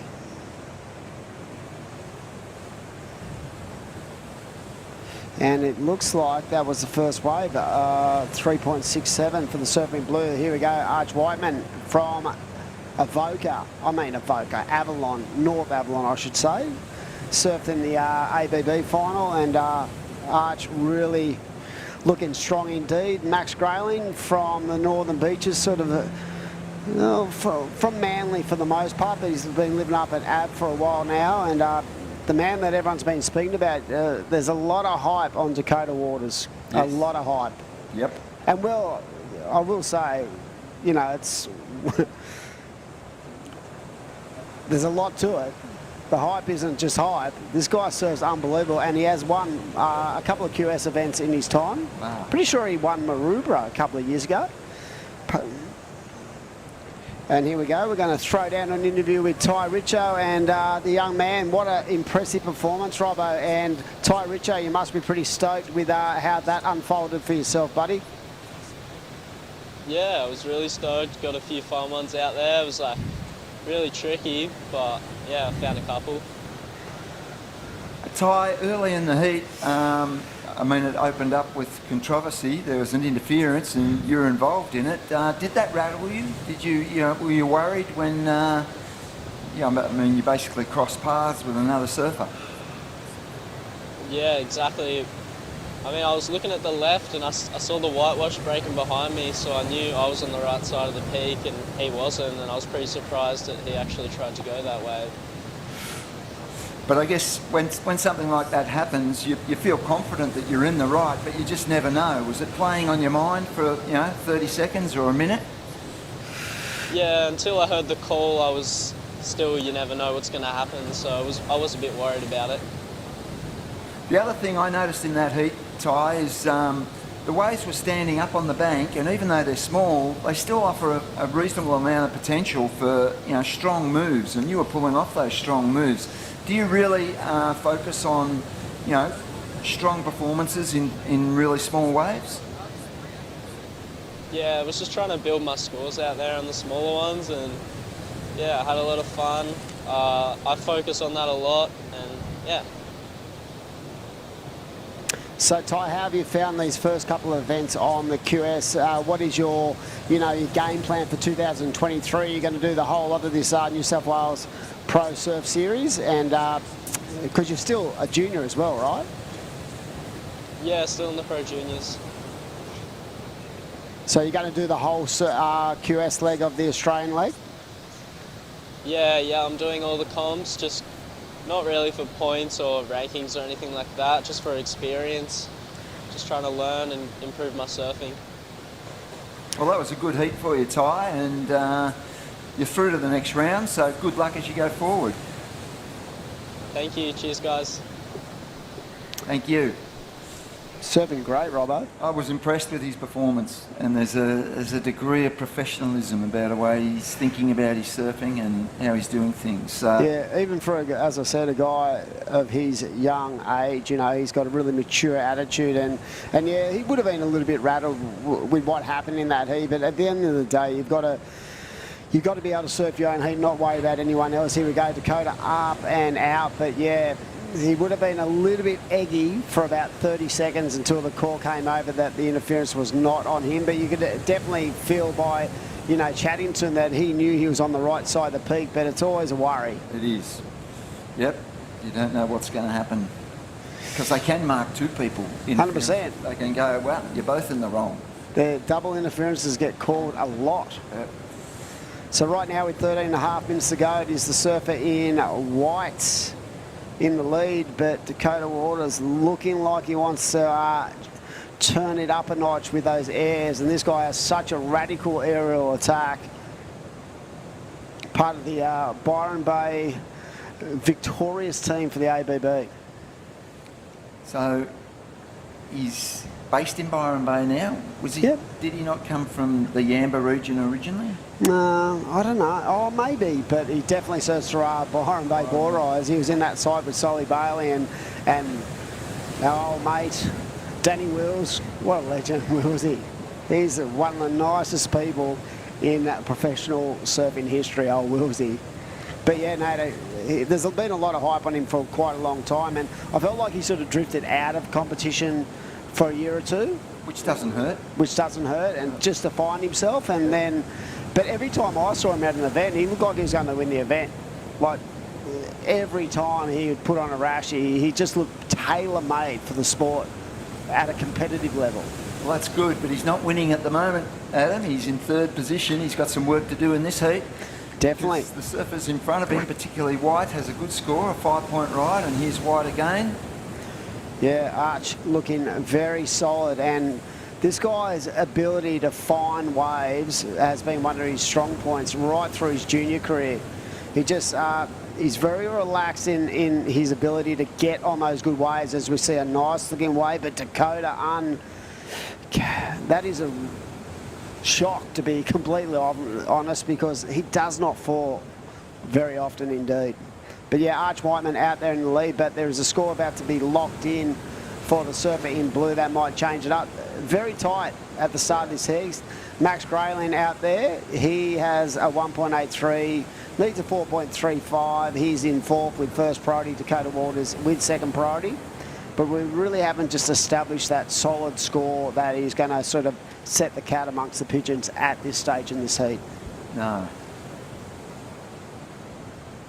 Mate, it's been a great first day. What's been a highlight for you so far? I've enjoyed it immensely, but if I was looking at a highlight, I did love the way that Jay Okalupo went about his business and how, switched on he was when it came to trying to identify the waves he liked. I liked his post-heat interview about how he spoke about that.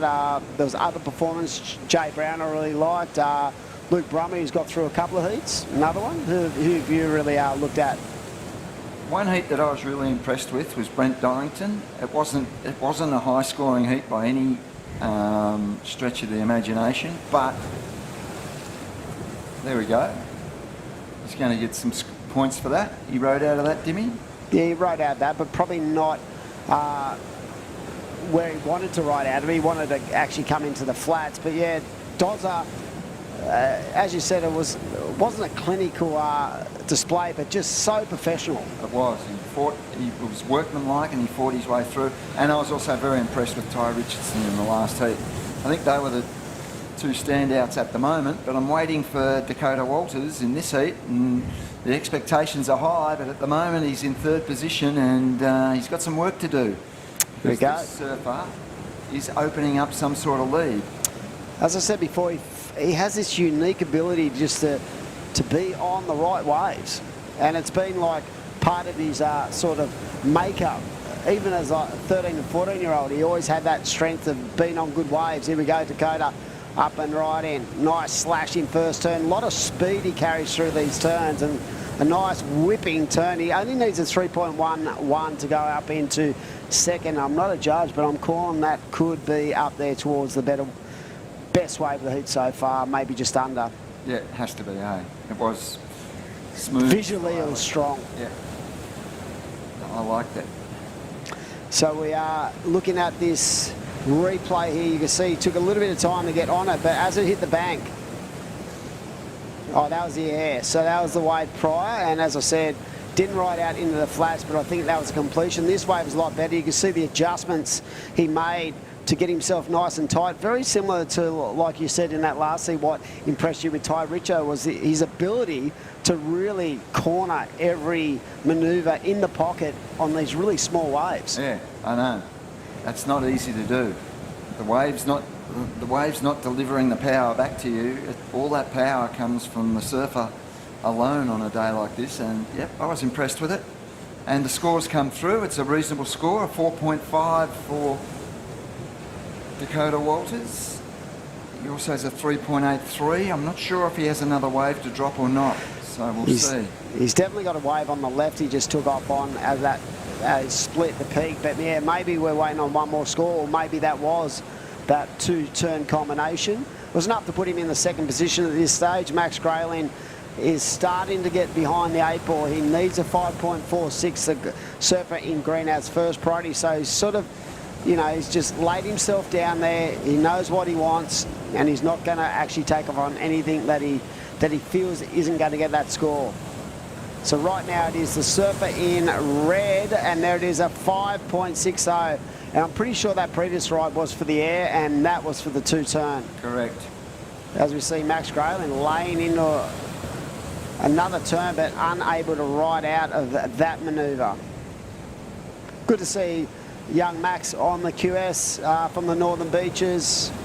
He was a part of our board rides for a number of years, and he's definitely, I've been watching his clips online, definitely got a lot better as we see Dakota up and riding. Look at the speed he carries. Does them with such ease. Yeah, well. And this is very similar to the day he won at Maroubra. Very small, one-turn kind of aerial manoeuvres, and no one could match him when it came to the airs. So out in the lead right now with 7 to go, just under 7 minutes to go.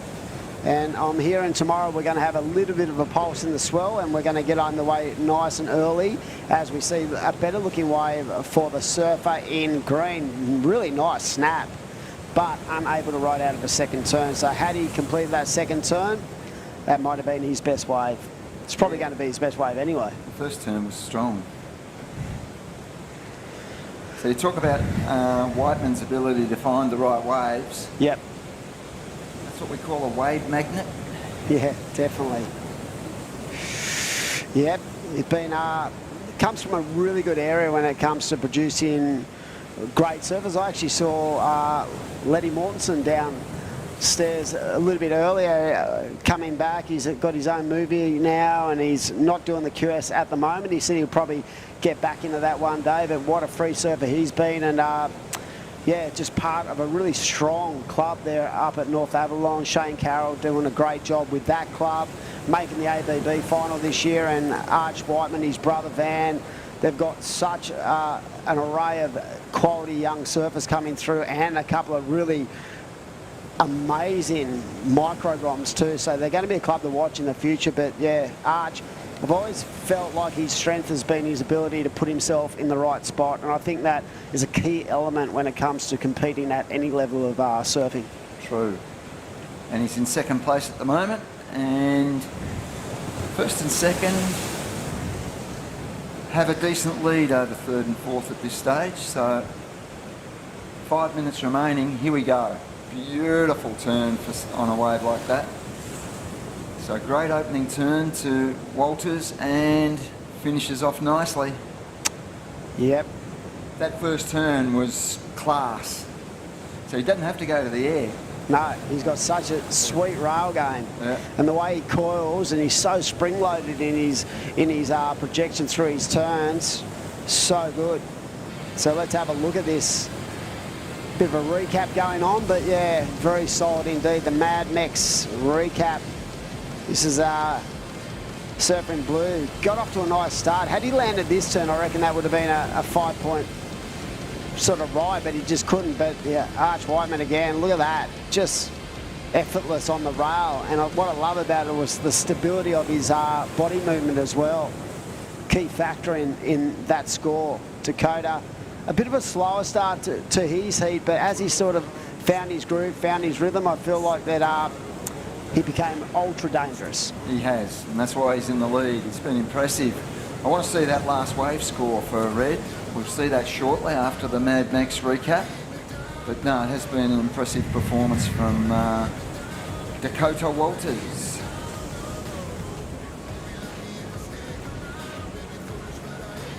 That board looks really good for Arch. It does. He's surfed an impressive heat as well. So for Max Grayling, it's been just a matter of trying to get himself on better waves. But as you said, beautiful body torque for Dakota Waters. Love these recaps where you can really just identify each and every wave in the heat. And it has been really when you look at the recap. And this is the air. Yep. But I feel like the best wave of the heat was that last ride where he just really had just an amazing body torque and speed through a very, very small section. Was.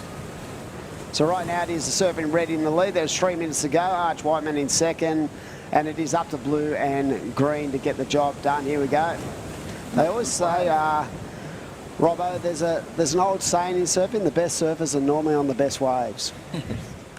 And when I talk to our young guys about competing at any level, and there's someone of of stature in a heat, I go sit right next to him, mate, because 98% of the time they're going to be on those waves. I remember when Owen came through, there was a real thing about how good Owen was, and I told everyone, just go sit next to Owen. He's going to be on the best waves, and you've got to put yourself in the best position. Yeah. No, that's very true. And here we go. It looks like the Surfing Blue needs a side ride. Very nice opening manoeuvre, how he just extended through the body. But you can see he was probably a little bit caught behind after that first manoeuvre, Robbo. Yeah, and they need big scores in these conditions. Blue needs a 6.83 and Green needs a 7.73. So that's a score of substance. Yes.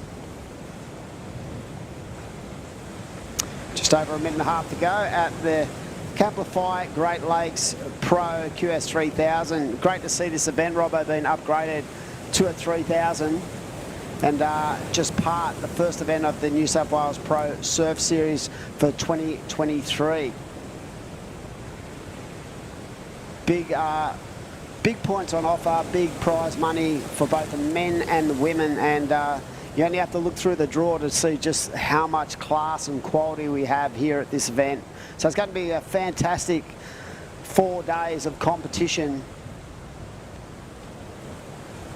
But it's right now about the battle of these early rounds. It's so important to find your feet early, to find that rhythm and get that consistency in your performances at this level. And we're into the Mad Max final minute, Adam. So it's a big ask for Blue and Green at this stage. Red and White are in strong positions, and it's just been constant waves for this guy. his 10th wave score. Yeah, he does have a habit of getting a lot of rides in a heat, and right now he is in second position in a strong place with 15 seconds to go. Right now, Dakota out in the lead in the red. He has have a priority. He has a 5.6 and a 5.47. We're going to count this heat down very shortly, and it's been another exciting battle. We're going to throw up to a commercial break here at the Camplify Great Lakes Pro, and it's been a fantastic first day. Max Grayling, but wow. That is interesting. He needed a huge score. I don't know if that's enough, but that's definitely his best ride. We'll be back very shortly, and we'll throw up to a commercial.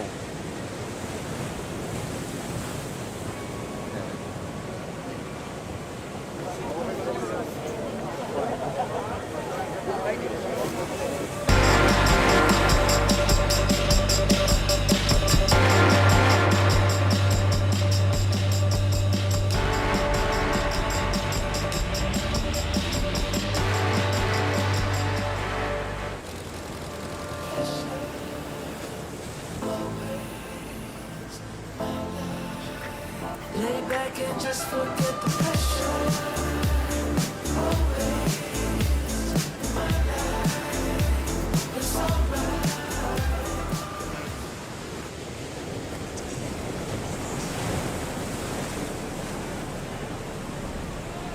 That craving to feel new again, to see something new that will blow our minds, or meet someone new who will change it. New South Wales. A place to feel free, to feel alive, and most of all, to feel new again.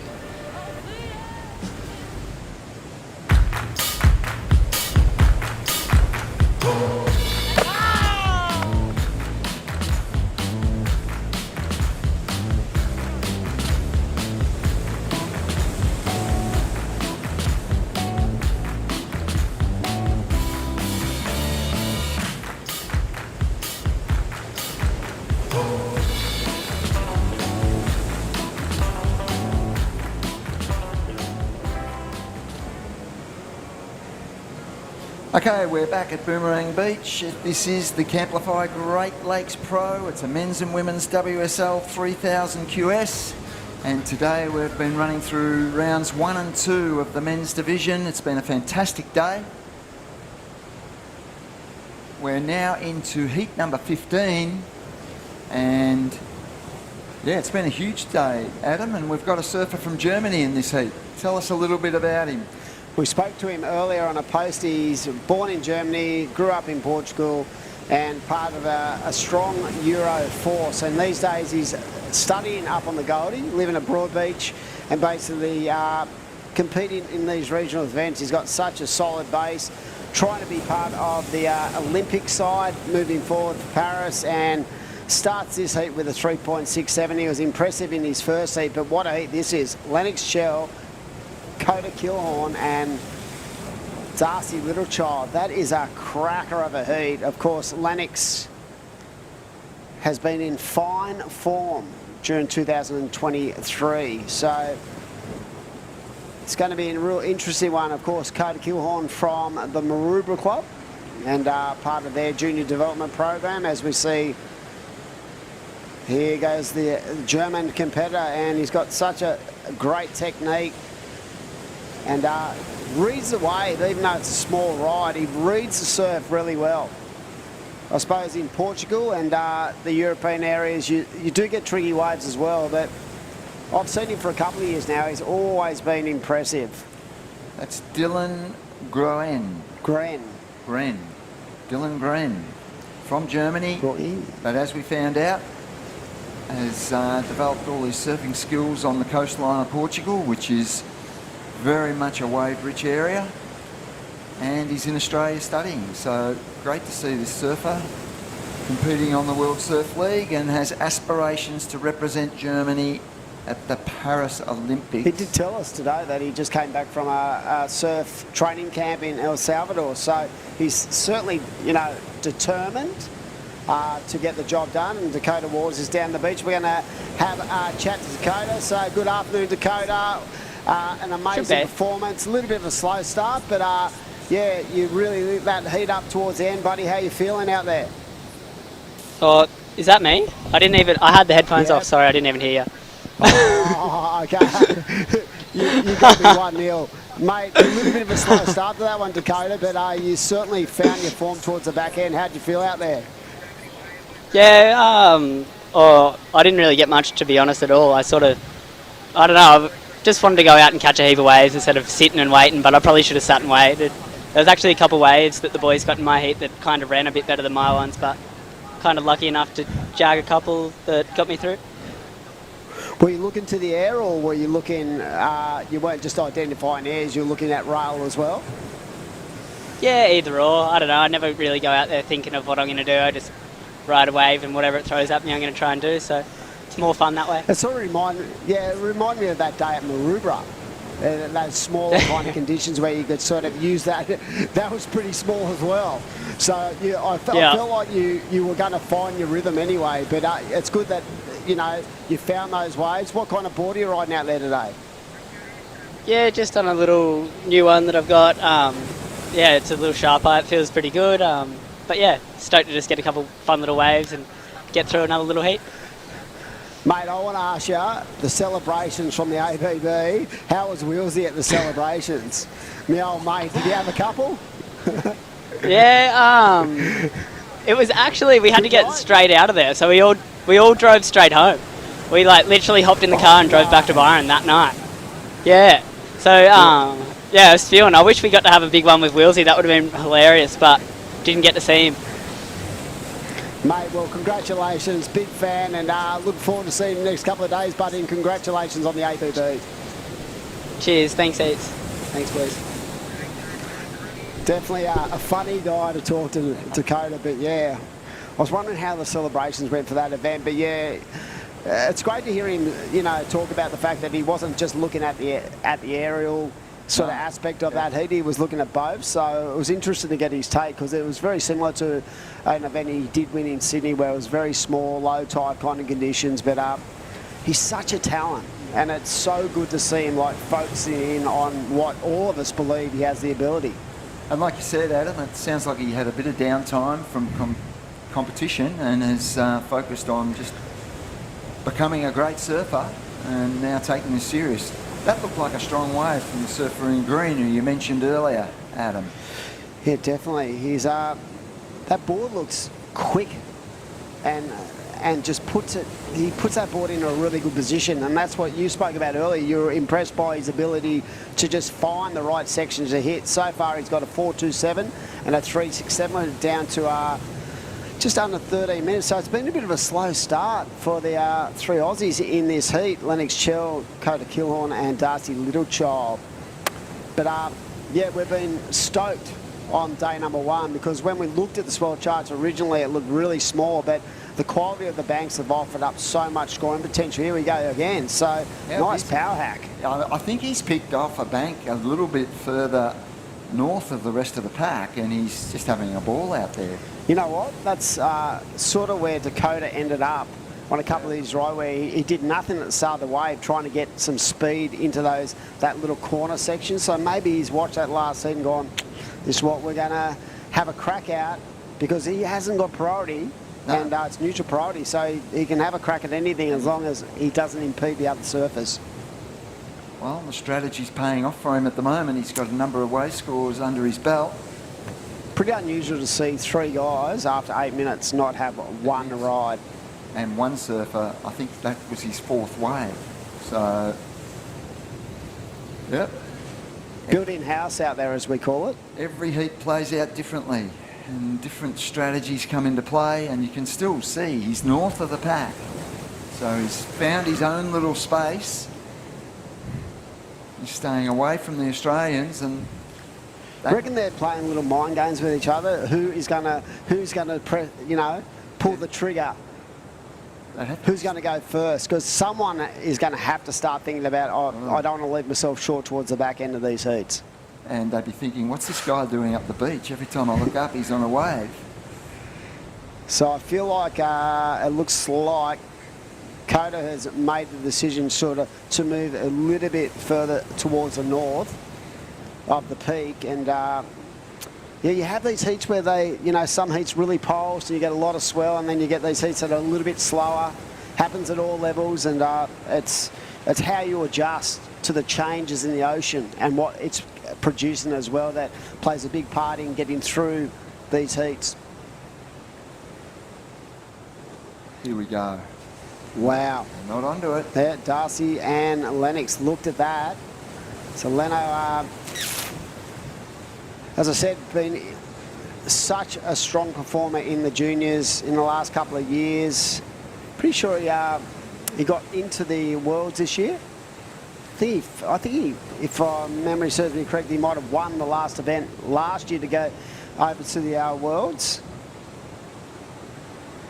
I'll have to check my information, but we will see our world junior champion tomorrow. Yes, and the current the current ratings leader for this series event. So, and the current Taiwan Open of Surfing champion.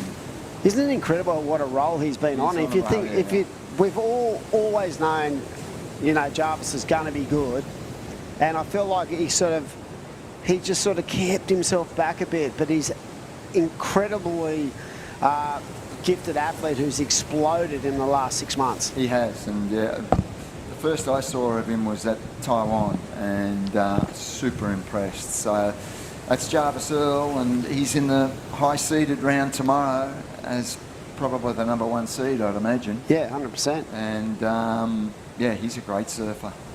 9 minutes, mate. What is going on out there? We've got a surfer who has basically had 4 rides and everyone else has had none. So there's going to be a point where these guys are going to have to roll the dice. Well, it's not that they haven't been paddling for waves. They haven't been able to get them. No. So something's going on that bank. I mean, there hasn't been a lot of opportunity. Is it getting too deep at that southern section of the bank? Maybe. They've paddled for a few waves and they haven't got onto them. We'll maybe that nor'east has pushed them a little bit too far down the peak. We'll know shortly, because it looks like there is a small set coming. If it doesn't break, they're going to have to start seriously considering their positioning in the lineup. Oh, there's definitely a set now, and it looks like Lennox Chell is furthest down the peak, Robbo. But will it break then? That's it. Sometimes it gets deep quick. Only takes minutes for the tide to completely change the way the waves break. And look at that. Are those swells just rolling into deep water all of a sudden? Isn't that weird? I mean, we've got a low tide at 4:30. But I just feel like they've actually moved off the peak a bit. I feel that's been half the issue. I feel like that last heat was most of the scoring potential was a little bit further down towards the north. So these 3 guys have sort of basically played chicken with each other for the first half of the heat, and maybe they've found themselves a little bit too far to the south, but they're going to have to make those adjustments because someone's going to have to get a wave. Under 8 minutes. Wouldn't it be incredible if you got to a point with 30 seconds to go and only the dude who's winning the heats had a wave? Have you ever seen that? I've never seen that. Probably not.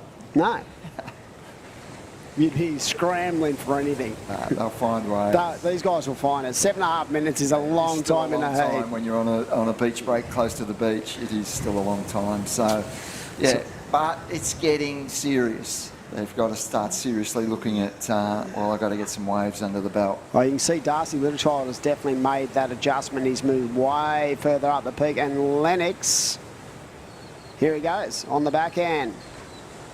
First right for the man in red. Lovely hack. What about how vertical those turns are?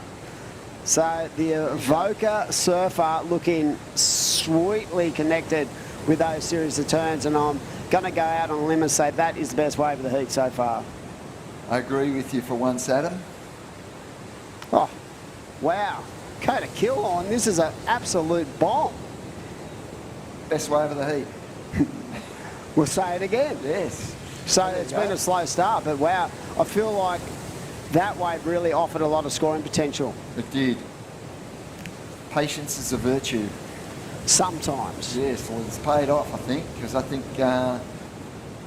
both blue and red are going to score the best waves of the heat.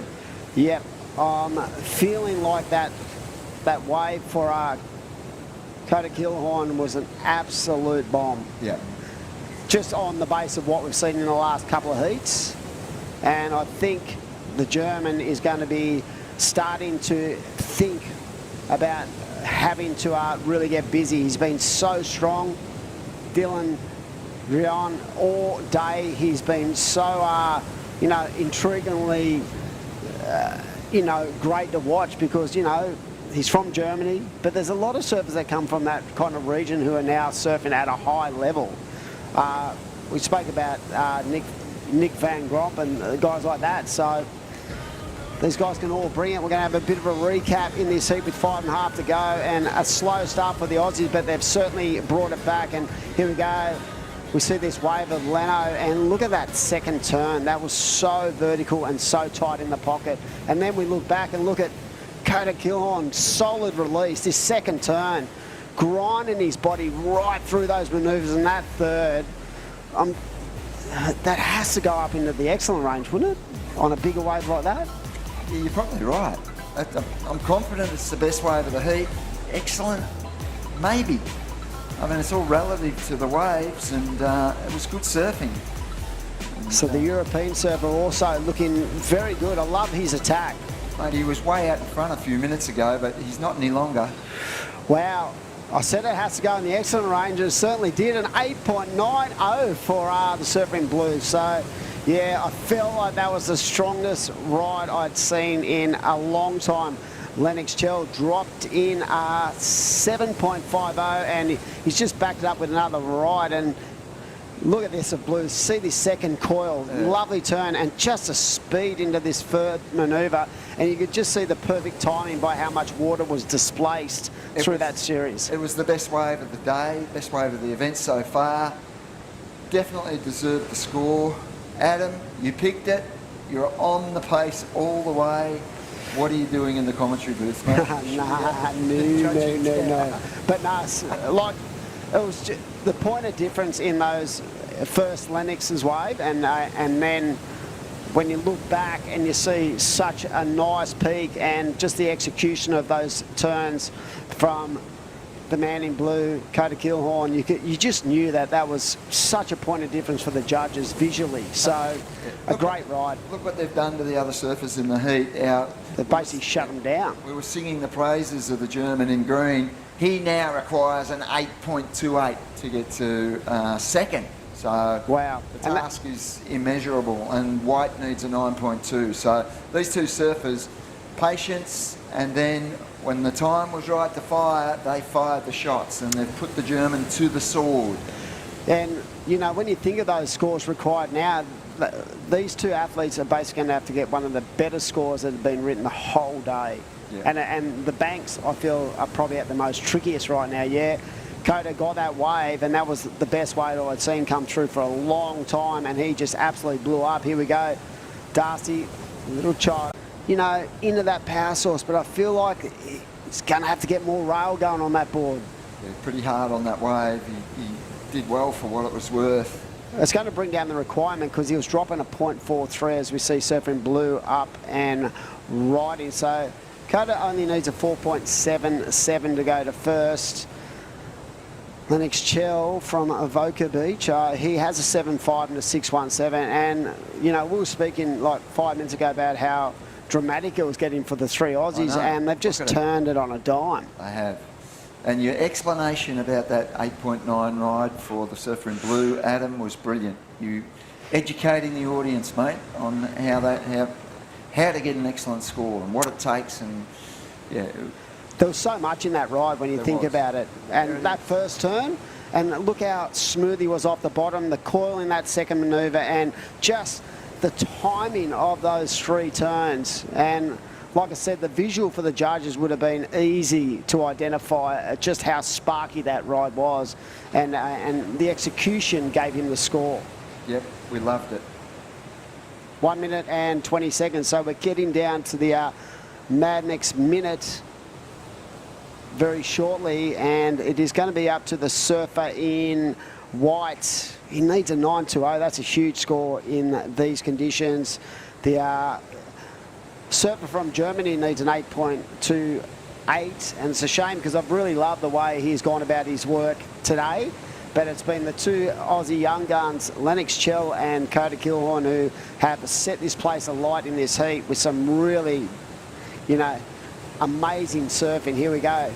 White again, just pulling the trigger, and that way not offering a lot of scoring potential. With 40 seconds on the clock, we are getting down to the final stages at the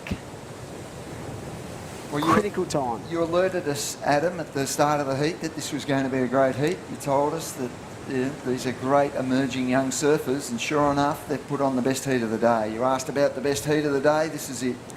Yeah, definitely. I just feel, you know, the patience and the maturity shown by, you know, those three surfers when they didn't have a ride was important as well. So it's all happened in 8 minutes. 100%. Yeah, it's been an 8-minute heat for those three guys. And here we go, Leno just up and riding once more. We're going to count this out. We're going to throw it to a commercial break very shortly. We'll be back for the final heat of the afternoon at the Great Lakes Pro QS 3000 events.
Lay back and just forget the pressure.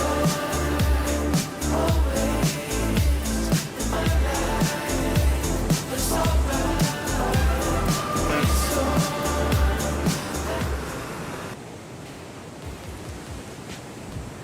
Welcome back to all the live action at Boomerang Beach for the Camplify Great Lakes Pro QS 3000, our first stop on the VISSLA New South Wales Pro Surf Series.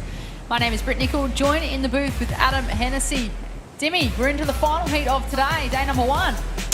Yeah, exciting, and I was really energised by the performance in that last heat of both Lennox Chell and Coda Kilhorn, as we see surfer up, Luke Hamilton up and riding in the final heat of the afternoon. So the round of 96 has come and gone, and let me tell you, you missed the absolute smoke of that last heat.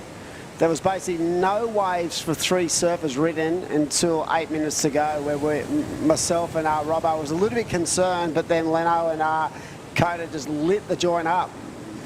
I had a look at the score lines. It was an 8.9 from Coda. What did he do? Went mental. 3 turns on a solid set, and Lennox Chell waited, found his rhythm, and just went to work. He had a 7.5 as well. Good way to end today. This is day number 1 of a 4-day event, Boomerang Beach. We are just about on high tide. Low tide, sorry, give it another hour. It's been a long day.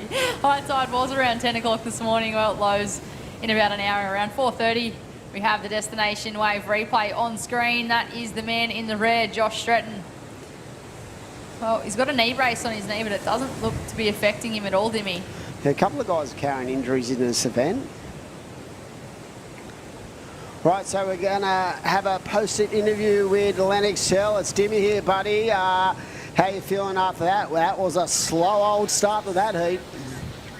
Yeah, Dimmy, yeah, it was I think we waited about 13, 14 minutes to get my first wave. I was stressing a bit, going, wow, it's like, because the heat before I'd seen so many on that spot, and I was going, wow, it's going to be a fun little heat. And then, yeah, waited about 14 minutes and had to 0 total, and I think Green had a 4 and a 3, built a little bit of pressure, and then I kind of got a bit cold too, so I kind of surfed my first one a little bit safe and I didn't feel very on, and then I turned around and Coda was on a bomb, and then I just knew I had to back it up quickly, and I was glad I got that second one straight away, and then yeah, felt a lot more comfortable after that.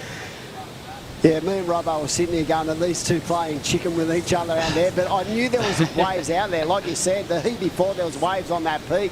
We're wondering if you actually drifted a bit too far south, but once you and Coda sort of found that, like that little corner, I just felt like it was more about the waves going a bit more flatter than you guys not taking opportunities, because there was really nothing on offer for that 10-minute period anyway. Yeah. I feel like, yeah, there was nothing that broke. There was a couple sets that broke a bit further out from us, but they kind of just went really flat, and then they weren't the waves that I was looking for, and then I was glad when my first one came through. I felt a little bit deep, but I knew if I could get a nice little foam climb into it, I was going to come around and be right in the spot, and I was glad I could get two nice turns on it. Yeah, I thought that second turn was really well timed, and that's where the bulk of that score came from. The start to 2023, mate, how are you feeling? You're always around the events, you're always smiling. How are you feeling going into this year? Yeah, I'm just trying not to put any pressure on myself this year. I feel like I put way too much sort of expectation on making the challenges last year, and I made 1 heat out of 5 QSs last year, so this year I'm just, I don't know, feeling a lot stronger than last year, a lot smarter, and just sort of just having a lot of fun with it. I'm travelling with my 2 best mates, Byron and Finn.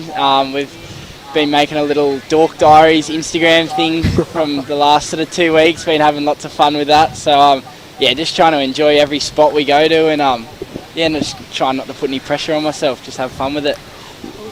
Well, mate, great performance today into the round of 64, and mate, we wish you all the best moving forward. We know that you're determined to get some good results, and I'm sure they'll come, buddy, so best of luck. Cheers, thanks heaps, Dimmy. Cheers, mate. Thanks. Yeah, great surfer, mate. The kid absolutely rips, and maybe, yeah, he was, you know, honest in his appraisal of last year. I did see him a lot last year, even though he never changes his persona when it comes to his personality out of the water. I felt like he maybe put a bit of pressure on himself in the water, and he identified that, and he's definitely made the adjustments required. He's had some good results already this year, and I think it just, that whole series last year was a real eye-opener for a lot of the young guys, because I was talking to surfers from our beach saying, guys, don't put too much pressure on yourself. You're not, you know, you're not, people don't expect you to make the challenge the first year. You've got to learn the ropes, you've got to do the work, you've got to do the time. Experience will play a big part as well. So maybe, you know, speaking to Lennox there about how he felt last year, this year he looks a lot more calmer.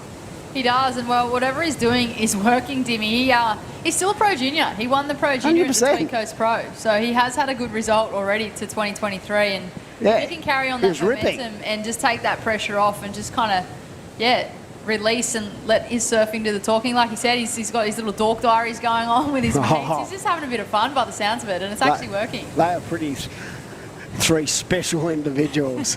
Finn, Byron and Leno. Like, imagine the car rides. So, I mean, yeah, there's a serious side to professional surfing, but the experiences that, you know, you athletes get, you know, to take through your lives, you know, it's pretty special. It's a great sport. As we see the surfer in green attacking that wave, I'm sure you've had plenty of great experiences in your career, you know, travelling around the world on the Kiwi, and the friends you make and the bonds. You know, it plays a big part in your development as a human being, I reckon. It does, and like even long term now, like obviously I'm not competing anymore, but I've still got a couple of friends that I grew up surfing with when I was like 13, 14 in the juniors. Yeah. And, you know, we're still pretty close friends. And then there's other friends like Jess Grimwood, you know, like we travelled together, we surfed for the same team for a while there, and competed against each other, and now we do a bit of work together. So, you know, you do develop those friendships, and I think over time you keep the good ones close to you, and there's a lot of other stuff that goes on behind the scenes with competitors, and you're kind of like, oh, okay, they're just playing the game, but I know who my friends are. I remember that you haven't been able to off me yet because Yeah, you've been around for a while now. I mean, I used to. Haven't got rid of you yet. Yeah, no, I used to mentor you when you were very, very young and try to give you as much encouragement as possible. And it's weird that, you know, all these years later, same with Jess, that we end up, you know, in the same environment as workmates, you know what I mean? And it's been a pleasure to watch you ladies develop as human beings, not only as servers, but humans too. But yeah, it's a unique sport like that. You find these corners of people that you would never have found in your life unless you actually travelled in this sport. So it's such a great way to connect.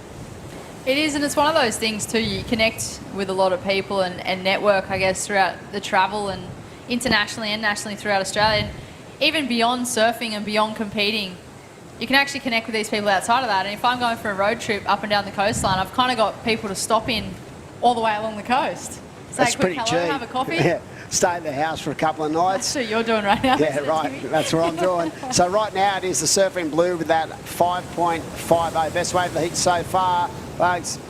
The Guffin there, and what else we got? We got Surfer in green with a 4.83 and a 3.83 out in the lead. And early doors, yeah, that last heat, we spoke about that last heat with Lennox in that post heat where he said that for 12 minutes, 3 of the surfers in that last heat had not got one ride. So it was a slow start. So these guys would have identified it. They would have tried to get off to a start. Josh Stretton out there with priority in the red, a solid campaigner through a number of years, and he has a 3.73. So early doors yet, we're down to the last heat of the day. A massive shout out to all our partners, of course, the naming rights.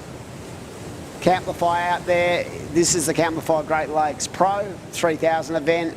VISSLA, the series naming rights, as we see the Surfer in green having a look, and of course our supporting partners, Barrington Coast Council, Destination New South Wales, World Surf League, and our webcast partner, Mad Mex. So massive shout out to everyone. We are only into the first day of what's going to be 4 days of excitement plus, as we see the Surfing red leaning into those turns. Josh Stretton just got the knee brace on, so he's had an injury, but it hasn't really affected his ability to press some power through his turns. He is originally from that Anna Bay, Port Stephens region. I do believe he's living on the Gold Coast now, so he's made the shift. We have the Destination New South Wales wave replay, green on the screen. Great first slash, into a second. Can he get the finish? There it is, so great Nice. surfing there from the man in the green. That is Luke Hamilton. Watch this, I love that first turn, just jamming away, and the second turn, his ability to keep that board nice and tight to the power source, it contributes to the fact that the line he will take out of those turns to give him the speed to progress down the line. So a nice series of turns for a guy who is a little bit under an injury cloud as I look up, and it's the Surfer in blue on the backhand. So what do you reckon today? Has it been more an advantage on the rights to be on your backhand or your forehand? Backhand. You saw that with Coda Kilhorn. I didn't actually. I saw the score. Wow. I missed the heat, but I saw the score. That is going to be on a highlight reel for sure. But Lennox said that he got that wave, thought he was a good one, turned around and went, oh my God. So here it is. What about that? The spark out of that first turn for the man in blue. That was in this heat, and yeah, looking very spiced up indeed, but definitely it was that wave for the Maroubra surfer that has energised the commentary box. And I love watching the little change-ups in each and every heat. Like Lennox said that he felt like in the heat before there was plenty of opportunities, and then they just sat there and nothing came. And the thing about that was it wasn't like they wasted opportunities, just nothing broke.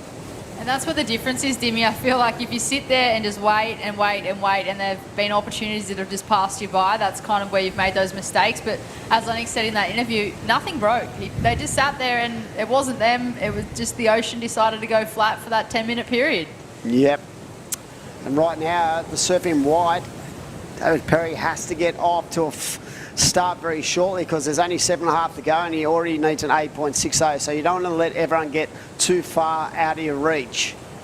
And here we go. I'm pretty sure this is Coda's wave. Look at the first turn and watch how deep he got on that second manoeuvre to give him the ability to coil up and release for that third turn. That was a sick combination of turns for the young man from Maroubra, very used to surfing beaches and these sort of summery conditions that he gets down in Sydney town. He is also a VISSLA team rider. Of course he is. This is the first event on that VISSLA New South Wales Pro Surf Series. I'm sure they'd be stoked seeing Dakota move on through to that next round, and he's always got a wacky hairdo. I was just going to say, I'm pretty sure this year he's just rolling around with some normal stuff. I don't know what's going on. I have to chat to him. Last week his hair was purple. Well, it didn't look purple today. I think it's a washout. It's a washout. It's a washout. Just lasts for a week. Wow. But anyway, in this heat right now, we're down to 6.5 to go, and is Luke Hamilton out in the lead, and Alex Guffin out there in second. Josh Stretton needs a 5.48, so Red needs a pretty substantial number, but still very capable of the stature of this man, and it is up to the surfer in white to start to look to build house. This is a better looking wave for white. Nice second manoeuvre, punching through the lip, just having to negotiate that inside bowl, and that's definitely going to be his best ride so far. So it's going to shorten the requirement as we see the surfer in green. I love the way he extends through the body, opens up the chest cavity and really projects through that rail. Very important when you're trying to establish nice rail manoeuvres. We'll wait and see where those scores go. With just over 5.5 minutes remaining, surfer in blue from Western Australia. He's scratching into this one, up on his backhand, cracks the lip. Can he get another? Straight up beyond vertical, but just a little hung up before finishing off with the foam climb. But you talked about it before, Dimmy, with that right. I think that surfers on their backhand or their forehand are going to benefit from this. And I just feel like the surfers on their backhand can get tighter in the pocket, and they seem to just get beyond vertical. There's been a couple of waves where they've actually put it up there, and it has been straight up, straight over and back down, and they've just been able to link those turns better in those critical sections, whereas on the forehand with the rights, I just feel like they're more like an open face carve or a slash in the pocket rather than getting nice and tight and vertical. Yeah, I feel like the advantage, as you said, is the ability in small waves, especially on a low tide kind of bank, to get really tight and, you know, up to the 12 o'clock, as we like to say. But yeah, I mean, the Kodak Hillhorn wave was the biggest wave that had come through in a long time, and his execution was first class, where, you know, these waves, the execution on the backhand's been so solid, but yeah, just being able to be a little bit tighter, a bit more coiled up in the pocket is definitely an advantage. In saying that, the surfer in first place right now is on his forehand. And Luke Hamilton with a 5.8 and a 5.57. That is true. That's a good point. Well thought out. We're just saying for the last 5 minutes how good the goofy footers were, but we've seen a lot of these heats, like Dakota Waters on his forehand, Lennox Chell backhand, but yeah, I feel like from a biomechanical point of view, when the waves are like this, a lot easier to get tight on your backhand. What you do with those turns, well, that's another thing altogether. 3.5 to go. This is our final heat of today, day number 1 of the Camplify Great Lakes Pro QS 3000. We started with the men's round of 112. We're finishing with the men's round of 96. Tomorrow is a new day. We don't know what we'll be surfing, but I'm sure it'll be another jam-packed day of action. Yeah, looking through the draws for both the men and the women's. The round, you know, the main event rounds, just stacked full of world-class surfers. So if you got the opportunity, get online, just put it on in the background while you're working, do whatever you need to do, because we're going to have a little bit of an increase in the swell overnight, probably an extra foot on these banks. We'll look at very, very tasty indeed. We are at the QS 3000, so a lot of points, a lot of money up for grabs, a lot of you know, opportunity for these surfers, both male and female, to get themselves into the Challenger Series. So there's a lot riding on this event, and these surfers know it too, Brett. They do. They want those points. They want to be on that Challenger Series, and we've been so blessed that this entire leg is in Australia. It is the regional qualifying series, but moving into the Challenger, the first 2 events are also in Australia. So this is a great stepping stone straight onto those events, the first one being at Snapper Rocks, followed by North Narrabeen. You couldn't ask for anything more right now if you're an Aussie. Oh. Remember last year, all they talked about, everyone who was up in that sort of qualification kind of position, oh, snapper. Yeah, they weren't talking about surfing Manly. No, they weren't going North Stain. They were going snapper rocks, oh, North Stain. It's great that they've actually moved that event over to Narrabeen, because I'd love to see Narrabeen, you know, just fire on all cylinders for a challenger. It would be sick. They had pretty good waves when they had the CT there a few years ago, when it was basically all located in Australia. But yeah, to have a Challenger Series event there, it's going to be pretty wild to watch as we head down towards the last minute and a half. So down towards the Mad Max minute shortly as we see red. Nice turn. Into another turn. Good release. So that is a better looking ride for Josh Stretton. I saw him, his body language in the water before. He was focused, he was still in the game, and he only needs a 5.48. Will that be enough to change the tide for the man in red, who's carrying a little bit of an injury?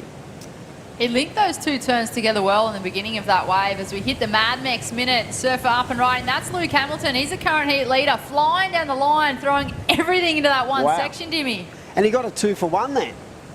How the hell he rode out of that after where he positioned his surfboard and then got that last turn is incredible. So 45 seconds to go, there is an important score about to be locked in for the surfer in red. Needs a 5.48. This is the last heat of the day. We'd like to say thank you very much to all the viewers online who have been logging in, listening to us commentate this third day. So this is going to be intriguing. Here we go. Is this the last row of the dice for the surf end wide? He's got a nice little angle into this corner. Lovely snap. A little bit caught up on that turn, so we're down to 15 seconds to go. We're going to stay with this as we wait for this last exchange. Josh Stretton up again. Very solid.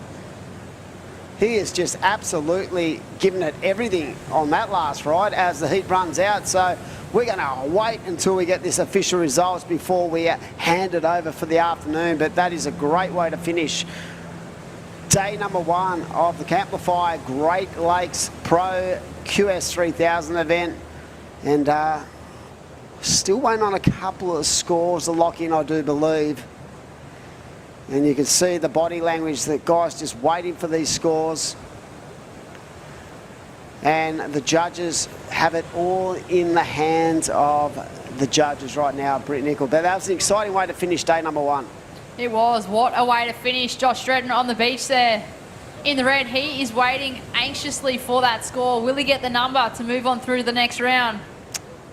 Some strong moves. Those last 2 waves of his, maybe not the best waves when it came to the quality of the waves, but the surfing was really solid indeed. So what are the judges going to do? He needs a 5.48. Mind you, he's got 2 scores to come in.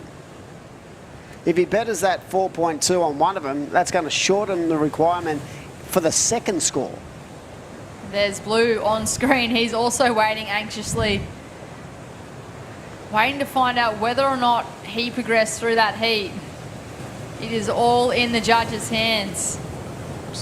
Yeah, so what a great way to finish day 1. Bit of excitement, bit of, you know, excitement if you're a fan, but not if you're a competitor. So these scores have not locked in just yet. We're looking intently at the screen. And he needed a 5.48, but as I said, before he needed that 5.28, he actually basically had 2 rides. So he's going to have 2 scores. Whether they better either of these ways, I'm not a judge, so I don't know. But I feel like one of those rides was pretty strong. But it's still got to be basically up there towards the second best wave of the heat. And is it? I don't know. It wasn't based on the surfing, it was more based on the quality of the wave that was on offer. Your thoughts? He definitely surfed both waves for all they had. I feel like the first wave of the 2 were the better of the 2. I feel like it's going to go close, Timmy. Like really close. You can see the boys there on the beach sort of trying to work it out, waiting for the judges to lock it in. What a great way to finish day 1. What a great way to finish day 1.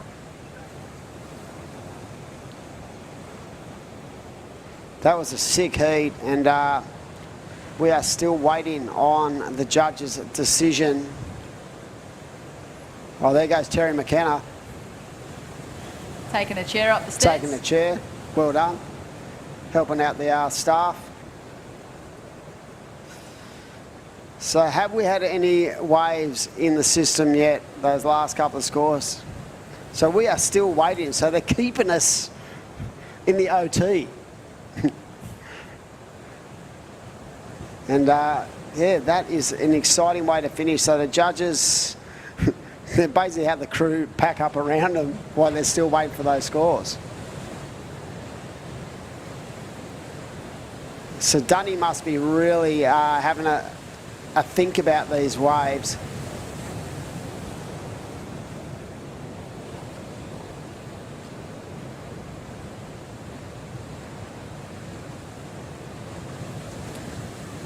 Nervous times here at Boomerang Beach. We're just waiting to figure out how that ended up, that last heat. I actually think all the scores are in. Wow. Controversy in the commentary box. Just trying to see who's down there. No, I'm pretty sure we're going to have these results very shortly, so I reckon we might have a situation change with the surfer in red, Josh Stretton. I'm just thinking back to the actual overall performance in that heat and those last two waves. What a way to finish. Day number 1, Boomerang Beach.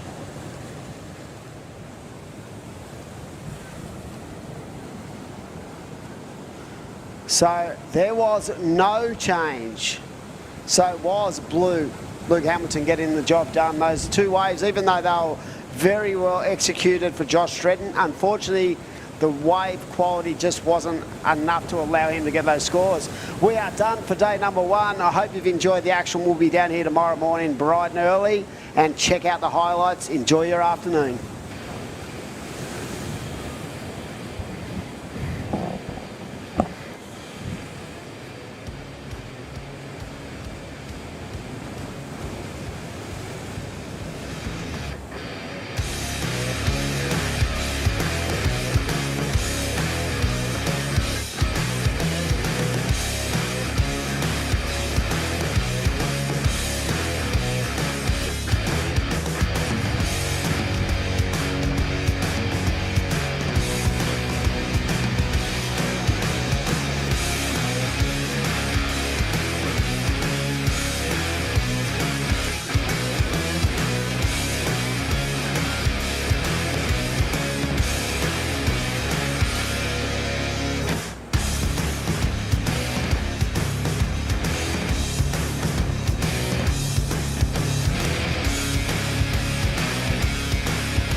Then I'ma grow up to be a go-getter. Blood, sweat, and tears written in the blacks and kings. 1 in a million, the billions that had to sing. If I was born to be a winner, then I'ma grow up to be a go-getter. Blood, sweat, and tears written in the blacks and kings. 1 in a million, the billions that had to sing.